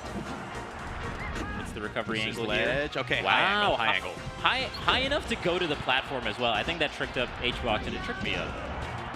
That one did not trip HBox up. It should just be ledge, but he does get a laser for his troubles. Mango, first one to fall. Bro, I gotta say, how is Mango here? After the week of him tweeting about what he's been doing, how is my boy here in loser semis right now? I mean, it's Super Bowl mentality, Vish. It has to be, right?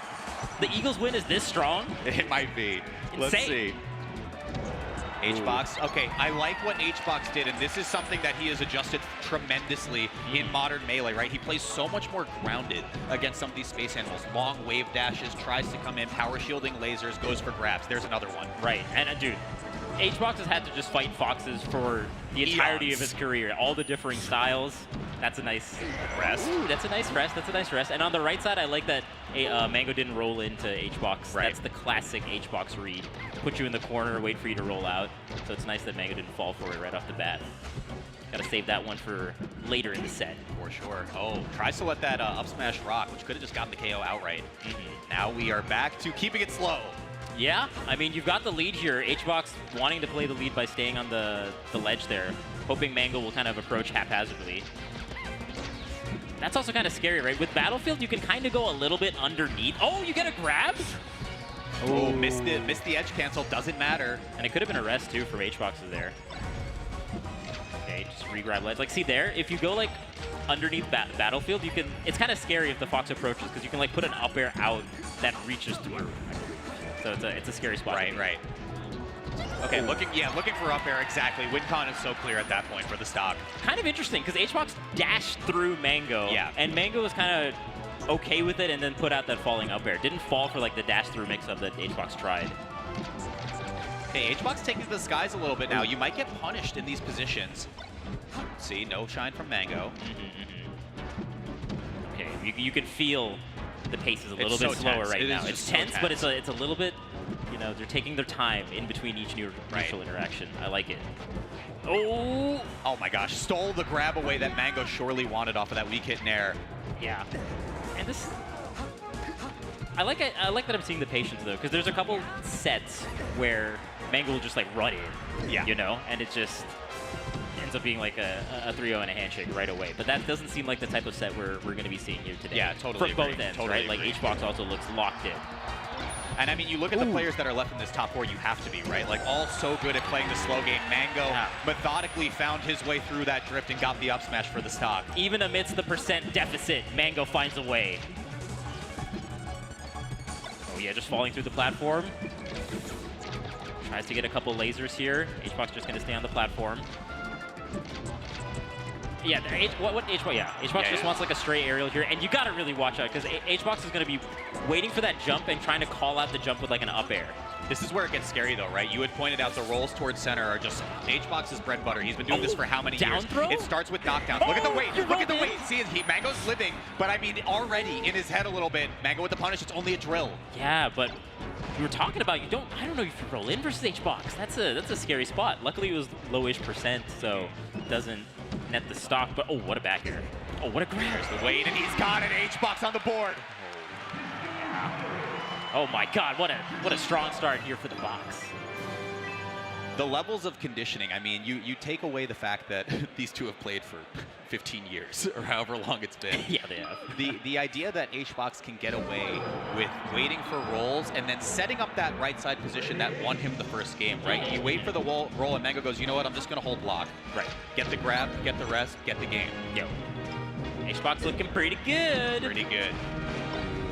And I like these raw grab attempts from HBox as well. You got to be a little bit cautious from Mango's end, because anytime in neutral you just get grabbed. There's that up air I was talking about that's trying to catch Mango's aerial in. You know, we haven't seen pound yet from HBox. When is it going to rip? I feel like a lot of top players have talked about HBox's pounds in particular. Yeah, I mean, right there, you could potentially set it up. It's a little bit too high of a percent threshold to get the pound into rest.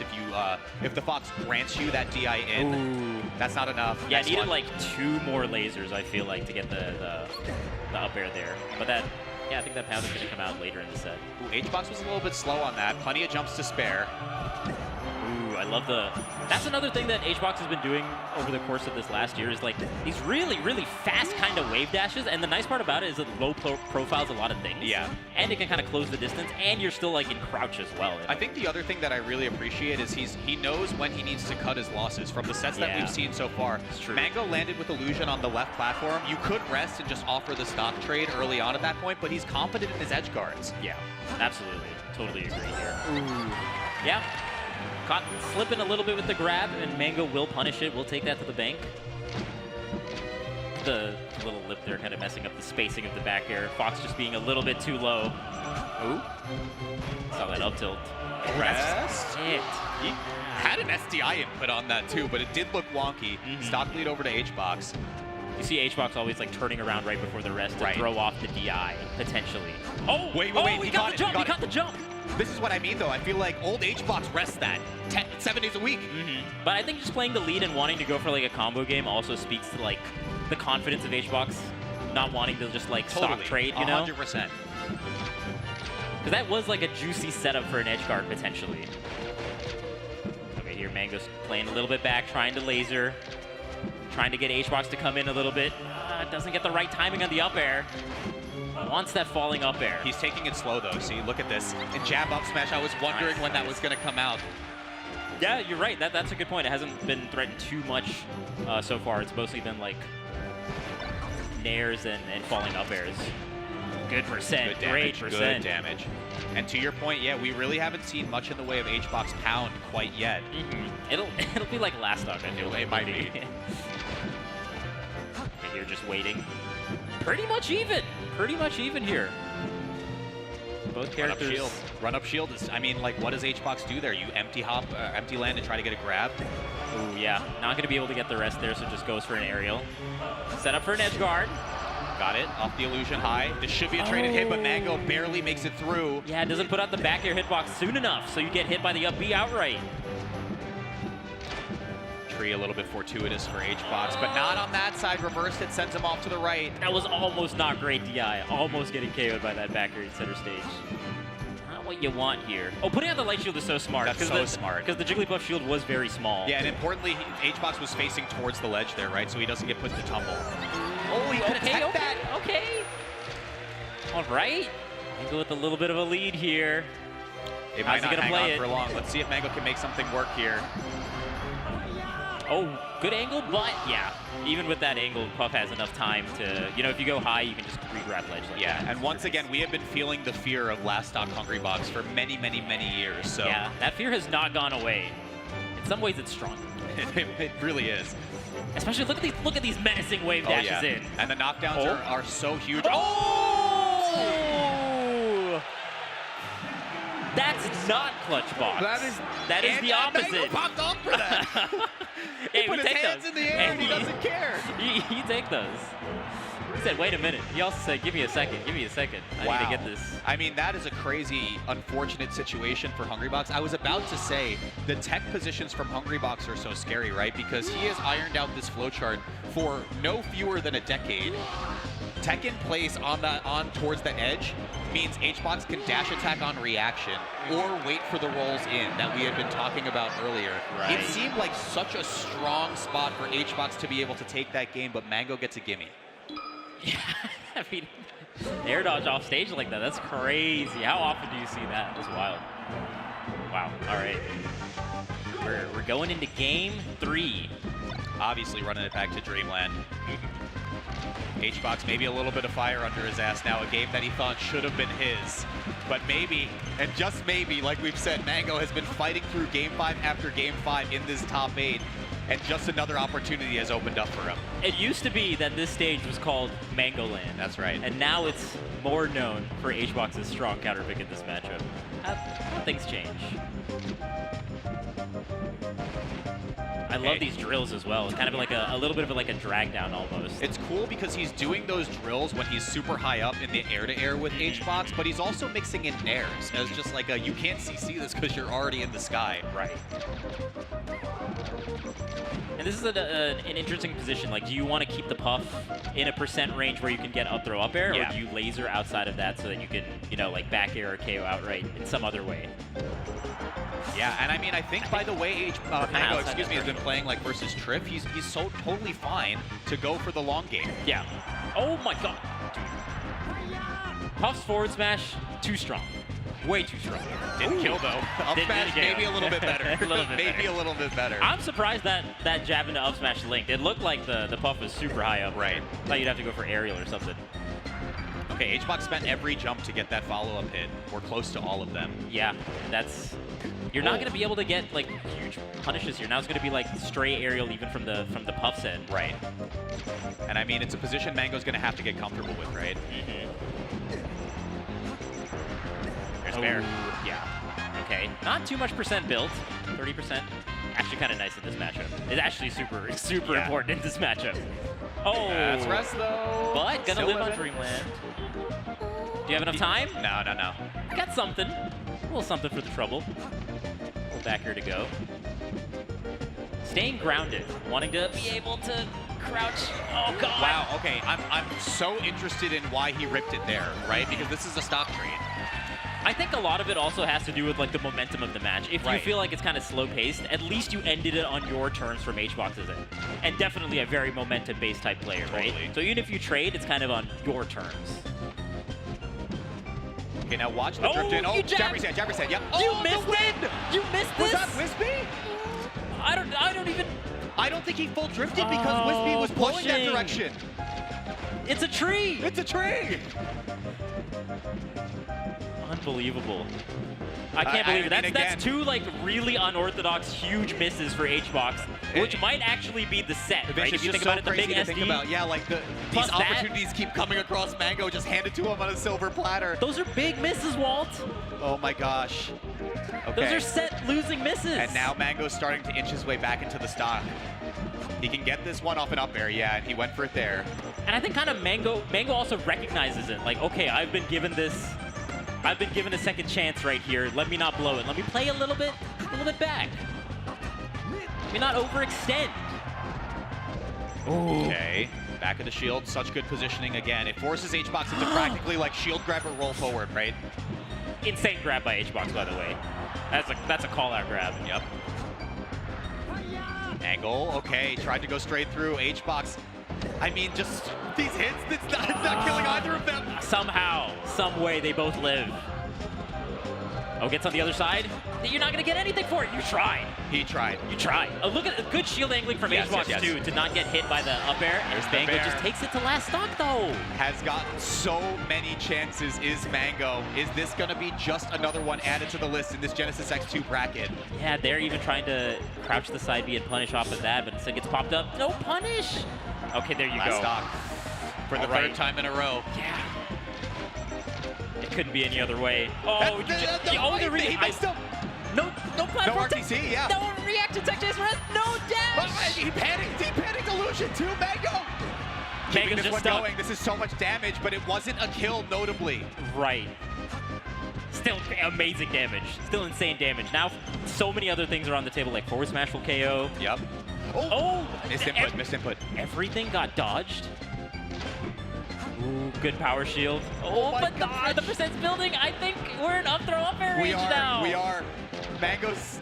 The laser. Oh, uh-oh. Off stage. This is ledge. Oh, the tournament winner. High illusion. It's not going to get punished. It is. He's got to have it here, oh right? My God. He has to have it here. HBox. I think so. This is got. Oh okay. my God. Dude. By the skin of his teeth, HBox just vibrating in his seat. Dude, I heard an earthquake hit San Francisco before we got here for Genesis Weekend, but there might be a second one on the way. Watch out for the aftershocks. HBox is one game away from eliminating Mango from Genesis X2. They go right into it. No breaks. No hesitation. The Yoshi's counter pick. Oh, and I've seen these Yoshi's counter picks go sideways for Mango. I've seen them go a little sideways, so. Yeah, once again, a man who plays with his heart on his sleeve, Mango. I had mentioned it in the trip set. In these floaty matchups, honestly, statistically, Mango tends to do better on Pokemon Stadium. This is still a completely fine counter pick, but I feel like it's the one that he's most comfortable with. And I think the way that Mango was getting mileage was playing like a little bit back. And I think you don't have as much ability to do that on a stage like Yoshi's. And I think just how quickly it was snap picked by Mango makes me also wonder where the headspace is at. Feels like he could have brought that one back. Okay, this is what I mentioned before, right? You watch the positioning. Mango wants to be at the back of HBox's shield because it forces HBox into like spot dodge or forward roll. That's crazy. Bro, crazy you see how fast that was? Yeah. Mango hitting ledge dashes in 2025? My God. Mango tilting his head a little bit. Contemplating, yeah. Some mid-game adaptations happening right now. See the pace slowing down just a little bit. Trying to wave dash and jab is the opening that Mango wants to do. That he held in for it. What an angle! Great angle. Insane angle. Okay, but this is also good percent. Oh, what a tech. Oh, missing the ledge dash that time. So the out of shield response for Mango right there before he died was wave dash forward into up smash. I mean, I'm not sure what the follow-up's gonna be. Oh no! Dude. This is from bad to worse. That is such a crazy good call out from Hungrybox. And knowing Mango's gonna come up onto the platform like that. Right. That grab was predicted. Mango is work cut out for him on one of his favorite stages. Yeah, this is a tall order right now to make this comeback. Up throw, up air. Okay. It starts with one, but you are just one up throw rest away from hitting it big if you're HBox. Or just a rest outright off of a knockdown. Okay, but Mango's doing a great job teching off of these. Not giving enough time to get like the reaction tech chase rest unless you're super, super duper ready for it. Hey? Big punish. No, just a back throw. Okay. Mango has to be so careful of when he picks his spots to go in now. Yeah. Because even traded bear is pretty bad, honestly. Mango with his back against the wall right now. What's he got left on this potentially final stock? Okay. Waiting out HBox on this platform.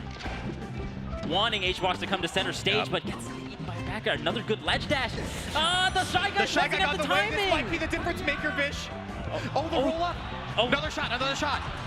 Dude, neither of those spot dodges getting punished is huge. Yeah, and once again, those spot dodges forward rolls, they're 2-frame startups as opposed to the rest of the cast, which is normally 4. So he can just kind of spam it in place and Mango doesn't have the punish in mind. Great shields for Mango, though, but it's a small shield, so you gotta watch out. Big bear. Yeah, I think that might be it. Oh, what an angle! Again. No, but it's just over like that. That's how it ends. The pop-off is postponed because of the way that set ended, but he will be eliminating Mango from Genesis X2 at 4th place. Nice. Wow. Ah, man. What a crazy rivalry we get to see that just stands the test of time. And My with that, and what it was such a good set. It's really unfortunate that it just kind of goes down that way, right? Because Mango was hitting some of those ledge dashes, but unfortunately missing 2 in that last particular game. But props to HBox. Props to Continuing HBox. on this monster Props run. to HBox. I mean, for Mango to go for that, the confidence on last stock as well. I think you have to. Let it rock. I think you kind of have to. If you're playing like a little bit scared and not going for the stuff that you're accustomed to going for, then you've lost in a whole different way, right? So, gotta appreciate it there. But Mango out at 4th place, and 3 remains. And once again, it is seeds that you probably would not have predicted to be at this juncture of the bracket. Triff, Wizrobe, and Hungrybox. Oh my God! And the only Genesis winner remaining is Hungrybox right now. Crazy. Notably as well with this win, HBox narrows the gap 51 to 52 in the lifetime head-to-head. Nice. So they are about as even as can be over the span of their life. Mango with the pop-off off of the That's HBox so funny. SD. That's so funny. Thank you, God. And this was the weird interaction right here. I mean, the setup remains the same, but Wispy being in the mix maybe made that a little bit awkward. Dude, that call-out grab was so good for Hungrybox. Right. My goodness. I think, yeah, Yoshi's is a real scary pick, I think, in that matchup sometimes. Yeah. You got to be playing, like real perfect. It's a feast or famine. Really It is a feast or famine. famine. And Definitely someone feast or here is famine. about to eat. So coming up to Losers Finals, we have Hungrybox and Wizrobe. But before we get in it, we got another trailer for you guys.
Yo, welcome back. It is time for top 3, but shoutouts to Collision. You know, Collision 2025 is back, bigger and better than ever. The Tri-States Region Premier Smash Bros. Tournament returns August 22nd to 24th. Don't miss it. Don't miss it. I'm super excited. Yeah, there's so many good players that are going as well. HBox, who is still seated here on the stage. We'll get to him Still in a here. moment. Spargo, J-Mook, MK Leo, Moki, Light, Aklo, Tweak, Kadoran, Sonics. Everybody's going. More. You're going. Everybody's going. Gonna have a Rivals 2 bracket as well, which is always fun. There's so much cool things to be had here over on the East Coast. But thank you to Collision. You can also sign up and get a discounted hotel room at start.gg/collision.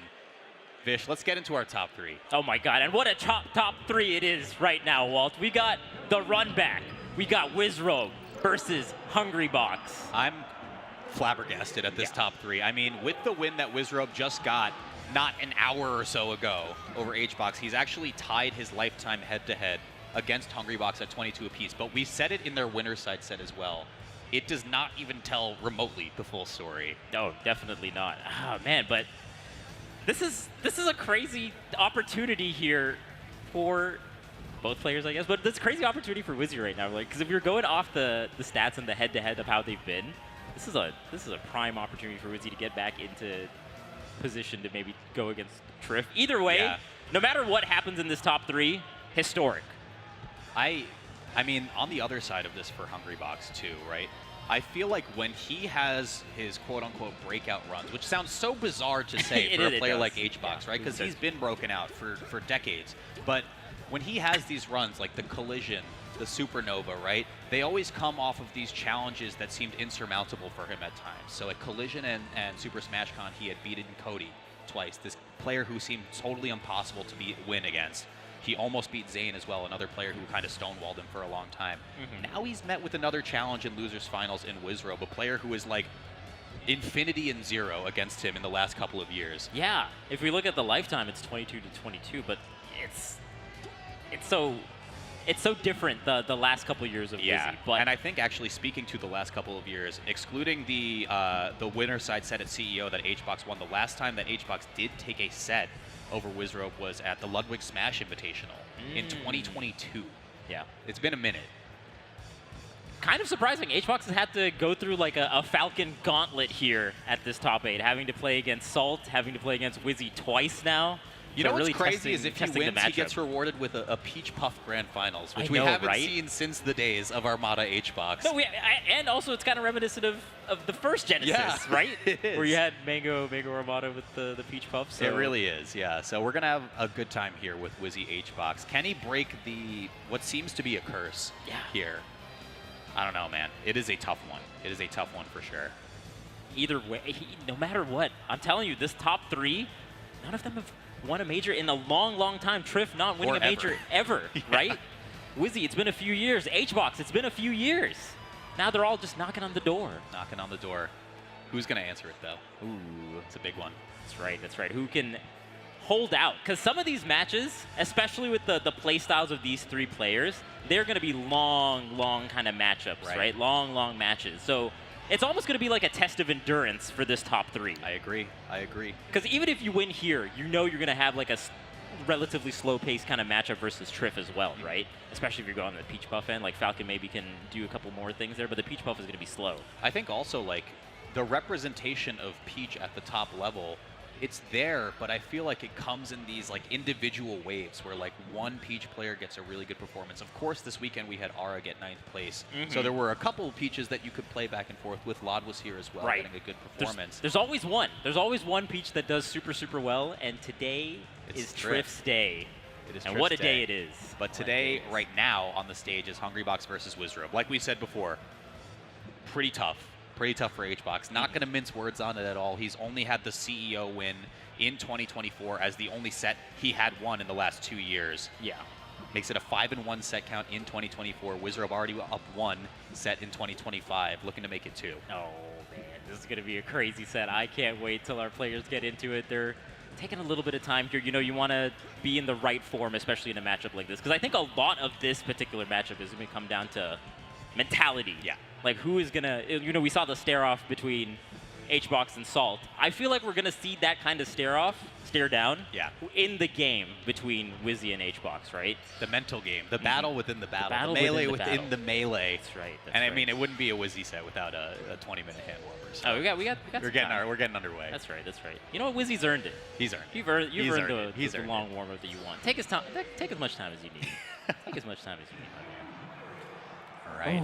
I think our players are looking like they're getting ready. And okay, yeah, they're turning off pause. This They're is ready it. to go. Guys, can I have you make some noise for losers finals here? Wizrobe versus Hungrybox. It's happening. A Top rematch 3. from winner's side. Wizrobe stomped him out with the 3-0. He got a little bit of practice against Salt, but like you had said, Vish, it's a completely different beast on the screen. Oh, definitely. Just the speed, the cadence. It's going to be way, way different from coming from Wizrobe here. And it's going to be cool to see. I think out of shield, actually, Wizrobe is already showing me that he's doing like this jump out of shield up air, jump out of shield nair. Right. And I think that's working out really well because you're going to get some traits in a lot of these positions, if not a juicy opening. For sure. There's the stomp you were talking about as well in neutral. Yeah, and you watch the wave dash backs, right? Because it's a little bit of awkward positioning for that need to connect. Unless you're coming off of a roll, this is really brutal DI, but plenty of jumps to come back. Oh my god. And even there, just the edge guarding, just put out that up air. Put it out like your Ganondorf, you know? It'll still send back in a nice trajectory. Yep. A little tipman up air. Just anything to keep the pressure going from Falcon's end. Because trades are quite favorable. Oh, watch the stop. Oh, there's crazy, that up air. yeah. There's that up air I was talking about in the previous set. Gotta watch out with Jigglypuff by the ledge on Battlefield.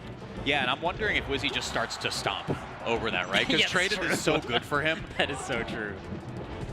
Ooh. Okay, there's first stock, though, to Wizrobe. You had pointed it out earlier, Bish. I mean, we're taking this pace slow. I think so. I think that's the way that Wizzy has got mileage in this matchup. And again, that jab to catch Puff in the air is so good. Yeah, grab with every passing stock. I mean, I encourage you to look over to the player cam and see Hungrybox, right? Because he keeps like mentally firing himself up. Get ready to go. You got this. You got this. Let's see. Low key, both of them. Both of them going crazy on the player cam right now. Everything's on the line. Okay. Oh. Nope.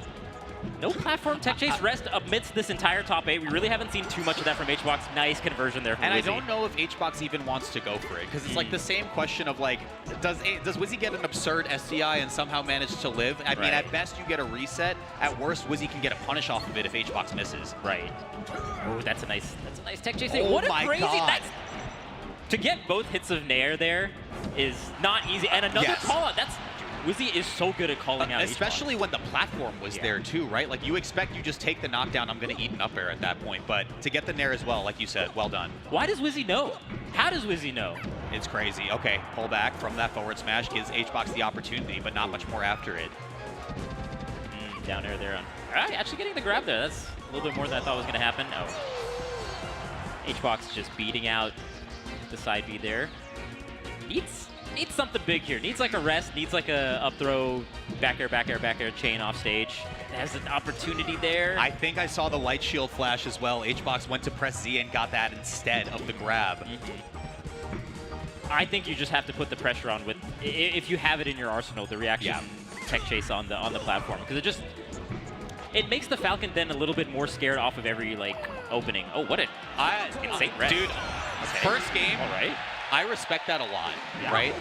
I mean, you're calling out Wizrobe in a tremendous way to mess up, I think, too. The onus is entirely on Wizrobe in that position. But for HBox to have the confidence to essentially throw away game 1 off of that gamble, see if he can make it work.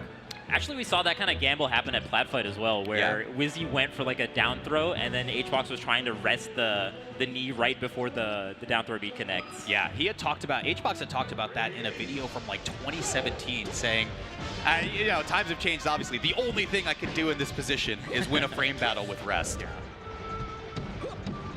Okay, and with HBox with the FD counter pick. I think the platforms just allowed Wizzy to kind of like dance. Oh, that! Wait, huge. Yeah, down smash. Just take the stock.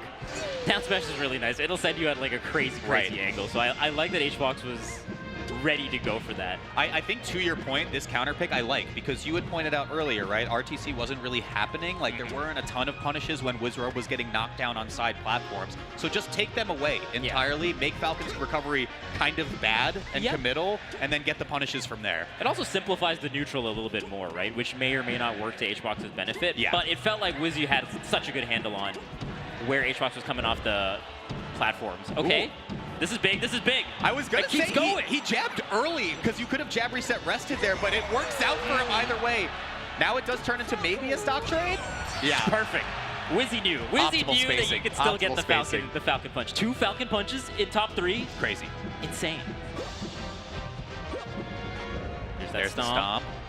But this is what I mean, like HBox has adapted so well over the years at playing grounded game in this position, because he's comfortable crouching to avoid the grab and then shielding to avoid the stomp. Ooh. Again. One jump. Look at the way that Wizzy is DIing. So Wizzy is like smash DIing in such a way that the back airs are not even like sending super to the left. They're like almost going up. Yeah, and that allows Wizzy like an extra chance to get out of there. But, I mean, HBox running away with this game. This is already such a wonderful adaptation. I mean, it gives me a little bit of worry knowing that it might be off the table, but he wanted to let it rock again. He's laughing about it. What's the punish? Okay. Yeah, not bad. Not bad. It's fine. It's fine. All right. Take those. Take what you can get. Oh, yeah. I mean, I kind of like that Wizzy's, you know, throwing out some haymakers here, because, I mean, you're down so much, the only way you make this comeback is by throwing them out. Does wait for the jump up from HBox. That's pretty standard by the ledge.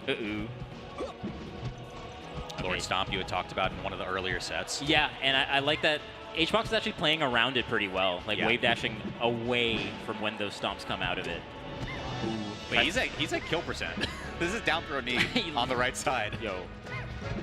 I mean, Wizard could feasibly win this, which is kind of crazy. You're not wrong. And I think HBox kind of understands that, so not pushing the position. Rest? Yeah. Just enough. Okay, HBox, a small nod of encouragement here as he evens up the set count. His first game win over Wizrobe in this bracket. True. Signs of life in this matchup coming from HBox here. I just love the way that HBox looks so angry after Constantly. after every win, after every loss. Just looks passionate. My man's is passionate. Oh, yeah. Oh, catches the jump. This is really good from Wizzy to just snap to the ledge. Yeah, but Wizzy's SDI is so good. Oh, Fish, just keep it Fish. going. Okay, what a tech, what a tech. I mean, that could have been a clip right there, but it was not quite across the finish line. Stomped a knee in a completely different way from Wizzy's end. Shout out Squid the Cat. 1,000 ways to stomp knee. Oh, he went for that. What happens here? That was... He that was tried odd. to drill at the ledge while Wizzy was refreshing there. Kind of cool to make it a little bit of a scramble situation, but did not work out. You got mixed. He got mixed. Oh, baby. Oh, that... Okay, so... Wizzy, I mean, the HBox will do that kind of holding down so that you don't get popped up by the down air in those kind of situations, but Wizzy uses the platform to kind of fall through and get an up air. Really nice. Okay, gets out of that punish. There's another rest. Okay, we're seeing more of them now. He was holding them for this set. Third Falcon Punch. Insane. HBox getting hit by the slowest moves. Oh, this is good. This is good. This is good, right? Because Wizzy has to come in, get a stomp as the punish, but now you play defense again. That's wild. That is a mix-up. That's like a 2005 mix-up. The down throw into you don't know the DI from Jigglypuff to get a rest. That's just you can hold away. Hold away. Just hold away. I guess if you're not expecting it. I think that was down smash attempted there. I'm not sure if HBox was trying to buffer a spot dodge or something. Okay. Deep breaths, deep breaths. Oh, what a stomp! What a... Oh my gosh, another one, another one. Who's doing it? Okay. How does HBox get this kill now and then cleanly find a second one? I know, right? There is a move that Jigglypuff could do. That's true. That has good comeback potential. I don't know if Wizzy's giving him a chance for it though, Vish. There's another up air. Nice DI there from HBox, but... Oh yeah, so next up air in this position just kills too. Super nice. Putting out that knee there, just fast falling, and HBox is just down and out. Down 2-1. Wizzy 1 game away from meeting Triff again. Meeting Triff in Grand Finals. Triff. Man, does HBox have anything left? Can he bring this one to a Game 5? Okay. Choosing Dreamland here. And the stages kind of tell a different story here as well, and I was curious about how the CEO said that HBox 1 went, because they didn't go to Dreamland at all in that set when HBox won. I don't know if you want that much space. Yeah, against the way that Wizzy plays, there's sometimes that Wizrobe has counterpicked this stage versus Hungrybox. Right. Sometimes they neutral to this stage. Wizzy is like completely fine with the space. And these it's a risky choice from HBox. Right. Here. Okay, a little questionable from Wizrobe, but I mean, same could be said for HBox. There's no jumps. Yeah, you got air dodge though, but hasn't landed yet, I don't think. So no jumps. He did. Still have to pound, but I mean, Jigglypuff has drift. I can't believe HBox went through the platform in Nair, knowing he had to reset his jumps, but... I think this is, yeah, gotta build some momentum here. I think re-grabbing ledge here is totally fine. I mean, there's just so much... That's punish though. Oh, there you go! That's what we're talking about! He did it! And it was an off-the-top kill, so HBox just cleanly takes the lead. Oh, when you're off stage, the down smash doesn't hit. Jigglypuff legs, so tiny. Come on. This is exactly the momentum shift HBox was looking for. You're exactly right when he took that slow on the ledge. You gotta take the slow. You gotta play the lead here from HBox's end. You just have to. Oh, that's gonna KO. That's enough. Yeah, I think even with like a slightly better DI that might have worked, but I mean, that was a sneaky up air. I mean, with only 21%, that was still a mental win for HBox. I think See if he can keep this one slow. Just gotta trade here with aerials, you know.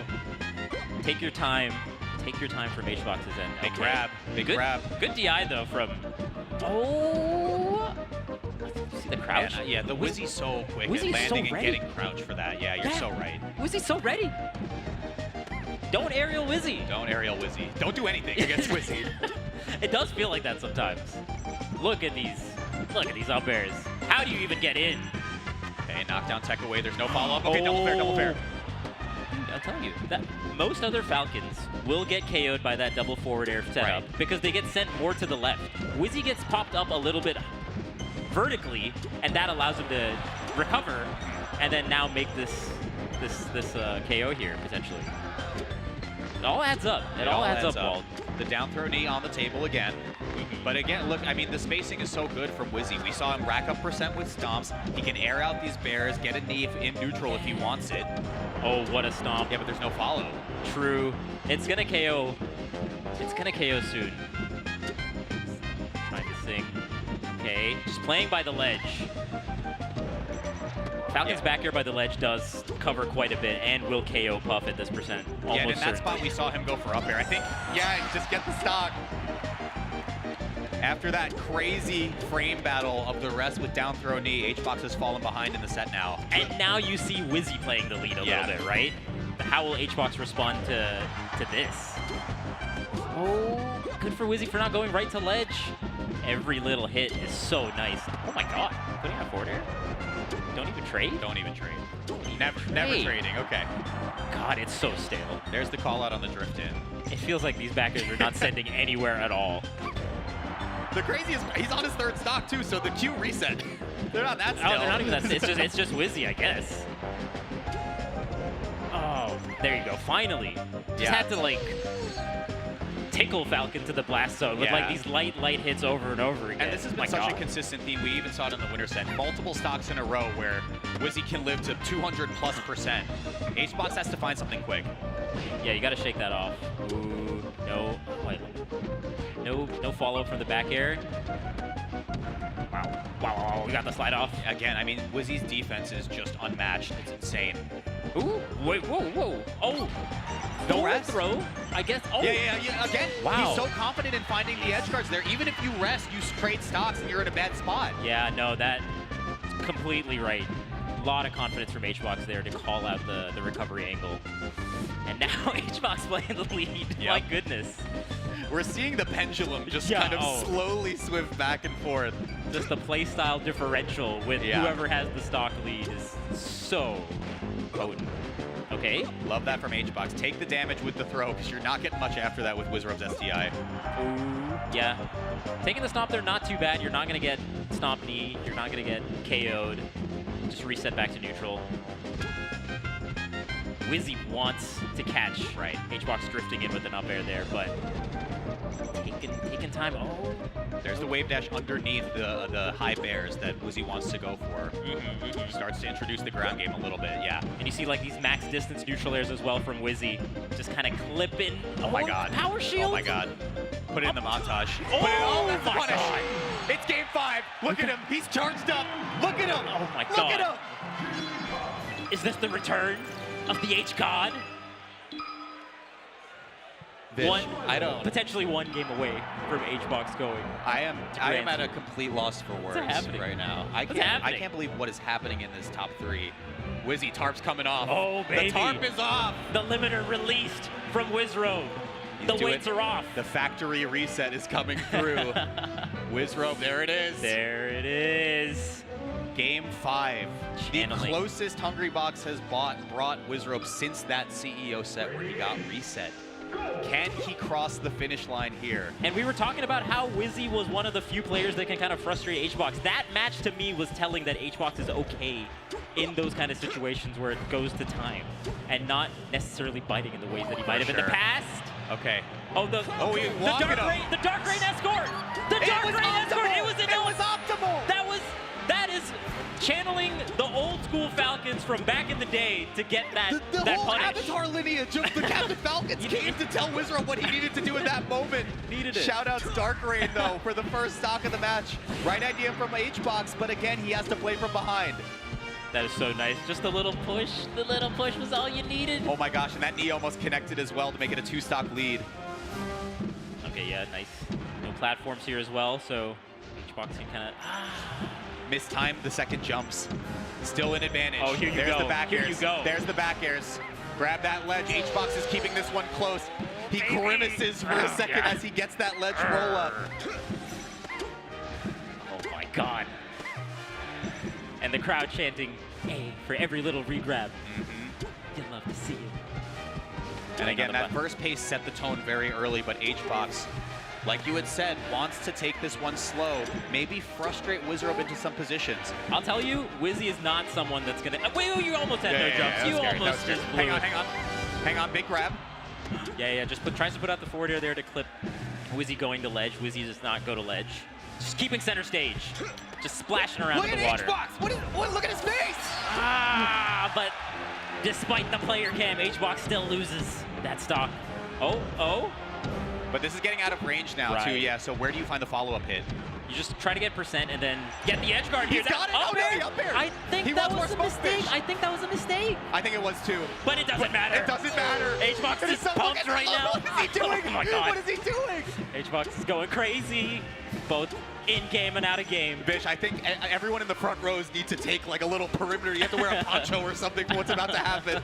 If HBox can take this one to grand finals. Camera people beware. Oh, okay, yeah.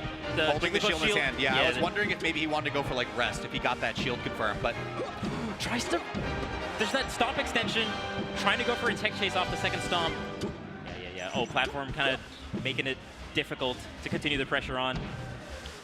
What a trade. Yeah, but this is weird percent range, right? Oh. Weird percent range. You don't want aerial in front. Look at the crouch. Oh, you can't rest. This is big. This is big. He's holding it. It's last stock here for Wizrobe. HBox could make it to grand finals at Genesis X2. He hasn't beaten Wizrobe in such a long time. Is he going to do it here at the biggest stage? Right now? Right here? Right now? Oh, he almost got the rest. Put him in the rest. Dude. Okay, we got last stock, Walt. We got last way stock. to do it. Last stock, game 5. HBox pumping himself up. A little bit of runway here because he's at 0. Right. Wizzy's not gonna get the tech chase. He finally gets the tech chase right, and he gets it off the top. He finally does it. He does the platform tech chase right on the last stock, and HBox is in grand finals. Grand finals, the HBox. last god remaining here. He had Genesis fallen X2. behind Mango in the race of the 2 gods remaining in modern Melee, but HBox has found his way to grand finals. It has been 2.5 years since he's taken a major, and he has a shot to do it now in not 1, but 2 sets against Trip. I'm feeling a little religious after that one. Oh my gosh, goodness. the Church of H-God is saying, may everybody take a knee, pray for a minute, because there is an opportunity where we live in the world of Hungrybox taking a major in 2025. Right. It's been so, dude, we've been talking about it. It's been so long. It's been so long. All right. Oh my goodness. Let's take a look at some of the replays. replays. Vish, I mean, what do you think was the difference maker here for HBox? It really felt like those last 2 games, HBox just didn't go in as much as the previous sets. Yeah. I think he just didn't give Wizzy what Wizzy wanted in those matchups, right? Like in the winner set, there were so many more of those. Wizzy puts out like an up air, and then HBox like goes and gets hit by it, right? And that's Wizzy calling out HBox's drift for sure. But HBox just kind of changed up all of that. And I love the confidence to go for the platform tech chase rest right at the end. We were talking about it just didn't happen. Very poetic ending too, right? You know? It all came together. The Dark Rain escort we saw as well, shout outs. But every stock, I mean, every frame a painting from Hungrybox here. And look at him, he is so pumped up, and it is for good reason, right? Hungrybox, a grand finals appearance. We had seen it at Collision, we had seen it at a SmashCon in years past, but he has a chance to do it here, and this is a good matchup for him now. Yeah, I mean, dude, this is, I mean, there was definitely discourse about this matchup during, you know, some parts of the previous Genesis. Yeah, in terms of just like Puff Peach in general. But, oh my God. Before we go into our next set, we gotta check out Battle of BC. Another amazing tournament happening soon. It'll be Battle of BC. I don't know. Seven. Yeah. Happening March 28th to 30th. One of the best Melee tournaments. One of the best tournaments just in general. So definitely use Genesis code for $10 off. Go to battleofbc.com. You know, Deer and the team just do an amazing job. They step it up every single year. Vancouver, a great city as well. So, you know, definitely check them out if you have the opportunity. Already got some hitters here. You got Zane, got Cody, got Jmook, Amsa, Nunn. Leffen. Oh my God. Yeah, definitely check that out. You don't say. Yeah, Battle of BC happening this upcoming March. You're not going to want to miss it. And there's the code on the screen that you just saw to get a discount. So. But before we get into grand finals, we gotta throw to an amazing, amazing person, Stude, on the mic here. Take it away, Stude. I don't think anyone could have expected this as our grand finals, and we have two distinct possibilities. One, a solo Peach takes home first for the first time since 2017. And on the other, Hungrybox takes home his first Super Major in almost 3 years. So I want to know, are you ready? Let's see what happens. Oh my God, and we got grand finals here at Genesis X2, and what a grand finals is gonna be.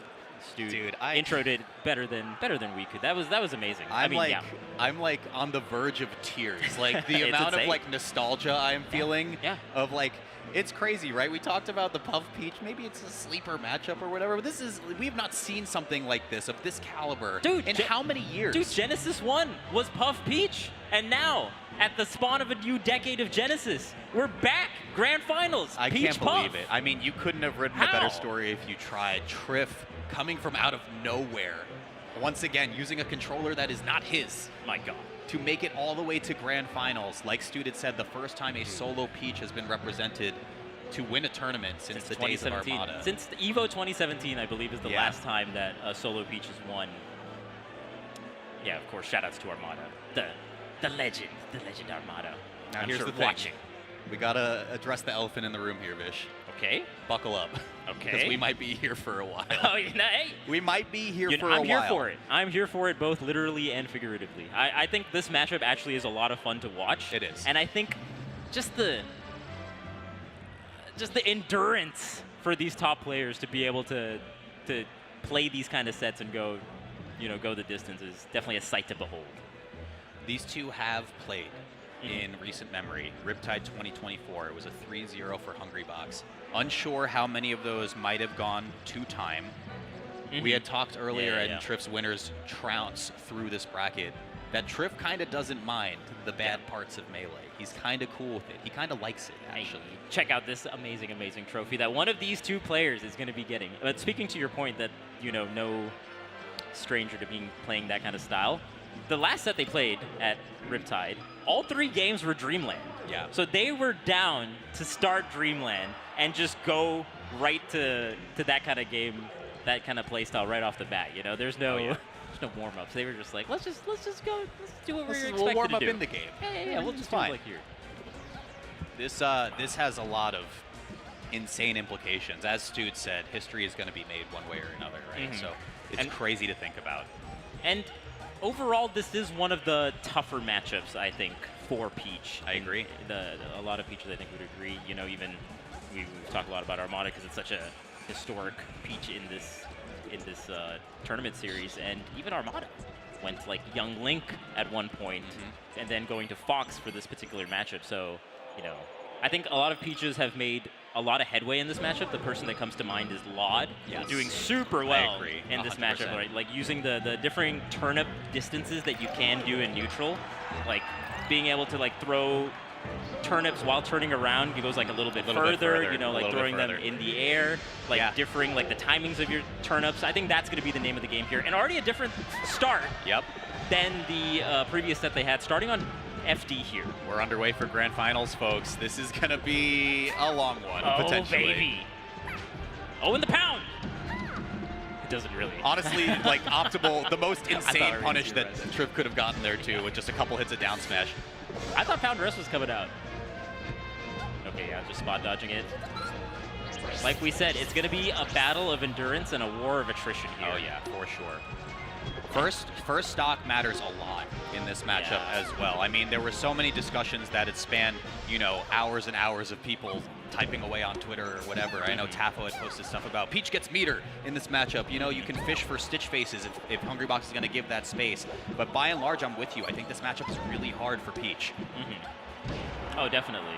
It's all about finding those positions where you can get the turnip and then making the most out of it. Like, even there, like throwing the turnip, like kind of prevents Jigglypuff from going from that particular plane of where the turnip is being thrown, and then from there you can kind of play a different kind of neutral. I think doing that kind of style and then forcing the Puff in certain situations is nice. What a fast up there. Yep. And that was a big facet of how Lod was able to take a handful of wins over Hungrybox in this matchup. I think their head-to-head is like 9-4 in favor of HBox, but Lod was still able to get a few. Yeah, which is huge in this matchup. You know it's possible, at least from Triff's end, right? You've seen it done before, which I think is a big thing in Melee, knowing that one of your Peach brethren was able to do it.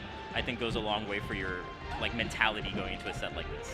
So here's the interesting thing about FD as a start here, Bish, because Lod had leveraged this counter pick pretty well in their matchups, and a big reason is because there's no platforms, upward thrown turnips force HBox into weird drift patterns. Right. So I want to see more of that from Triff. Got to see more of that hyper float, sub float up air as well. Ooh, okay. There's the turnip players talking about Clank, the frying pan. He's cooking. Yeah, the turnips with the frying pan. I see what you did there. Oh, okay. Jigglypuff's throw not good. Not the greatest, but Puff is trying. Triff's taking the lead, and this is so interesting to me too because HBox is kind of bringing the aggression towards him. Oh God, and I mean, HBox is in loser side, so it's going to be 2 arduous sets. Oh yeah. If HBox was to win this, so Triff already a nice little lead for Triff. I like that. Even there, if you trade, it's still a good spot for HBox. Right. Putting out Light Shield so you don't have to deal with the mix-ups here. I like that. So when HBox is kind of getting close with Nair and back air, Triff is putting out Light Shield and then rolling as opposed to I think that's the back extraordinarily safe too, is the thing. Right. Those kind of situations are going to net a lot. Dude, that up air is fast. Yeah. Doesn't say how long, but it's fast. So you do the hyper float is basically this burst movement forward that you can do to catch HBox with a undershoot on some of these short aerials. Yeah. It'll KO on the stage at 100 or something. And it's a very technically difficult thing to do from the Peach's end, to have that kind of burst off the float. So anytime you see Peach doing that, it's definitely high-tech skill. Yeah, and you can notice that the dress kind of sinks into the stage is how you can pick up when it comes through. There's also a sound cue as well. Right. That kind of sound that the Peach is doing the float. That one, that sound effect. Keep an ear out for that. There's the Nair. There's the turnips as well. Oh, dot eyes. Okay. That's pretty relevant. Yeah. I mean, it's good percent, and it has more knockback than the other ones, as you just saw there. Ooh, that's also really nice. So the cool part about that is that Peach's forward air kind of also looks like Peach's throw. Yeah. So sometimes you can throw off your opponent because you're like, maybe I'm visually seeing a throw, but instead it's a forward air. A little bit tricky. Definitely a little tricky. Clips with the umbrella. Triff's got another chance on this stock. Oh, look at that. I like the attempt there from Triff. Going for power shield, I want to say power shield up smash. Right. But that drill up smash from HBox is going to be pretty tried and true as a confirm. You're going to see a couple where he iterates multiple drills to just kind of catch and build up extra percent until he hits the KO threshold on it. Right. Oh. Rest. Oh, he waited. Waited for the... Yeah, because you're not going to be able to get a huge punish in that situation because Peach is so floaty, right? So waiting for an air dodge there could have been huge for HBox. You just get back to the ground, refresh your jumps. A little bit too far away for dash attack. Oh, I like that. Not bad. Yeah, it's a little bit further of a hitbox than you would expect from Peach going for those forward smashes like that once in a while, especially if you get the club. Yeah. Yeah, so this is the question, right? So Triff can win a lot in the air-to-airs if HBox is willing to drift into him. But he's not willing to drift into him right now. Yeah. Getting space for a turnip here, though. And each game just matters so much, right? Because it's going down to the wire. Okay, gets a grab. Now Good watch percent. watch percents here too. Okay, especially with that hit. Now we can see drill up smash from HBox on the table. Yeah, that is a good confirm that HBox can try to do now. On the flip side, Peach has got to hit 2 or 3 more times to really threaten a KO potential here. So you feel pretty safe from HBox's end. Even if you... Oh, okay. Almost. Now off the top with the up air. Oh, that's so smart. Good. Okay, and throws it away because there is an equalizer here if Triff can pull a Stitch as well. True. That creates such an enormous, massive threat range. That's a traded hit. It's not enough, though. Yeah, you're a couple percent short if you're Triff. But now, okay, and HBox Oh my gosh, he's fired up, Bish. Fired up. He's fired up. Which is, it's fair to have these pop-offs. Like, each of these games is like 5 minutes, bro. I can't understate how close that float up air from Triff was to actually KOing off the top. I want to say, because I think it was like 104 after hit. If it was like 107, 108, maybe we see a KO off the top. Let's see what happens here. And the difference there is like 1 or 2 more turnips, Yeah. right? So you really, like, each little hit matters so much against the golf club. Stays far enough away so you don't get CC down smashed. Now, you had said before, importantly, Triff does have an extra set of buffer to play with right now. Yeah. So he can pick up a little bit on Hungrybox's drift patterns, maybe learn about what stages are going to be good, or maybe they're going to run all 3 on FD, like you said they ran all 3 on Dreamland. Right. So I'm wondering like what the stages are going to be as we progress through this set. If it ends up, I mean, it was really close that previous game, so I imagine you'll see a couple runbacks here. Because it is kind of scary to go to go Dreamland against. Okay, we're at exactly the same percent. Now I want to know. Yeah, now the up air is going to be a scary thing to threaten. You already see Triff kind of doing it in neutral there amongst the floats. Yeah, and you want to try to catch in between HBox just letting those bears go. Right. What throw is this, forward? Yeah. That almost KO. Okay. Good turnip play here. Somehow that hits. Insane. Insane. Again? I mean, now this is just any aerial will do. It's just don't die first. That's the big win con, right? Definitely. Yeah, one neutral air here, but HBox kind of knows that too, so he's going to kind of space the aerials a little bit further away than the neutral air can hit. So this Peach doesn't have like the craziest range, you know? Oh god, except when you have those call-outs with the forward air. That's like the second time that's happened where Triff knows exactly what is happening. Puts out the forward air for good measure. Yeah, and you're not going to get long extended edge guard sequences either on Peach. Yep, but and there's the second that. drill that I had mentioned earlier. You do that. it for the extension, you put Triff into an awkward position. HBox could even mix in a grab there if you want, but why not just get the kill? Ooh, that's juicy percent. This is juicy percent for a matchup like this. Getting a little 2-piece, 3-piece is nice. Not getting hit by up tilt. Potentially a rest here. Haven't seen dash attack too much either, so a good thing for Triff to threaten in neutral. Because it just lunges forward so much, right? So if you're spacing around like the up air in particular, which is what Triff has been kind of posturing for, doing that dash attack now is a good time to do it. Yeah, I'm glad you said now, because I think early percent Jigglypuff, it's like you're asking to get CC rested in those positions, and it's like Peach's punish, even if HBox whiffs it, isn't good against Jigglypuff. Yeah, no, that's a good point. Knowing the percents to when you can start changing up those kind of punishes. Again, the light shield there, really nice. Keeping yourself safe, not wanting to lose this lead that you so hard-earned. Catching the drift in again. Triff is winning out on a lot of these air-to-airs, like I had said before. And I mean, almost similar to how a Fox that's put a Jigglypuff out of the threshold with lasers is, you're fine just playing slow, nickel and diming with turnips until you can catch one of those air-to-airs with a nair, or literally any aerial that'll kill Jigglypuff. Yeah, I think you kind of have to. I don't even know if you have too much of a choice here in terms of how you win. Oh, catches the roll. Yeah, you gotta take your time here.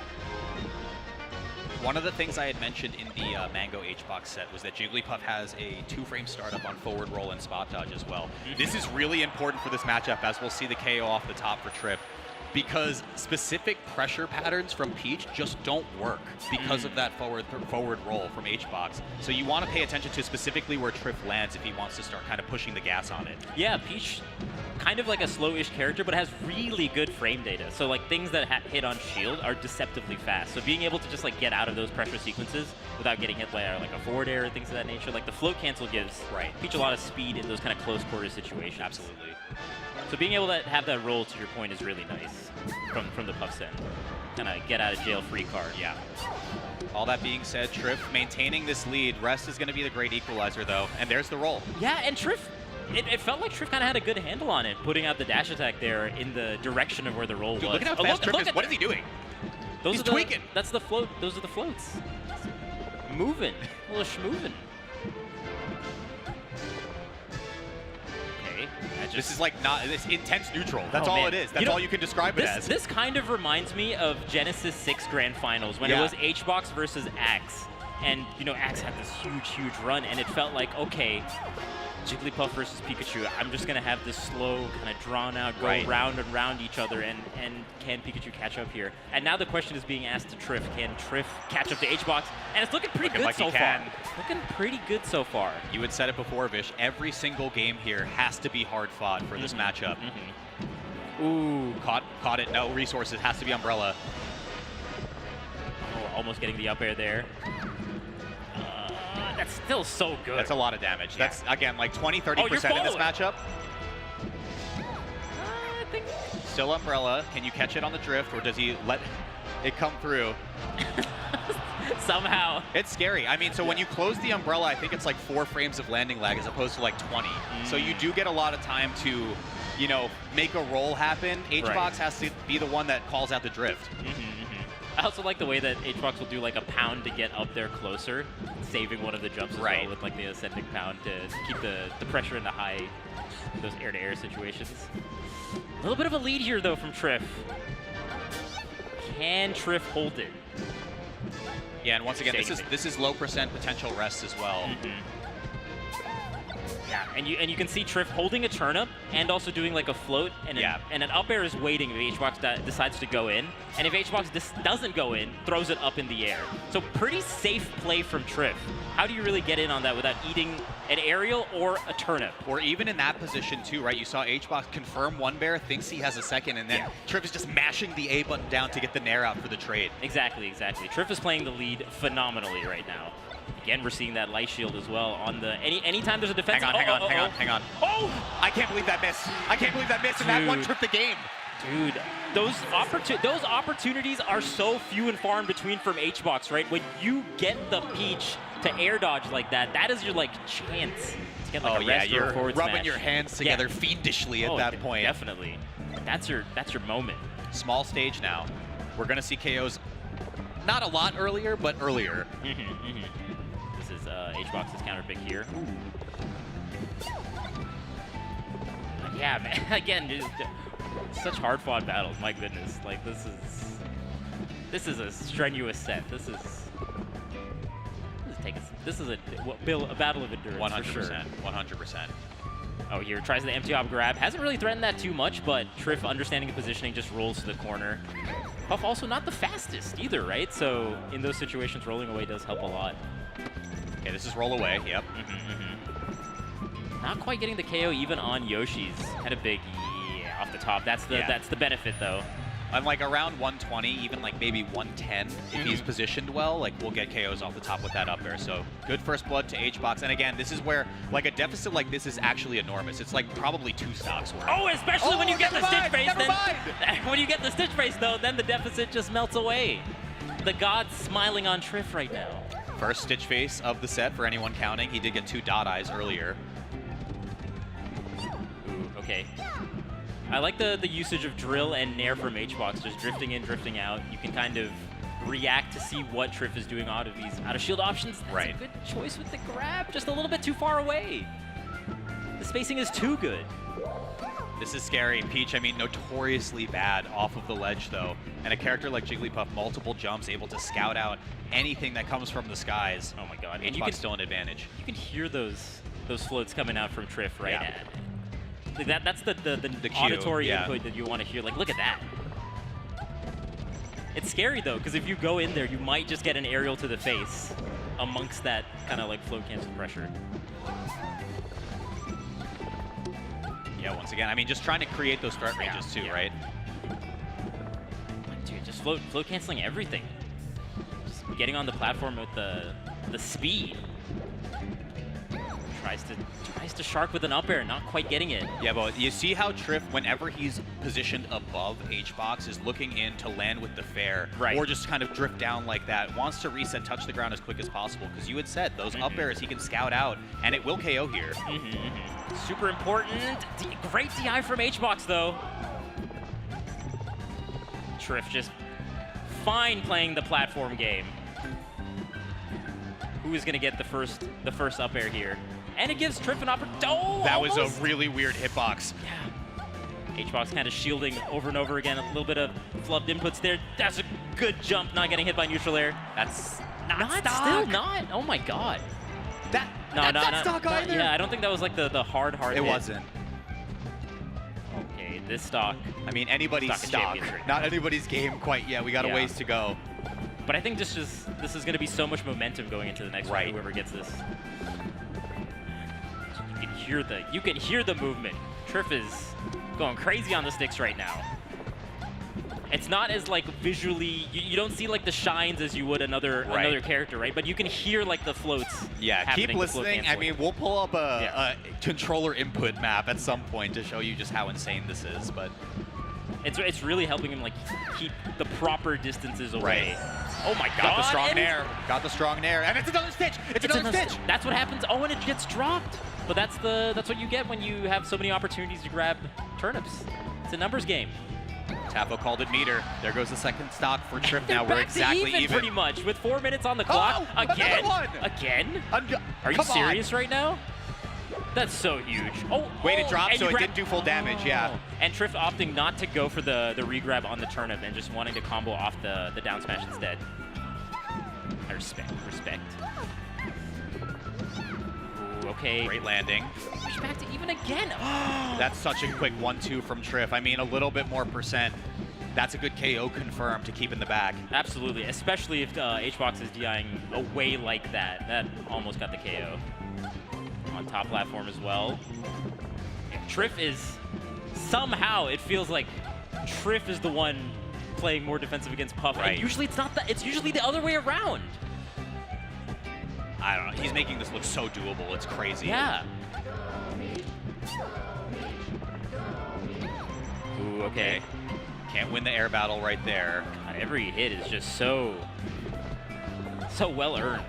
Ooh. It reverses, that's not enough. You're gonna get the up air off the top? Okay. Good adaptations from both players. In that particular situation, HBox has tried to do like up air. That'll be off the top. Right.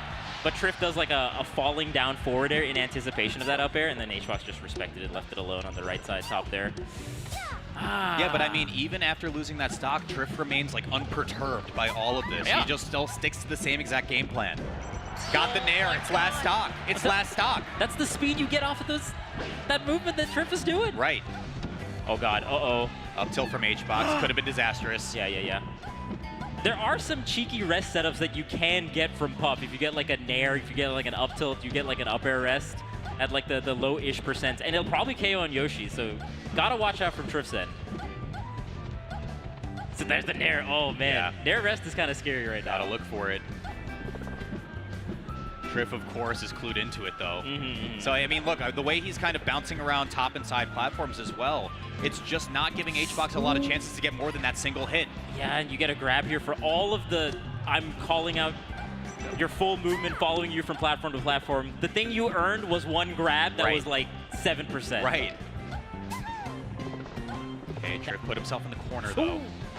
Uh-oh. Weak dash attack. Yeah. Yeah, just get out. Just get out, exactly. It's a lot of reset back to neutral. Ooh. HBox does use Z, so that grab that you saw on the platform was most likely an aerial. Oh no! After all of that? Again! How is this happening so many times in Genesis Top 8? That's how you know there's so much tension.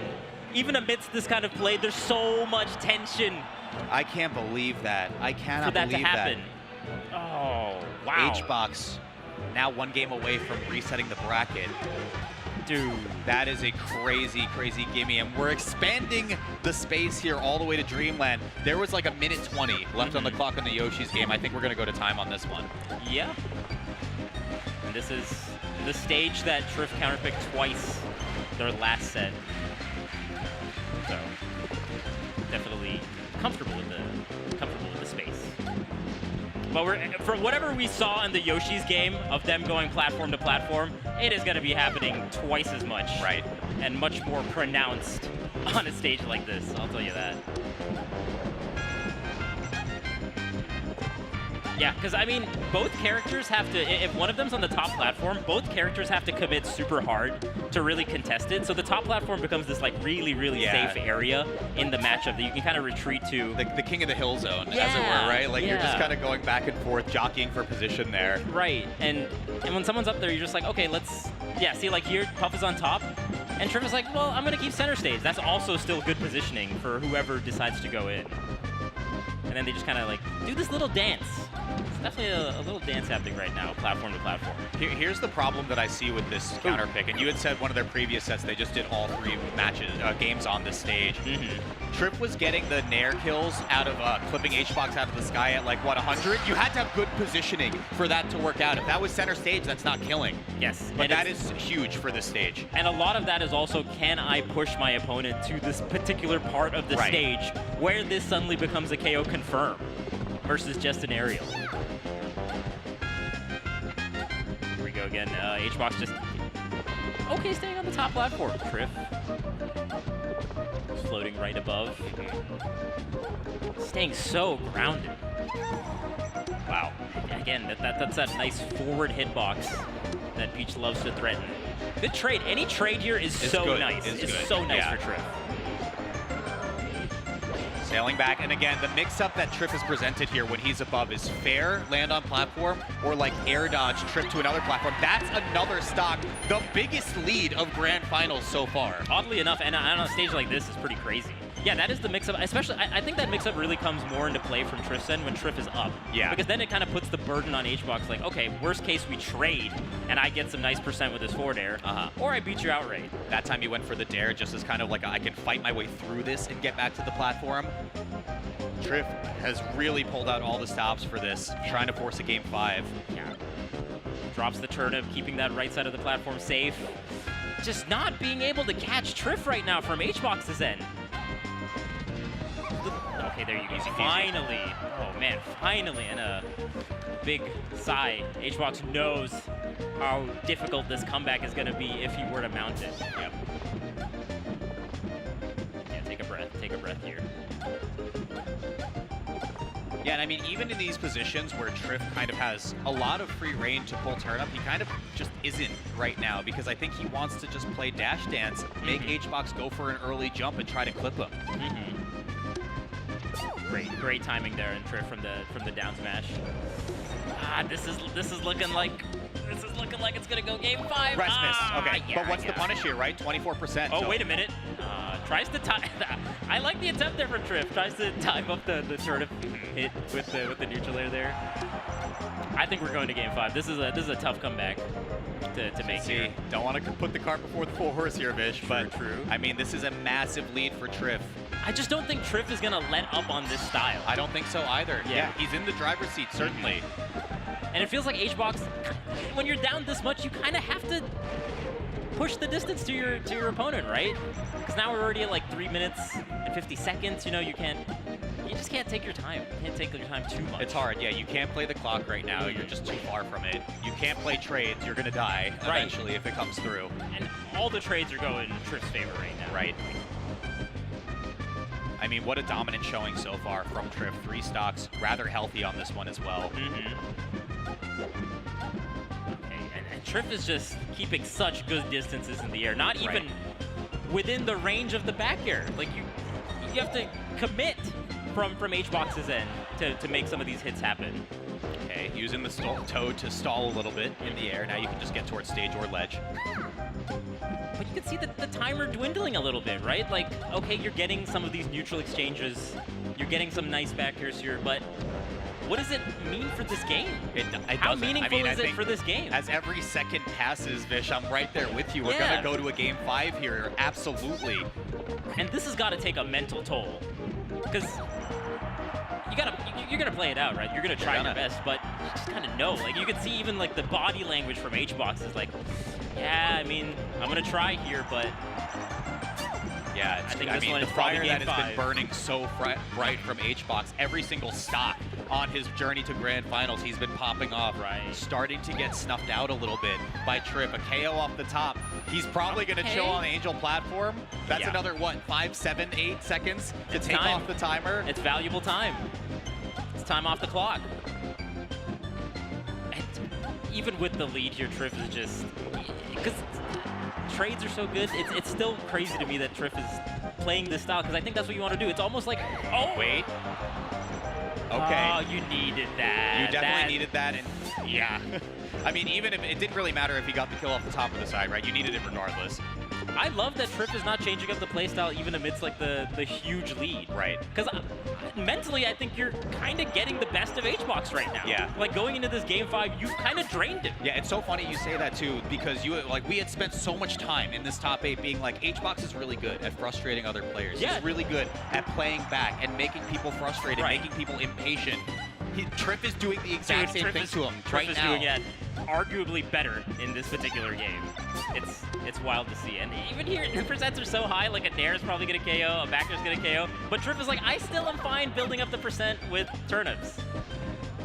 This is what I mean. I mean, Triff likes the painful parts of Melee a little bit.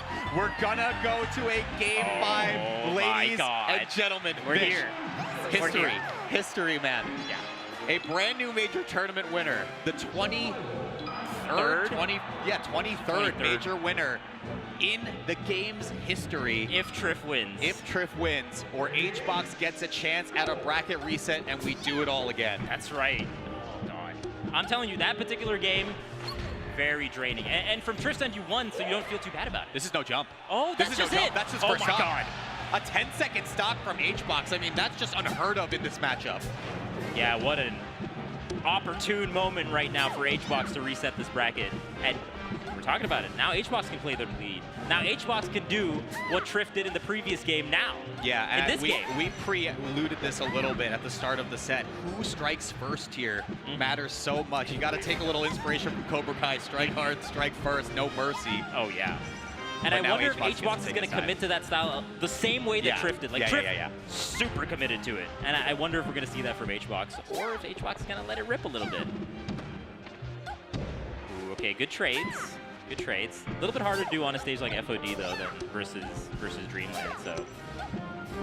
And no platform here as well, so now the Puff has to just, go back to the right side of the stage. Can't go to top platform as safely with no right side platform. Nair, that's enough. It. That's it. Keep that in mind now for the rest of this. That was center stage Nair at 107 after hit. It looked like HBox DI might have given that to him a little bit, but definitely important for Triff to keep down. Definitely. Knowing the percents here of when exactly you're going to get the KO, very important. Quick up air. Doesn't quite get an additional hit off of it. There you go. Yeah, throwing the turnip up and then just going to the left side platform. Yeah. You're just keeping that whole top platform safe as you go to the left side. Good positioning here from Triff's end. Farragut on top platform. HBox was clued into that one. Can Triff start to get a little bit more percent now, right? Because that first stock was just like a backbreaker, but somehow Triff has evened it. And you do have to watch out for Peach on the platform like that. You saw that Peach was on the top platform, and if you go from below, you're going to eat like a down smash in the face. So probably best to just leave it alone. Okay. Try to get in from a different angle. What's the mix-up here? That position has been very important in this matchup, because in a lot of situations, HBox will get the up air way off the top right. But that time, they just both kind of let it go and reset. There's that up air. Doesn't quite hit. Just gotta let Peach land. Because you don't want to throw away the lead. It's almost not worth it. You just want to get positioning and keep that positioning. Right. You've got like a nice 100% lead. Yeah, I mean, I think to that point, though, it makes me think, why that's going to be stock. I was going to say, why not just go back to what was working before, drill up smash from HBox? Why even play the air-to-air in some of these situations? Drill not having too much range, so you have to get kind of close. But yeah, it is a great KO confirm for sure. It's Stitch. Oh, missed again. Dude, Triff is like 0 for 3 on Stitches, and HBox looks out into the crowd with a menacing stare. He says, I am getting this bracket reset. HBox says, you're going to be here for another 30 minutes, crowd. Whether you like it or not. Whether you like it or not. Wait. He tried. He tried. I think that might have been the momentum swing if it happened. Respect. Surely he doesn't do it a second time. There's a world. There's a world. And just like we said in game number 4, I mean, a deficit this large, it just seems so insurmountable in this matchup. Oh, definitely.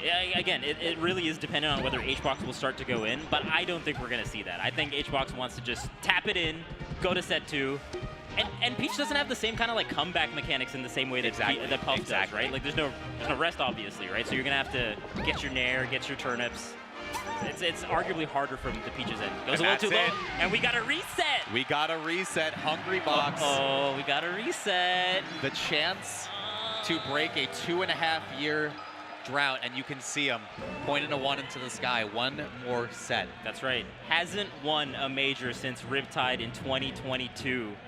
It's been almost 3 years for the Hungry Box. Taking And a quick boy, is breather. he hungry.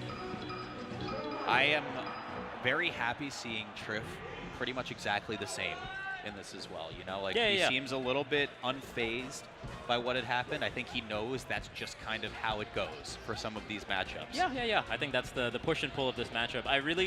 It really felt like Game 4 was solidly in Triff's end, and I was wondering how that's going to affect HBox going into Game 5. I mean, HBox showing why one of the best to ever do it in this game. Completely shook it off, got the rest right away, going to work. Could be the return of one of the gods of Melee. I know, right? Oh.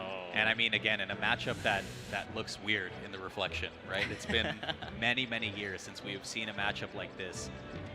Triff being able to bring it across the finish line as a Peach into Hungry Box. It all comes down to one set. The endurance of these players. I like the little bit of break too here from HBox's end. You know, to recompose yourself. There was a lot of momentum riding from that previous game, but you know that it's almost like you don't want to ride like the super positive momentum and then start going in right away game one. You want to kind of reset back and be like, okay, I'm going to play this defensive style, gain the lead, and then, you know, play the game I want to play. I So think it's this exactly reset is what you good. had said when Triff was up 3 stocks to 1 on Dreamland, right? Like, you're very happy that he's not changing the style whatsoever, right? Yeah, you stick to your exactly. win cons, you get that conditioning down because you know you're going to get the win sooner or later. Just keep it consistent.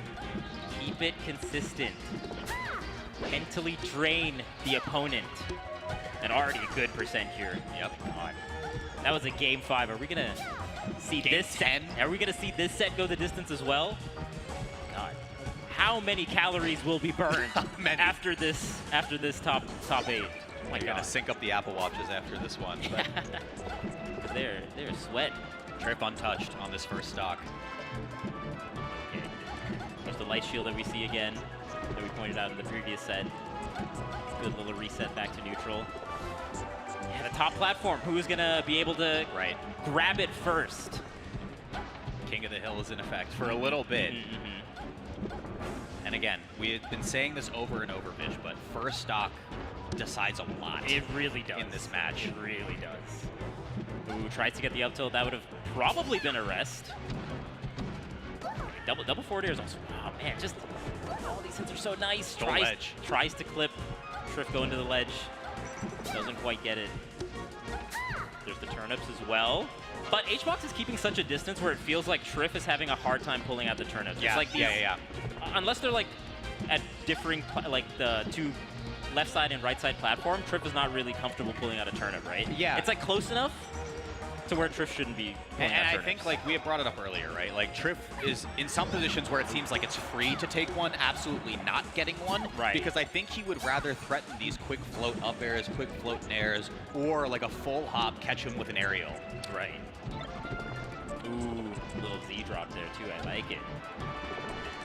Cute little setups here from Triff. Who is gonna fall down? Oh my God! They just can't catch each other's landings. Now this one we're for sure already on pace for the timeout. Yeah, no, the other games we were not. It is especially pronounced in this set too. I think both players kind of know, okay, this first stock is really going to matter, so let's just go toe-to-toe right now. Everything Put is it all at on the stake line. here, and HBox is the first one to fall. Uh-oh. See if the statistics stand true here, if those who take the first stock end up winning this set for the Peach Puff matchup. Yeah. HBox going high, trying. Oh my God, a massive punish. 26% is so much in this matchup. Oh, dude. 47% too. Not gonna be enough. Not enough. But if you go to the top platform and catch, that'll be good. That'll be good off There the it is. top. Well That's said. good off the top. Well said. Okay, Just okay. under 50% to HBox's name. I mean, Triff, like we had said, the name of the game is so clear, right? Just build up percent. You don't care if he's at 180 or 10. You're still throwing turnips at him. Yeah, the game plan is not changing right now when stocks are even like this. And we got 3 minutes already transpired after just one stock. So I feel like this is gonna go to time. Dot eyes again. How many is that? 4 or 5 in this set? Which is big, right? Because then the turnip becomes from. It's more basically damage, too. essentially like 2 or 3 turnips hitting. Yeah. When you get the dot eyes like that. Okay. Wait, that was back to back? Was that back to back dot eyes? Am I crazy? I missed it. I believe you. Ooh. Okay. Empty hop grab. Tries to land with the fair. I mean, yeah, this is such positive EV for him now, too, because if they trade, HBox could just die at a certain point, or just gets knocked super far off stage. It's a good reset for Triff. Yeah, especially if you get like turnip into Nair and the puff like DIs away. And you see that Nair coming out from Triff as well. The patience. Oh my god, look at how fast he is. Yeah. This is some crazy movement. And just because normally Peach, like Peach getting onto the platform that quickly is definitely a testament to Triff's tech skill. Being able to like flow cancel onto the platform like that. Okay.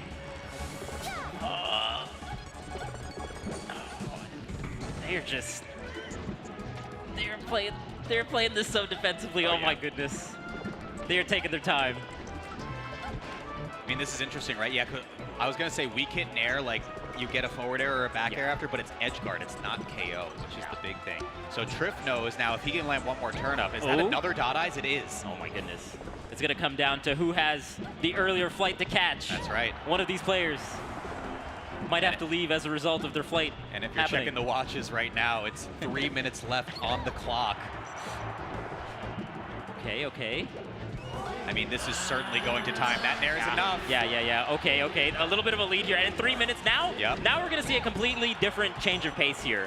Because both players are going to be privy to the idea that the timer is there, and they're going to have to push the distance a little bit. Yeah, but I mean, a single hit with the stock lead matters so much. The fact that Triff got that Nair for 8% at the start of HBox's stock means, oh, he didn't wait on the platform. I was about to just make this whole monologue about he's going to wait. That expired 10 seconds. 8%'s not even 60%! You got 52% off of one hit. That might just be the game. It really could be. That It just really might be could the be. game. I mean, Now yeah, you HBox go has back to to go the in. game plan. You go back to the well, Triff. Yeah, HBox has to go in a little bit now. Hit him with the brain bender. There's another Nair. And again, even if you don't get the KO, the fact that it pushes HBox so far away now, it takes him so long to get back to even engage in a neutral situation. And also, I'll say it. You got combos like this? You got setups like this, It is just simple trigonometry, my friend. Oh my god, I know the angles. I know exactly where your trajectory is going to be. It was Pythagoras smiled down on him for a second. The math is mathin' right now from Triff. Okay, 2 minutes left on the clock, and again, a hit like that could be just the difference maker now with Triff pretty fresh on the third stock. I think that in and of itself is, okay, I think this is Triff's game to lose, for sure. Because we saw on the Dreamland game how comfortable Triff is playing this kind of style. And we know, HBox also knows he has to kind of throw some things out, kind of have to push the distance a little bit, right? Triff Has a to little somehow aggressive. get it to last stock so you threaten the rest. Wow. Yeah, I mean, at this point, right, it might just be over. 100%. I mean, the stock's just going to go either way. Triff is going to just say, it is My over. God, Triff 2 games away from his first ever major victory. And at Genesis, nonetheless. At the Super Bowl of Smash, the biggest tournament of every single year that we get in the Melee community. This is the tournament to win. A brand new major winner could happen. It happened with J-Mook a couple years ago. Right. Now it might be Triff. Okay, but HBox has something to say about it. Won't go down without a fight. I cannot believe how well Triff is playing this matchup. Like, I'm learning more and more in real time about how Triff is making this look winnable. And it really should not be that winnable of a matchup, which is crazy. Yeah. It's almost like how we saw the Wizzy Falcon versus HBox, right? Like, just... But the flip side is you don't get like the huge punishes that you would from Falcon's end. So, man, really a testament to both players. Another dot eyes. Another one. Huge. What's Triff gonna get off this particular dot eyes? Not quite anything. Just a drift in there from HBox. HBox pumping himself up though. Yeah. Knows he has to keep his energy up for the rest of the set. Definitely a big factor. Because if you kind of let yourself lose that, motivation, you can just kind of accidentally go in a little bit, you know, just get accidentally hit by Nair. Yeah, oh, you DI'd DI'd like again. that. You DI'd away again. And again, that, yes, not great DI, but a lot of that is that Puff is drifting away. Like, Right, HBox is trying right. to drift away, and when you hit HBox or Puff drifting away, they just DI away like that. So it looks like poor DI, I mean, it but was it's a catching bit, the it was a drift. bit of an assist. You're right on that one, but it does imply It's a big. lot for this set. It is big. Okay, and it feels like, okay, if to me, it feels like HBox is going in a little bit more. Yeah. Right? It's just a hair. I mean, I think it's what we talked about in the first set, Fish, right? Trip is frustrating Hungry Box. Yeah, I think He's so. frustrating him. Oh, he gets what? the stock there. No. I don't know how. Yeah, I don't know how either. That was insane. Okay. Oh. Z drop. Yeah, and look, like HBox is just kind of crashing into him, wanting to fight through the aerial barrage that Trip is getting. But Trip got the better end of both of those exchanges. Oh, okay, great jump away. I thought down smash was coming for sure, but just take your back air, and leave. That's really nice from Trip, just doing the Z drop so that the turnip kind of protects your landing. Right. And if you do a nair or some kind of aerial, the turnip might stop the other your opponent from flying away, and then you can combo off it like we saw in the previous game. So it's a nice little setup if HBox were to fall for it, just in case. Make the most out of your hits. Just in case. Gotta have the backup strats. Absolutely. Oh, what a grab, okay. But okay, so that particular grab, super good versus the Mango set, right? Like you get the stock as a result of it. In this one, you make that big call out on when Peach is gonna be coming to the platform. It's just 7%. It's like 7%. He's okay. dead. He's just dead. Is Trip gonna go up 2-0 in this set? Yeah, like here's the thing about this, Fish. Like when Trip is getting these stocks, regardless of when they happen, if he's at like 70%, which is I think around where he had landed the first couple of stocks here, that's like pretty fine for the most part. Right. You know, he takes a couple back airs, he has to play a couple mix-ups to recover, but he's been so good at using this top platform as this hallowed ground to just kind of stay in place. He can air dodge back to it if he needs to. It's just safe. He's playing the top platform game super well. Down smash. Huh. Usually we see drill into up smash there, but I wonder if that's like a mix-up to try to shield poke because it goes so low. Okay, catching. Finally, that's the first time big. we've seen that shark out in probably like 4 games too.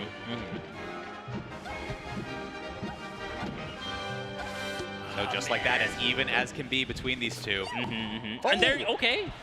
The setup, I'm telling you, the turnip setups have been super good. Just roll out a dodge there. Oh, okay. I don't know if you want that. I think that's why Triff just kind of threw it away while HBox was still a bit further away, so you don't accidentally like explode yourself. Okay, but you the can just explosion explode comes the top there. blast zone. Dude, dying off the top there is so big for HBox. It is so big. Okay, and now, and you just get the flip of it. Yep. The thing you did to me, I get to do to you now. How does it feel? How does it feel? This tug of war has just been so No, yeah, the tug of evenly war is matched. crazy. It's just like the push-pull that we're getting from these two competitors. I can't believe it, man. Ooh. I wonder if that nair that HBox tried to do was to grab the. Oh, wait, again? rest. No, okay. No. Yeah. But still good percent. Still good percent. Really good percent. Again, I mean, for the people at home who might have never seen this matchup before, 20 to 30% is an enormous punish for this matchup. Oh, they're learning. If they haven't seen it before, they have seen a lot of it today.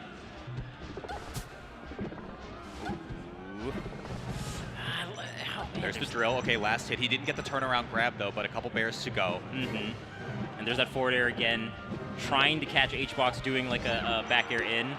That's not enough. The nair will kill here. Up air will kill here. The problem is just the comeback from the Peaches end just really isn't quite as dangerous as it is from HBox end, unless you get like 5 airs in. This is no jump. Not enough. One more. I think one more will do it. Can you catch Peach up the top? Yes, And you oh can. God. HBox, a smile to the crowd. Now he's 2 games away from That's becoming right. the Genesis X2 champion. Oh my God, 1 game apiece right now. This might be going the distance, Walt. This might be. I mean, the amount of times in Melee's history that we have had a Game 10 are very few as well. It's maybe like 20 times for Grand Finals, just off of a complete guess. To get it in a matchup like this, again, one that seems so lopsided, is crazy to me. Definitely. We use the word grit to describe players. I feel like being able to do this kind of gameplay for, it's got to be like 30, 40 minutes at this point, right? 100%. I mean, one singular set could be 40 minutes too. Yeah. We are approaching tennis match of length. Yeah, that's right. But, ooh, H-Box. You know, we haven't really seen Pound. And I wonder, like really at all. That was like the first Pound that we've seen. How many dot eyes? I mean, when you pull them this often, you're gonna get some. But you were saying, yeah. I mean, not a lot of Pound. Not a lot of Pounds, and I think because of how slow it is and how punishing Triff has been off of the whiff punishing, maybe it's like kind of scary to do. But it is something to threaten in neutral, right? Perhaps. Yeah, but it's you don't get much reward as you would in other matchups. I'm like theory crafting it in real time, and I feel like if you whiff Pound, the way that Triff can just gear switch so fast and go to these advancing low float nairs. I think it's a lot of time that you don't want to give your opponent in these kind of situations. Right. But imagine. What a match. Yeah, and as we're talking about that top platform, just such a safe spot that neither can really contest in a super meaningful way. Yeah, I think the hard thing about it, right, is if H-Box has top platform, Peach has to spend at least double jump or kind of climb up the staircase from the side platform to engage with him in any meaningful way. Right. If Triff has the top platform, H-Box has to spend multiple jumps and then also read float and the air dodge from that point forward. No.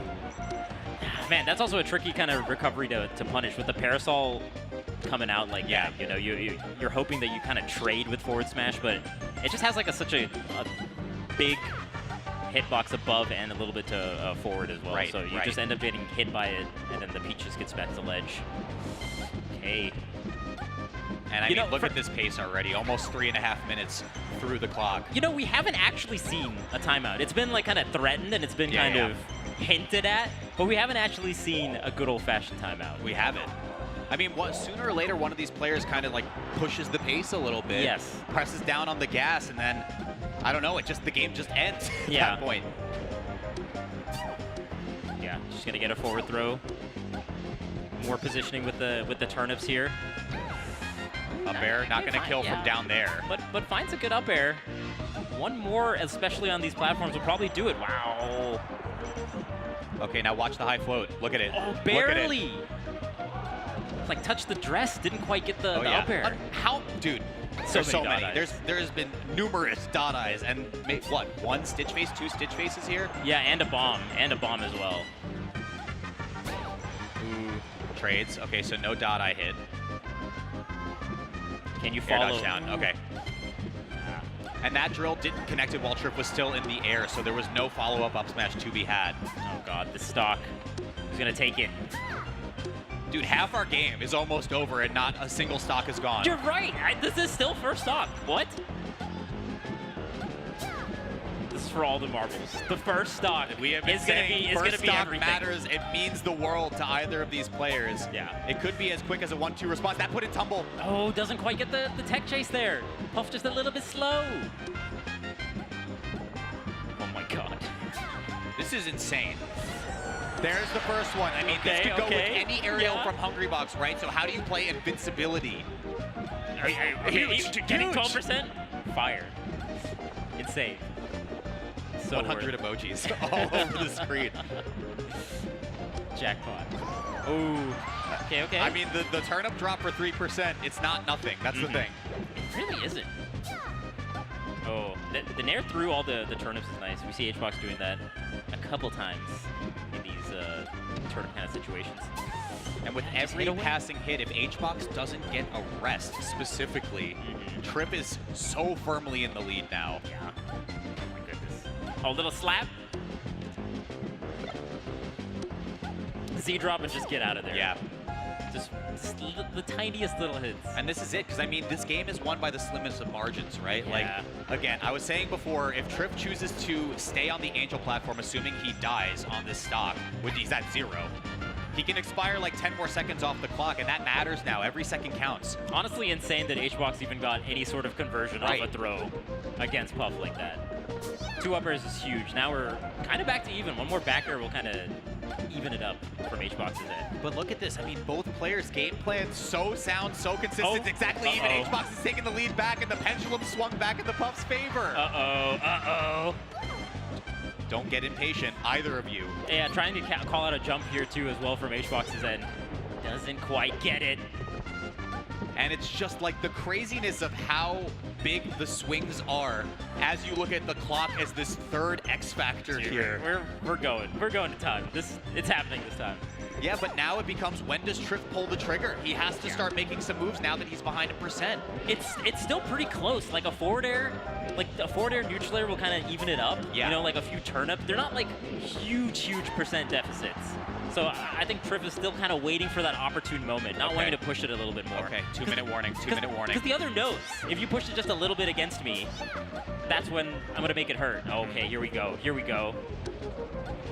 Now is the situation where if a stock comes through and a single hit is landed before the stock is traded in response, that could be the game. Not getting the KO there. Yeah, still not quite. I think next aerial will do it. Bear, that's a kill. Minute and a half left on the clock. HBox in the driver's seat. HBox just run away. Run. Just leave. And now this is where it really gets strenuous, because it is just shown how does Peach catch up to Puff. This is what makes the matchup so difficult in the first place. Puff can just jump super high up there, and how does Peach really going to contend with it? You have to like read the way that Puff is going to be landing in order to get like a meaningful hit. Oh my God, you did it! At zero. Vish, you did it? I can't understate how important that is. Oh God, yeah. I mean, that was everything. Last 60 seconds of the match.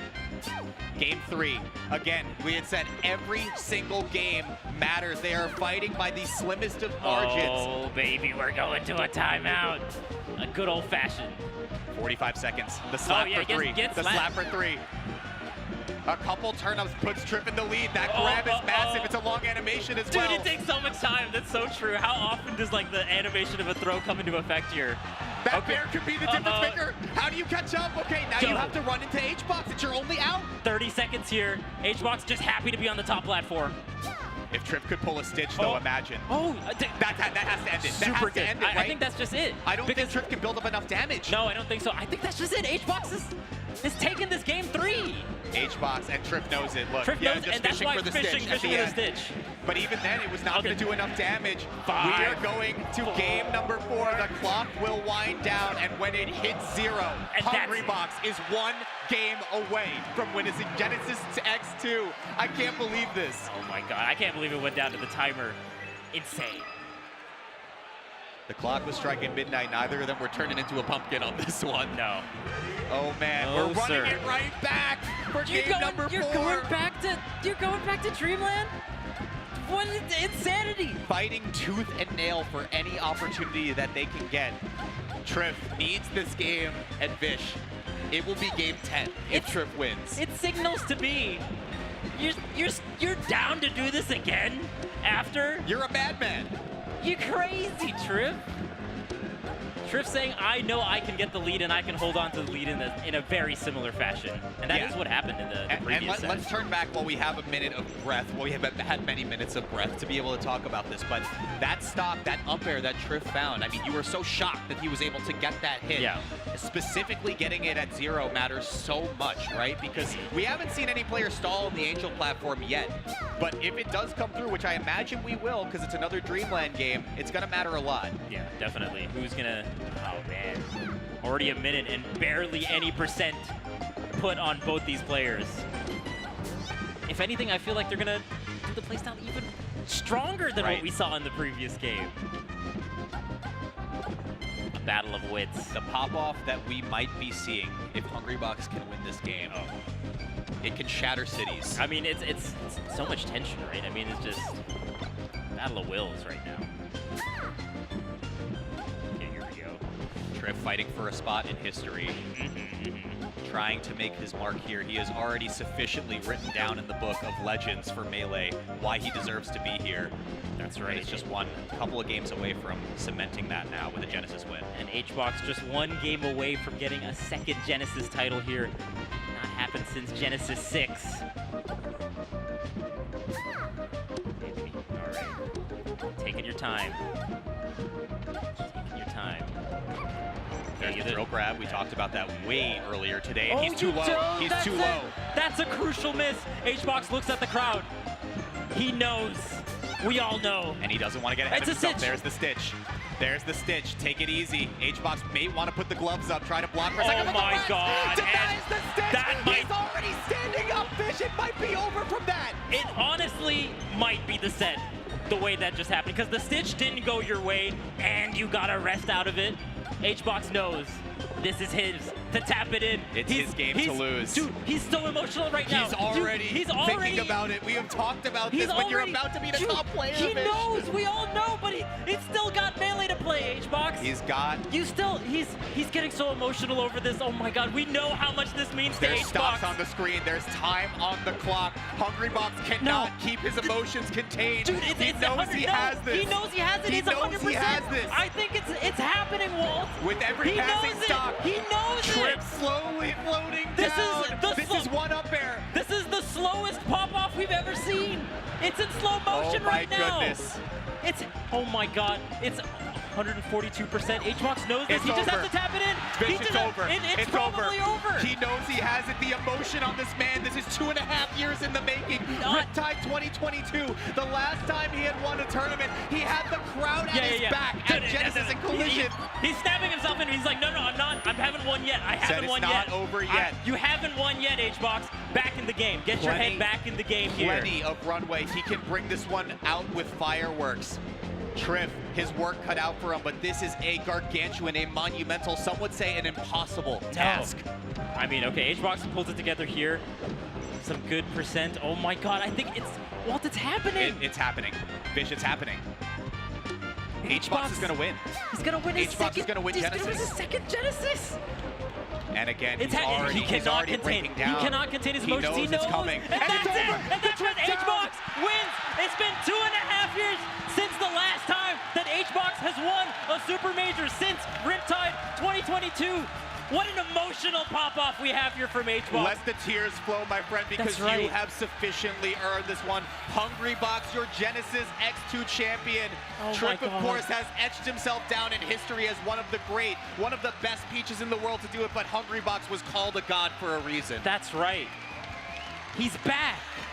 He's back. He's back. Hungrybox, a 2.5-year drought, That's finally broken. He did it. That's right. And That's we had right, said baby. how Let's go, peculiar, HBox. how insane this is. That's right. To have the crowd at Hungrybox's back. There was this turn of events happening at Super Smash Con, happening at Collision, where the crowd was behind HBox. The crowd wanted him Yeah. to break this streak. He's finally done it here. Oh my God. He's back, baby. He's back. I can't believe it. This is such a well-earned victory from Hungrybox. And you know what's crazy, Vish? He had said it to us. That's right. At the setups. He had this the morning. confidence. He had the He confidence said, going I into think the top I eight. can win Genesis. And he has done it. Oh What a my tournament. God. What a Insane tournament. Of tournament. course. There you There's go. Julie. That's right. Well earned. Oh Well my earned. God. Oh man. I For mean- someone that's been playing the game as long as HBox has, for someone that's had so many, ups and downs and swings within Melee, this is a beautiful sight to behold here. It is. It really is. And I mean, like, Because HBox also had that era of, not like dropping Ultimate and wanting to, push for #1 again, wanted to test himself again, and here he is. Here he proving is. to himself and to everyone that he has still got it. he has still got it. The H-God. Say your prayers, ladies and gents, because he's back. He's back. I can't believe it. I mean, this Oh. emotion is just so warranted from him. Like, That's right. hey, congratulations to HBox. Oh Give my it up to God. HBox, folks. And I mean, the crowd is loving it. wow. Let's go, HBox. Oh my God, what a tournament. What a tournament. Because both the Wizzy set, the Triff sets, they pushed HBox to his limit. They're challenges. They're challenges. You know, They just- and we kind of teed this up in a way where it was like HBox and Losers Finals specifically, you know? He has Yeah. to play against like a Cody Schwab. He has to play against a Zane, these Yeah. barriers that he can't seem to overcome. And he finally did it. Finally did it. He finally oh my did it. God. And what a bigger stage to do it on than HBox says that was some of the ugliest melee ever. No, that was hype, HBox. That was hype. That was hype. That was We're all hype. here for it. That was sick. Oh my goodness, oh my goodness. I can't believe it, but guys, I hope you had as much fun as we did. We are going to hand out some medals for some hardworking competitors here at Genesis And X2. I think that's it for us. We're going to be signing off here. Walt, what a pleasure, man. What an Ish. amazing top 8 we had. I hope you guys had an amazing time here with the commentary, with the gameplay. I mean, that was a treat to watch. That was unbelievable to watch. I think we do have a couple of minutes before we get to the medal ceremony. So, I mean, let's recap a bit because there's a lot to go through here. Vish, the highlights of this top 8. I mean, this was something that we never would have expected ever, but 2, it has taken the craziest turns ever. Oh my God. The HBox winning this is just, it's so good for the landscape of Melee going into 2025. But Yeah. With that, guys, we are wrapping it up here. We're going to throw it over to Stu to hand out our medals to our worthy competitors. We want to thank you so much for watching Genesis X2. I've been Walt. This is Vish. Thanks so much, Stu. Bring us home.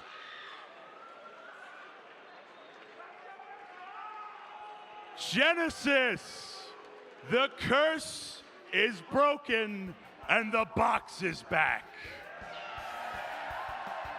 Welcome back, Juan. We've got to give it up to our finalists, though. So I need 7th place to come on down. We've got Axe and Moki.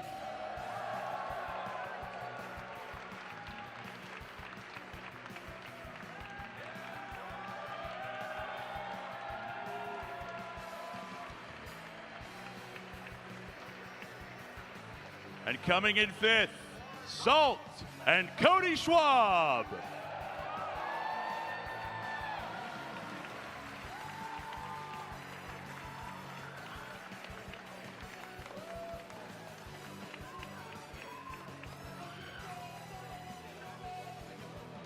And in 4th, I don't think he's here, Mango!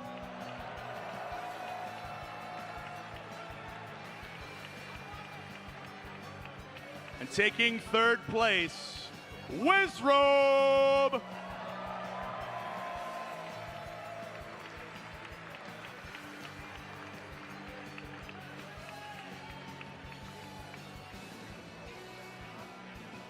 And taking home 2nd after a hard-fought Grands, Trith!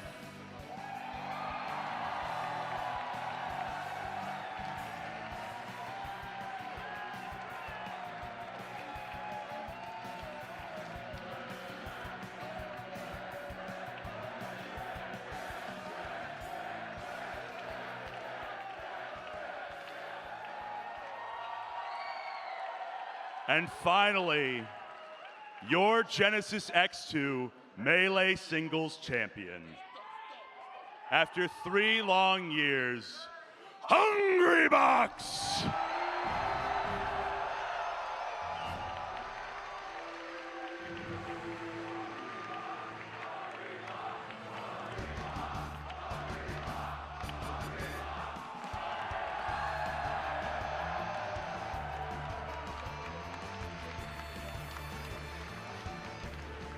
That has been our top 8. We are going to be changing over to Ultimate, but I want you all to know that the venue across the street is still open. It has vendors, friendlies, and the arcade. But this has been it. Thank you all so much for joining us, and stick around for Ultimate. Good night.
大変長らくお待たせいたしました。第1回かがれ火スマブラオフライン大会オープン。脳神切りの一撃が炸裂。空中決着は突然に。おっと大会ゴールデンウィーク東西制覇超新星ここに新たに誕生。完全優勝を果たしたのはベースクラウンバード選手。おめでとうございます。スマメイト打ち止め連覇を遂げるのがこの人だ。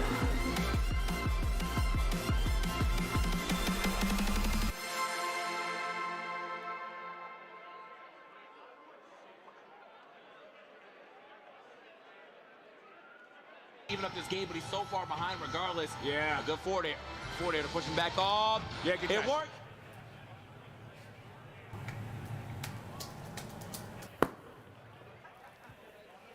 Why'd you stop watching? You have that little faith in me?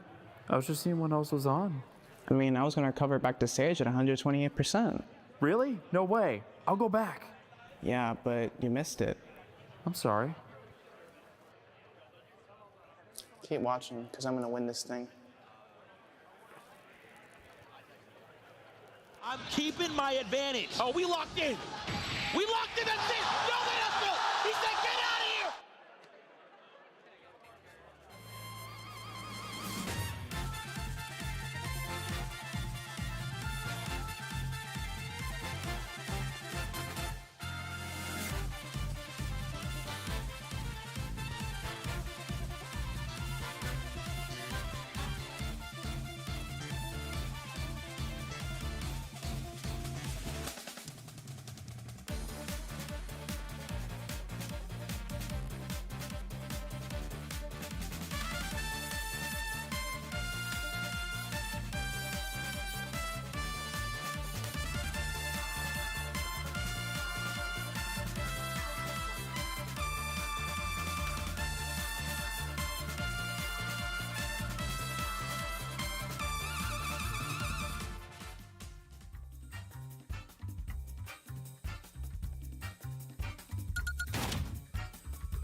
Final!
Kazuya Mishima wins.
What's going on, everybody? GX2, make some noise! That's right, friends. We're back here in San Jose, and I wouldn't have it any other way, friends. Also, make some noise for yourself, please, for making it here inside the theater with us again. That's right. We are back. We've been going to Genesis long enough to see it turn from Genesis to GX. That means you're all getting old. Congratulations, all right? You've been here for a long time. That's right. Power to the old people. Friends, with this in mind, let's get our players out here. Are we ready? Now, that was pretty weak. Are we ready? That's right. Over here, are we ready? That's right. For our first player, you know him, you love him, and I want to make sure I get everything right here. Up to the stage. Give it up for T.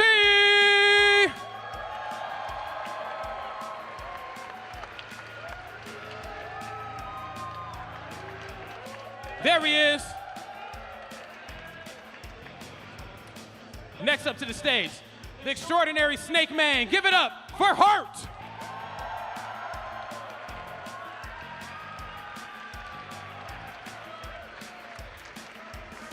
The best Steve in the business. Give it up for Akola.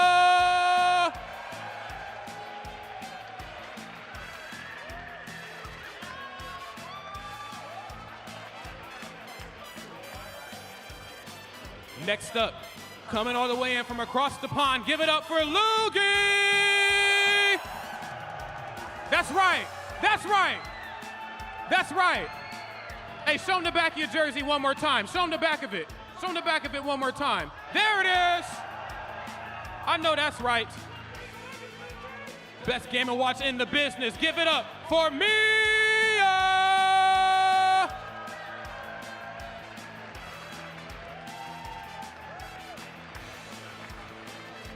Your returning GX champion is here. Give it up for Zomba!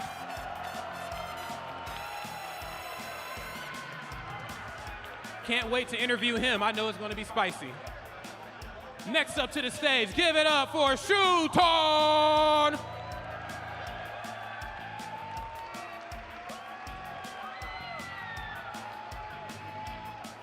And last, but certainly not least, I need everybody's help with this. Give it up for Tweet!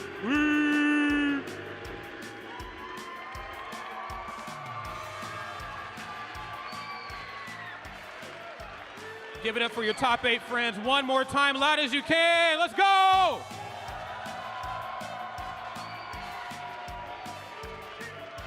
Black Plague, take it away. All right, you already know what time it is. The Black Plague is in the building, and we're ready to get through another Genesis, and I'm talking about that Genesis Ultimate. Genesis X2, it's ready to go down, but are you looking at this top 8? It's absolutely insane, man. We got nothing but Japanese domination up here and a couple of NA performers and one Seoul EU performer as well, man. He knows he's going to be trying to hold it down. Look at this. I knew he's going to be yelling, bro. That's crazy, I knew he's going bro. to be yelling out here. It's TK, it's EE. We're ready to hold down. How you doing, my boy? I'm doing outstanding, man. I mean, I look at this star-studded lineup, and of course, none other than it had to be a Genesis. But honestly, when you think about it, too, you almost got to do a double take. It's like, is this Kagaribe? Is this Sumibato? 8 spots in top 8, 5 of them occupied by Japanese talent. That is insane. And if you look at it, too, only one repeat Genesis champion here, that being Zomba, which means there's a good chance we're going to get somebody new. So Zomba's got to play as well all the way underneath, coming in from that loser side of the bracket. And it's not going to get any easier for him because he's got to go against Mia to open things off. Somebody who he's never defeated in bracket up to this point. Not at all, man. I know probably a lot of y'all probably watching like, what happened to some of the names we know? Where's the Sonics and the Spargos, man? Let me just tell you, it was a bloodbath. That's what it was a bloodbath. Sorry. There, that's crazy. There was a bloodbath there in that top 32, man. It was a lot of matches. I said it like right at the top of it. All these matches could have been fun, right? That's just how good Genesis is. When we get to Genesis, everything looks like it could be grand finals. But unfortunately, they were not able to make it. We have some new talent here in the building. We have some people that we have some fan favorites. I know people love seeing Tweak make it as far as possible. And looks like He's still on a tear. Unfortunately, he does have a very, very hard opponent to play with in Shootone, who's been on his tear his very self. So very excited to see this first match between Shootone and Tweak as our start of the top 8. Yeah, I mean, this is honestly a really good draw for Tweak. If you kind of look at Tweak's history at Genesis, I think this is his 3rd one in a row where he has made top 8. Last year had to go against T. That is a very unfavorable matchup considering he does play Pac-Man versus Diddy. Very difficult to overcome. The records between these two, however, in bracket, Tweak has never lost to Shootone, okay? Complete opposite of MKLeo, basically. Shouts to my GOAT. But for me, that tells me that Tweak going into this got to be feeling very good and engaged. What are you laughing about? What are you laughing about? Why are we shooting MKLeo, bro? He already missed the play. What else can we give him, right? You know? Oh, guess what? My shots don't miss. How about that? I'm tight. Come on now. Leo probably, I don't know, he's probably home right now watching. If you are, bro, we love you. We're just sad you're not here, man. We're just sad you're not here. No doubt about that, man. But like I said, really good opportunity. 7 out of 8 chance that we are going to get a new champion. Could be one of these guys. Got to do it from losers bracket. We shall see. Shootone Tweak going to be an exciting one. Got to imagine it's going to be Alamar Diddy for sure. I mean, Shootone, of course, does have that Aegis in the back pocket. You know, I know people kind of go back and forth on whether, you know, how difficult that really is, Aegis versus Diddy Kong. But, you know, when Diddy Kong pretty much just invalidates Pyro, I don't know. I think Alamar is going to be the trusted means of operation for the opening game. Looks like that is going to be the case. I'm gonna just tell you who it won't be, bro. I mean, I got it. Oh, yeah, put that away, bro. We had a stern talking to Tweak yesterday. Tell him, hey, that's got to go away. But here we are. Friendships almost ended. Here we are. First game onto a small battlefield. We got the Omar, we got the Diddy ready to happen. We already got the banana in hand. You know, he's going to try to use that as his win condition. He's already getting one out the way. Here we go. Can't get the follow-up, though, unfortunate. Hasn't taken crazy amount of damage yet. This is going to be the real testament of this matchup. How well can he get around taking all this residual damage of the Pikmin and also being able to lay on some damage himself. Currently, though, in 83, and the Pikmin damage is starting to rack up. Jesus Christ! Pikmin damage racking up, and that stock is gone. Yeah, kind of taking Tweaker back a little bit. Was not expecting that, but before the first 30 seconds even tick away a stock already depleted from Tweak. So, again, somebody who has had a lot of success in a bracket, making a strong statement right here early on. He's going to have to get back here quickly, but look at the wall that we already see Shootone putting up, controlling that ground just a little bit too well for Tweak to get anything started. 37%, you know, nothing that he can't really turn into a stock relatively soon. I would say for Tweak, I mean, really, you kind of got to play this match a little bit aggro at certain points, too, right? You do understand, obviously, that banana does tend to be part of the win condition for sure, but when you have those Pikmin out there who are capable of body blocking that, it does have to make you reassess how you approach that. Shootone, of course, right now doing an outstanding job. Oh, but gets clipped right there. Not going to be in a high enough percent to really threaten the stock right now, but Tweak chipping away at it little by little. I know if he gets that, oh, wait a minute. Oh, he going to make that back. That's Olimar. What am I talking about? Oh! Now, barrels on deck. Starlink. Okay, hold up. Man, I got the barrel technician right there. Come on now, don't play with him. Right now.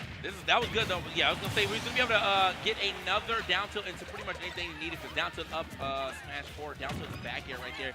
Going ahead and get that stock. Now 47%, 52. Now already 70. Look at that, immediately doubled as I'm trying to talk about it. My man Shootone knows how to put the damage on. That he does, unrelenting. But here we go, Tweak finding a little bit of room to operate with right now.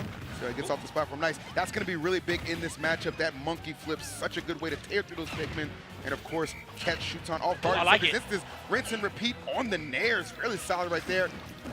Okay, yeah, try to get a little tricky right there with the barrels. But oh, and the back air is going to catch him trying to jump out the corner. Yep. Great call out there from Shootone. Still, though, Tweak keeping himself alive in this first game. 104. This is down tilt, up smash percentages before he's looking for it. A little too far away this time.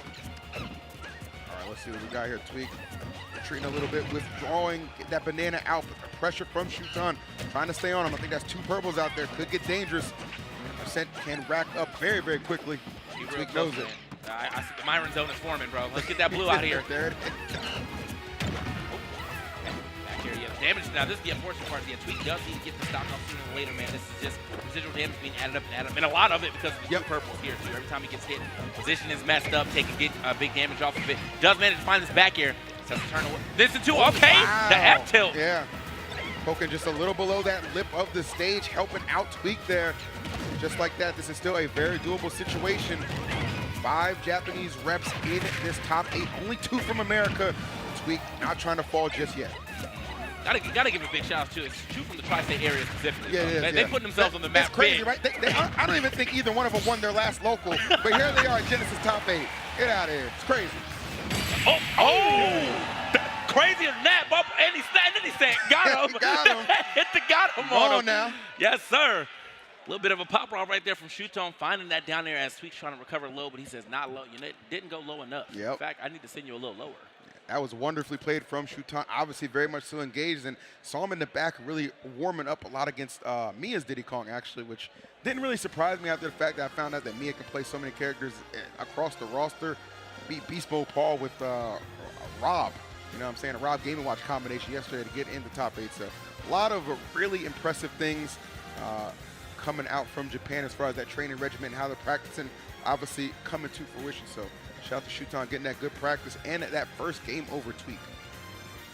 I think he's going to, Hollow Bastion. We saw the band on the stage. I think it was just a misclick or whatever. But we are heading over to the Hollow Bastion. Let's see what we get from Tweak this time around. I mean, I feel like obviously not a bad game. Just was behind pretty much the entire time. That's it. He was able to keep it close, but he wasn't able to get himself into the lead.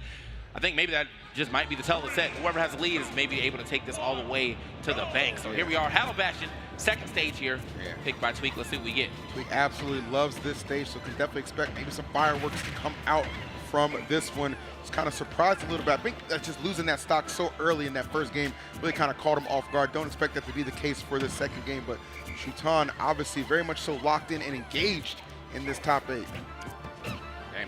He's already chasing him down right there. He's got a man stuck over here by the ledge. Shuton not really been able to make some space yet. Finally gets himself down throw forward air. That's a lot of space he was able to make right there, actually. And damn it, 78, low recovery. All right, percentage being racked up quickly. Gets that dash attack. Last part's connecting. See what we can do at the ledge. It's going to be a trade right there. Shuton content with that. Nice. Okay. The monkey flip, he's got to get himself back into the mix. But and that's one thing I didn't think was as prevalent in the previous game was that monkey flip again. Very effective tool, clearing out those Pikmins and approaching Olimar as well.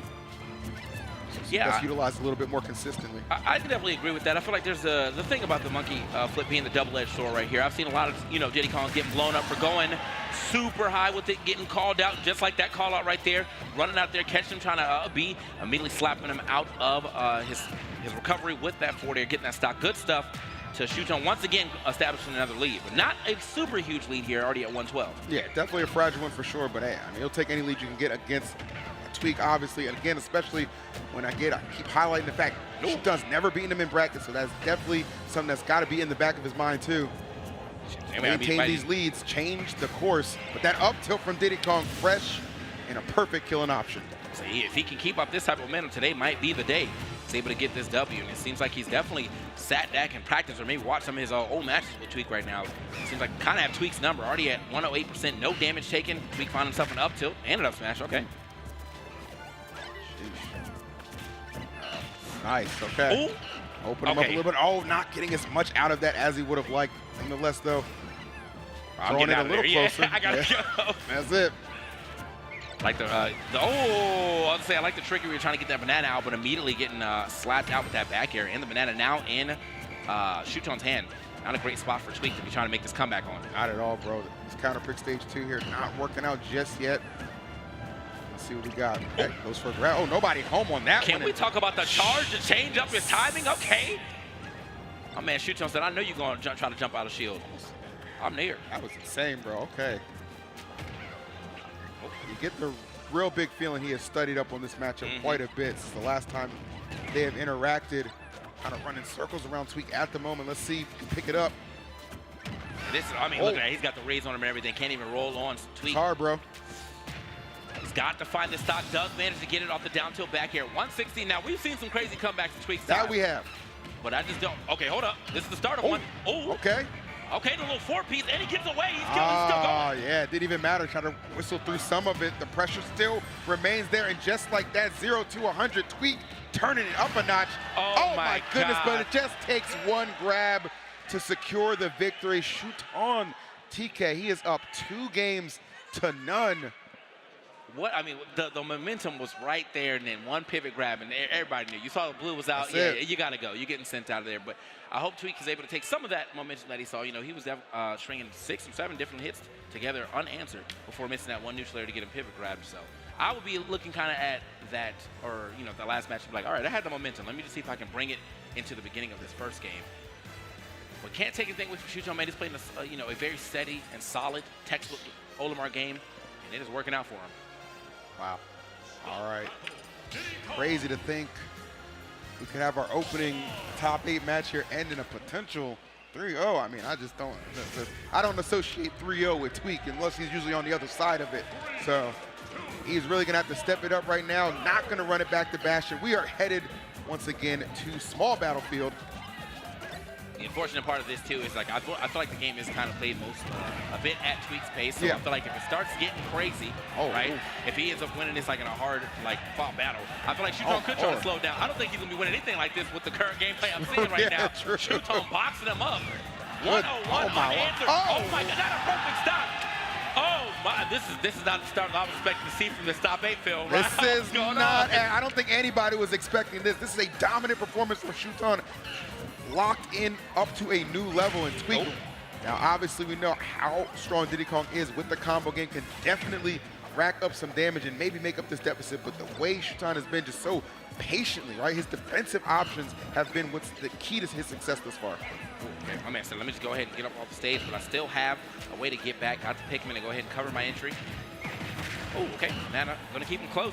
There's a lot of unanswered damage right here. Only 75% since we lost that stock perfectly, by the way. He didn't do any damage before losing his first stock, and now he's been able to add up just about 100. Yeah. Unanswered finally takes a hit here. Right, Tweek this whole time has had to fight from behind. This game number 3 being no exception to that.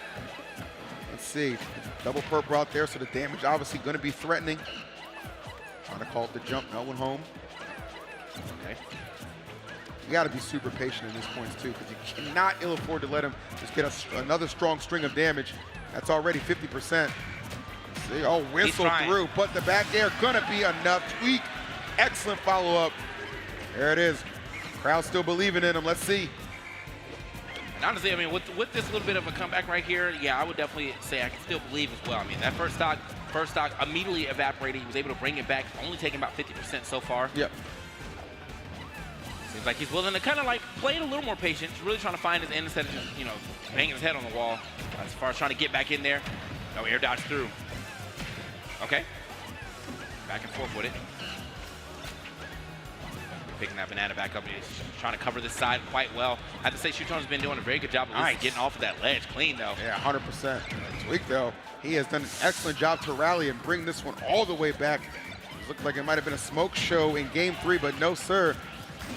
Still with a big opportunity to see how he gets off this ledge. Just going high right there. A little deception, gets out the banana. Oh man, what a call out right there. I know what you're trying to do with this banana, man. Calls out, gets the up smash, some extra damage being put on. Nice. Great monkey flip right there. Banana still in hand though from Shuton, trying to limit some of those options. Oh yeah, he's got to get out this corner though. Shuton's back airs in that corner have been deadly for sure. Almost got another one looking for an up air this time around instead. Okay, hold on now. Tweek got the edge guard potential. Wow. Man. Yeah, that was really slick. Caught him pressuring him very close on the ledge. It's like, okay, overextending a little bit. Let's see if I can swing. Comes up major. Oh no, don't get jungled here now. Okay, luckily able to get out in time, man. But yeah, these Shuton juggles. Okay, my man hitting the neutral area into the up tilt right there. Ooh. Yeah, Tweek's trying to find his way. This is what I was talking about, though, how the monkey flip can be a double-edged sword. I think Shuton sees that he's trying to, escape. He's already running over there trying to catch where he's landing just to get a clean up smash. Monkey flip going to work out for him this time around. Oh, man, this is scary territory right now for Tweek. That final stock just continuing to get more and more bloody as the hits come and the time ticks away. Got to make a stand right now to get this last stock situation. Down tilt, up smash is going to do just that. And here we go, last gasp right now for Tweek. Can he keep this loser's run alive? There it is. Getting called out one more time. I know he's most likely trying to do that to get, not the, what the? Wow, okay. Hey, I saw that, bro. Well, Mr. Fantastic right there, bro. What the hell was that? And that's on 4, me and my 3 Pikmin, bro. Oh my God. He's out of there. Wow. There is Shuton with the 3. Oh. Hold on, don't break your glasses hey, there. Come on, you need to see the game still, my brother. Don't break your glasses there. All right, what a pop-off, well-deserved too. Up until this point, Shuton had been 0 for 7 against Tweek right there. Changes it to 1 for 7. Yeah. Say you 0 for 3 in them games though. That's Hey, what I said, listen, bro. I'd I'ma rather hold be it on the down. board than not, all right? First time for everything. Good stuff to shoot Wow. on, man. Yeah, look ahead. Look. Oh. I mean, look at these stats right here. I'll flash on the screen real quick. But yeah, shoot on. We get a fist bump. There you go. Replay. Okay, let's go ahead and get all of that right now. Yeah. Man, shoot on really. That to me was the tone setter, TK. That like The first 23-second stock in game number 1. That was insane. Yeah, I mean, it just never really kind of got back into the favor of Tweak too. As I said, I think for most of these games he was just behind. Yeah. You know, like he was never really able to have a lead that he was able to like establish and play the way he wants to play. But you know, Shuton kind of goes to show you how good he is at holding his own lead. Oh, absolutely. Look at that. Look, see the glasses right there. Oh, my God. You got to say those, man. I don't know if those are zinnies or not, bro. I know. Come on now, we keep ours tucked. This is what it is. Anyway, I mean, straight, solid, good first game right there. I mean, again, not expecting to see that ender. I mean, I was expecting at least to see maybe like a 3-1 type situation, knowing that it's been, what, 7 games at 7-0, and now it's 7-1. That's a good way to start your top 8. That's no doubt about that, man. That was incredible. Good stuff to Shuton. Look forward to seeing him a little bit later. His journey going to keep it up. But with Tweak's elimination, that puts NA down to just 1 soldier, and that being last year's champ Zamba, who we will be seeing next because I believe he's got to go against Shuton. But we might be getting ready to hear a few words from the last set's winner. We'll stand by in just a minute. And Olimar again with that too, man. So good to see that. Didn't even need to go into the pockets of Aegis, which is fully comfortable just from jump. It was an ass whooping. Yeah, I mean, it's not really much else you can put. That's my dog. That's my dog. You know what I'm saying? But you want to be nice about it. It is what it is. Kind of like, yeah, that just, you know, a 3-0, kind of behind the entirety of the set. You know, there are some times where you could definitely see some momentum on his side, some long combos, some long strings, some good reads and whatnot. But for the most part, the game plan executed by Shuton just a little more cohesive. There it is. That's all it takes sometimes. All right. Well, good stuff. Again, congratulations to Tweak getting 7th place right there. Shuton going to be moving on. So we'll see what we have coming up next. I think they're just chatting over there real quick. I know we do have, so Mia and Zamba, I had to look it up real quick. I don't think that Zamba's got any W's on Mia yet either. So. No. Zamba has not beaten me in tournament. I mean, it was so bad at one point. I remember the boys pulling out Lucina. I said, Lord have mercy. Zamba, this ain't your character. What are we doing? What are we doing? What are we doing? Well, here? I mean, hey, you know, it's supposedly a better matchup. That's what they say. But we just saw, you know, someone who overcome their demon. Yeah. So it's possible that he could do it too. Let's go ahead and throw this interview real quick. What's up, everybody? This is our first GX2 interview and many more to come. I have the first match winner right here, Shuton, with me. Shuton, I have to know, did you feel nervous at all being the first match here of Top 8?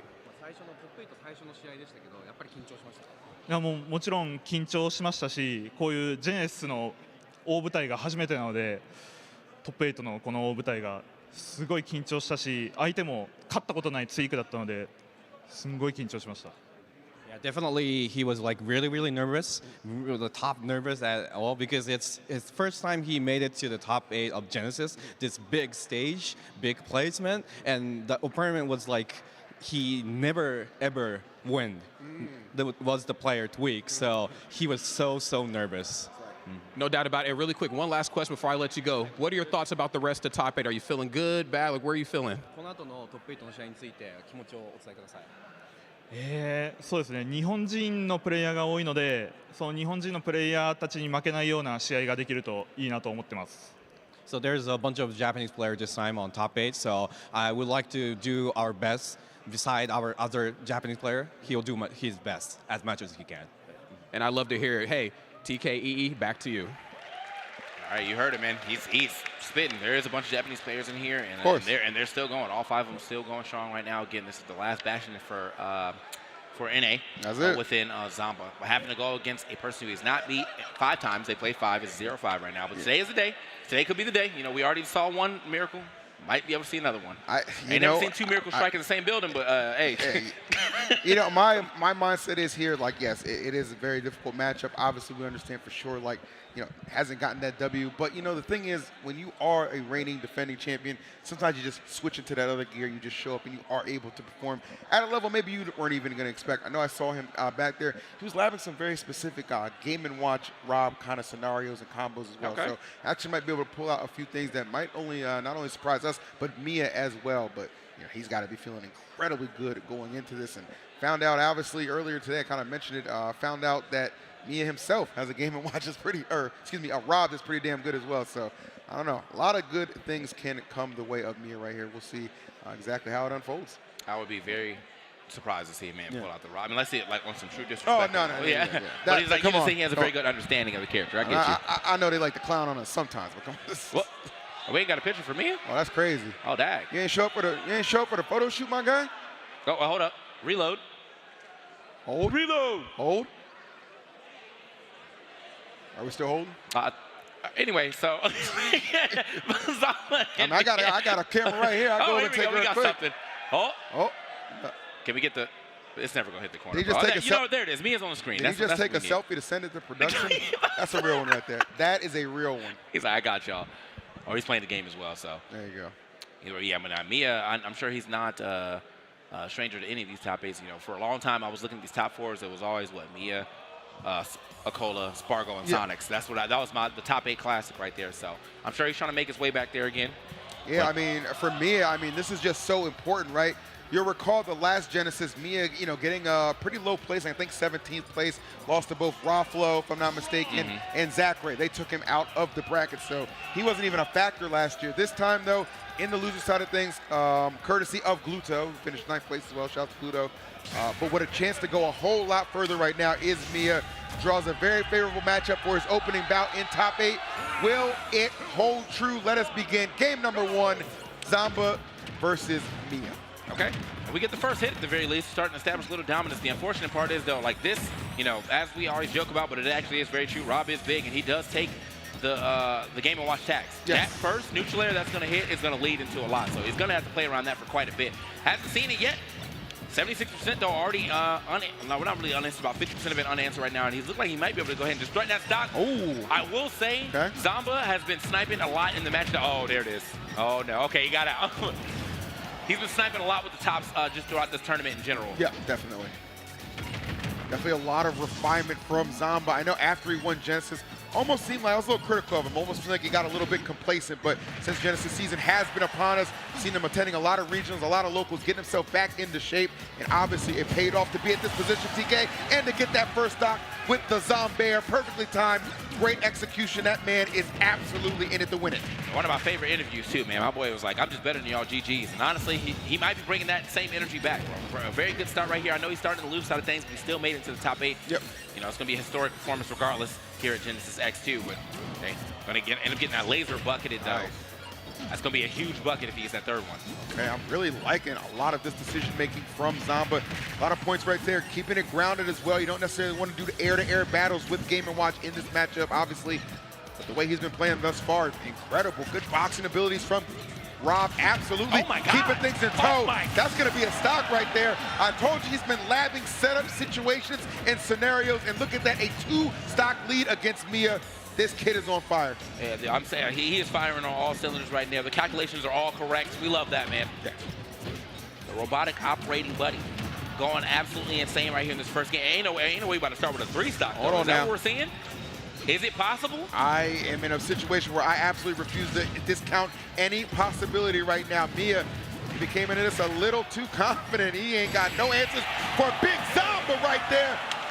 That's Big Z right there. That's Big Zamba. That's indeed. Big Z right there. With the 2 Zombears there in there as well, bro. Oh, look, he predicted it. 3-stock. Look at that. 1, 2, 3. You see that, right? You see that, right? Come on now. That's what he ain't messing around.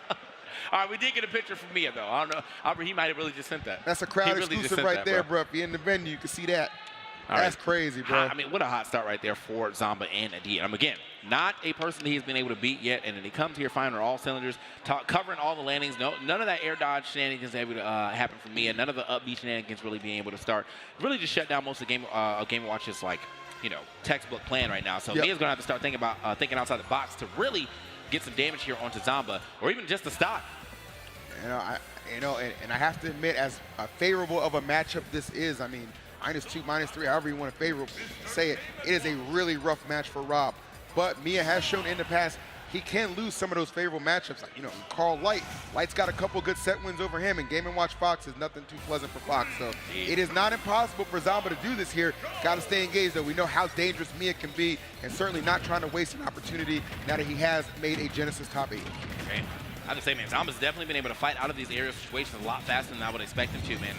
Mia may not just be all the way on point with the way that he's supposed to be pressuring with these neutral airs and these up airs. I honestly don't think I feel like I've really seen an up air hit at all. Been a lot of neutral air for sure, but not enough up air. Oh, okay, no roll-ons. Take the, you know what, better trade. Yeah, 100%. Definitely a better start, at least for Mia. Okay, here we go. Yeah, it's definitely a much better start this time around. He's the one on the bigger side of some damage. 107 to 38. Oh, he tried to get out there. Okay, I say he had to think outside the box. He's definitely doing it. Oh! Wow. Okay. Sometimes you just got to tip your cap. That was nasty from Mia. Striking back, reminding everybody who he is. Like, oh, hold on now. Don't let that game one fool you. Yeah, no, he definitely, something activated in him. Yeah. Again, this is the problem right here, just getting juggled into oblivion. Not where Rob wants to be. You got so many jumps. Unfortunately, you're sitting there spending them, trying to find some room to land, and none presents itself. Bro, look, I don't know. Oh my! Yo, straight up, you got to give him 2 games for that. If he got that one, real talk, you got to give him 2 games for that. Real talk. Yeah. Unplug and reconsider life if that happened, bro. That's crazy. This Mia that showed up, he was not in the first game. I swear to God, he popped his ult, man. He's born again or something. I don't know what's going on. It's a fun battle between these two because if you know them and you pay attention to the scene, there's an air of arrogance between both of them, right? These are two very cocky individuals. Put them up against each other, you're going to see fireworks for sure. And that means you're just going to be getting some more of the call-out gameplay, too. Both those up smashes look like call-outs there. Wasn't able to hit either one of them, but he might be getting carried off the top one more time. Mia not allowing this man to land. Oh, no. Oh, man. Where are you going? Zombair barely gets him past, but he's still stuck. Good grief. He running out of gas. Oh, my. And served him up and served him out. There it is, For Mia. you, sir. For you. Wow. All right. Great response from Mia. Gets the 2-stock.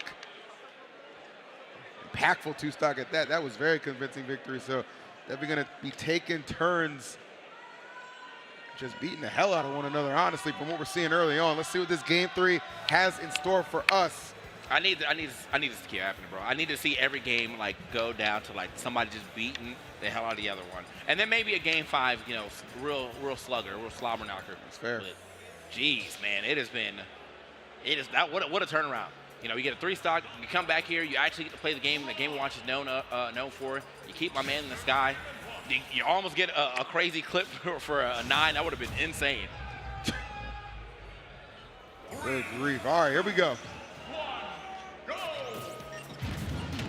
Back to small battlefield, obviously. Something Zamba's certainly going to be comfortable with. This is where he did dominate in that first game exchange. See if history can repeat itself. Okay, got the top in hand. Oh, okay. Trying to exhaust all those options from Mia, but Game & Watch is so effective at those recoveries as well. Go back and he's simply always trying to find a way down, and I think that is the hardest part. You know, obviously Rob's much more known for his. Oh, damn. Okay, the reflector. Don't forget. Speaking of reflector, we got one too. Tries that up smash. Not gonna be able to hit it this time around. But yeah, I was gonna say, you know, Rob definitely known for his vertical recovery more so than his horizontal. So it's been real easy for Mia to just stay under him. The Zombair finds him though. Come on now.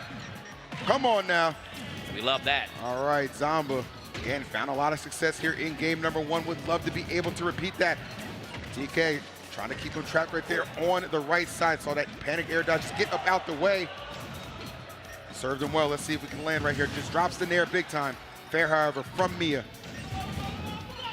Oh. All right, some colorful language from the crowd to keep Zamba focused right now. You gotta love it. I'm not sure those headphones are noise canceling, so you know what? Maybe he needs that motivation. You know That's what I'm saying, bro. Do your thing, brother. I ain't mad at you. He has definitely been in it. Oh, wow. You don't get to see a lot of upbeat stocks taken, but definitely been one of the like 2nd or 3rd recorded in history right there if he was able to get that one. Real talk right there, 178. This Rob running on fumes right now, but running nonetheless. Up tilt, up. Oh, can't get up. I like get up there that, on top actually, of the up air, yeah. Oh! I'm just gonna wait. I'm gonna just wait. I'll get it later. Yeah, exactly. If you're gonna come to me, I do not need to take to the skies. Hey, keep it grounded. This is where Rob accelerates in this matchup, and Zamba knows it. Oh, that was mad shield pressure, but nice to know Zamba. He's like, I know how much shield I have. I know what I can survive. Gets out of the situation one more time. The neutral air catching him right at the tail end, but it's going to be enough to send him out of there. Not another Zamba 3. Okay, not another Zamba 3. Lord. Outstanding stuff right there. Okay, Mia, let's see what you got. Gonna need one of those patented Game & Watch stocks. Just mash on him a little bit. Oh, chip into this lead that Zamba has. Okay, Heavily very much built, like man. that idea, though. Try to get, oh no, it's starting to rack up on him, though. This lead's starting to escape him a little bit. Mia getting him, exactly where he wants him. A lot of those up airs hitting. I like a lot of this patient decision making from Zamba. He'll get that down tilt and then elect to just kind of reset and withdraw, right? Does not need to force the issue. A war of attrition brewing right now. Okay. Little back air action right there. Couldn't push it back off the stage. Yeah, lands right into it. Come on now. Gonna be taking some damage off that one. Oh, 137. He's struggling to get back to the stage. Again, the wall is up. That neutral air. I'm surprised that hit. I can't lie to you. Sakurai's blessing. Yes, sir. You might be right on that one. Oh, man. Oh. Right, trying to create a little space here. Yeah, again, what the thing that you pointed out earlier is really important here is that Zamba does have to play grounded. He does have to be, he needs to be beside Mia way more than above. Oh, that's enough. It is. Spin on him, bruh. That's the Beyblade finisher right there. Let it rip and gets himself a 2-1 lead right now. My goodness, Zamba playing out of his mind. Negative matchups be damned. This kid is motivated in the hunt for another Genesis title. All right, let's see where we decide to go here. We get a couple bands out the way here from Zamba real quick. But yeah, man, I think so far, as long as he's able to stay to the side of Mia, as long as he's able to get the top in in position to kind of thwart some of these landings for Mia as well. Seems like he's been super successful on handling this pretty bad matchup. Come on now. Some would say. And I'm some. I'm definitely some. I would co-sign 100%. All right, let's see where we're going to end up for a pivotal game number 4, man. This is crazy. Definitely wasn't expecting. Honestly, it's the convincing manner in which Zamba has won his games, right? Obviously, the previous game wasn't as dominant as game number 1, but still, I mean, he had some percentage to spare. This guy is doing the damn thing right now, and he's one game away from eliminating Mia, overcoming a horrendous matchup, and taking another step deeper into this bracket, which is absolutely loaded. I mean, it's crazy these matches start, TK. We're only dealing with the loser side of things, too. We still got winners to get through. Oh, yeah. And it's just scary up there, too, man. If you haven't got a chance to look, definitely go check out that bracket. Type !bracket in the chat or log into your Start GG. But either way, all right, here we are into our 4th game. Zamba was able to clutch out 2 so far, but he's going to have to close this out if he wants that first victory over Mia. Hot start for Mia right now, though, unanswered. 78 damage. He's got my man all the way in the skies once again. Can't land yet. Yeah, and it's interesting that Mia on this stage, again, the previous 2 encounters have gone the way of Zamba, but that not deterring Mia at all. Full confidence in himself, being justified right now as he has tacked on a ton of damage. But here comes Zamba, gets back to the stage, and now getting an opportunity to maybe get some combo string started. Very good uses of these nairs as well, too, man. He's getting like the just outside hitbox of these nairs a lot of times. Very well spaced. Even if it was to get parried, I feel like he's unpunishable with the way that he's spacing these nairs. So good stuff for him. But still, the damage is all the way on the side of Mia. He needs one good setup to go ahead and take this stock at 125 onto this Rob. Oh. All right. Big chillin'. Let me hold it down on this platform. Starting to get a little bit away from, oh, that's excellent grab right there, actually. Oh, but Mia just immediately unleashing the down air. No hesitation at all. Yeah, clean match right there. He got super high up, well above that that up tilt, and then was able to go ahead and counterattack with that down air. One more set he's got. Finds well, trying to get the up tilt himself. He was trying to do a lot right there. Hold on now. Oh, pull the trigger. Is it? No, okay, that's a little terrifying. Just considering, again, we know how light Game & Watch is. That lightweight known to betray him at times. Zamba trying to take full advantage of that with this all the way pumped up rage-filled Rob. Oh, okay, I was gonna say, if you don't get too many throw, wow, where you going? You can't go over this. No, sir. Almost scooped him up. Oh, but he actually gets out. Yet it's a little too late.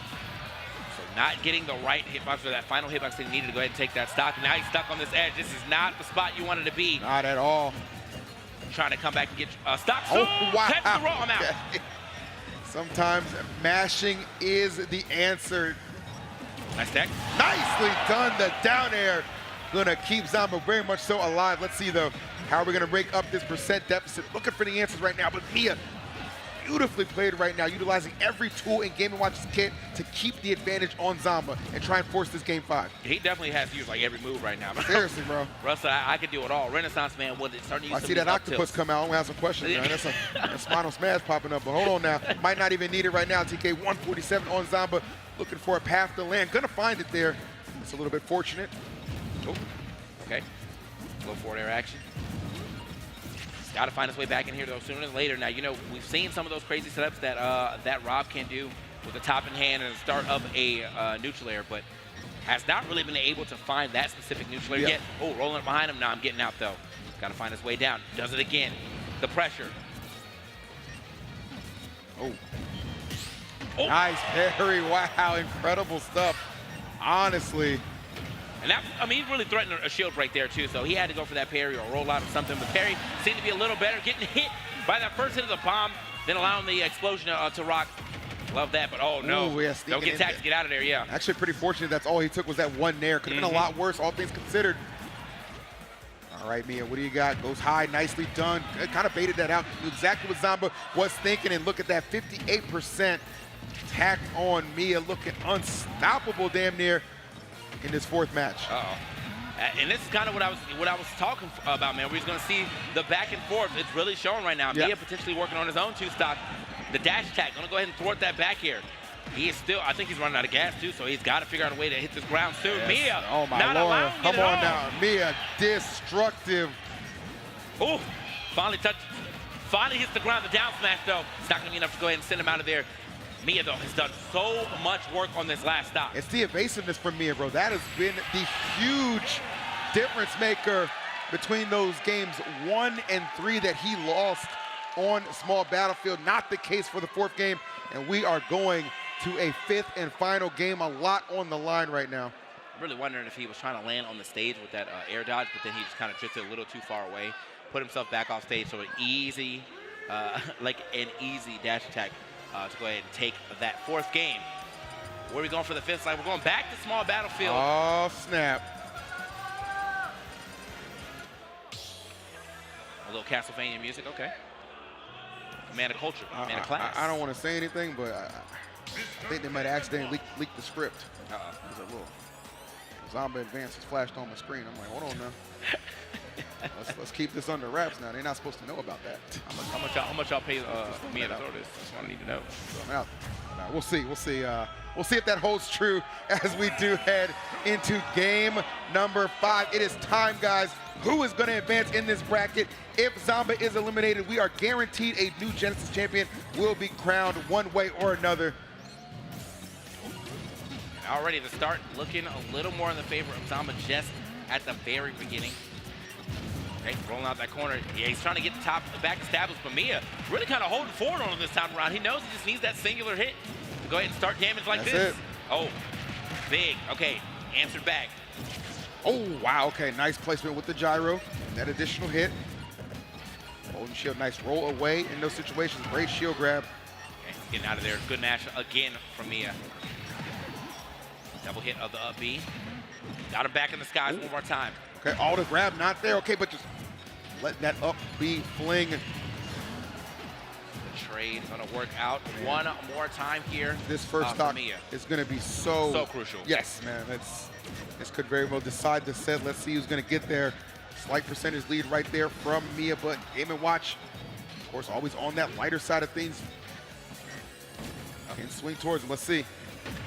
Zamba trying to look for a jab lock situation right there. Good tech there from Mia. Beautiful. All right. That. Oh, okay. Try to line up the back there. Wasn't to be on that one. Nice up B. Exhaust that fuel as best you can. Right down the middle with this last game. Exactly how I wanted to see it. Legitimately, we're on the same percentage for a quick second. The neutral air with the top assist as well. Yo, the Z catch, my man knows. That's actually crazy, bro. Two absolute warriors right now. Back air, no, will not be enough, but let's see if Zamba can get back safely. Gets on the top. Oh, but lands with the nair. Love the deciding factor being the aggressive nair landing for Zamba there. Evasive maneuvers right there, diversionary tactics. Got my man looking at the top and then immediately comes back through with the neutral layer. Yep. And if anything, I mean, if it really came down to it, we're at that point where he could have went for an up throw for the stock as well. Oh, footstools. We got those. I didn't know when he's supposed to get off that, bro. Like, Enough. yeah, a message was sent right there. Come on now. Oh, wow. The balls on this man. Good Lord. Legitimately, he's like, I missed the parry, I don't care. That's I'm crazy. out a button. That's a man with a license. Mm-hmm. Took him a little bit, but hey, he there. He's got it. Good grief. Okay. Gonna make it back to the stage one more time. We good. This is such a good set right now, man. Impossible to determine who is going to take it. Right now, Zamba ever so slightly pulling ahead, hit by hit, little by little. Mm-hmm. Raise the roof on him. The anti-airs right now looking up good. Tilts, down tilts, forward. We got them all, baby. He said, you gonna hold these hands. Come on these now. robotic hands for sure. He Hold said up. Valentine's Day done passed, but give me that hand now. Give me that hand and give me that stop. Come on, man. Come on now. It's possible for the Zamba to get himself a W here right now. His first W on Mia, but really where it matters in this Genesis top 8. Uh-oh. We're starting to get some damage racked up, though. They got the one more stock chance coming out. One more they stock. know They who believe. they want to win. Oh, man. This would be crazy right now if Zamba could do this. Tough matchup, first time ever, but we've already seen a first-time victory occur when Shuton was able to defeat Tweak. Who's to say Zamba can't be within that same class? Nice he punish. is so close to it at this point, TK. Another good punish right here. Oh, the left hook. Oh, don't do that. Come on now. Ali? Like, what's going on? Oh, man. All right, going high right now. What's the recovery going to be? Let's just take the hit right there, the back air. It is going to do it just enough. Mia, last gasp right now. Does he have enough to bring it back, or will it be Zamba's time to shine? First ever victory looming right now, TK. He needed that. He's got top of hand, though. All right, I like that. Just go ahead and give him the space. Looking for the grab. Oh, that was a terrible spot to get hit. Okay, I'm making my way back down, though. It is 40 to 142. He just needs one more solid hit. I mean, if he can get a grab right now, he can end it. He could. Oh, and he tried to go for something right there, the up B, though, to get out a free jail card from Game & Watch at every single point. Okay, he's flying away from the bombs. He's fighting his way through. All right, I'm getting out and looking for the roll from Zamba this time around, or from Mia. Okay. All right, clips him. It's truly a grab. Everybody on the edge of their seat right now. They want to see Zamba pull this off, but Mia will not go down quietly. Huge up B right now. Exhausting all the recovery options. Oh, my God. What's going on? All right, he's slowly drifting back to that stage. He managed to make it. That could have been the grab. He didn't go for it, He didn't go for it. No, did not pull the trigger. Zamba being very selective on what he decides to do. Got to get back to that stage right now, TK. All right. This is not the spot you want to be. You've seen what Mia can do with a ledge trap. Oh, my God. When he's cooking. When he's chefing. Oh, he didn't get it. Zamba wins. Zamba wins. Zamba does it. Zamba does it. Unbelievable. Oh. Down to the absolute last hit right there. The parry down tilt didn't come out in time. Gets blocked. Easy grab for Zamba. And he's moving on. His first W over Mia as well. Keeping himself alive. Still fighting to be a two-time Genesis champion. I don't even think he popped up that hard when he won Genesis last year. So that tells you how much that victory meant to him. Insane, bro. Had the crowd behind him the whole time. It did not disappoint. The quest for the two-peat continues. Man, that exactly how I wanted to see that set, bro. Back and forth. Like, Zamba won a game decidedly, Mia won a game decidedly. Zamba won a game, Mia won a game decidedly again, and then down to last stock, last hit situation for that last game. Definitely a deserved W. That was crazy, bro. I mean, and the defensive measures from both of them down the stretch to keep it that close, insane, bro. Well over 100 on each side. This ain't the NBA All-Star game, bro. We play defense around here, okay? You got to earn them points for sure, and Zamba definitely earned that one. That was sick. And he really almost turned that to a straight highlight reel in that first game. I feel like that would have been a momentum sapper if that was a 9. But, yeah, just back and forth. Loved that set for sure. Gotta give it up to Zamba, though, getting his first W here on Mia. We're making history here, Genesis X2. That's 2, man, right there. I mean, listen, undefeated streaks don't mean a thing on the Genesis stage, bro. Anybody can get got. And we have seen that proven, and yet again, what a pop-off. That's going to make the highlight reel. Don't worry about that. Mia reluctantly gives the handshake, but hey, should still be proud of himself. Lackluster performance last year, makes it the top 8 this year. Nothing to be ashamed of, man. Definitely did Japan proud. Yeah, and again, still got a lot of rep too. So I mean, even if he is down, his brothers will be moving forward as we have a lot of them still in the bracket. We got 4 now. Yes, so, down to 4. Down to 4, and that means 3 of them are in the top side of things. Check it off. Yeah, not the check off right there. Just USA. It's just real low. But yeah, that was, I mean, really, really exciting set, man. I really can't say much more about it outside the fact that, like, I am just happy that that's how it played out. Yeah. Didn't matter. By the end of that, I didn't really hear who got the W. I just saw some very, very good Smash being played. And, sitting in this top 8 chair, sitting and watching with y'all at home, always want to see some good Smash. Yeah, man. These are these moments you live for, man. And speaking of living, Zamba is standing by with Rod to talk about that last match. What's going on, everybody? We are back with another post-game interview here at GX number 2, and I have the former champion with me right now, coming hot off of just an insane ending to that last match. Zamba, I know you want to talk a little trash. Let me know how you're feeling right now. So, I caught up a little birdie. Unfortunately, he left, actually. My man, Paris Ramirez, Light, bro, he gave me so many tips. Thank God. Oh, my God. That matchup was unwinnable. By the way, that's all 4, right? Akala, beaten Mia. Sonics, beaten Spargo, beaten.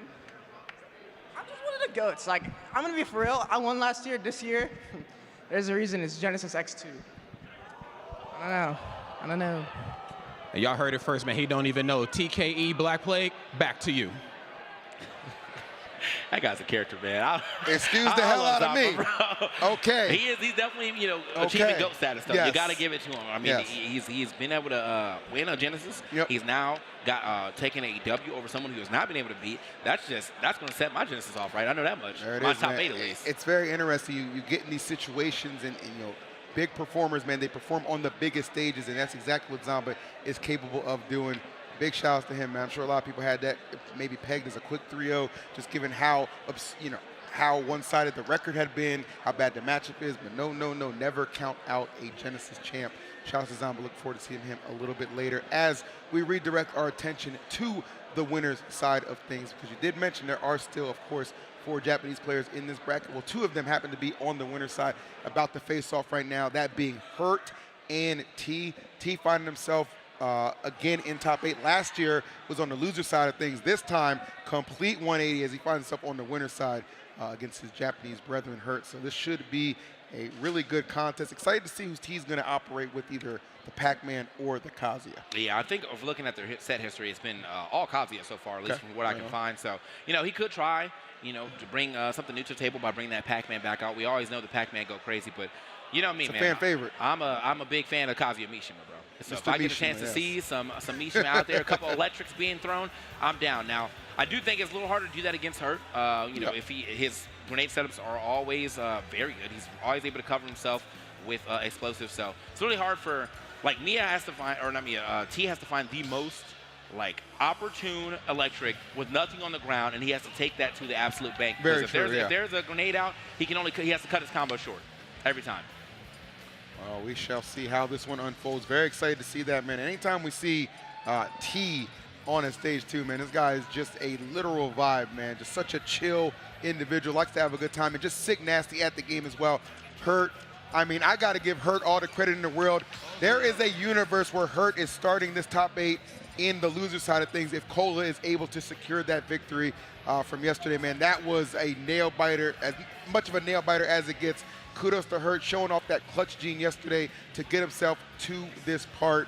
Victories over Cola, victories over Lima, and now trying to secure a victory over T. And T is indeed looking at the screen right there. Y'all can see it. I can see it. The Kazuya Mishima in the gold, because that's what he's going for right now. My boy said I want first place, and he's real close to it. Seeing he's starting on the winner side of things. Hard-fought battle, though. Grown man stepping onto the stage. Snake Kazuya about to handle some business here on Small Battlefield. All right, it's going to be really fun. Obviously, we know how explosive Kazuya can be, but how does Kazuya get through the explosives is the question that needs to be answered right now. Obviously, Hurt going to do his damnedest to put a whole entire infantry in between them, utilizing that C4. those grenades, and of course recognizing too that Nikita is going to be absolutely hell for Kazuya to get around when Hurt gets those opportunities off stage. This is exactly what I was talking about, though. Look at the way that he has to approach this matchup. Hurt, with the platform available, is going to be able to like move around Kazuya a lot more too. But it's just you trying to find that electric in a good spot. He's going to be able to harass a lot with up airs, but that's not really what you know Kazuya for. You know, from getting them long combos after hitting electric. Hold up, though. We got the reflector out as well, though. Don't forget. Yeah, that reflector was instrumental in his victory against Beast Mode Paul yesterday. One of the hypest clips you'll see from Saturday's action for sure. Let's see if he can create another one, though. Not doing a bad job right now. 143, though, can pretty much die to anything. Got to be super careful right here, and Hurt knows it. Bringing out a couple of those up tilts to just put on the pressure and electing to go super high right now. Yeah, it's a little unfortunate he doesn't have any, doesn't have the option for the rage drive anymore, but he doesn't, at the very least, if he does get anything, an up smash is going to do it. Up smash or up B. Yeah. Oh, okay. Big long right there, yeah. My man Nice, said that'll no. do it. You know, you stuck, bro. You get that block, you just kind of sitting there posing. Easy dash attack right there from Hurt. Yeah, I think Hurt might have a little bit of an advantage in this. I noticed that Live and Learn song. That is his go-to. This guy is a Sonic stand through and through. That's his secondary, in fact. And that music always seems to pump him up. So T might have put himself in a disadvantage without even realizing it. Okay. Man, they use the counter picker for sure. I know that. Yes, sir. Wait until if T loses this game, please believe a technical song's coming up, bro. Please believe.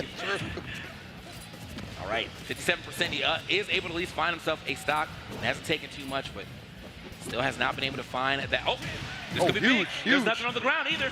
He's able to still pull a grenade, though. Yeah, man, there's that small window. You got to make sure you utilize that for sure. Today, Kazuya is doing electrics, grabbing grenades, tossing them, and continue. I don't know about that. That would be quite scurry. Okay. Giving up that stage position, a little unfortunate right there. He does have the rage active. Okay, get that out of here. That's a true strong man, bro. Just kick the missile. Said nah. I ain't trying. What? Okay. Just grazed him right by the head. No problem at all, though. My man trying to play Call of Duty with it. He was going for a headshot, bro. It is. He don't do no extra damage, but all right, there's that Nikita. Right there. There it is. Target. Right on the dome. Target locked and acquired.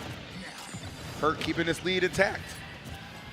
Hey, 98% though. It's crazy too, and it really feels like that. Like T hasn't really been able to play close to Hurt at all, but he's still been able to keep up, damage-wise at least. All right, drop him down.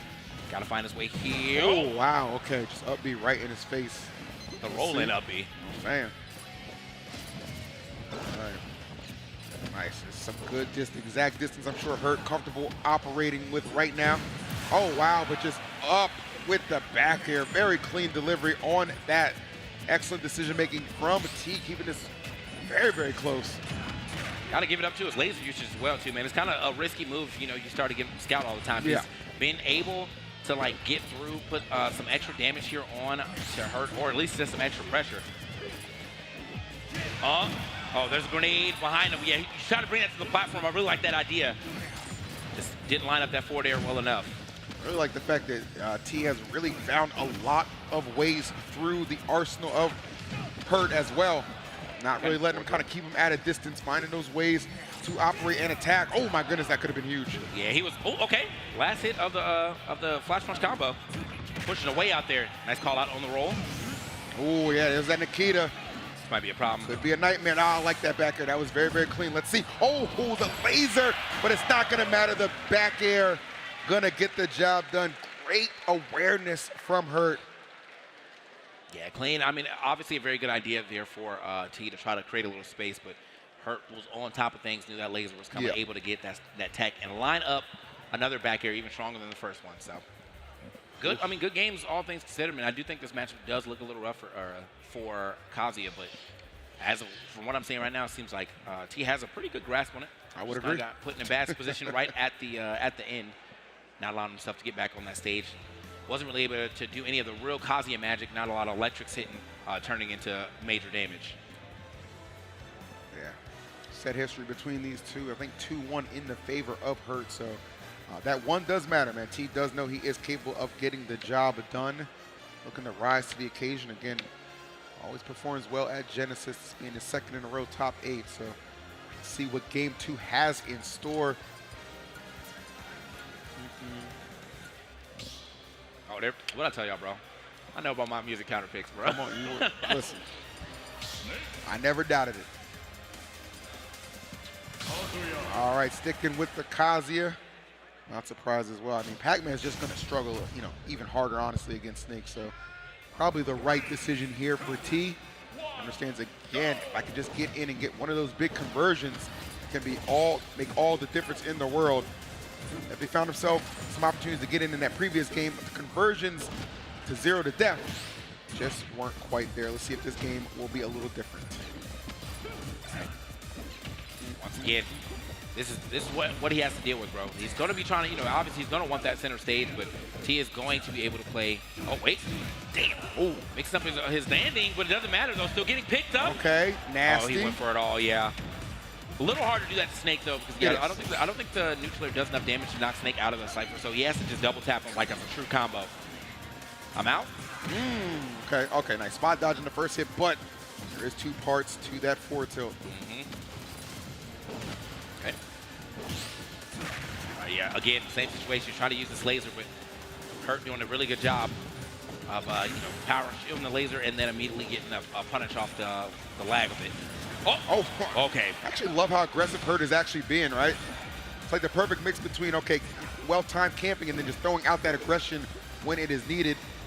All right, going high right here and just to the other side of the stage. Kazuya not able to chase him down on that one. I was 100% sure he called that roll from the ledge on the left side, but it might have been a misinput or maybe just didn't call it as hard as he thought. Tried to go for that dash attack. Would have easily ended that stock off of T. Who goes for a dash attack himself, almost losing stock. Oh, okay, I thought he was getting straight sniped. Hold on now. He's back. Don't think for a second, bro. That's a heat-seeking missile. And we all know Kazuya can heat up, but right now being cooled off by the offense of Hurt. Getting things done right now early. All right, got to find his way back in there quickly. That was a true debated moment, bro. Yeah, absolutely. I thought that was straight gone. It's like, no, I actually brought it back. Around the world with it. Okay. Dash attack again, just trying to push him off the stage. Doesn't manage to do such. Now he's going sky high with it. Big facts. Oh, wow, okay. Straight up up smash. Oh. Okay, that's the T we all know and love. Gonna have a little fun. Kazuya Mishi. Even amongst a very tight and pivotal matchup. Oh my. Damn, he's really trying to make a play happen right here. Yeah. Going up there. Oh, well, put himself in a bad spot because of that, though. Kind of shakes his head about that, but I understand, you want to take whatever advantage you get and push it all the way to the limits, and that's what he's doing when you see him going all the way up there with these up Bs, trying to challenge Hurt in the skies like that. All right, let's see, okay. See if Hurt elects to continue being mildly aggressive here, or is it time to slow down the pace, get all that artillery out there, and make T come to him. Nice usage of the down air right there, actually interrupting the approach. T. That's where it becomes so difficult for T, right? Absolutely. The wall is up. I mean, the only thing he has from this range is that laser. You can see Hurt has decided to slow it all the way down.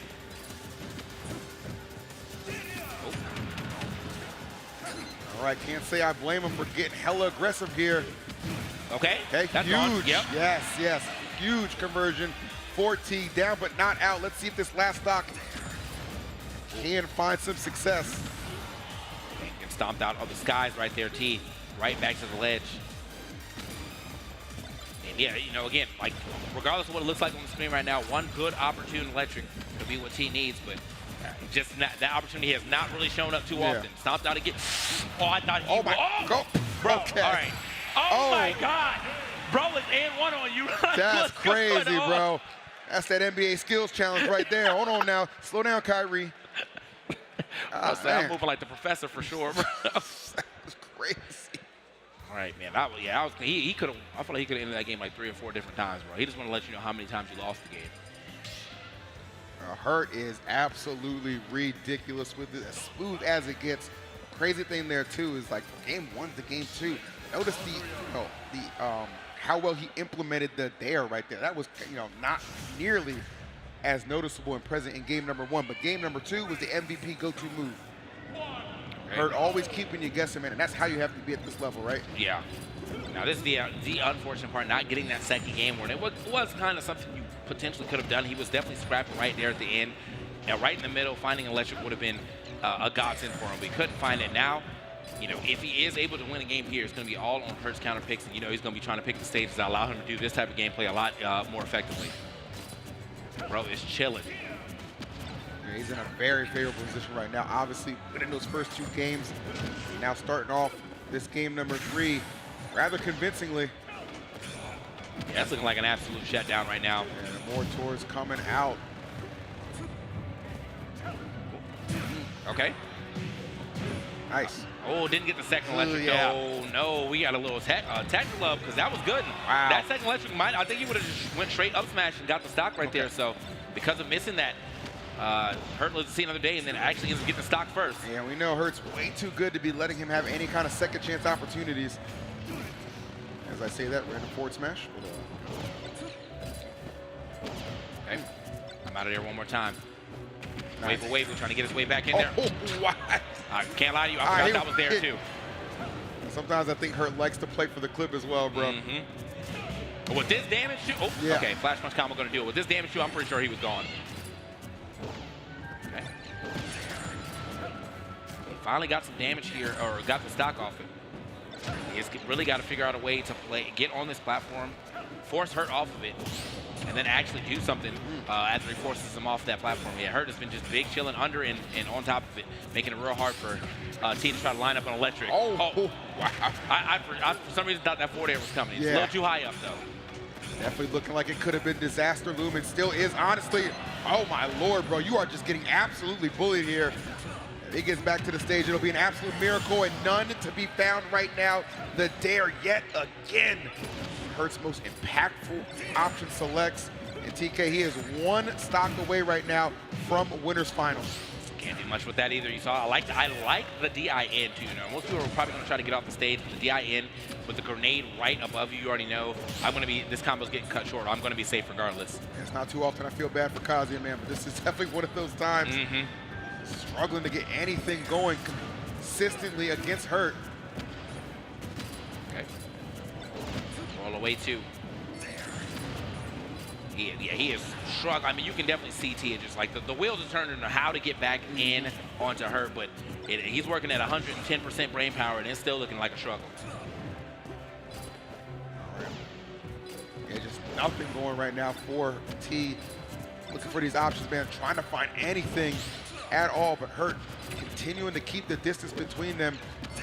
Very comfortable to have that 154 on that stock. Any additional damage I can get, but this is big. Good conversion from T. Bread and butter right there, not gonna let that one go. And as I say, it's looking a little gloomy. Suddenly, things opening up a little bit. He almost clipped him again. That grenade up there would have been the ender after that C4 explosion, so. Okay, my man still mixing them up though. Crossover, like I see you AI, and like, what's going on here? I'm telling you, bro, it's different. The original AI, by the way, not the one y'all using now. Please, no flames. Take it easy, guys. Protect the earth. All right, protect your last stock. T knowing that he is in a lot of trouble. 125. Could get ugly quick. Definitely does not want to find himself off the stage or maybe even midair trying to find a safe spot to land. So many things going against T right now. And 167, no rage, no nothing. I mean, he's got rage, but he doesn't have Kazuya's rage. Hasn't been able to find the win con. Oh, no. Yeah, this one right now, it's a little bit of a slow burn at this point, right? Like Hurt definitely doesn't want to overextend, exhaust any resources unnecessarily, and risk giving T an opening. We know what Kazuya can do with even just the slightest bit of a chance to get a nasty conversion. Still can't do nothing. Grenades always in hand, man. All right, let's see Nikita. Okay, this could be the ender. I'm actually like surprised he lived that dash. I guess that was the late hit of it, but yeah, we're living on borrowed time for sure, though. Yeah, I mean, 199 is crazy. Yeah, there's so much Hurt could end this with, even just like a grab too, like grab down throw, see you later. Lead to the up tilt, so Hurt's got a number of ways he can end this set.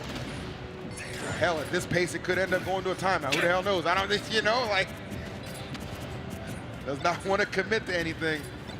And that's, I mean, I think he knows, you know, if I commit to anything crazy like, yeah, that electric, could be a real issue. 210 on the Kazuya. Okay, he was like, I got to commit to something. The spot dodge is going to do it. Spot dodge up tilt, send him packing. Yeah, that was just, he was stuck between a rock and a hard place, bro. Or I guess a rock and an explosive place, because there wasn't much going on, but just straight up explosions all day, every day. How do you even approach a man when he's sitting behind these two explosive walls and you're at 210%? Man.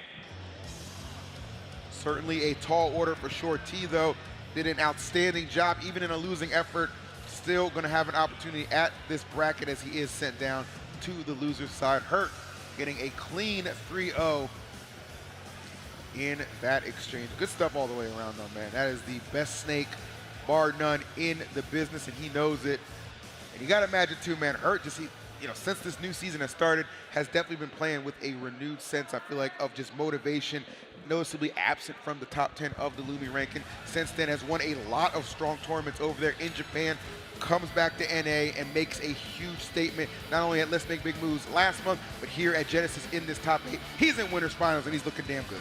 Yeah, and I really do feel bad for Kazi in that specific matchup, and that's not something you get to say often. As we said earlier, like normally it's like, okay, it's Kazi, but it really felt like at key moments of this specific matchup, he really couldn't do anything. Especially, you're at a pretty high percentage on your last stock.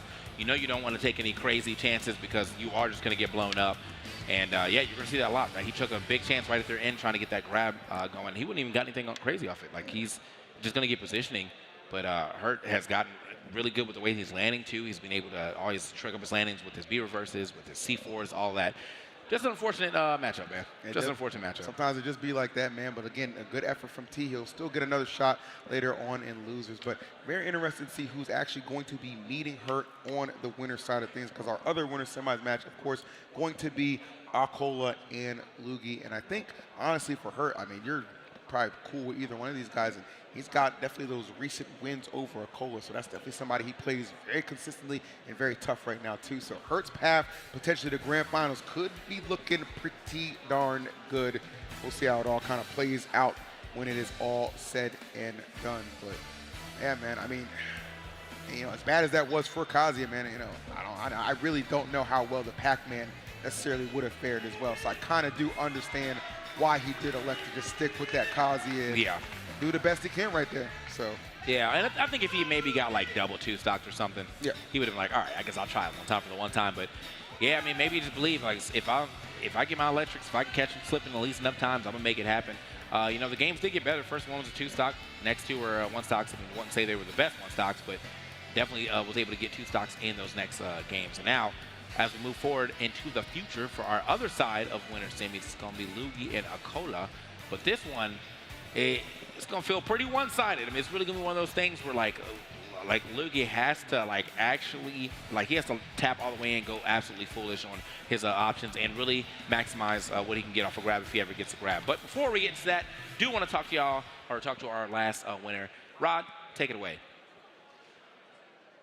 What's going on, everybody? We are back with another post-match interview here at GX number 2. I have Watch with me to help me translate. Now, I have the champion of that last match with me, the best Snake in the business, Hurt. I have to know, what are your thoughts about how that last match wrapped up? 最後の試合についてどう思いましたか？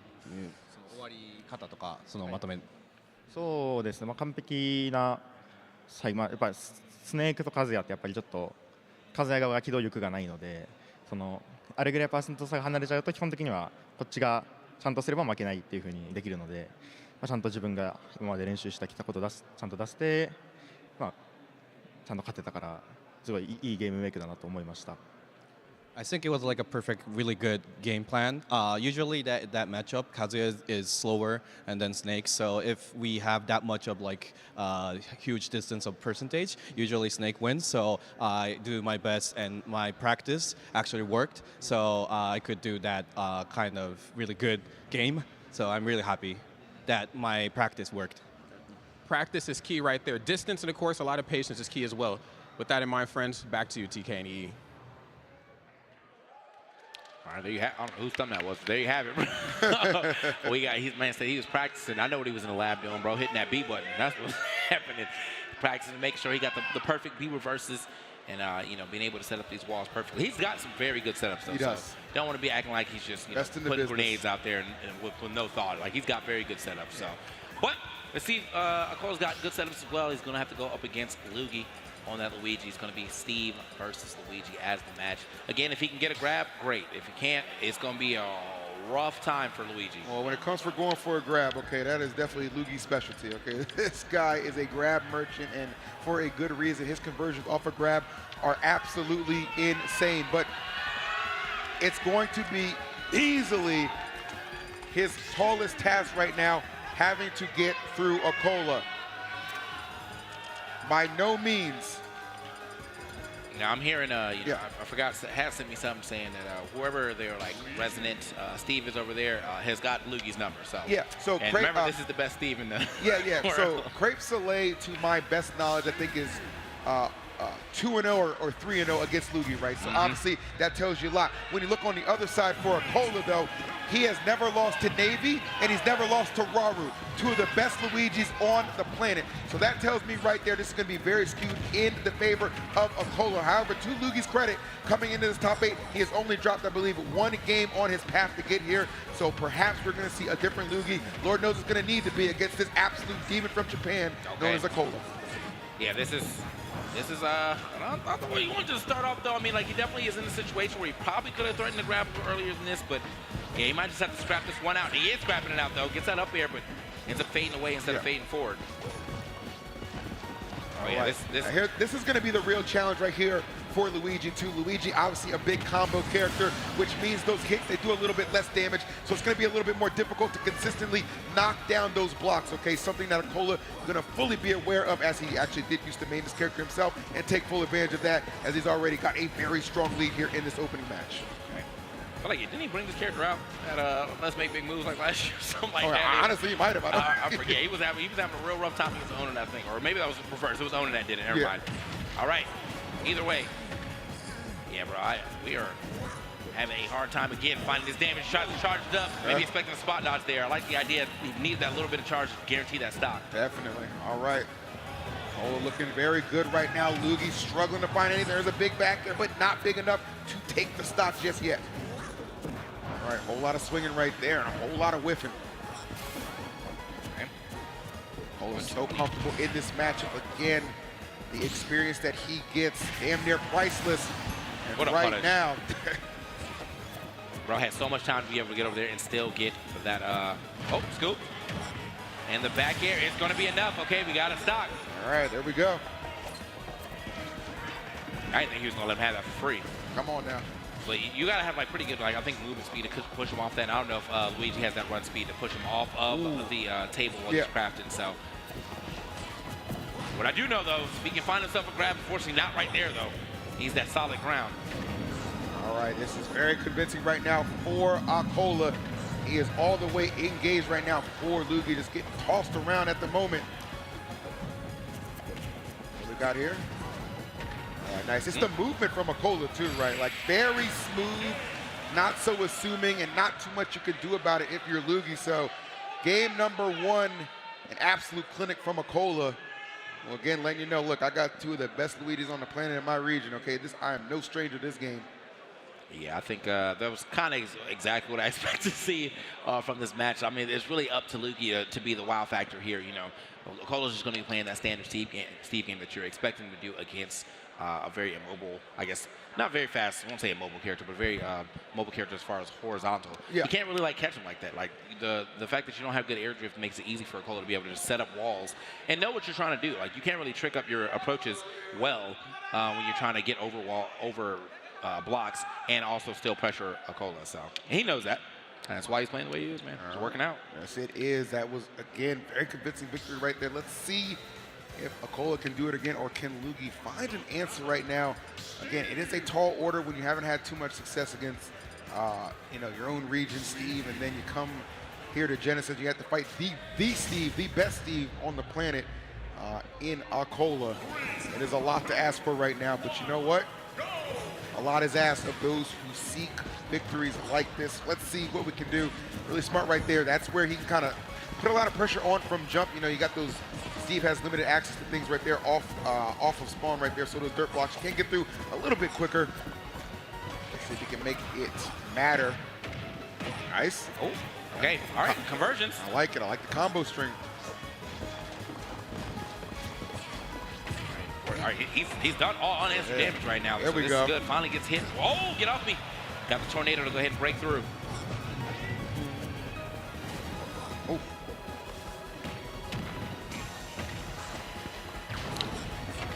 Trying to line up the, this is, that's the problem. How do you recover? Yeah, this really. Truly, how do you recover, bro? That's one of the situations. Obviously, Luigi, so imposing and strong on the stage, man, but against characters like Steve, when you are trying to recover, to your point, TK, yes, the question is how, but forget about how do we recover, how do we KO, and Luigi absolutely has all the answers for that. Man.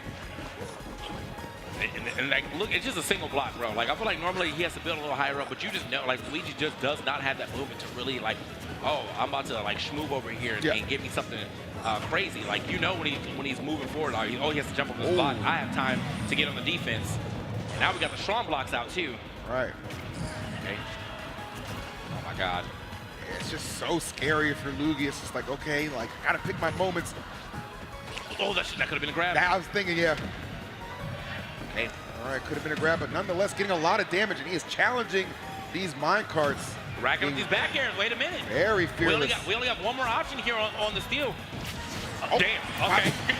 He said, I might be out of steal option, but I'm not out of options completely. I'll tell you that. When it comes to Steve, sometimes that is the option, all right? Oh, big whip. Let's see what the punish is going to be. Oh, my goodness. Off that whip, taking 53. That is some nasty work right now. Getting the business is Luigi.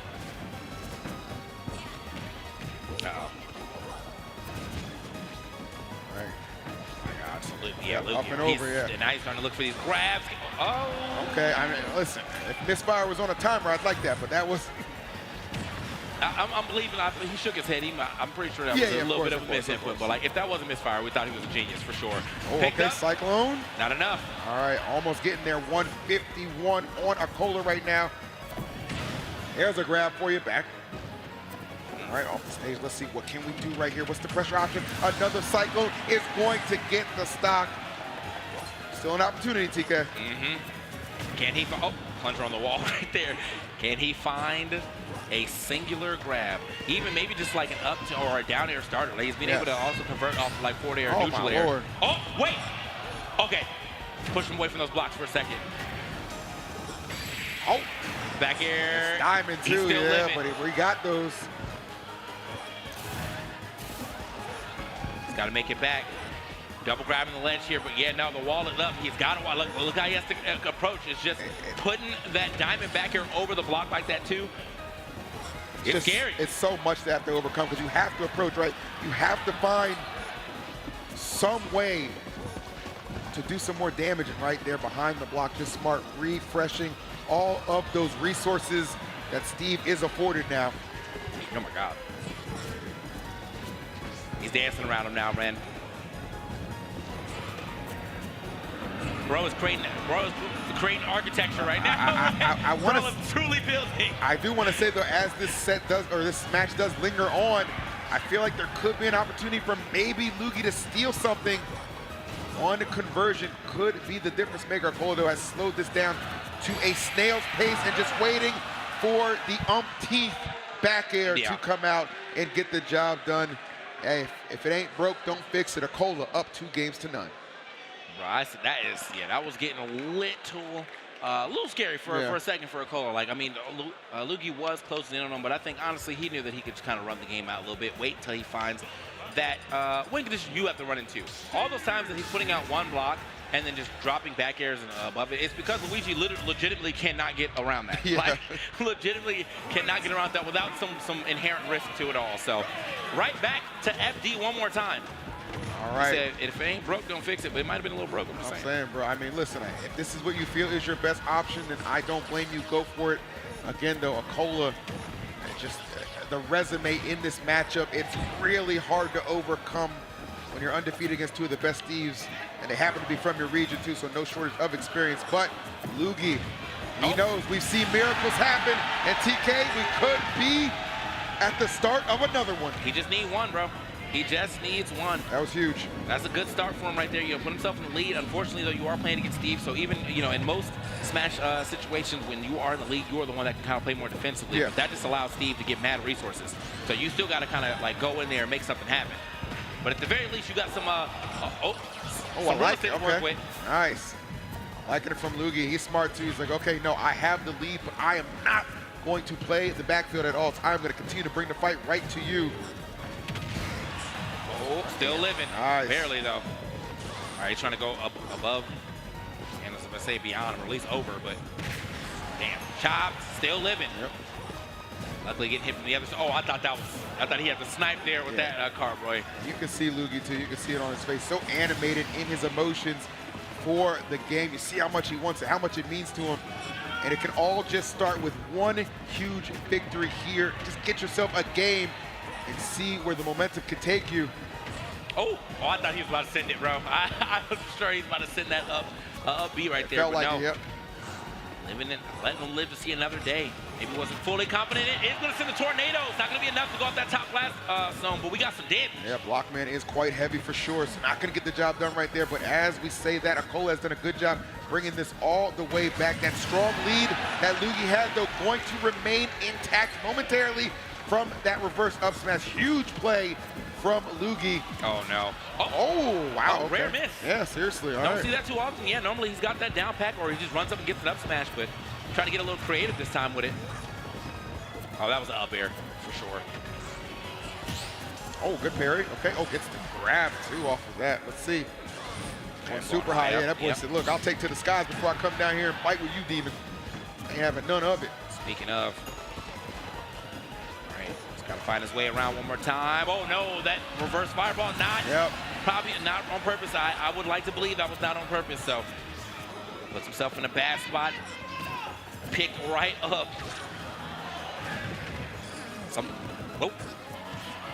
Oh, yeah, going to be a lot of damage right there. Absolutely, yeah. Kola, wow. 85. A lot of damage indeed. 85 off rip. All you can do is laugh at it. Oh, it's over. It is over. Empowered minecart for the win in a situation out of nowhere. Great option from Akola and just kind of quelled the crowd immediately. A lot of people just screaming, get a game, but unable to do so. Akola remains the absolute Luigi Slayer. #1 on the planet, if you ask me. This guy is deadly. Yeah. Yeah, rather silent of an end right there for, for that game, brothers. But either way, I mean, still got to give it up to Lee. He put up a good fight in that last game. Put a good fight in the second game as well. But it's just a very hard matchup. Like, anybody watching that, even if you weren't a person that's like a first in Smash, you're probably watching like, yeah, this. How does he get in? Yeah, but I mean, and we're still asking that. That's big facts right there. But we kind of knew the deal right there too. I mean, we told you about the records, in his region, Akola, with the characters right there. I'm not the smartest guy, man, but I'm first team, all common sense, and even I knew, like, come on now, it ain't gonna be, it ain't gonna be nothing pretty right there, and it certainly was not. Though I will say that third game definitely showed some signs of life. So maybe some adjustments upon a VOD review will enable him to maybe get a little bit closer to that goal. Cole, he don't even seem happy with his win, bro. That's crazy. But either way, yeah, I mean, you see Loogie definitely trying to show up there in that last game. Just, getting a pieced up right there. And I mean, really in that last game, all things considered, he was starting to get a lot more of the Luigi combos. He was able to find some stray hits, some stray aerials to turn into quite a bit of damage. Still never really got the chance to see a crazy grab conversion, but that's just going to be a hard ask to get from playing against Akola / Steve in general. There it is, man. And so Akola versus Hurt will be your winners finals. Feels like we're just, at a weekly that happens every other week or something like that in Japan, bro. The way these two seem to find each other in bracket. Doesn't really matter what soil it is on, man. These two are just that gifted. So I'm looking forward to seeing Akola and Hurt on the Genesis stage, man. Take it one step closer to maybe becoming a champion. Yeah, and let's rack up our top 6 though, so we're gonna be starting to have our losers quarters actually being played. So we're moving back down there real quick to see what's happening. That does mean Lugi's gonna be showing back up for sure. Zomba will be showing back up because he's on that side getting that W a second ago. I'm excited for the matches we're gonna be seeing. Coming up still, as we do have a lot of. We still have full representation of Japan. We still have more representation in NA, but yeah. I was going to say at some point, production would love to be able to take a peek at that bracket for sure. I think it's going to be Lugi and Zomba, if I'm not mistaken, but would love some confirmation, on that. But nonetheless, man, if the matches we've seen thus far prove to be any of the case, it's going to be amazing. Okay, yeah, so it is going to be Lugi Zomba because I see T and Shuton making their way to the stage right now. Perfect.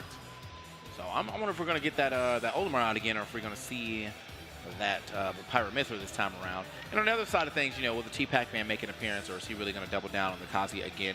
Not to say the Kazi's not bad. Obviously, got him here all the way into the winner's side of things, but just unfortunate, rough matchup he had to play as he goes up against Snake. This time around, though, doesn't feel like the matchups are nearly as bad. I do think, you know, you still have to deal with that same Snake X factor when you're going against Olimar, but Olimar does have to scrap. True. Yeah. Very true. Scrap a little bit. So interesting to see how this top 8 really came to be too, man. I mean, it's Genesis, man. It's unsurprising that you're going to have upsets and stuff like that. I mean, you got, you know, obviously people you think are kind of a shoo-in, people like Spargo, people like Lights, people like Gluto to make it in, but it just did not happen. Sonics as well. But you know who did make it in? The person standing by for their winner interview. Rod, take it away. Okay, what's going on, everybody? We're back with another post-game interview here at GX number 2, and I have the winner of that last match with me here, Akola. Akola, I have to know, you are playing with just a level of just volume that we have not quite seen from a lot of players in a very, very long time. You were the #1 champion. You dropped to #3 a little bit. How important is it to you to win Genesis and try to help reclaim that #1 spot? 去年圧倒的な成績を持って1位を取ってたんですけども、どうしてもなんかそのいろいろ事情があってなかなか大会が出なかったこともあり3位になってしまったと思うんですけども、このジェネシスで多分その勝つと成績取り戻すとかってなると思うんですけども、それについてやっぱり自信とかやる気とかやっぱありますか？そうですね、もちろん今回のジェネシスは特に優勝する気で頑張って、特に道なりゾンバとかシュートンさんも倒したし、その前もアポロ影倒してきたマイルドなイチョウさん、タイスティーブ上手い人も倒してきたし、結構すごい自信はあるし、ただ次のハートさんが自分の中で結構デーモンじみてるので、まあでもここまで来るとさすがにソニックスとかスパーゴとかハートさんとかそのレベルの相手と当たるのは当然だと思うんで、うまく乗り越えていきたいなっていうのが自分の感想です。Definitely to get the #1 back. I'm came here to get won this tournament definitely, and also my tournaments I fight with a lot of really good players like Shuton and other, and also Maridon Ho and Aporokage, who's really good at versus Steve, and he got won those really good players, so he has confidence definitely, and also. Next match is hurt. That's his tournament pretty much. But in this placement, definitely you have to fight with like Spargo or that level of really strong players. So I'll do my best, and I have confidence. So I'll win this tournament. Win this tournament. This young man is focused and locked in. Once a champion, always a champion. TKEE, back to you. All right, always good to hear from Akola as well, and a big congratulations to him. We're going to see him a little bit later again taking on Hurt. A lot of good Smash action that we've had this weekend thus far at Genesis, here on Championship Sunday as well. But we've got a long year ahead, which means there are even more events to check out. We got a trailer for the next one coming up very soon. Take a look.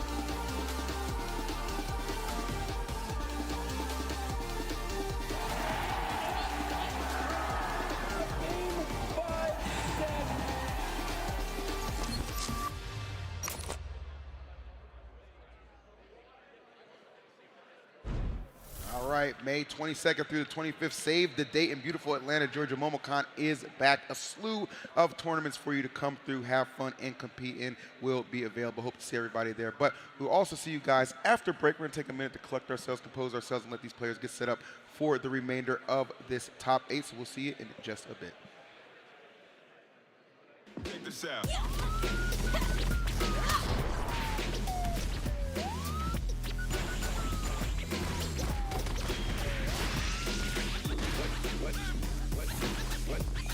Let's go.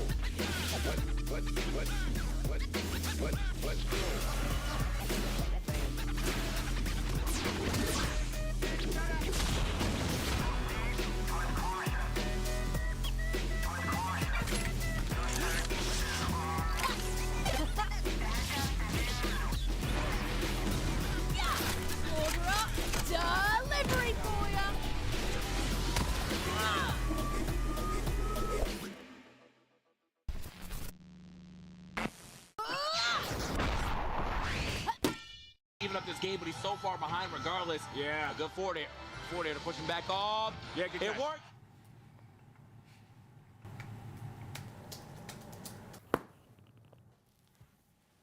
Why'd you stop watching? You have that little faith in me? I was just seeing what else was on. I mean, I was going to recover back to stage at 128%. Really? No way. I'll go back. Yeah, but you missed it. I'm sorry. Keep watching, because I'm going to win this thing. I'm keeping my advantage. Oh, we locked in.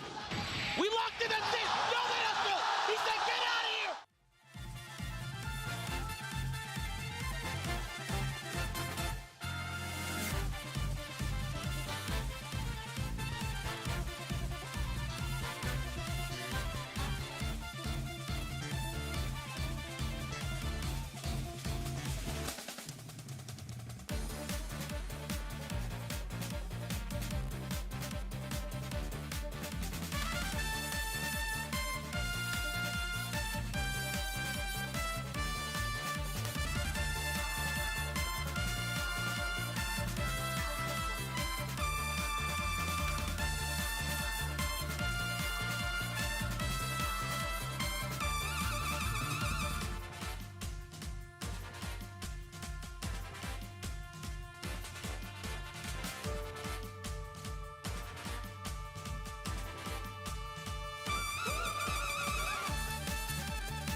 All right, check it out, bro. We are in the San Jose Civic Center once again because we've been holding it down in this theater for multiple GXs and that, well, GXs and Genesis, but GX2 now. We got even more competition coming up. I'm TK Breezy, joined by EE one more time as we go through this losers quarters. We're gonna have T, have Shootone. They're gonna be duking it out. I'm already looking at the screen. T is indeed locked in on that Kazuya. No doubt about that, man. No surprise either, right? I mean, that's kind of the Kazuya been the go-to for T. If you kind of look at the set history for Shootone and T, in the favor of Shootone, when you look at it, the fact that it's like 12-9 in Shootone's favor. Primarily all Olimar for T. It's been a little bit of a mix between the Kazuya and the Pac-Man, looking like he's going to be sticking down pack with the Kazuya. But as we take a look at this bracket right now, if you missed it, you're just tuning in, you have missed some absolute banger sets right there for sure. Winners finals later, you're going to see Hurt and Akola. Right now, T and Shootone. And of course, after this, you have Lugi and Zamba. So a lot of good action still to come as T, very stoic, looking at the camera. Best game face in the business, folks. Don't get it twisted. Here we go. All right.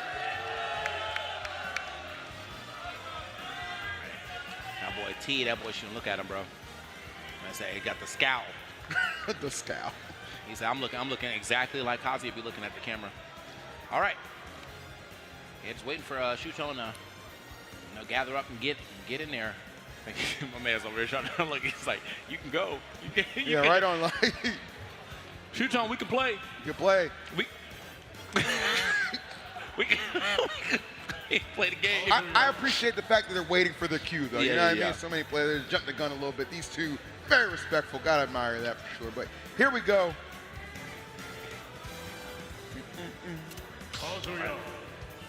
Kazuya, it's going to be the Olimar. At least that's what he's highlighting. Yeah. All right. I wonder what universe do either of them switch, you know? I think Kazuya has definitely been the go-to right now for T. Olimar, so far in the top 8 at least, has been the go-to for Shootone, but has a very lively Pyrometer as well if he needs to, so. Like I said, I mean, again, looking at their set history, we know T has had success with the Pac-Man as well, right? So he can be a little versatile in this matchup. Shootone, you can pretty much expect, definitely going to be sticking with the Olimar for the majority of this one. I mean, there is the ages there, but I mean, damn, I don't know who you had right there that could have survived that onslaught. T started things off with authority. Kazuya, so capable of just ending stocks, lickety-split. And unlike the grenade minefield that he had to navigate in a losing effort against Hurt, those Pikmin going to go down a little bit easier. I feel like that was just, I mean, he really just walked straight across the stage and got a grab right at the beginning. That's a tone setter right there for sure. It's like, I'm willing to just run straight over here and get things done. 77 down to the 50, but a whole stock between them. Oh, wow, hard. Yes. Right out of the range of that electric. Knew exactly what T was going to be looking for. Nice. All right, and immediately look at all that damage just being applied. Just take a lot. Switching it back and forth. We know how hard hitting Kazuya is, obviously, but Olimar with 2 purples, TK, that is a dangerous situation. Absolutely. They put on display earlier on this bracket. You saw what happened right there. You know, he was able to go ahead and create a little space with that first Pikmin. Now you got T kind of swinging for the fence right there. That dragon uppercut, not going to be the one. Oh, nice. He delayed it a little bit. Able to get pay dirt. Well done from T, or excuse me, from Shootone, leading T right now. I wonder if T was trying to get himself like a parry in there, but just kind of mistimed it. But either way, yeah, having to run him down one more time. Shootone now with the lead, being able to play a lot more defensively. You can see it.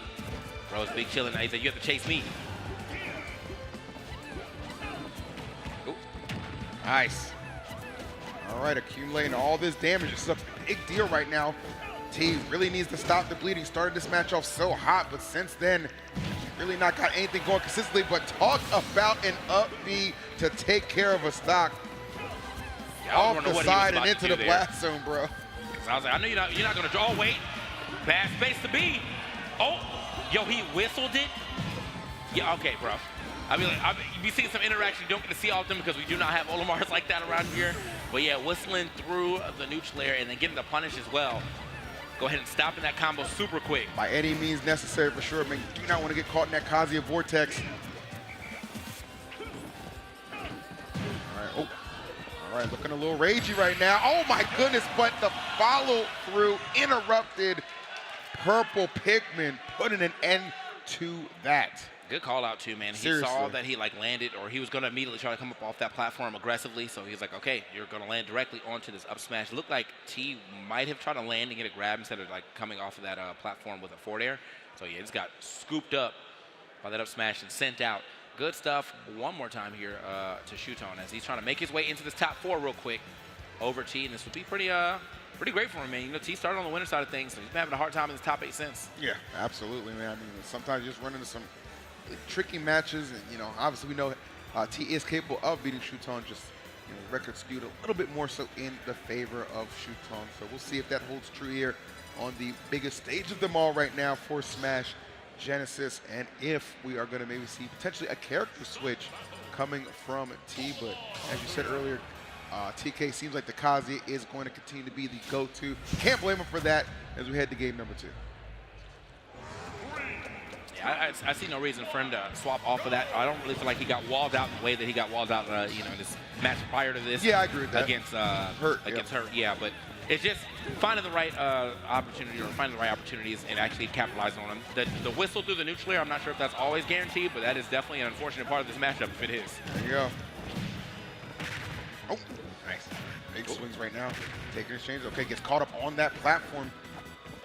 You got to be careful, man. You can take a hefty amount of damage from Olimar. Before you know it, you're at those KO percentages. Speaking of which, 107, Purple lurking, not where you want to be. On the recovery route right now from T. Let's see. Does not get the trump, though. T looking, trying to catch him off of this ledge. Able to do it with some up airs at least.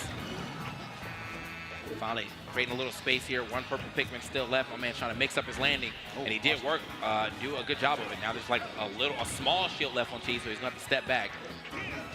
Okay to disengage in that situation for sure. What do you do right now? 136. Right, left him to go high right there. You definitely have some. Oh, definitely have some options for sure, but Shuton with the better ones. Okay. Not this time around. Oh, yeah, he's got to try to get out the corner by any means necessary right there, bro. Like, I got to go. Evacuate. Come on now. Not having any of it. Nice. Good pickups, man. Shuton's pickups and just reads have been phenomenal, bro. Where do you go? Complete lockdown. And you can throw away the key, and I'm going to take that stock along with it. Good Lord. Completely one-sided game number 2 we are witnessing. Yeah, these games are absolutely escaping T, but Shuton, he says, when I get an opportunity, I take it to the absolute bank right there. Another stock taken. We're an opportune spot for T to be, but if Shuton can capitalize like that, it's going to put T on notice. He's going to be way less risky in the later parts of the set.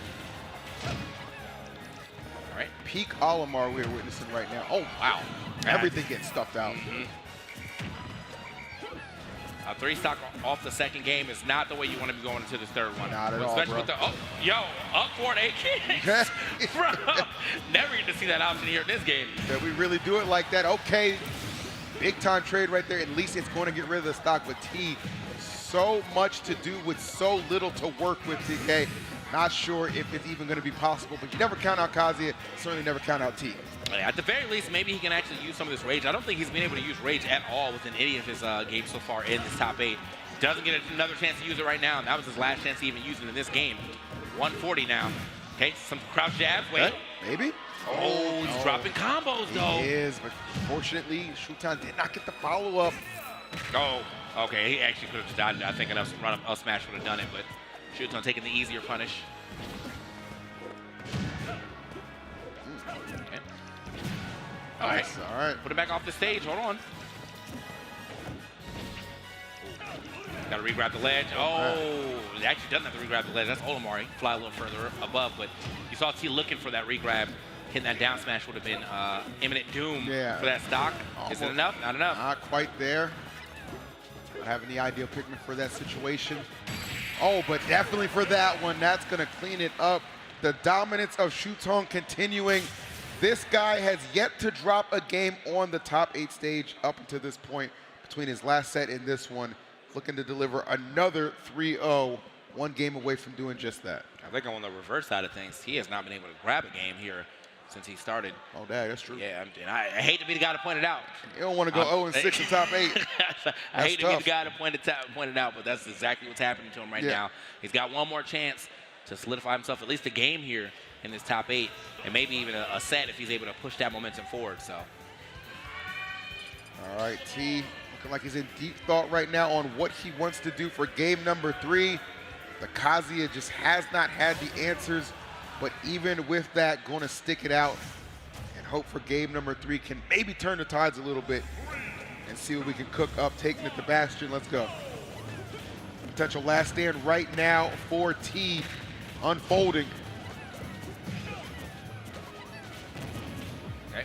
All right, here we go. Early grab, but unfortunately, I think he's taking too much damage already. So like now he's got the rage on that, not able to get the electric. Might just be able to find. Might just find a raw electric here. Tries it. He does get the hit with a trade. Yep. And now health sweep. Okay. Okay, poking away. Nice. Okay, I like that. So not panicking though, just swinging out. Oh, first attempt at a rage drive grab right there. He still has a little bit of damage he can work up. Now it's already gone. As we're saying. Oh, huge, yeah. I think it's about like 138 or 140 that you can take while you're in rage. Whoa. Sends him packing though, but. Let's see what we're doing here. Oh, wow.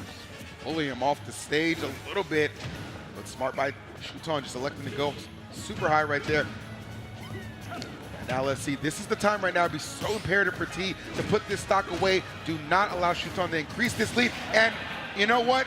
It doesn't hit too often, but when that laser does strike off stage like that, can be devastating. Alomar finding out the hard way. Yeah, I like that. I like that attempt to grab again, but no, the platform going to save Shuton this time. Platform a light size. Starting to find some combinations here with these aerials, though, for sure, from T. Get that Pikmin out of here. Nice. All right. Sweeping low. There's a big grab. Smart stuff. Okay. All right, he's back up there. Looking for that back air. Can't find it. Oh. But he's walling him out, though. He is. Surprisingly enough, you don't really get to see this too often from Kazuya, of all people, but he's definitely walling out. Oh, wow. Okay, wow. Good tech, yes. Look at the movement over there to get to the other side. A little wave action. There, okay. Got to find a way back down. Does it again. He's living a little bit on borrowed time here on this 163 stock. It is definitely a little moldy. Wow. However, he gonna make it work. Last ditch effort, finds himself a full rage back air. Now he's got a lead. Yeah, man, T right there. That's what happened. Okay, yeah, big grab. Wow. Blew out there, man. Going to be devastating. But yes, T understanding this right now. Tournament life on the line. I don't want to be in top 8, not get a game. Got to at least make a stand somewhere. Final stock to do it. Can he get there? Shuton, though, delivering it. A clinic all throughout this all again, bro. Bro, the whistle really is saving Shuton from a lot of imminent damage right there, really. But he's able to whistle through 2 parts. He whistled through electric this time. Last time whistled through a neutral air. Both of those probably got to be, that's got to be definitely a momentum sapper for T. Wow. Oh my God. Like, even T's like, Jesus Christ. Man's dead. He gone. That's that RKO finish, bro. Literally out of nowhere. And T not going to go out of this top 8 without at least taking him a game. Denzel said it best. I'm leaving here with something, all right? Oh, man. Come on now. Crazy. He was literally at 50 at that crash.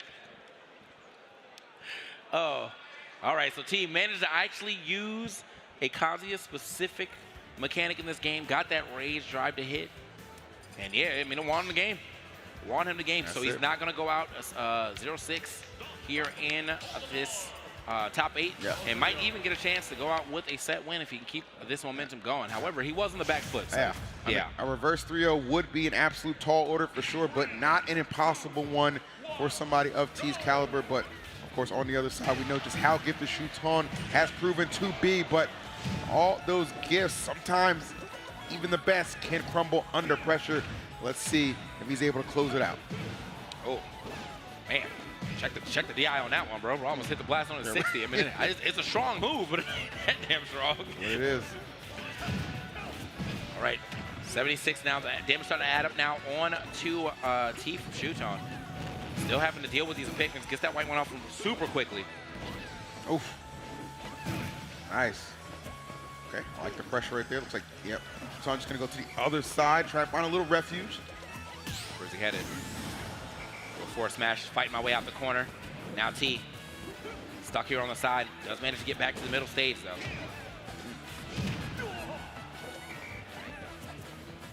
See, he always has to get right back in position, too. You know, you don't want to give Olimar too much space, allow him to start throwing these Pikmins from across the way. So, yeah, T is almost always going to have to be running back in like this and threatening Shuton in any way he can. Shuton, though, swap position right there. Oh, again? Yes, oh, you're sir. Definitely gone. All right. 100%. We've got the tech, all right? We have unlocked some new abilities right here. T, beautifully played right now. We haven't seen the T electric protocol yet, though. He hasn't been throwing out 400 electrics at once. But I think it's a little harder to do that on this specific matchup. You don't want to do that and then just have a bunch of Pikmins on top of you. Sure. Or getting whistles, as that has happened to him a couple times so far in this set.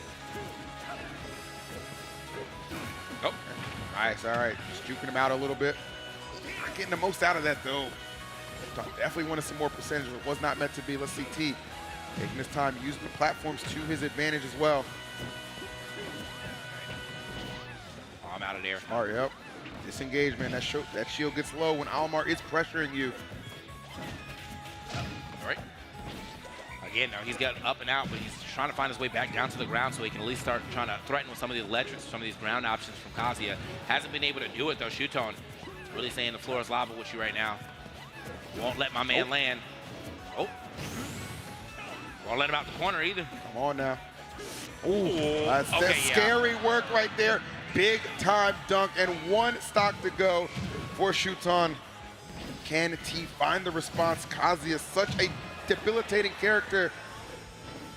Like the idea of going for that back air instead of like a up special, or maybe an up smash. Up smash might have been able to do it, but the back air, because he was so close to that blast zone, good attempt. Trying for another back air here.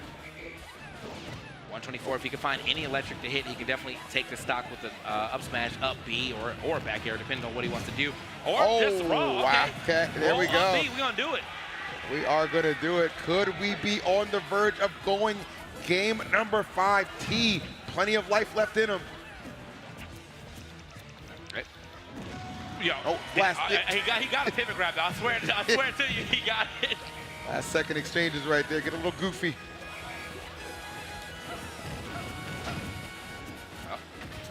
Nice. Oh no. All right, yeah. No tech either. I thought that was going to be a real scary time for him, but the game's starting to escape him a little bit. However, you've seen what my man can do with the it's over. Wow. It is over. Air dodging directly into that up smash and getting sent up and sent out. T going to be out of this tournament. Did manage to squeeze himself a win, but just wasn't enough to take on this tyrant that is Shuton. Sometimes those frames, they do be trapping. Good stuff from Shuton. Taking down T 3-1. Exchanging some good sportsmanship right there. Obviously, at the end of the day, man, all about the pride of the country and doing them justice right there as a little bit of a team kill for sure. But nonetheless, it was a great battle we saw right there. Yeah. Incredible stuff. Blew that air dodge all the way up. Yeah. We already knew it. I mean, he's like, oh, Bro was like, oh. Indeed. So, but yeah, that's just a rough outing for Kazuya. Sometimes you just can't land. Sometimes you can't get your combo started. And that's what we saw in both of T's matches, really. Yep. He couldn't really get anything going for him in the Snake match, just because Snake's got so many ways to thwart you. It's crazy, and then bro. here in this one, he just, the whistles going crazy. Also just was not in position to really find chances to get electrics going. Never really saw any long electric combos coming out from him. All right, well, nonetheless, I do like the fact, too, that he did kind of stick all the way with Kazuya. Right? I thought that was actually really cool. A lot of opportunities, too. That right there seemed like it was going to change the whole course of the set because he went ahead and opened up with it again in game number 4. But unfortunately, that air dodge, as you said, which was forced out by a back air, does him in, and that is going to complete our other losers quarters matchup. Good stuff. And for our block, TK, we got one more to go. Yep. And it is going to absolutely be a good one. Zamba and Lugi. going to duke it out, and we'll get to that momentarily, guys. I hope you have all been enjoying the action here, Championship Sunday at GX2. It's been incredible. We've already crowned a couple of champions today. Big shouts to Plup for coming in and taking down Rivals 2 earlier. Nobody saw that coming, man. And then HBox having a huge resurgence, winning Melee, capturing himself another title. Just a lot of amazing top 8s that we have seen unfold already. And still got to get to that Ultimate Championship too, man. Winner of this going to advance into top 4. Yeah, and remember though, this was everybody else outside of these two competitors are still Japanese players. So right now we have one bastion of it's either an EU rep or an NA rep moving on and taking against all the Japanese reps that are left. But regardless of who's going forward, it's going to be a hard-fought battle. Who's left in this tournament are absolute killers. Yeah, absolute killers. Japan's so good, they got to take themselves out, bro. Like, Shuton over T, Cola and Hurt, obviously going to be the winners finals. It's crazy, man. You know, it is crazy. But before we get to all that, again, like I said, we do have Zamba and Luigi. So they're deciding where they're going to go first. So we got Rob Luigi. Yeah, Rob Luigi coming up. Don't think there'll be any secondaries. Both these guys are, you know, Luigi's basically, that's in his name, you know. Yeah. And then Zamba really been holding it down. We've been giving him his own, even gave him his own move, man. Got the Zombair on deck, but see if these Zombairs will guide him through, or is it going to be grab city time? And I think he has to get a chance to get some grabs in this matchup. Yeah, I was going to say, this is going to be a lot, like, I don't want to say easier, but a little bit more, definitely, certainly more comfortable for Luigi compared to his set with the Cola that, you know, Cola kind of put it on him, you know what I'm saying? Like, it just is what it is. We all saw the same thing. But against Zamba here, going to have more of an opportunity. Now, if you look at their set history, I do believe Zamba is up 2-0, but they have all gone game 5, okay? So that tells me that could be a little bit of coin flip in the game 5, which means Luigi could potentially come out on top. It is possible for him to get that W this time. Here we go. Fist bumps are out. Had to put him on the right sides here. But, yeah, it's going to be Zamba pulling back up again. And again, you know, you heard his interview, bro. He said he's feeling real good about his gameplay right now, which as he should. As he should be, of course. As he should, man. You already got your first big W over somebody you have not been able to beat yet, so now it's just about keeping that momentum going.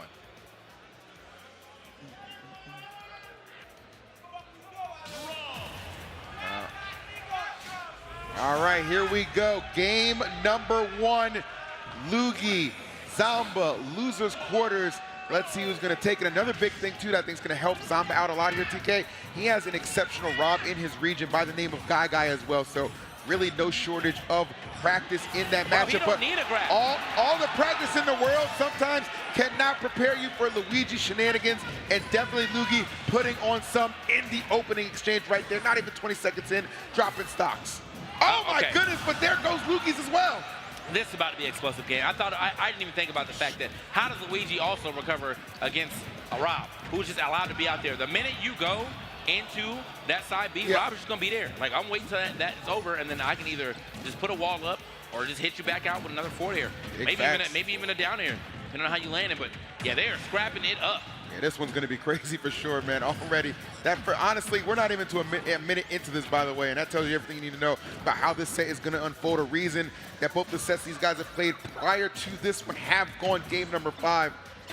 I can easily see this one following the same trajectory. Okay, shots up right there. Oh, yeah, got to get out the way of that grab for sure, but look at that. We're right down the middle, 84-92 on the second stock. Oh, okay. Nice.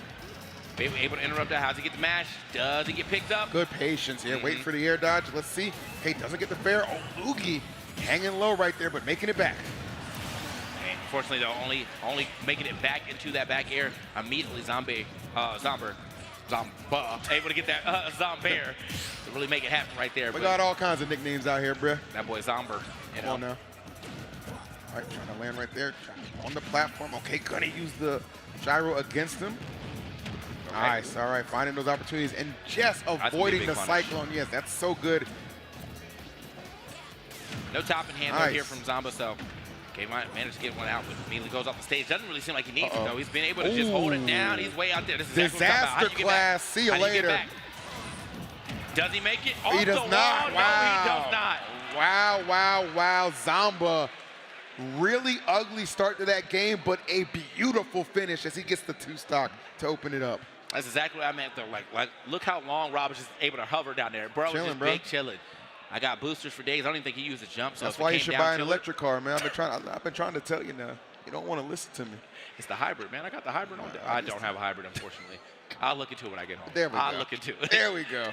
Still some wiggle room right there for sure, as there is here for Lugi. Gonna have to really, though, make some adjustments off of that one. Very convincing win for Zamba. And that's one thing, too, about Zamba, man. Didn't get rattled at all despite losing that stock so early. You got to think how Zamba even got to this point. Overcame somebody who had been a bracket demon for him for so long in a matchup that is horrible for Rob. At least now going into this one, hey, at the very least, I know my character does very well here, and I do have the positive set record against this fella. Oh, okay. Actually cut that combo kind of short. Normally, I expect to see like another Z-drop in air, but he might have been way too far away from it, so still hitting some Z-drops. To kind of put that pressure there on that ledge. Oh, okay, top in hand.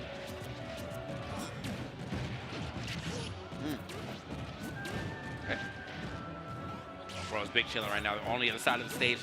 Obviously don't want to get grabbed at this low percentage. Can definitely spell imminent doom here.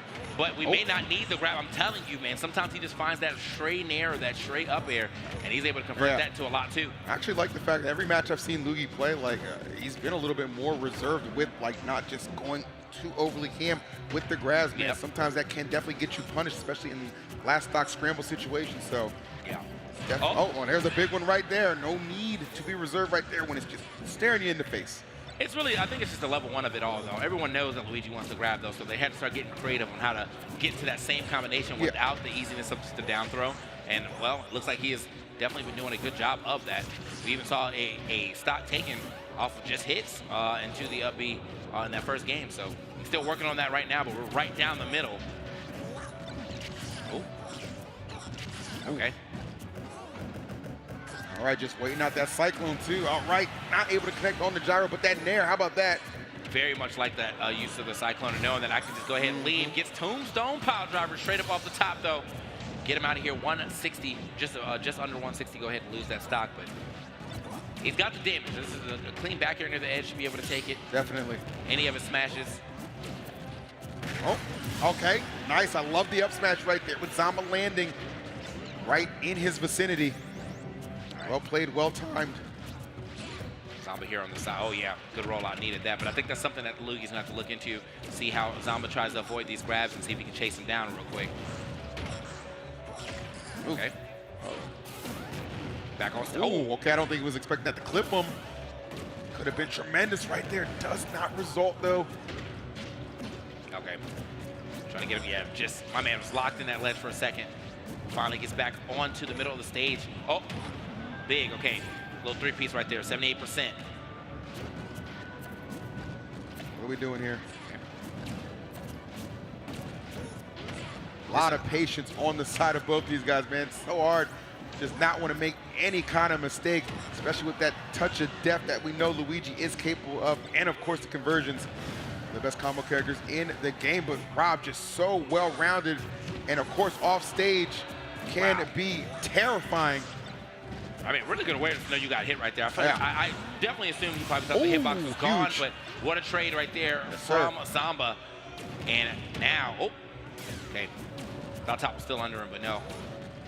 Either way, Zamba got a little bit of a lead. The dash attack's not gonna do it. Puts him in a bad spot though.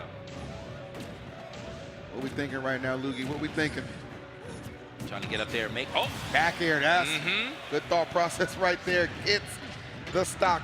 And down to the wire we go for game number 2. Zamba's been doing a good job of the positions he's elected to have himself in, not really being threatened by the possibility of getting grabbed, not trying to commentator's curse it, just pointing it out. Yeah, he's actually, humongous! Covered, but again, he's done, yeah. Yeah, you can't, it's so hard for Luigi to recover. You see it every time, especially against these characters that can be out there like that. This is almost like, you know, a Jigs type situation where like you get hit off the stage and then Jigs is just hovering around. Rob doing the same thing. Come on, just man. hovering around. That's what it is, man. Those rotor arms, they do not discriminate. Anybody can catch it. And right now, Zamba finding himself up 2 games to none. Opportunity to make it into top 4 and keep those 2-peat dreams alive right now. Let's see if Lugi, I mean, look, T did it. He avoided going 0-6 in top 8. Now, Lugi, it's your turn. Yeah, you got to get it. All right, it's your turn right now. It starts with a game, though. I do think that he got handed a pretty bad end of the stick as well too when it comes down to matchups. Just I mean, like but T, look at the bracket he had coming into this top 8. All right, at some point it had to get tough. Well, No disrespect. No disrespect.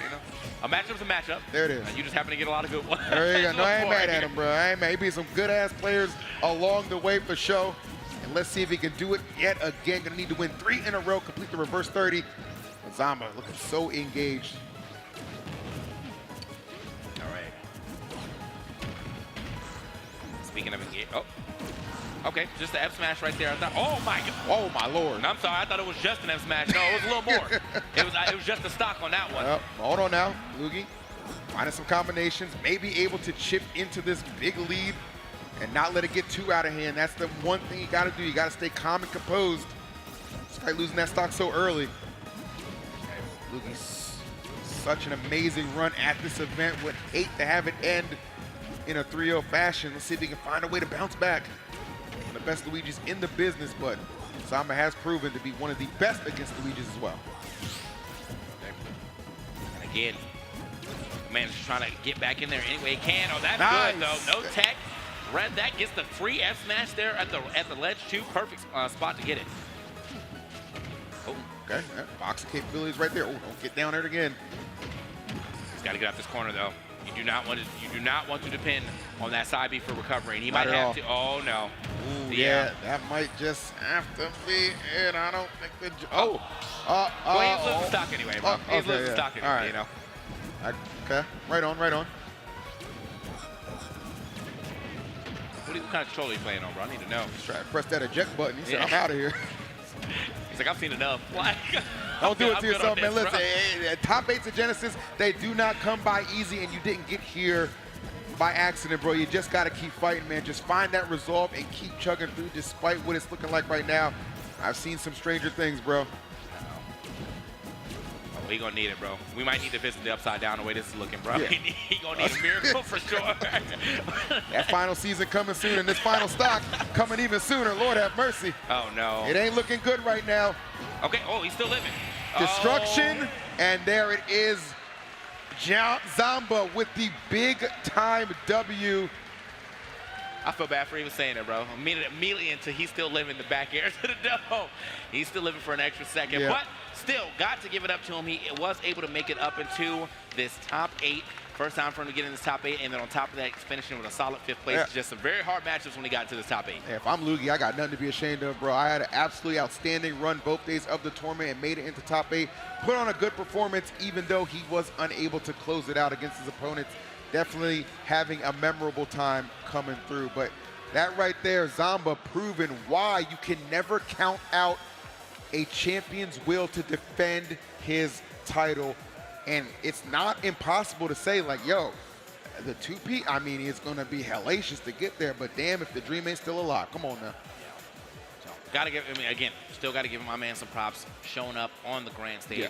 We'll get some of these replays real quick. You want to see some? That was a nice start. Yeah, straight up. that was crazy. Like, that was beautiful, yeah. I thought we was about to see something crazy happen here, and honestly, we did. I mean, they went back and forth from those stocks, but just as soon as Zamba locked in, like, that was it. And this was really the telling part of the matchup. Sure. Like, how does Bro recover? The minute he gets hit out of his second jump and he has to start relying on that side B, Zamba was out there like a hawk, bro. Yeah. I mean, that just tells me, like, how locked in Zamba is when their previous 2 sets have all gone game 5, and that one was a 3-0. You know what I mean? Like, that is truly firing on all cylinders. Kudos to Zamba. Makes it into the top 4. He will have a matchup with Shuton a little bit later.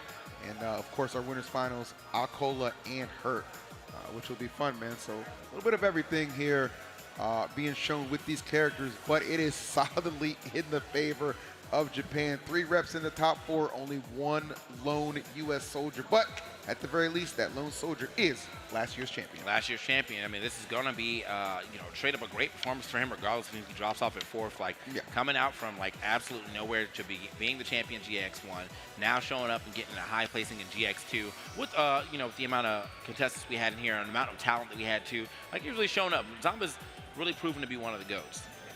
If not one of the GOATs just overall time, he's definitely one of the GOATs of Rob, if not the best Rob in the nation right now. Yeah, he's just All right, the highlights told the tale right there. Excellent stuff being displayed all around, man. Crazy. This, when you look at all the entrants that we had in this tournament, all the different ways you could have saw, you know, top 64 going, top 32, top 16, obviously top 8, to whittle it down to these 4 players remaining has definitely been a treat to watch unfold. Yeah, down to our top 4, as you said. I'm very interested to see how the storyline plays out because, again, we do have the old Genesis champion. If he doesn't make it, we are crowning a new Genesis champion, and it's going to be of, you know, of Japanese representation because they are holding it down in this bracket. So he's got a lot to do if he wants to be GX2 champion, and these 3 Japanese players will be there to try to stop him. But that's going to be after we take a small break, as that is going to lead into our top 4. We had a great time talking to you about some top 8 action. No doubt, bro. Make Always sure you a pleasure, always my follow. boy. Y'all can see all that stuff down there. Hit the follow right there, the TK Breezy EEVSU. We appreciate you for watching. We'll be right back after this commercial break.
Even up this game, but he's so far behind regardless. Yeah. A good forward there to push him back off. Yeah, good it worked.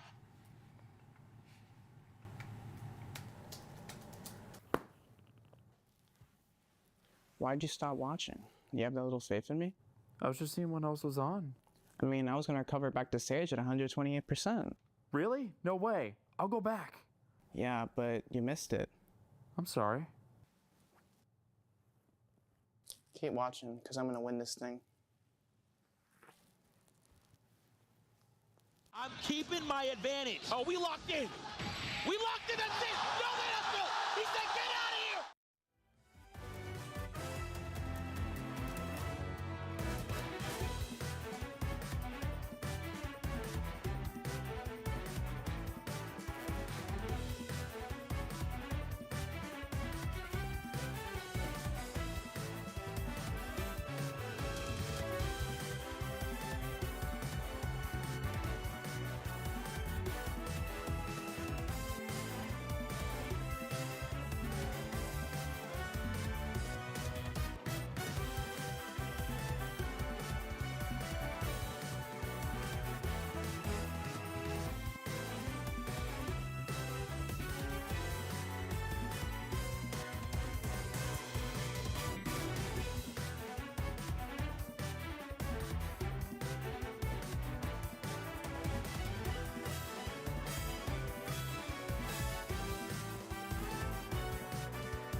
What is going on, chat? What is going on, Genesis crowd? How's everybody doing today? What's happening? We got our top 4 here, Smash Ultimate.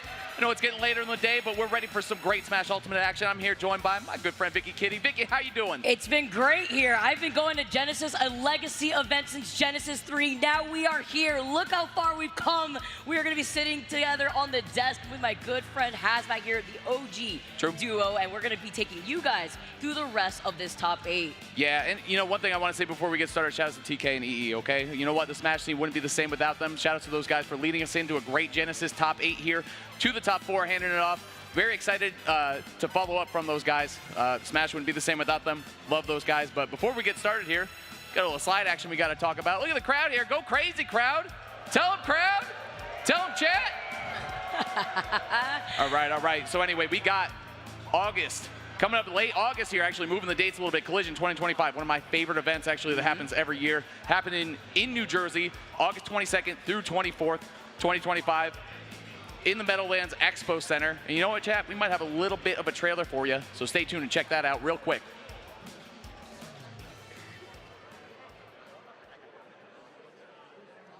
I am coming for every Japanese player. You know I'm the best, and everyone else knows it. It's gonna be so free. There's about to be gratis. Let's go! There is no way!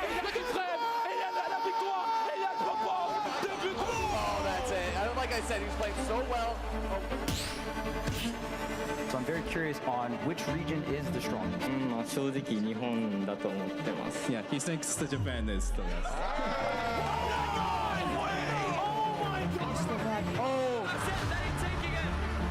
Cannot get gifted. There we are. Good read of the roll. We've nabbed it.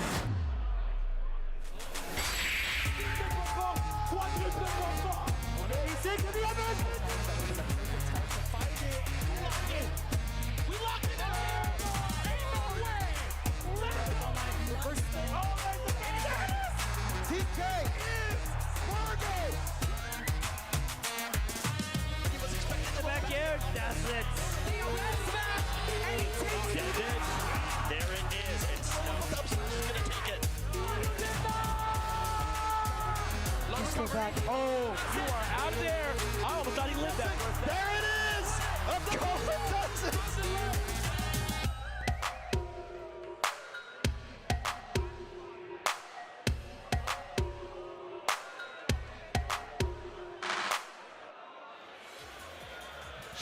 What That's right, a Vicky. trailer! Hey, I think it says it right there in the trailer. You got Japan against the world, and I think that rings true for Battle of BC, but also all of Smash Ultimate at this point, including GX2. Winners finals leading up into our grand finals. We got Hurt versus Aquila, and to be honest with you, probably the set I'm looking forward to the most. You know, you and I were up studying, looking at this the bracket and how things were going to break down. Statistically, hey, chat, Hurt is up 6-2 on Aquila Lifetime. Now, you might have looked into this going in. You know, Hurt, my boy right there, one of the best players on the planet, best Snake on the planet right now. How does anyone stack up against Aquila? You got to look at the numbers, chat, and what you really do see is that he is up 4 sets Lifetime total. The other thing that's interesting about Hurt is he has yet to win a P-tier tournament. He's won some A+ tiers, hasn't brought home that big tournament, though. Hey, if you look at it statistically, looking at this bracket, it is a really good Hurt and Snake bracket, so we'll see what he does here against Aquila, Vicky. That would be absolutely huge. And then looking on the other side of the bracket for our loser semifinals, you talk about Japan, you look at Shuton that is standing right there next to Zamba. That's going to be interesting. While we do focus on Hurt versus Aquila, and you talked about it too. We've been looking at this matchup, we were studying up. You were looking at VODs late last night, making sure that you could figure out what could really play out for this set.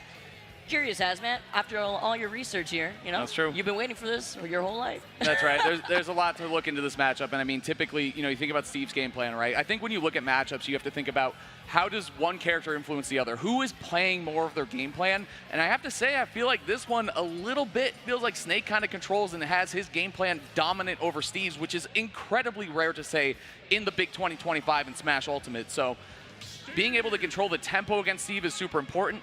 Steve going to be able to sit back and mine, right? That's what he always does. He's being able to get those resources, but Snake, one thing about Snake that's super unique and actually helpful in this matchup, in my opinion, is his ability to go super high and avoid going to ledge, either avoiding getting ledge trapped or avoid the blocks off stage. Going high is going to be a big key to success for Hurt here. How does he land? How does he move around?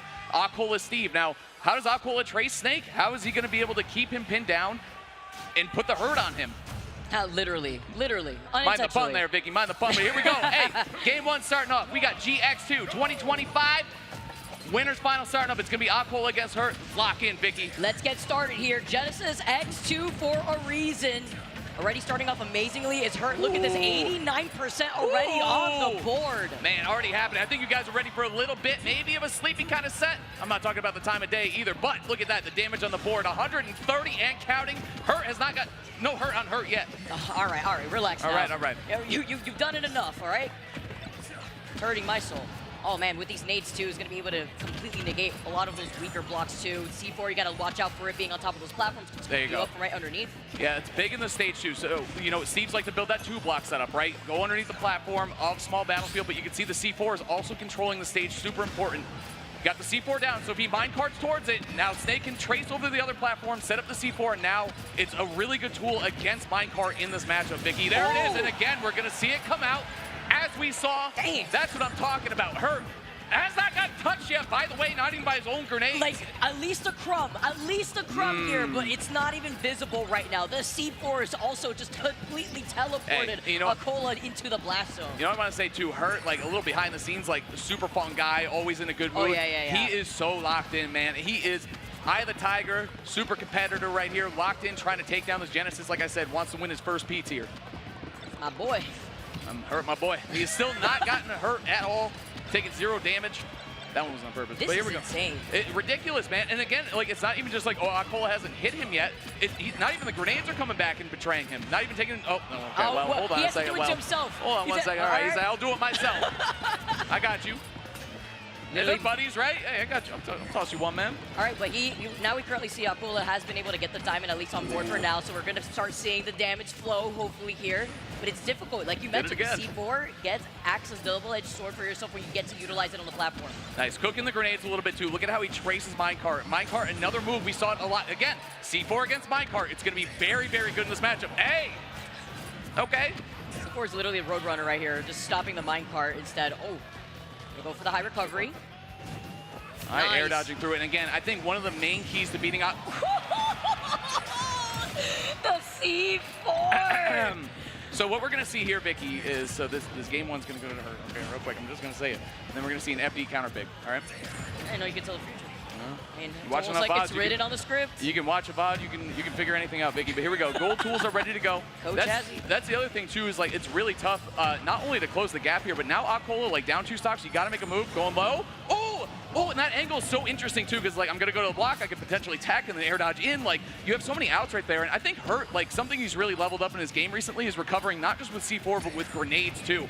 Unstoppable right now, unkillable to be honest with you. Hurt trying to make it back. With the Nate there too, he's gonna be able to utilize that. Gets the stage, beautiful tech. Still living at 154. I'm still alive. And he's got the C4 as the insurance policy right there, forcing Aquila to hold shield. Interrupting actually the up smash too. Nice job, Hurt, 166. And that's the thing is like, Steve is gonna have to work hard in this matchup to get KOs. Again, the offstage present, tech into the wall. Are you kidding He doesn't want to drop a stock, Vicky. He's nearly at 200%. The grenade is right there. It's gonna prop him back up. See, he's and then gonna stay alive. Able to go high, move around him again. Steve, not the most mobile character, able to weave around the sides here. Grenade, oh, that one was cooked. He's ready to go. Speaking of being cooked, this might be the last opportunity for Aquila to make a big stand here in game one. This is beautiful, and the C4 is already planted on top of that platform here too, forcing Aquila to try to go over to the side. The 3-stop chants are coming out here in the Civic Center, and you guys jinxed it. Right, that's the curse right there. The minecart doing just enough after 200%. Can't be cursing my boy like that. Come on, chat. Come on. There you go. Stanky leg. Give me your soul real quick. I've had enough of that. Hurt feeling a little generous with the grenades. Didn't even want to give up a stock though, Vicky. Man, what is that? Now we're going to FD. Hold on. Let's see here. We're going to get some bans. Dude, he's so locked in though. That was There we go. Crazy. Chat, you watch a VOD, you can do anything, okay? Think about it though. So the platforms, again, controlling the platforms. Well, yeah, you want to see what the counter picks are? Okay. So the thing here is that you can see how well Hurt controlled the platforms. It's not just about the C4, even though that was enormous. Talk about the X factor of the set right there, the first game right there. But being able to roll the grenades onto them, and not only that, but being able to bail out of bad situations, being able to go high and then air dodge or move around the platforms. Hurt has some of the best platform movement in the world right now.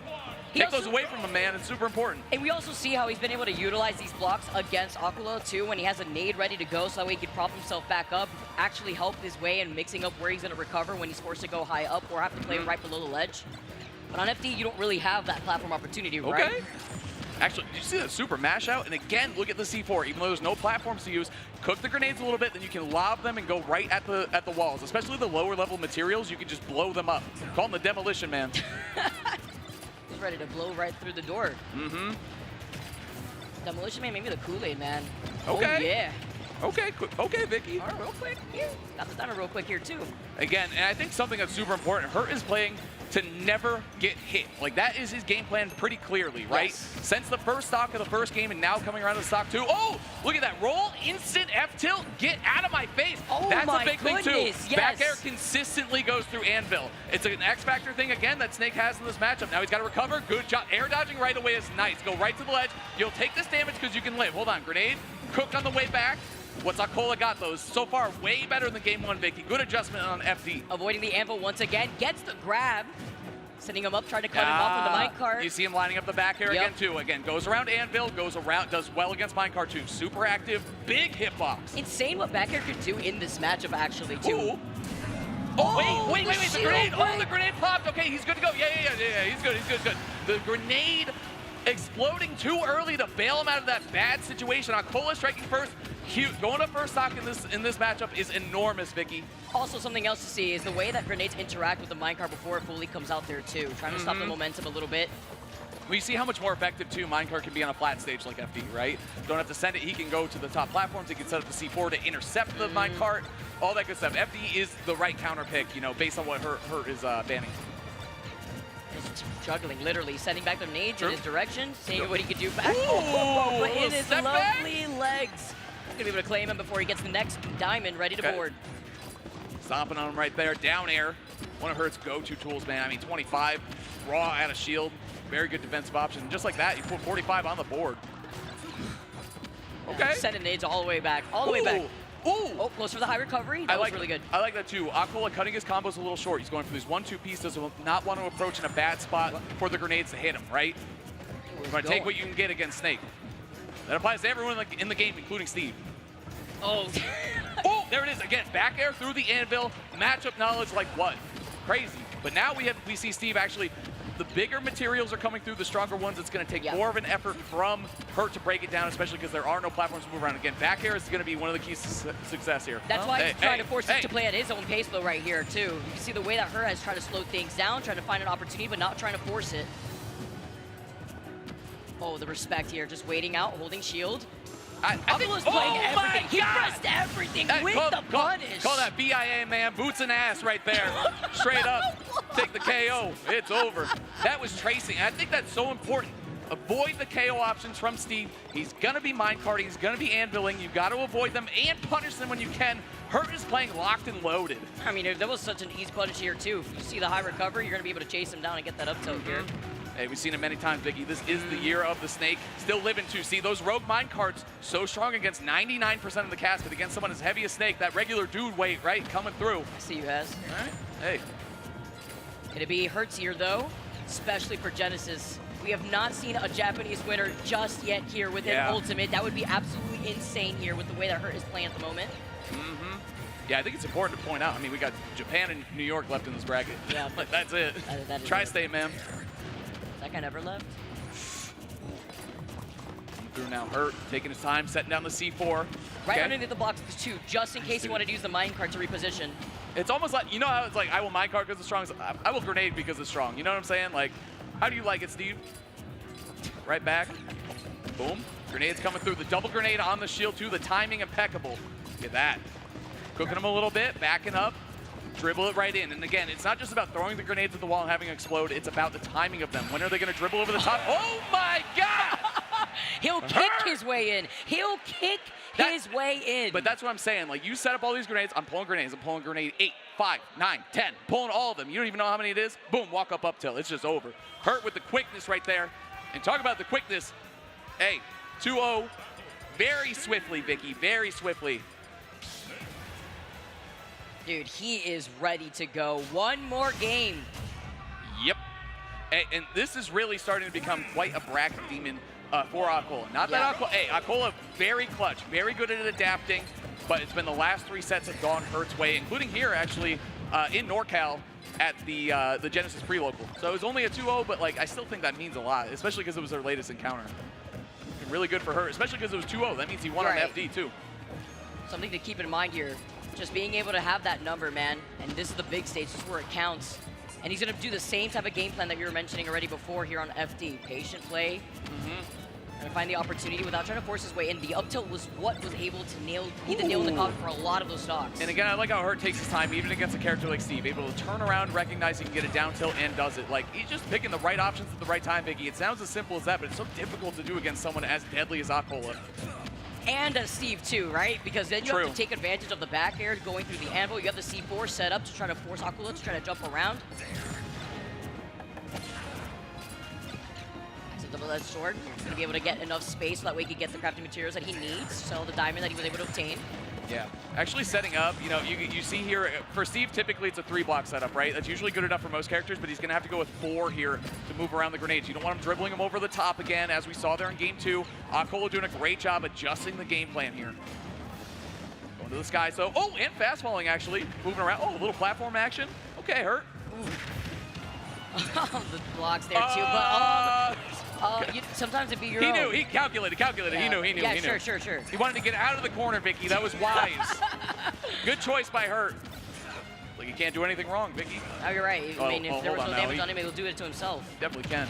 But I do really think, you know, that weight of Snake and being able to live that long and avoid those straight hit KOs from Steve is just so big. And I mean, we haven't seen a big Steve combo either from Akola. It's just tough to get anything going. It's not just the grenades that are interrupting that.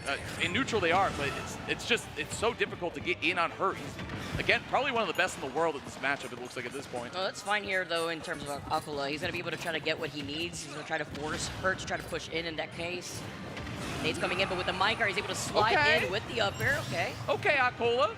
Hey, he's been #1 in the world several times, Vicky, and there's no surprises right there. But he did have a stock lead in Game 2 as well, and Hurt was able to take that one down in a pretty dominant fashion, honestly. He was able to just react right there, roll right past the minecart. Right, there you go. Hey, right now it is cook the grenade, throw it, and then throw the other one at it, make it explode. The timing mix-ups on the projectiles, like, he's just spamming grenade. Hold on, okay.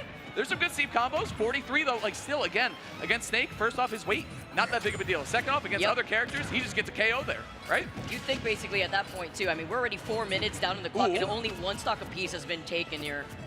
Facing backwards a lot with these grenade pulls too, right? It's double-edged right there. He's doing it for 2 reasons. Look at the SDI in. SDI in away. I do not like to get dunked off stage and have to recover low. Further showing you the matchup knowledge that he's already been able to tack on from his experience against playing against Akola. Yeah, that's right. And just being able to SDI like that too is something that Hurt is very good at. I feel like it's not talked about a lot.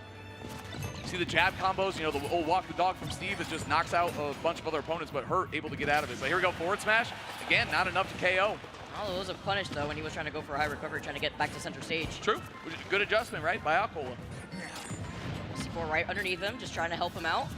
Forced by the ledge. Yeah, you see this interesting situation. Hurt, hold on. Swinging a little bit, no one connecting though. Dash it down. What is this? Spaghetti all over the floor right now. What a mess. I don't know. That's all right. All right, we're moving on though. Keep it moving.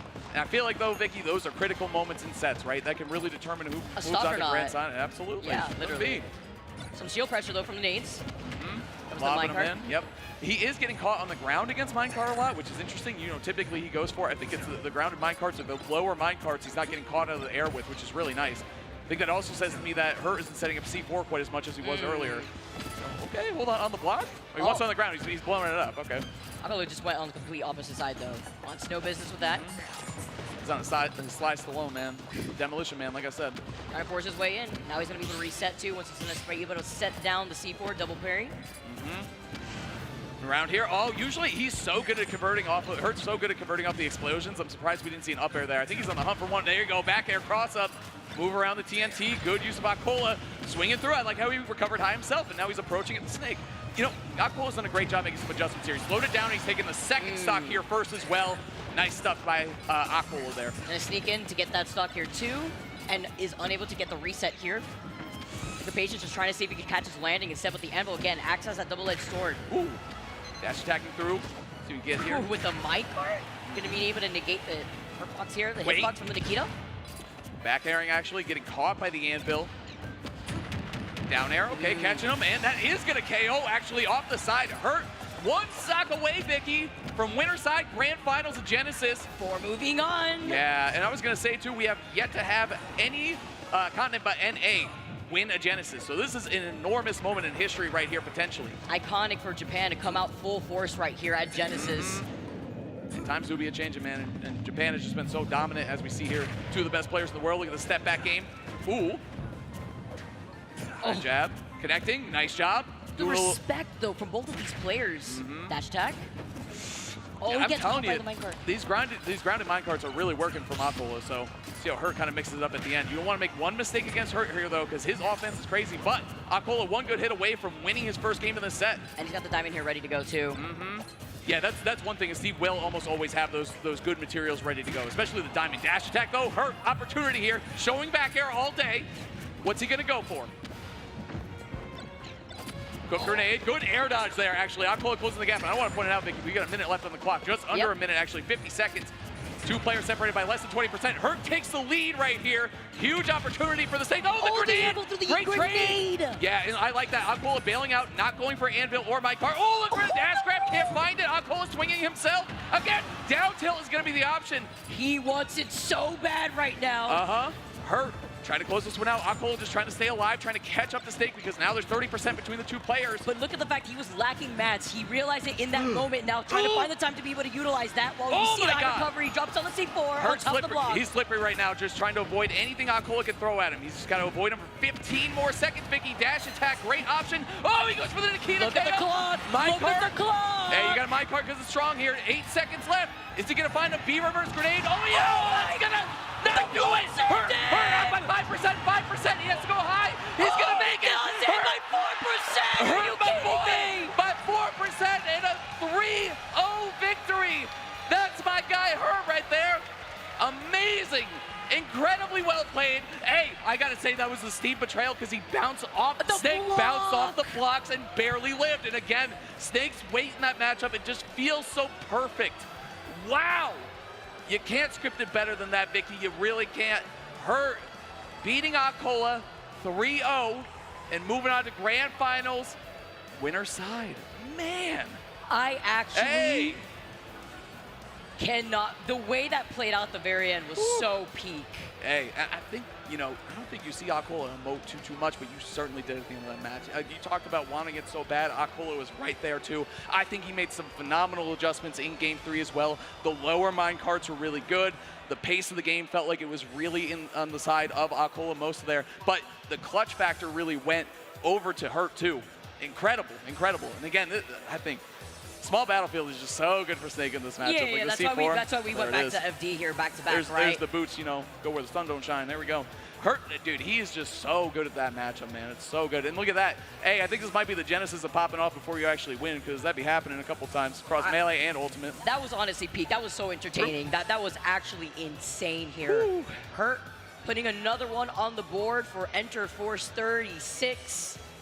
Akola now falling down over to the loser's bracket, but man, what a final game that was. A little rep right there. Hurt, my boy. Just ridiculous, man. Hurt. I think really he is like your favorite player's favorite player. You know what I'm saying? Like, you ask your favorite player. His personality too. Like, if you meet Hurt in person, he's great. Yeah. He is so positive. Now sitting in the grand finals. Hurt. Hard not to feel positive after that. 3-0, Hurt has not dropped a game today. And I mean, if anything, that first game indicator, not getting hit for a stock and a half against Akola, like, that's a definition of locked in. You look up locked in the dictionary, Vicky, that's what it's just a picture of Hurt, to be honest with you. All right. Well, we got NA's final hope stepping up here, Vicky. Talk to me about it. I hear the Eagles singing through my ears right now because Zamba's got to stand up here in loser semifinals. You were talking to me, Asman, in the back, saying, you know what? Japan's really showing up. This is basically a Japan's top 8. I said, it's basically like I never left Japan myself. Oh, God. We're talking about Japan again, Vicky. Congrats. You'll probably hear it 2 more times. Anyway, so what we got here is, Zamba versus Shuton. So I will say, though, this has been the last couple sets have gone the way of Shuton more and more in his favor. It was 3-2 3 sets ago, 3-1 2 sets ago, and then the most recent time they played it was a 3-0, the Luminosity Invitational. And a lot of that is we're going to see Shuton actually mix up his character here, and he's going to be going Aegis would be the most likely outcome. Okay. Yep, Hurt did win, just in case. Yeah, Hurt did win, just in case anyone was not sure. There you go, let's go, Hurt. Hey. Hey. Even when Hurt's not on the stage, he wins. He can't stop winning. It's kind of a problem. Oh, man. But yeah, but you were talking about, character swap up that we've seen. I believe the last 5 encounters that these players have faced against each other, Shuton has gone Aegis, so. That's right. Talk about be ready for the live Shuton reaction too. So this is really NA's, actually, I mean, the world's last hope, aside from Japan, of course. Japan too, I just want to talk about their success recently. Last year, they really only had 2 Japanese players in top 8. And then this year, obviously, that number has gone up quite a bit. You all saying? You cheering for Zamba? Y'all hear the crowd? But this year, obviously, they had 3 Japanese players in winner's side of top 8. All right, so that's already 1 more, plus they are winners, plus they had Shuton and Mia in losers, and Shuton continuing an incredible run here. Olimar playing exceptionally, but we're going to see how the Aegis is playing today. Actually, Shuton, too, I want to say, like, Shuton and Zamba, like, a lot of props to both these players beating Bracket Demons. Shuton being able to take down Tweak for the first time ever, and Zamba able to take down Mia for the first time ever, earning their spots today, writing Smash Ultimate history as it is, Vicky. Let's get into it, though. Game 1 starting up. Let's go. This is the progression that we see within Ultimate every single year, and just gets better and better now. Okay, I think something we learned today is you got to know how to play around Roboito's neutral air, okay? You got to know how to beat that move if you're going to beat Zamba. Say that again. And so, Roboito. And what you need to do, neutral air, I think it's really tough. Even on parry, it's hard to punish, but if you have something special like Foresight, hey, it comes a little easier to do. So need to keep in mind here, too, is going to be able to follow up from right underneath the platform, Nortecking. Yeah, this is a really tough part of the matchup. So you have, as Rob, you get jammed in neutral against Mythra, and then against Pyra, you're getting juggled, and now you can get KO'd too, right? Also have to consider where you're going to be landing around Pyra, too. Be careful here, the down air, and to trying to follow up with the up air. Nice air dodge from Zamba. Zamba's reacting well with jumping and punishing out of shield today, too, and I think offstage as well. Like, his reaction, oh, hold on. Had to delay to get the sword back, actually. He couldn't do anything until it was back in his hands. Good recognition by Zamba. Beautiful play. Yeah, at that point, what can you do, right? You have to wait for the sword to come back, and you have to try to either go for a high recovery, but with Zamba waiting for you right there, that's just a free stock for him, living at 161 until now. Buster, yeah, I was going to say, that might not even do it. 0 rage on the board. I mean, Mythra is not there to get KOs, right? That's Pyra's job. See if we can find it here, though. Good fade back, too. That's a tricky thing, though. Zamba, his recoveries, immaculate today. He's just been avoiding players so well, and Shuton's going to have to move a little bit more in order to get what he wants out of the stock. Saw the swap up right there, Bye-bye. too. Just trying to see if he can try to catch him. Oh, yeah, ran out of gas. All right, we didn't see that, chat. We're going to drop that one. All right, next stock. Here we go. It happens. It's a good idea, though, because I don't think he could have teched the side B anyway. Like, I think that was kind of checkmate, but either way. Fine, he lived over rarity to, like, what, 180? He's got in 71% extra credit and climbing. Here we go. Pressure on mounting. I feel like Mythra, she's just one of those characters where sometimes you got to accept that she's just going to kind of beat you up. You know what I'm saying? It is what, like, she just is. I mean, when you also have a big hurt box, too, like, Rob, you have to consider when you're off stage. It's akin to, like, a faster character, like Sheik, you know what I mean? It's just avoiding those big moments from her that you really need to. And Mythra coming out at 75%, very scary. Nice catch right there with the side B, actually. Dominating one platform, controlling it, and then using the side B to cover far away. Nice shot by Shuton. It covers so much space, too, forcing Zamba to try to go around it. Oh, off of parry. Immediately answers back with the fair. Oh, nice, trying to intercept the up B with the forward air, too. That's what I'm saying. His reactions out of shield, his jumping game, his forward airs have been really on point today. Oh, the weight. Take the gyro to the face. Uh-huh. Nice off of the parry. Zamba's waiting, though, patiently still running up and waits in shield. Up throw gonna do it. It's gonna be, I was gonna say, easily. On that top platform, dunks all day. Very nice job. Ooh, mix them up. I love when Rob's do the quick back throw. Like, you try to make, are you paying attention? It's a gyro, though, too, at the same time, so that way he could re-grab it. Right. Keeping the offense going here. Zamba, comfortable lead, has had one this entire game, Vicky, but you've seen how Shuton's playing today. That can slip away at a moment. See, does not catch him with the down air. The trip off down tilt, though, the answer back on 156. Yeah, missing the bounce animation there, actually. Zamba not finishing his food, but here we go. He might be able to finish this game off, Vicky, real quick. Waiting out the aerials. Shuton low-key mashing. Here we go, and it's going to work out for him. Up air through the platforms, very nice. Sometimes mashing be working. I don't know what to tell you, Vicky. No worries out here. We are playing Smash Ultimate. Are we gonna not be mashing? Come on. Looks like I'm back. Welcome to the game. What happened? The game I love. That's right here. Come on. Here you go. Lasers coming through. 120. Off for the grab. Just take that free percent. Yep. Also the quick reset on the platform as well. Dash attack. Now we got Pyro with 120. Zamba trying to reclaim some space here. Good job. Can't get antsy, right? You want to get caught by a big hit. Neutral air. Wow. Okay. The way that Zamba's just gonna wait and shield the entire time. Back air, not shield poking. I don't think he even angled his shield, but oh my god, the trade! All right, Zamba's good. He's living right now. We think. It's gonna be tough. It's gonna be tough. Right, oh my god, the conversion of a too. lifetime live Shuton reaction coming at you. 1-0 Shuton. Like I said, Zamba up the entire time, but that clutch factor, the ability to cash in on the forward air at the end there, get that stock. Clutch plays by Shuton, going up 1-0. I did feel the pressure, though, from Shuton. Okay. The way that Zamba had to literally hold shield so many times before finding an opportunity looked pretty difficult in that case. Mm-hmm. Yeah, we'll see here. And again, like you can just see how Rob gets so beat up in this matchup, especially against Mythra, but then Pyra comes in, needs to find 1 or 2 good hits, call it a stock, call it a day, move on. 1-0 right now, Shuton. But like I said, both these guys are fighting so well today. They're both proven why they should be here. Moving through this top 4, Vicky. Loser is out, by the way. And hey, no pressure to Zamba, but he loses an All Japan top 3, which statistically, Vicky, wouldn't be that surprised. But here we go. Happens. I come back from Japan. I didn't really leave. That's 2 strikes, Vicky. You already brought up your I trip told you to there was Japan gonna be twice. 2 more. Wait for the 3rd one. All right. Here we go. Game 2 starting up. Even across the board, but Zamba's stuck in the corner. Might get blender a bit here. It's gonna be tough. He's waiting to try to catch him with the dash attack. Get down here. Oh, no that's a bad bounce. All right, he's good.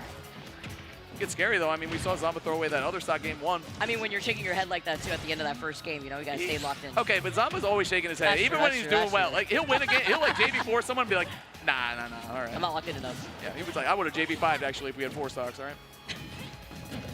That's just the type of player Zamba is. Now the credit where it's due, the up air. Very confident. I love the wait though, waiting for him to make the swap up. Ooh, the good match out. That was really good. Getting out of that percentage.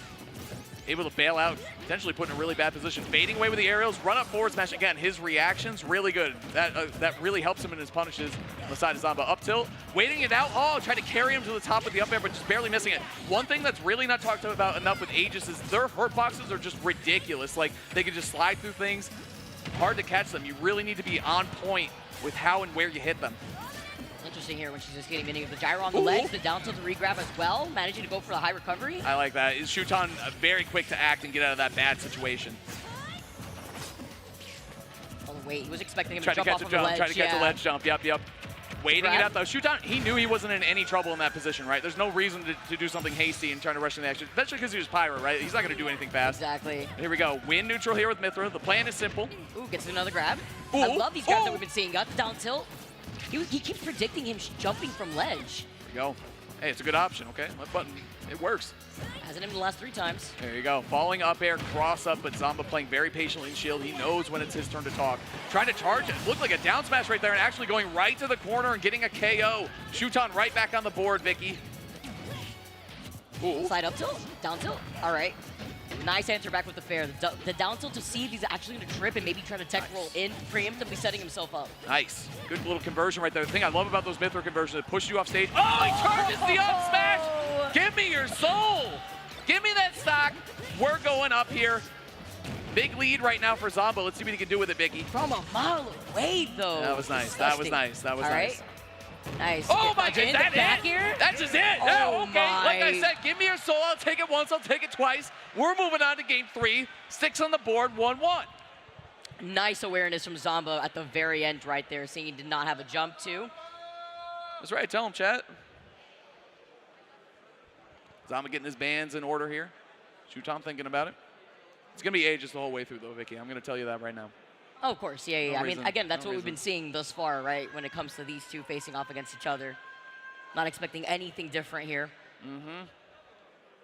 Shuton locking in. He's been here before. Like we said, too, we were talking about it a bit earlier, Vicky. One of the most consistent players that we've seen. Initially, we had said in Japan, but I mean, in the world. You know what I mean? In Japan, therefore the world, right? Shuton has been doing so well, consistent top 8s across the board. I think his character combo really lends himself to that. I think Pyra and Mythra coming along to help his specialty character Olimar out has been so good, and you see it why it pays off dividends in a matchup like this against Zamba's Rob. And that's why you're forced to see how he's been able to adapt with the Aegis here. Keep reject on the board for this team. Nice. Good tracing right there by Zamba, keeping the offense going. Got to watch when players get aggressive out of their landings, right? Zamba and Rob, they do have the tools to deal with that, but here we go. Shuton showing up big time. See the swap up here too. Be patiently here around the gyro. Swapping back over to the Mythra. Nice. Neutral following up. There you go. Switching over. Nice. Waiting out the air dodge. Also got the reset on the platform right here too. Cannot snipe him just yet. Nice high recovery, but the swoop up going to be able to take that first stock. I think we see that a lot, right? We talk about how Hurt does as well. Going high and forcing him to either read your air dodge or your fastball, whatever it is. Back throw. Yep. Mix. What's he got here? Neutral air catching him there. That's tough too. Again, we talk about the hurt box of the Pyro Mythra and how it shifts them around.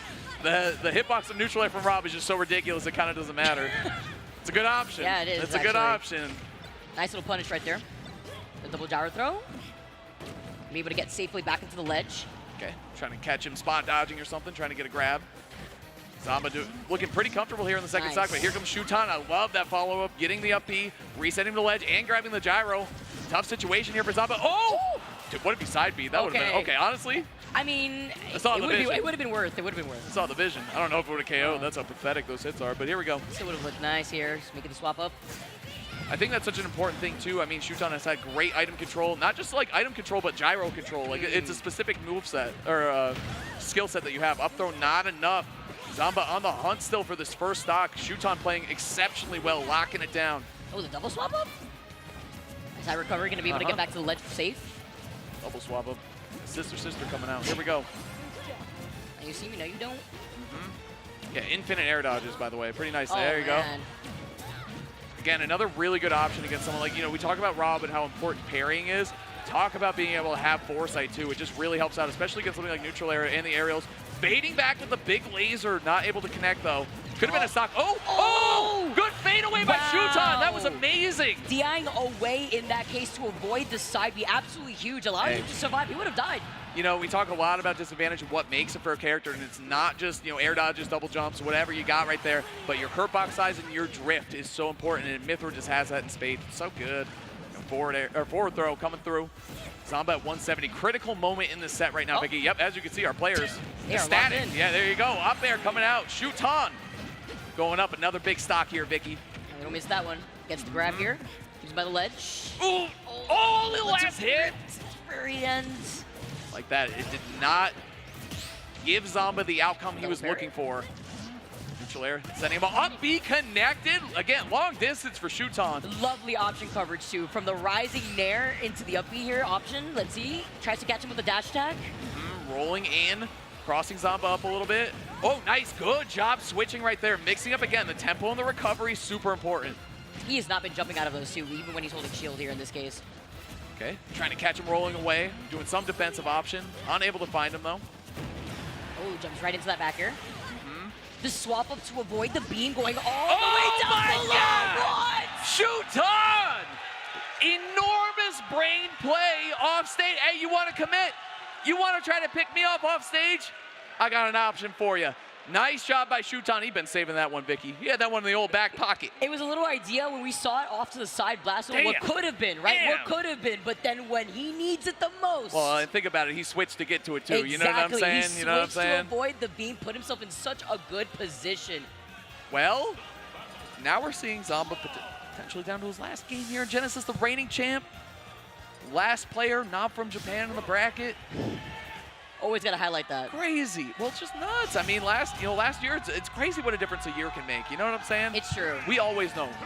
Japan, hey, Japan the best. But that's what I love the most about Genesis. What a prestigious event Genesis is to showcase international talent here. And we are already starting off with the potential last game for Zamba in this loser's bracket. He's going to run it back to the Bastion, too. We got here down tilt. Jabbing through here. Zamba keeping him cornered. Very nice stop. Stepping back in that position, not super easy to do.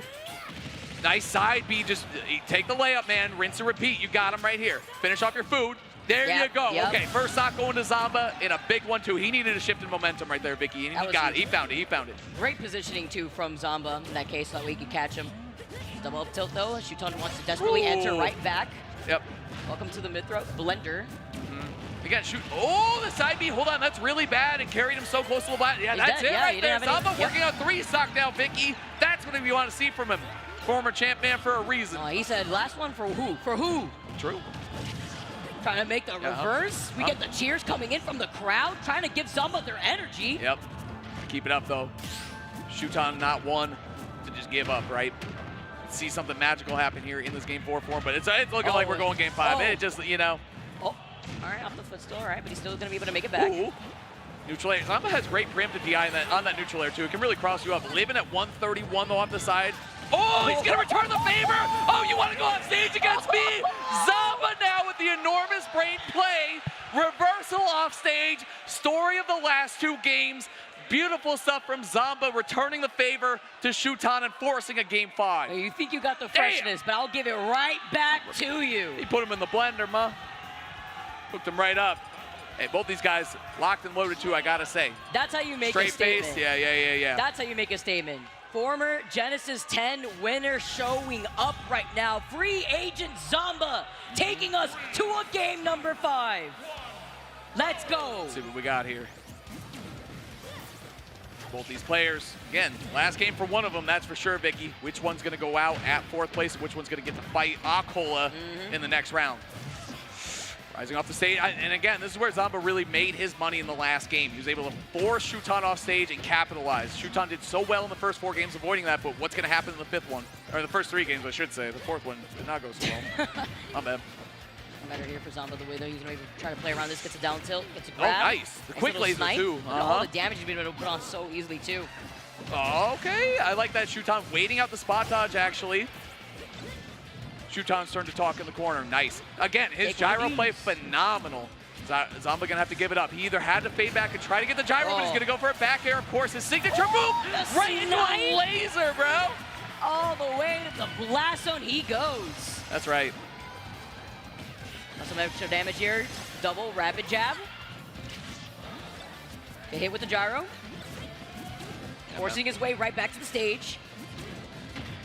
Dash attacking through, air dodging to the little ledge. This could be really dangerous now for Shuton. Around, nice. I like that we went further right to the up tilt. Oh, looking for a side B actually to try to connect. You saw Shuton go for that swap at that perfect time. Oh, down tilt. Oh, he went for a 3rd one and a grab, Vicky. Look at that damage. Offense just ridiculous for Zamba right now. The kid is on fire. He's got the rage, ready to go. You saw him try to attempt the back air too. He's gonna start spamming that down tilt. You know what he wants. Make it through here, forward throw. Good damage, good positioning, but you know what, Zamba still living at 165, Vicky. Oh my God, into the, okay. Off the easy right there. Looked at it right in the eyes. The gyro assist. Nice, good job again. The clutch switch. Dude, Shuton. Nice wait. Oh, that's it. Zamba right in his face. Taking that stock down. Last stock for Shuton now, Vicky. Waiting out on that ledge invincibility, allowing Zamba to have a whole stock lead now. Shuton's got to get out of his corner. I feel like you just kind of got to keep Zamba pinned, but you know what? He's going to go high. Fade back again. The step back dash attack, so good. Down throw. What's the follow-up now? Nothing. Sliding right through the forward air, actually. Oh, that was amazing. He saw he was going to tech roll on top of that platform. He's going to be able to get some extra damage here. The up tilt into the up air. He was just raw reacting, charging it. Neutral air coming through. Zamba trying to close this one out. Oh, you know he's looking for back air. Come on. Back air merchant coming through. Wait a minute. Ooh, landing on top of that platform is not going to get punished. Moving around here, going to reset a little bit. I like that Shuton's taking his time, right? Recognizing the situation he's in. Win neutral a couple times. Yep. Looking good. Shuton. Oh my God! That's it! Zombear version 2. He said back air merchant coming through. Kid himself. Zamba doing a good job staying alive here against an opponent that has really given him problems in the past, Vicky. Let's say, you know, Genesis, the meaning of the word is about beginnings, and it's the beginning of a legacy out here. Zamba, who had been your former winner for Genesis, now moving on through the bracket towards losers finals. Ridiculous to see Zamba in this position. I mean, you know what, coming in today through losers, I think it was just such a long road for him even to make it to top 8 today, Vicky. Looking at this, looking at the way this played out too. The back and forth at the very beginning. Shout out to Chuck. What's he doing back then? He's been spamming. True. He actually has been. But either way. Looking at the replays, the way this played out, man, was so incredibly close. Zamba waking up, though, at the very end.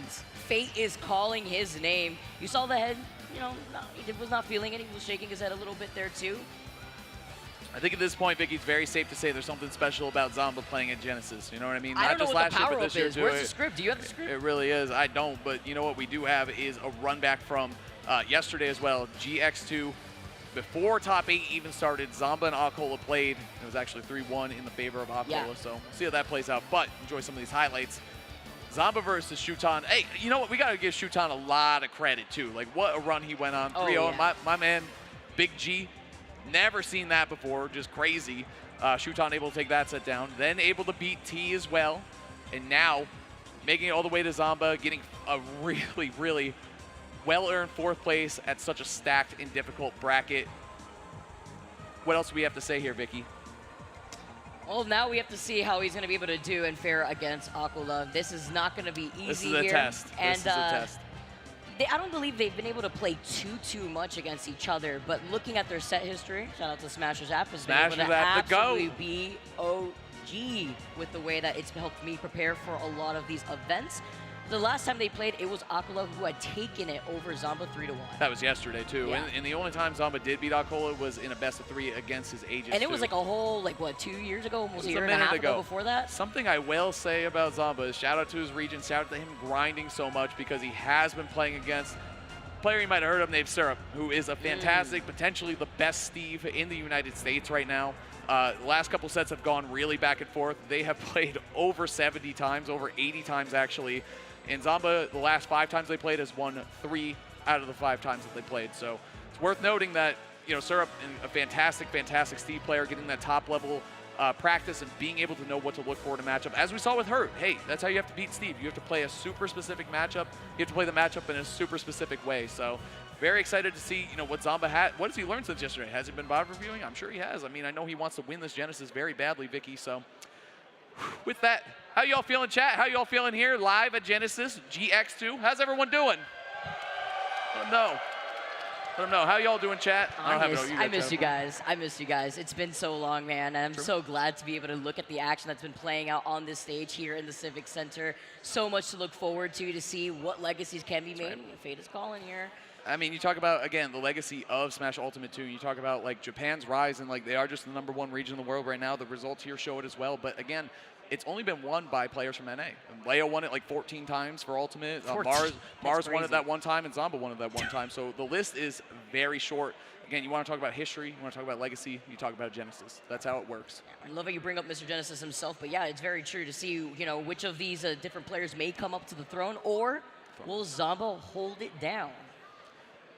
Zamba's playing so well today is what I have to say. Like, he's just playing immaculately. And there are times where, like, he's losing by a lot and then he just adjusts and 3-stocks people back, or he's just able to respond so well today. And I think his character, Rob, is just so well-rounded and so good at so many things in the game, whether it's keeping them away, but it's just how do you beat someone like Akola? And you saw the emotion from Akola earlier, Vicky, that 3-0. Very convincing from her. I want to see how Akola bounces back, too. Don't forget, this kid has quite a story already, too, here in the halls of Smash Ultimate. See what he can keep going. Well, looking at the difference, but the fact that we haven't really been able to see too much of Zamba versus Akola, but yet looking on the other side of the coin, you brought up Syrup and their match set history. It's always gone to the wire in those last few times, aside from the 3 times that he won out of the 5 times they met up against each other. It's been going down to Game 5 though, and it's a very different look when you look at between Syrup and Akola. What is Akola going to do now differently after that set that he just had versus Zamba, who I feel like is playing so well? When you look at the way that Zamba had played at Genesis 10 last year, I feel like he was on another level. Like, truly, yes, that's why he won. Unstoppable last year, yeah. But he literally was playing so aggressive and was getting away with so much. His spacing was impeccable. In this case here, what we just saw right now from Zamba in those last 2 games especially, we saw him take advantage of so many opportunities on calling out the lack of recovery within his last opponent. But now going on to the next set, it's going to be a different look. Can he keep it up? Can he keep the momentum up is the question. I mean, even talk about the players left in the top 3, relatively, I don't want to say new, but you know what I mean? Like, they're younger players in the scene, Vicky. Top 3 players that are left. Zamba, Akola, Hurt. Been around. It feels like they've been around for a minute because they've been so good. They've been in so many top 8s, but relatively new. Here we go, though. Game 1 starting up. We got loser finals, GX2, Genesis. One of the biggest Smash tournaments that we have every single year, Vicky. Literally a legacy event for a reason. It's the best. I mean, y'all saw Melee earlier today. Rivals was a banger too. I think Ultimate is really shaping up that way as well. Like we said, 2 players from Japan left, and we got Zamba 2 holding it down for NA. Again, we're either going to see a brand new continent take down and take Genesis, or we're going to see it stay home in NA with Zamba. So pretty interesting here. It's going to be hard, though, coming out from the loser side, but not impossible, not something we haven't seen be done before. Good music, by the way. Locking in the Castlevania. No bias, no bias. Yeah, true. Well, actually biased, but here we go. Rob against Steve. So we have, so talk about the top 3 characters left too. Rob, Steve, Snake. Defense wins championships, Vicky. That's what I have to say about it. I mean, that's been the extent, though, to the way that Ultimate is shaped up for like the last 1.5 to 2 years now. So not even surprised here. Getting started already. Trying to spot dodge around. Good damage. And again, this is something that we didn't see a lot against her. The 60%, you can see actually the Mario Kart DI coming out from Zamba, leaning all the way. Hey, I always say with SDI, if you're getting hit, you got nothing better to do. You might as well try to SDI as hard as you can. Do it anyways, right? Absolutely. Like, if you have nothing to lose at that point. Nice grab here. Yep, walking into it. Lingering grab coming out from Steve. Okay, forward air. And again, nice tech roll in. I gotta say, like the pacing here for Akola just seems so different. Like he's playing at this mid, closer range. Very different than the Snake matchup too. Oh my God! Oh, he is very turbo dead. That is gonna do it for sure. Akola on the board first. Now he's chilling too. Oh boy, here we go. And we're taking it all the way up to the heavens. Look at all that damage already at 52%. That's the goal too. You get that better or your improved frame data, right, coming out of those tools. Great damage coming out from Akola. Then able to grab the gyro back again. Misses out on the back here. Nice little stall from Akola. Jeez. Oh, looking for an up smash. Yeah, he did. Yeah, interrupting though again. The frame data coming through, right? Oh my God. That is insane. Back here killing at 107. 3 stocks still here for Akola. I feel something here. Really feels like, oh God. Oh, what are we gonna get here? Okay, SDI Way was really good. Up smash for the punish. Nice job. Zamba on the board. He's a lot of work left to do here in this game 1. Still able to do it. See? Think about that minecart though, and the platforms and what they could do here in covering so much of that space. Okay. So, oh my God. And again, the offense coming alive from Akola, which we did not see again in his previous set. Go. Rob just, a little different than Snake, I guess. Fair enough. But easier to hit. Yeah, could be. Gonna dive right around the other side of the blocks. Nice, just landed with the nair, the fair. Just putting in some extra damage. The F-tilt, okay, dumped him a little bit. Trying to call it a high recovery right there too, but the up smash is gonna be just enough. All right, well. Michael Bay. Yep. Featuring Akola. Well. Gonna get it with a bang to start off our set. Well, you know, the cool guys don't look at explosions, so Akola, cool guy on his way into a game 1 victory there. He was already standing at the end. Yeah, he was done. He teleported. Like that Cola, you see the Cola reaction? He beats on, he's just gone. That was Steve that time, but here we go. Crowd coming to life a little bit. Yep, for Zamba. You already know the vibes. You know what it is. Zamba down 0-1. Come back, shaking his head. But again, that doesn't mean anything. You could have just 3-stocked him. He'd be, looking that way. Looks like we're going to be going to Town and City, Vicky. All right, let's go. Okay. Got a lot more of these platforms to work with here, too. Okay. Damage here, back throw. Oh, man, just shut him down, but the up tilt answer back was beautiful here. Okay, TNT laid down here. Good movement from Akola. The dunks, again, the follow-ups have been immaculate from Akola. Oh, get out of my face. Oh, he almost got it, dude. He's the best TNT user on the planet if that one connected. I'm in danger. Uh-huh. Moving around here. Good tracing there. Again, Steve, that was really good movement from Akola. Committing, you kind of have to anticipatory, move where you need to go with Steve. He's not the fastest character in the cast. It's one of the few things he doesn't have in spades. So the positioning there and being in position early is key for Akola. Look at this. Look at this damage. Look at this damage racking up all from a spot dodge there, too. Jeez, man. Looking ridiculous for Akola right now. He's got the diamond. Gold ready to go with the minecart here, too. Voice gyro. He's going to be able to reposition here, too. Get himself right on top of the block to avoid the down tilt. The timing from Akola and the way that he's positioning these blocks are just always so good. For sure. Yeah, and I think so much of it too is like, again, you talk about character. Oh, wait! Okay, he's fading out of there too. Matrix out of there. And, canceling it too, like Yeah. just being able to reposition again. A 2-stock lead now for Aquila. This is getting out of control, Vicky. That one. Oh, what? Huh? That lingered for a long time. Oh, gets my a snipe. God. He's still alive. I can't believe it, trying to trace him back, but you know, oh, the gyro cut. Oh, he got those Aquila. Oh, he can't. Oh my God. Help him. I don't know if there's any help in this. The neutral air, The Nair Zamba comes in. The Nair fighting. comes Hey, in. I think that, you know, Aquila, I think he's not any different than anyone else. He has the most success when he's having fun with the game. I think he's having a blast right now, Vicky. I really think he is. I mean, when you can't get back to the stage for like a solid like 15 seconds, yeah, absolutely. You're gonna be able to feel yourself here. Nice little cross up. They're just trying to keep him away in this case. So I'm down a game already in that last set here. Oh but my the God. Anvil sneaking through the block, gonna help him out All right. as the insurance that he needed. He's living for now. See what happens here. Fade away forward air. Okay. Another snipe. Nice. Oh, the gyro. Okay. What a great answer to minecart. Yeah, the projectile's really working out for Zamba right now. Gotta hold on to this stock, but Rob, you know, especially on Town and City, can make quick work of any character. You know what I mean? You get the conversions, you get the side B off stage. Got a lot of work here to do. Okay. Oh, all right, sending him well, back all right, there, yeah, we'll okay. take it. Yep, that works. Sure, why not? Another F tilt coming through. Zamba found that button, he likes it. Down, I feel like you just, just down wow. smash. Okay, shouts to Brawl, I like it. Another snipe too. He's been so accurate with the way he's been able to Nice, hit him dude. and catch him Okay, and now land with wait the a up air. second. Zamba really has found some footing in this matchup, it feels like. But Hold now on. it's giving him the opportunity to get this diamond after coming down from the heaven platform. That's the thing too, is Rob, it's not maybe you heard this one, but he is big, so having to move around the minecart is a task for him, right? So you got the gyro to basically act as that bodyguard. Playing super safe, by the way. Zamba hitting a forward air and fading away, understanding that, you know, that situation wasn't super advantageous for him.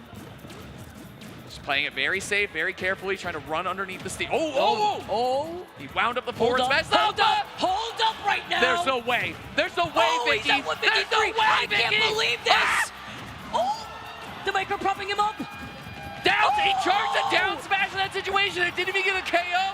Zamba, though, racking up the damage, trying to back air. You already know what it is, Vicky. Look at the way he's playing right now. Avoids it again! The trade is gonna help out Aquila. man.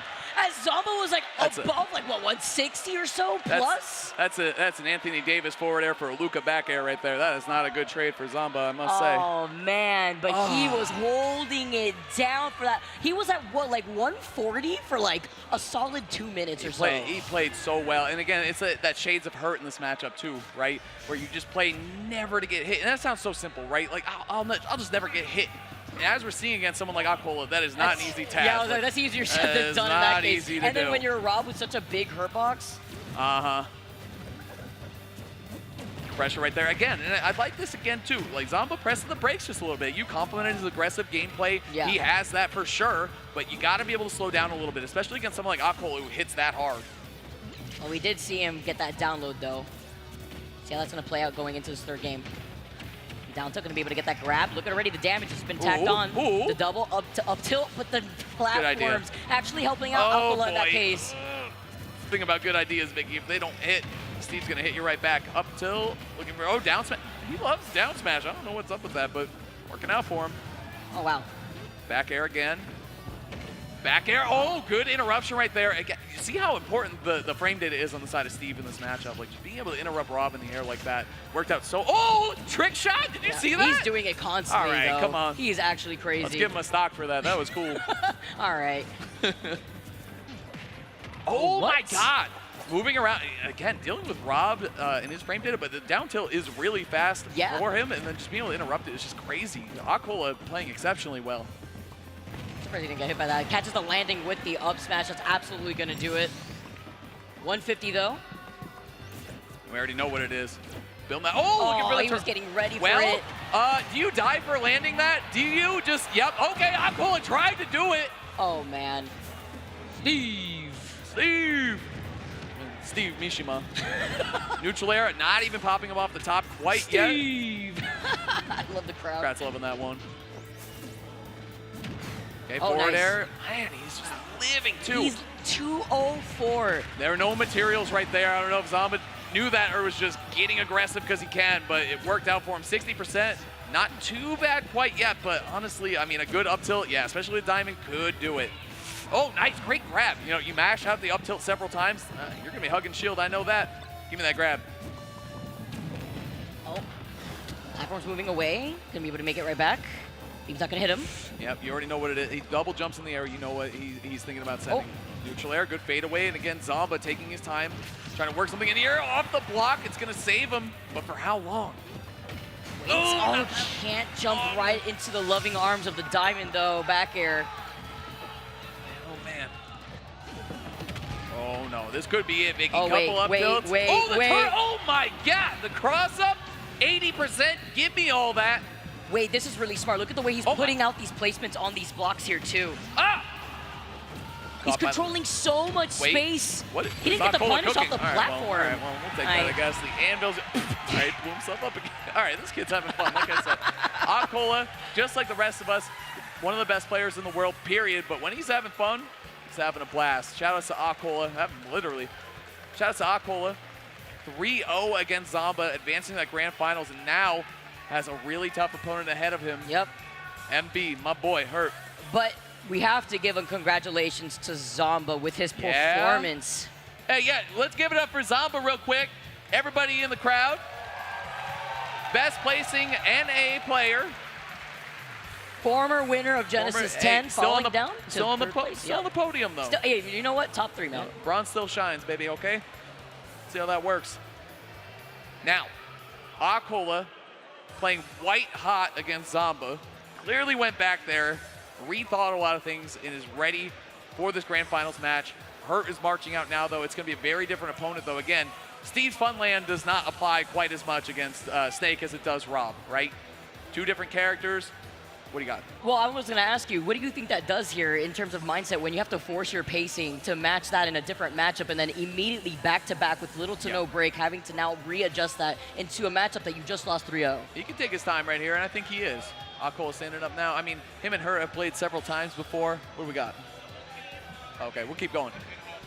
But like we saw, okay. Well, what we got? That's Akola 3-0ing Zomba. Now we got him and her. They are counter-picking right now, chat, and getting ready to go. Let's get it started. Man, Hurt. He's been such a personality to have after I was able to meet him at Watch the Throne. Okay. Good tournament. Very good tournament. Had a lot of fun. I'd say. Like that tournament. Getting to know her a lot more in his goals here, though, and just getting better and better. When I went to Japan, by the way, that's the third time. Got to slide that in here now as we have a full Japan Grand Finals. I was talking to Sid a little bit, asking, where the different Japanese players live in terms of region, which type of practice Hurt could have. And, I actually was told that Hurt lives really far away. He doesn't really get much practice, but he's always going out to those locals to be able to get as much practice as he possibly can. Now really showing up here in the grand finals of Genesis X2. Yeah, we talk about it all the time. I mean, just the success of Japan. The success of Japan. What up, Juan? How you doing? Success of Japan really relies on their infrastructure being able to play each other all the time. Great players playing each other all the time. What's going on, everyone? We got grand finals coming up here. Let's get it started. I will keep it brief. A lot of people have been wondering what's happening with the coin box. Currently, we do not have a sponsor for it. Some things are taking more time than we thought, which I know is unfortunate. However, I did not want to keep you guys hungry, so I'd like to announce that I will be donating my entire winnings that I made today at Genesis Melee into the first ever Hungry Games. It's gonna be a 7-day subathon, and let me get this: we're gonna do Monday Nasby, Tuesday Melee, Wednesday Ultimate, Thursday Rivals, and Friday Multiverses, and we are doing that. And for all the events, we'll have a donation ticker at the top. All the money donated will go into the prize pools for each game, and we're going to give back to all you guys have given to me. So thank you to everyone. I'll see you there. Yeah, that's it. Very nice. Give it up, everybody. Let's go. Give it up, chat. HBox, keep it thing moving. I mean, we talk about wanting players to play each other all the time, having those online tournaments in NA where you can't really play, you can't drive 10 minutes, you can't take a train somewhere nice. So that's very nice. Thank you for that, HBox. very good stuff here at GX2. We're keeping the wins going in and out of bracket. Now, locking back in. All Japan final, like you said. How is Akola going to adjust? How are we going to make some adjustments here? Clearly thought about it. We're taking our time. He's going to go all Steve, obviously, right? Best Steve on the planet, best character in the game. I mean, try after to make some magic happen. What do you think? What did you see in that first game? Well, when you get 3-0'd like that, I saw Hurt playing like he was just playing a completely different game. Even on FD. Hurt was ready. Hurt was prepared. He literally, I mean, again, we've seen it already with the match history, with the way that he's been able to approach this before. But even on FD, something that he's comfortable playing on, you could tell that he could work around the fact that he doesn't have those platforms. But it's the C4 play that really impresses me in this matchup. Whether utilizing the blocks against Akola himself, or using it as a way to help himself to delay recovering, something you don't see as often. We did see him recover up high to stall a little bit, but he's not afraid to recover from below the ledge, something that you don't really get to see too often in those Snake matchups, but something that he's able to take advantage of with it between the nade, having the C4 right there too, so that way he could actually work around those blocks. That's right. Dealing with the explosions in general, it's not often you hear of Steve being on the back foot, right? Often he's the one forcing the opponent to approach, but Hurt in this matchup does such a good job putting the pressure in a long distance way on Steve, which is very impressive. See if Hurt has been preparing back there, see if he's ready to play. Hurt's run so far, by the way, Vicky, at GX2, 3-0ing Vendetta, my guy. Jogibu, incredible Captain Falcon player, had an amazing run, by the way, here at GX2, 3-0'd him. 3-1 Lima, one of the best Bayo on the planet. In a very close game, by the way, game 5 situation. That Cola set 2, game 5 against Cola, trying to clutch up against him, super tough, 3-0 T, and then 3-0 Akola. He is on an incredible, monumental run that we haven't really seen before in Smash Ultimate. He needs to finish it off here against one of the toughest opponents you can ask for. Hurt against Akola, Grand Finals. GX2, Vicky, let's go. Let's go. Hey, we're already seeing a little bit of a mix-up here. PS2, right? You get the platform layout too, a little higher up, but also think about the mining materials that you get here as well. He's gonna want to work into this though. This is gonna really help out Hurt. And I like, even though like it's the same platform layout, I like the idea of just mixing up the stage a little bit. Akola just trying to make something different happen. Oh, looking for the follow-ups. Again, you know Hurt, best in the planet at those grenade follow-ups, at the explosion follow-ups. Oh, good spacing right there from Akola. Up tilt. Calculation was a little off, Vicky. It works out here, though, in terms for Hurt, the way that he's able to put down the C4 right on top of that platform, controlling a good amount of space here, while Akola is forced to play right below it. Nice dash attack to force him away. Step back dash attack is crazy in this game. And again, step away dash attack, though, that is going to get punished. Good job by Akola chasing down. Oh, wait, who is everyone? Okay, we're alive. Hurt is alive. Yeah, Hurt holding on right there. Akola dropping the first stock. We absolutely take those. You can set down that TNT, but don't worry, the nades are coming right down. Hailfire. That right here. Sending the grenades. Full send. We are big chilling right now. He pulled so many nades in that second thing, too. That was beautiful. That's the thing. Like, his APM is high on Snake, too. You know what I mean? Moving around the platform, pulling the grenades, B reversing, all that stuff, setting up the C4, trying to sneak those in there too. Akola, look at that, just going high to the skies, moving around those walls. That's the thing. You got wings, you don't have to worry about those things. You gotta clip them instead here. Ooh. That's right. That's the thing, it seems like you kind of can't. Like, how do you catch Snake when he goes that high? You just have to deal with it, kind of catch him on his way down. It's really hard to be able to use the TNT like we saw in that first stock there, basically. Like, you know, if you consider the nades as well. C4 right on top of that platform is not gonna scoop him back up, he's just gonna wait. Diamond ready to go. So here's the thing, I really respect the game plan from Akola. Chill, build up your resources, be ready to go, but where are you gonna find these hits, you know? C4 setup again, you cannot minecart high like that over the wall. If you wanna go over the wall, you're gonna have to do it some other way. There it is, yep. Trying to get the C4 right in that position. And like you said, how do you really try to shark him? Oh my God! Again, Brilliance coming out. That was looking like a shield poke or a shield break right there, but Hurt sneaking out. Shield at such perfect timing so he doesn't get the shield poke. That's frustrating for Akola. I think for sure he thought that was a stock, but here we are still. Hurt coming up to 160 already. Okay. Oh. Up tilt whipping, grab whipping. Both players trying to find the next big hit. Evo just came from the heavens. Oh. I have some time now. Wait, Hurt has no issue also setting up on the other side, right? You have the lead at this point too. We already saw one game go to time, and it went in Hurt's favor. Just think about how clutch you have to be in order to time out Akola like that. It's not easy. Dashing in, using the explosion of the grenade though, low risk move. Looks like he's trying to use it as a way to try to bait out an approach, right? Because you got that C4 ready to go on that platform. Look at that. So you C4 on the platform, then you throw the grenade high, force him out of the minecart, and then you're eventually able to get that back air. What a setup from Hurt. Hurt is playing out of his mind. The Anvil immediately to answer, but he's entire stock ahead right now of Aquila. Explosions coming through. You already know the vibes, right? Seen it here from Ultimate many times. Championships are won by defense, Vicky. Send it up here. Oh! Wow, a lot of extra damage here coming in. The down air just to navigate away. Explosion. Good job working the shield right there. Some shield pressure. Going all the way up. Try to catch me if you can. Yep, waiting it out. Unable to trace him, though. Couldn't get the jab. Missed the timing, actually. Nice. Oh, he's just, He's just chasing him down. He found that down air button. He'd be hitting it. Up air. Kicking through. Fastest move out of shield right here. And the stanky leg isn't going to be enough. Not quite yet. Find this last hit. 3 minutes on the clock. Just pointing out. Oh my God. That actually poked through. Explosions coming through all day. Taking their time. Yep. Trying to move away. You have to consider the pacing, too, that Hurt has forced out. Gets another explosion right here, too. Sets up the C4. Ooh, avoids the micro, but avoids the Anvil as well. Hurt can do this all day. You know what I mean? Like, this is just another day in the office for him.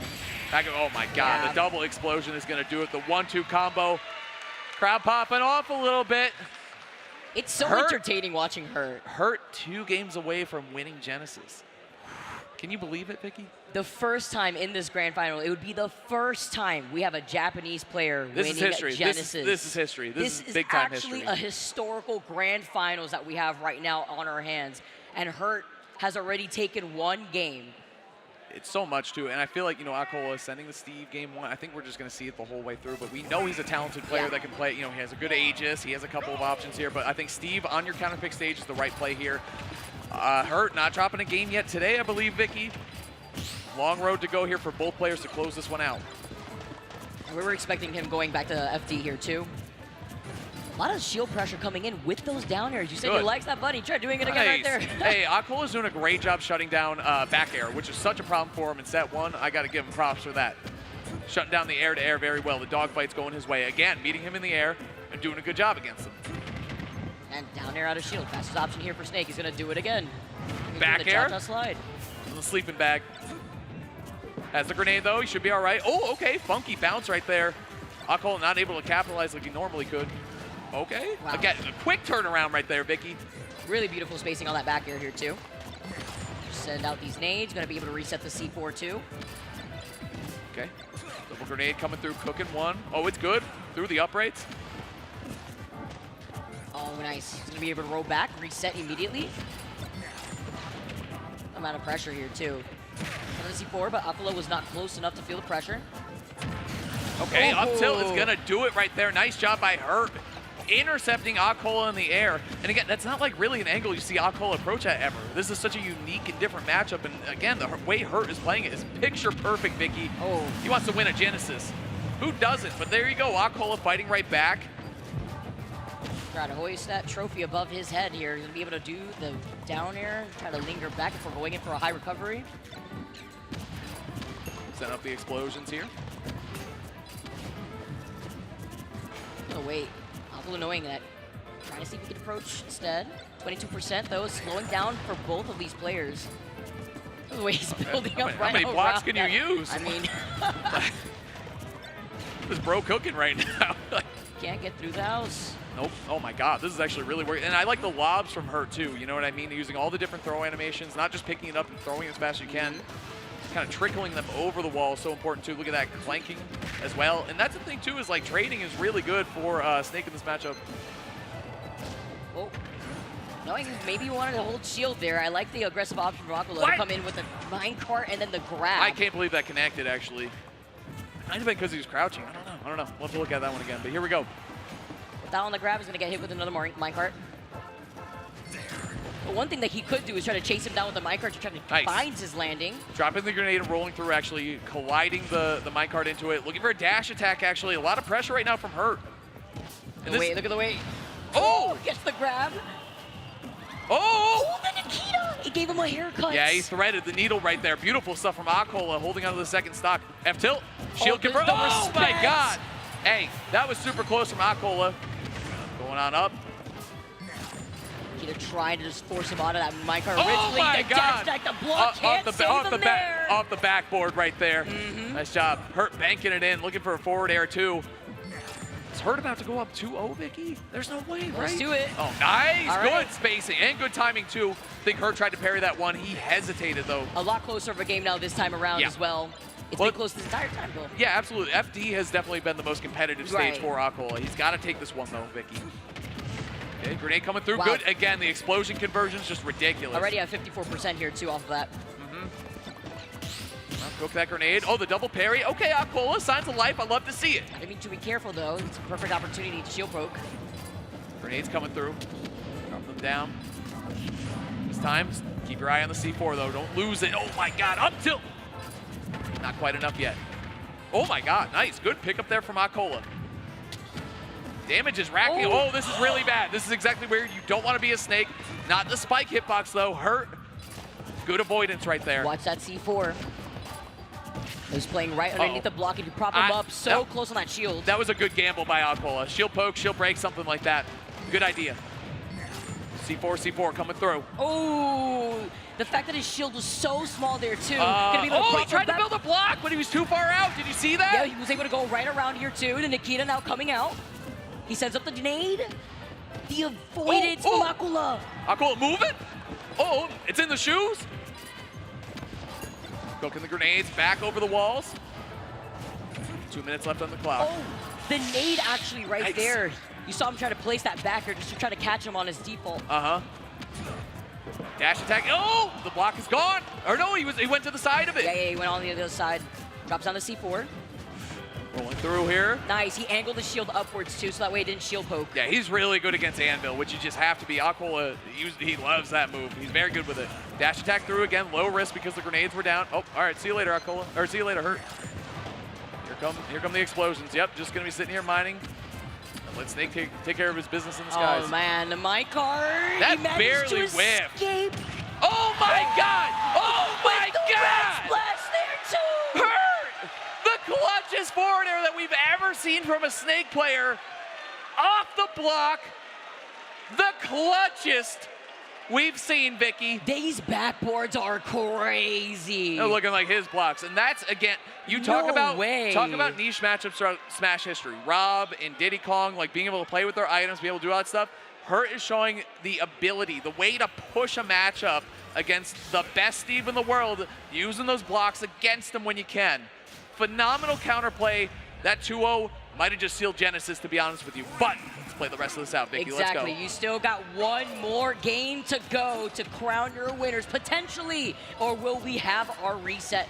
Running it right back to FD here. Yeah, and I got to say again, Akola coming closer and closer to taking games here on FD. Look good the first set, look good the second set so far. But you got to be able to close these games out. A quick 50 though from Snake. Okay, there you go. All right, now we're seeing some offense. And again, a lot of that is not just Snake being able to pull grenades and get out of the combos like that, but it's the SDI from Hurt, which is exceptional. Really good. Nice, gonna be able to avoid that minecart too. Dodge back. He has been able to nail down these backers so well too whenever Akola is right in front of him to get him punished. The jab is crazy too. I think he did it on purpose to set him up into the C4. Good knockback on that move for that. Hold on. C4 blinking. Setting up. Was able to get the diamond though. We're back to chilling. Oof, nice avoidance. Oh my God, the reaction right there. The reaction is crazy. Ridiculous. And you know what? You get scooped by that minecart, you probably lose the stock. Yeah, because he would have been sent off right there too, and a perfect reaction from Akola would have just been it. Forward throw. See what Akola can do here. Trying to minecart. Yep, just a reaction right through. Again, look at Hurt being able to avoid everything except for that last hit. Nice pick up there by Akola, right back in it. Grab. Nice. The option coverage too, just from the pressure of C4 existing on the center stage, forcing him to tech roll back by the ledge. Fighting through. Oh my God. And again, you want to talk about the conversions off the explosion. Oh, Hurt is feeling himself. He's dancing in the skies right now, Vicky. He's trying to close out this Genesis ASAP. Not a game drop, potentially on Championship Sunday. Watch out with that shield. Ooh. Falling well. Oh my God, the double back air. My boy. My boy Hurt. Hurt is on another level. Oh, get rid of those two. Get rid of those blocks. Oh, that's 60 right there. Dare we call it a Genesis? We just might. Hurt trying to close this one out. Aquila, though, parrying. Fighting back here. Hear the one more stock chance coming in from the crowd here. Get off of me, too. I like that from Hurt. Oh, my God. Forward tilt. Nikita coming out. Nikita. Nice. Just a little weight here on the blocks. Crouching. He's baiting me one. Don't mind card. That is really scary. Going for the low one. I like that. Those ones have been working out a little bit better. But now Hurt trying to close this game out. He has to get out of the corner. Good air dodge from Aquila, but Hurt. Oh, my God. Is that it? That's it. The C4 is going to close it out. Hurt is your ultimate champion. Genesis X2. The first time a player from Japan has ever won a Genesis, and it's my boy Hurt. Hurt. Let's go. Let's go, Hurt. Hurt. There he is. Congratulations to your Genesis X2 winner for Smash Ultimate. Hurt, you can see, came, and he conquered, man. You can see the emotion right now from both Hurt and Aquila taking their time, getting up. So much respect between these two competitors. Hurt not dropping a game today, Vicky. Best player in the venue today. Here he comes, Hurt. Your favorite player's favorite player. Raise that trophy up, Hurt. Raise it up. Raise it up, Hoist Hurt. it up. Hoist Hey, it. All right. Congratulations to Hurt. Putting E36 on the board. That's right. There he is, look at him, taking it in. History truly being made here today, chat. And I want to congratulate Aquila, too, and his performance throughout this entire tournament. Yes. Japan really came and they conquered. The bounce back, too, after losing to Hurt in winners finals. Yep. Fighting against Zomba and having a dominant performance against a former champion. Well-deserved second place. Just this, Genesis is war. Like, it just is war. It's tough. You never know who's going to make it, even to Sunday. So what we got here, chat, we're going to toss it to Rod. Yeah, we're going to hear some more info from Rod here. We got to congratulate our winners, our top 8 for this Smash Ultimate. Rod, take it away. What's up, everybody? Yo, can we get a round of applause one more time for how that grand finals wrapped up? That's right. That's right. Who would have thought Snake was the character we needed to succeed, man? I just want to say big shout out to everybody, of course, that came through and hung out with us in the theater. I know we're starting to clear out here, but again, round of applause for yourself. Shout out to the TON production staff, Bobak, Sheridan. I know they're not out here right now. They're backstage, but we got to clap it up. With that in mind, friends, that's been GX2. We hope to see you all at GX number 3. We'll see y'all. Peace. Goodbye.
And it will be enough!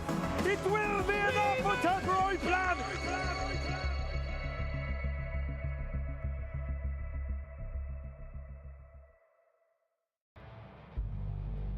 Yo, welcome back. It is time for day 2 of Genesis X2.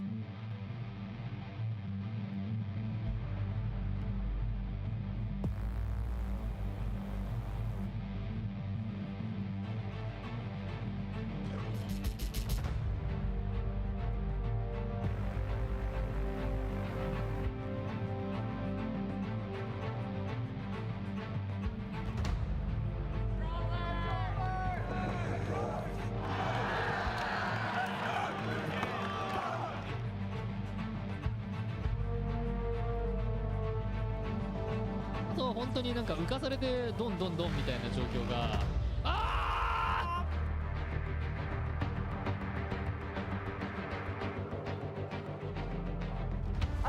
be it. Could be it. He got to get it. Do not drop this. He just goes for level 2. Oh, that's all you need. That's all you need. 戻ってきたい。いやー、ガバリいっぱいに当てる空中。